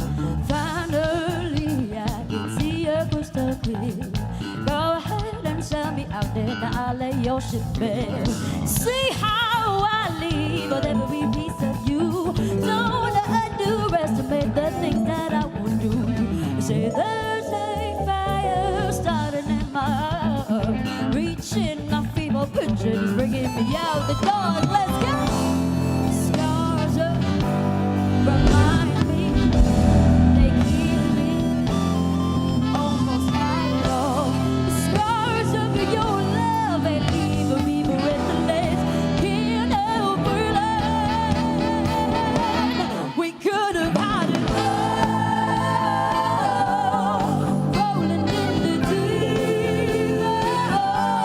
You had my heart inside it, and he played it to the beat. We could have had it all. Rolling in the deep. You had my heart inside it, and he played it. What? Check this out, ha! Mga ginamay na malulupit ng mga kapay na pilit ko kinakasa. Dala ko ng mga kagad. Bakit tunay na di ka na makagalaw sa mga danan. Hindi mo naman tatagalin ng mga babala. Ito kasi wala, yo! Ha! Parang sakit ako kumikirot. Pinabalag ka magtunggalibad. O'y kumukulubot. Ngayon natindihan mo na ba? Malaking pagkakamali na ako paminag ka. Abangan ng mga talata. Sa mga pinitawag ko naligo. Di mo naman kakayanan nito. Pinabato ka ng mga sinabara. Hindi ka makakagalaw ka ng katakan. Ilang pagkalakas. Pinabalapit ang pinakita ko. Pinabalahas! Ladies and gentlemen, the fire!